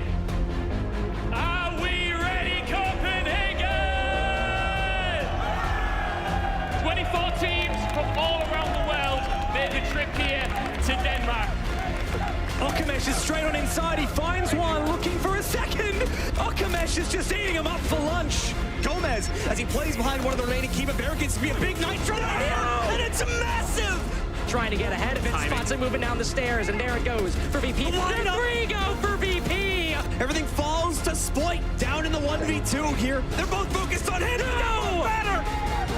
We are now down to our Elite 8. Surely not resets. He's making the 1v4 look so winnable. There's no way. Resets to ace to 1v4. Esk is trapped in a corner. The next can collect one, a second, a third. Oh, he's just insane. Something feels a little bit different today. It's Championship Sunday! 24 teams made the trip to remain. The defense There comes 1 kill and 2. It looks like there's one left standing. It's Bolts against his old team. It could not be any more bittersweet. Are they going to be able to close this out here and now?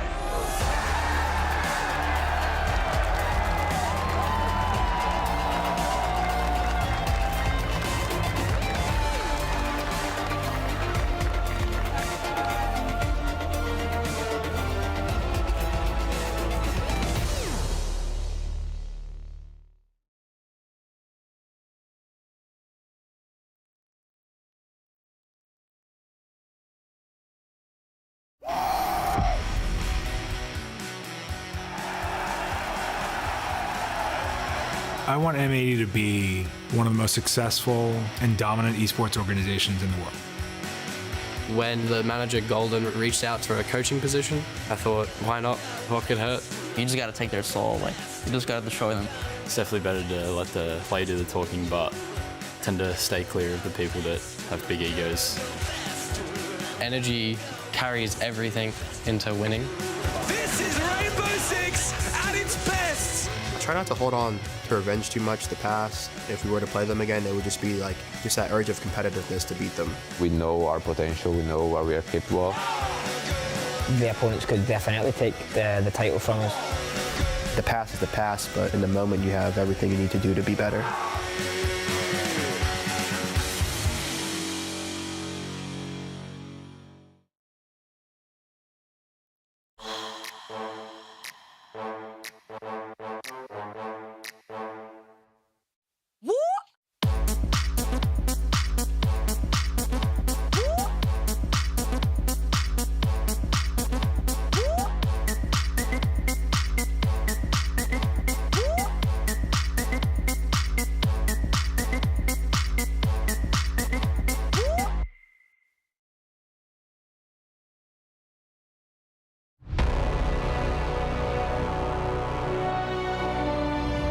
I think Nighthaven is one of the most fun maps we've had in the comp pool for a while. The single word comes to mind, and it's just massive. It's just so big. I really like the way Nighthaven plays. It honestly reminds me of how Clubhouse used to play out a lot, kind of strangling the defense by just like slowly opening walls. If you leave a gap on defense, it will get taken advantage of, and it's up to you how to retake that gap. Teamwork on the defensive side is going to be big, just because you're pretty spread.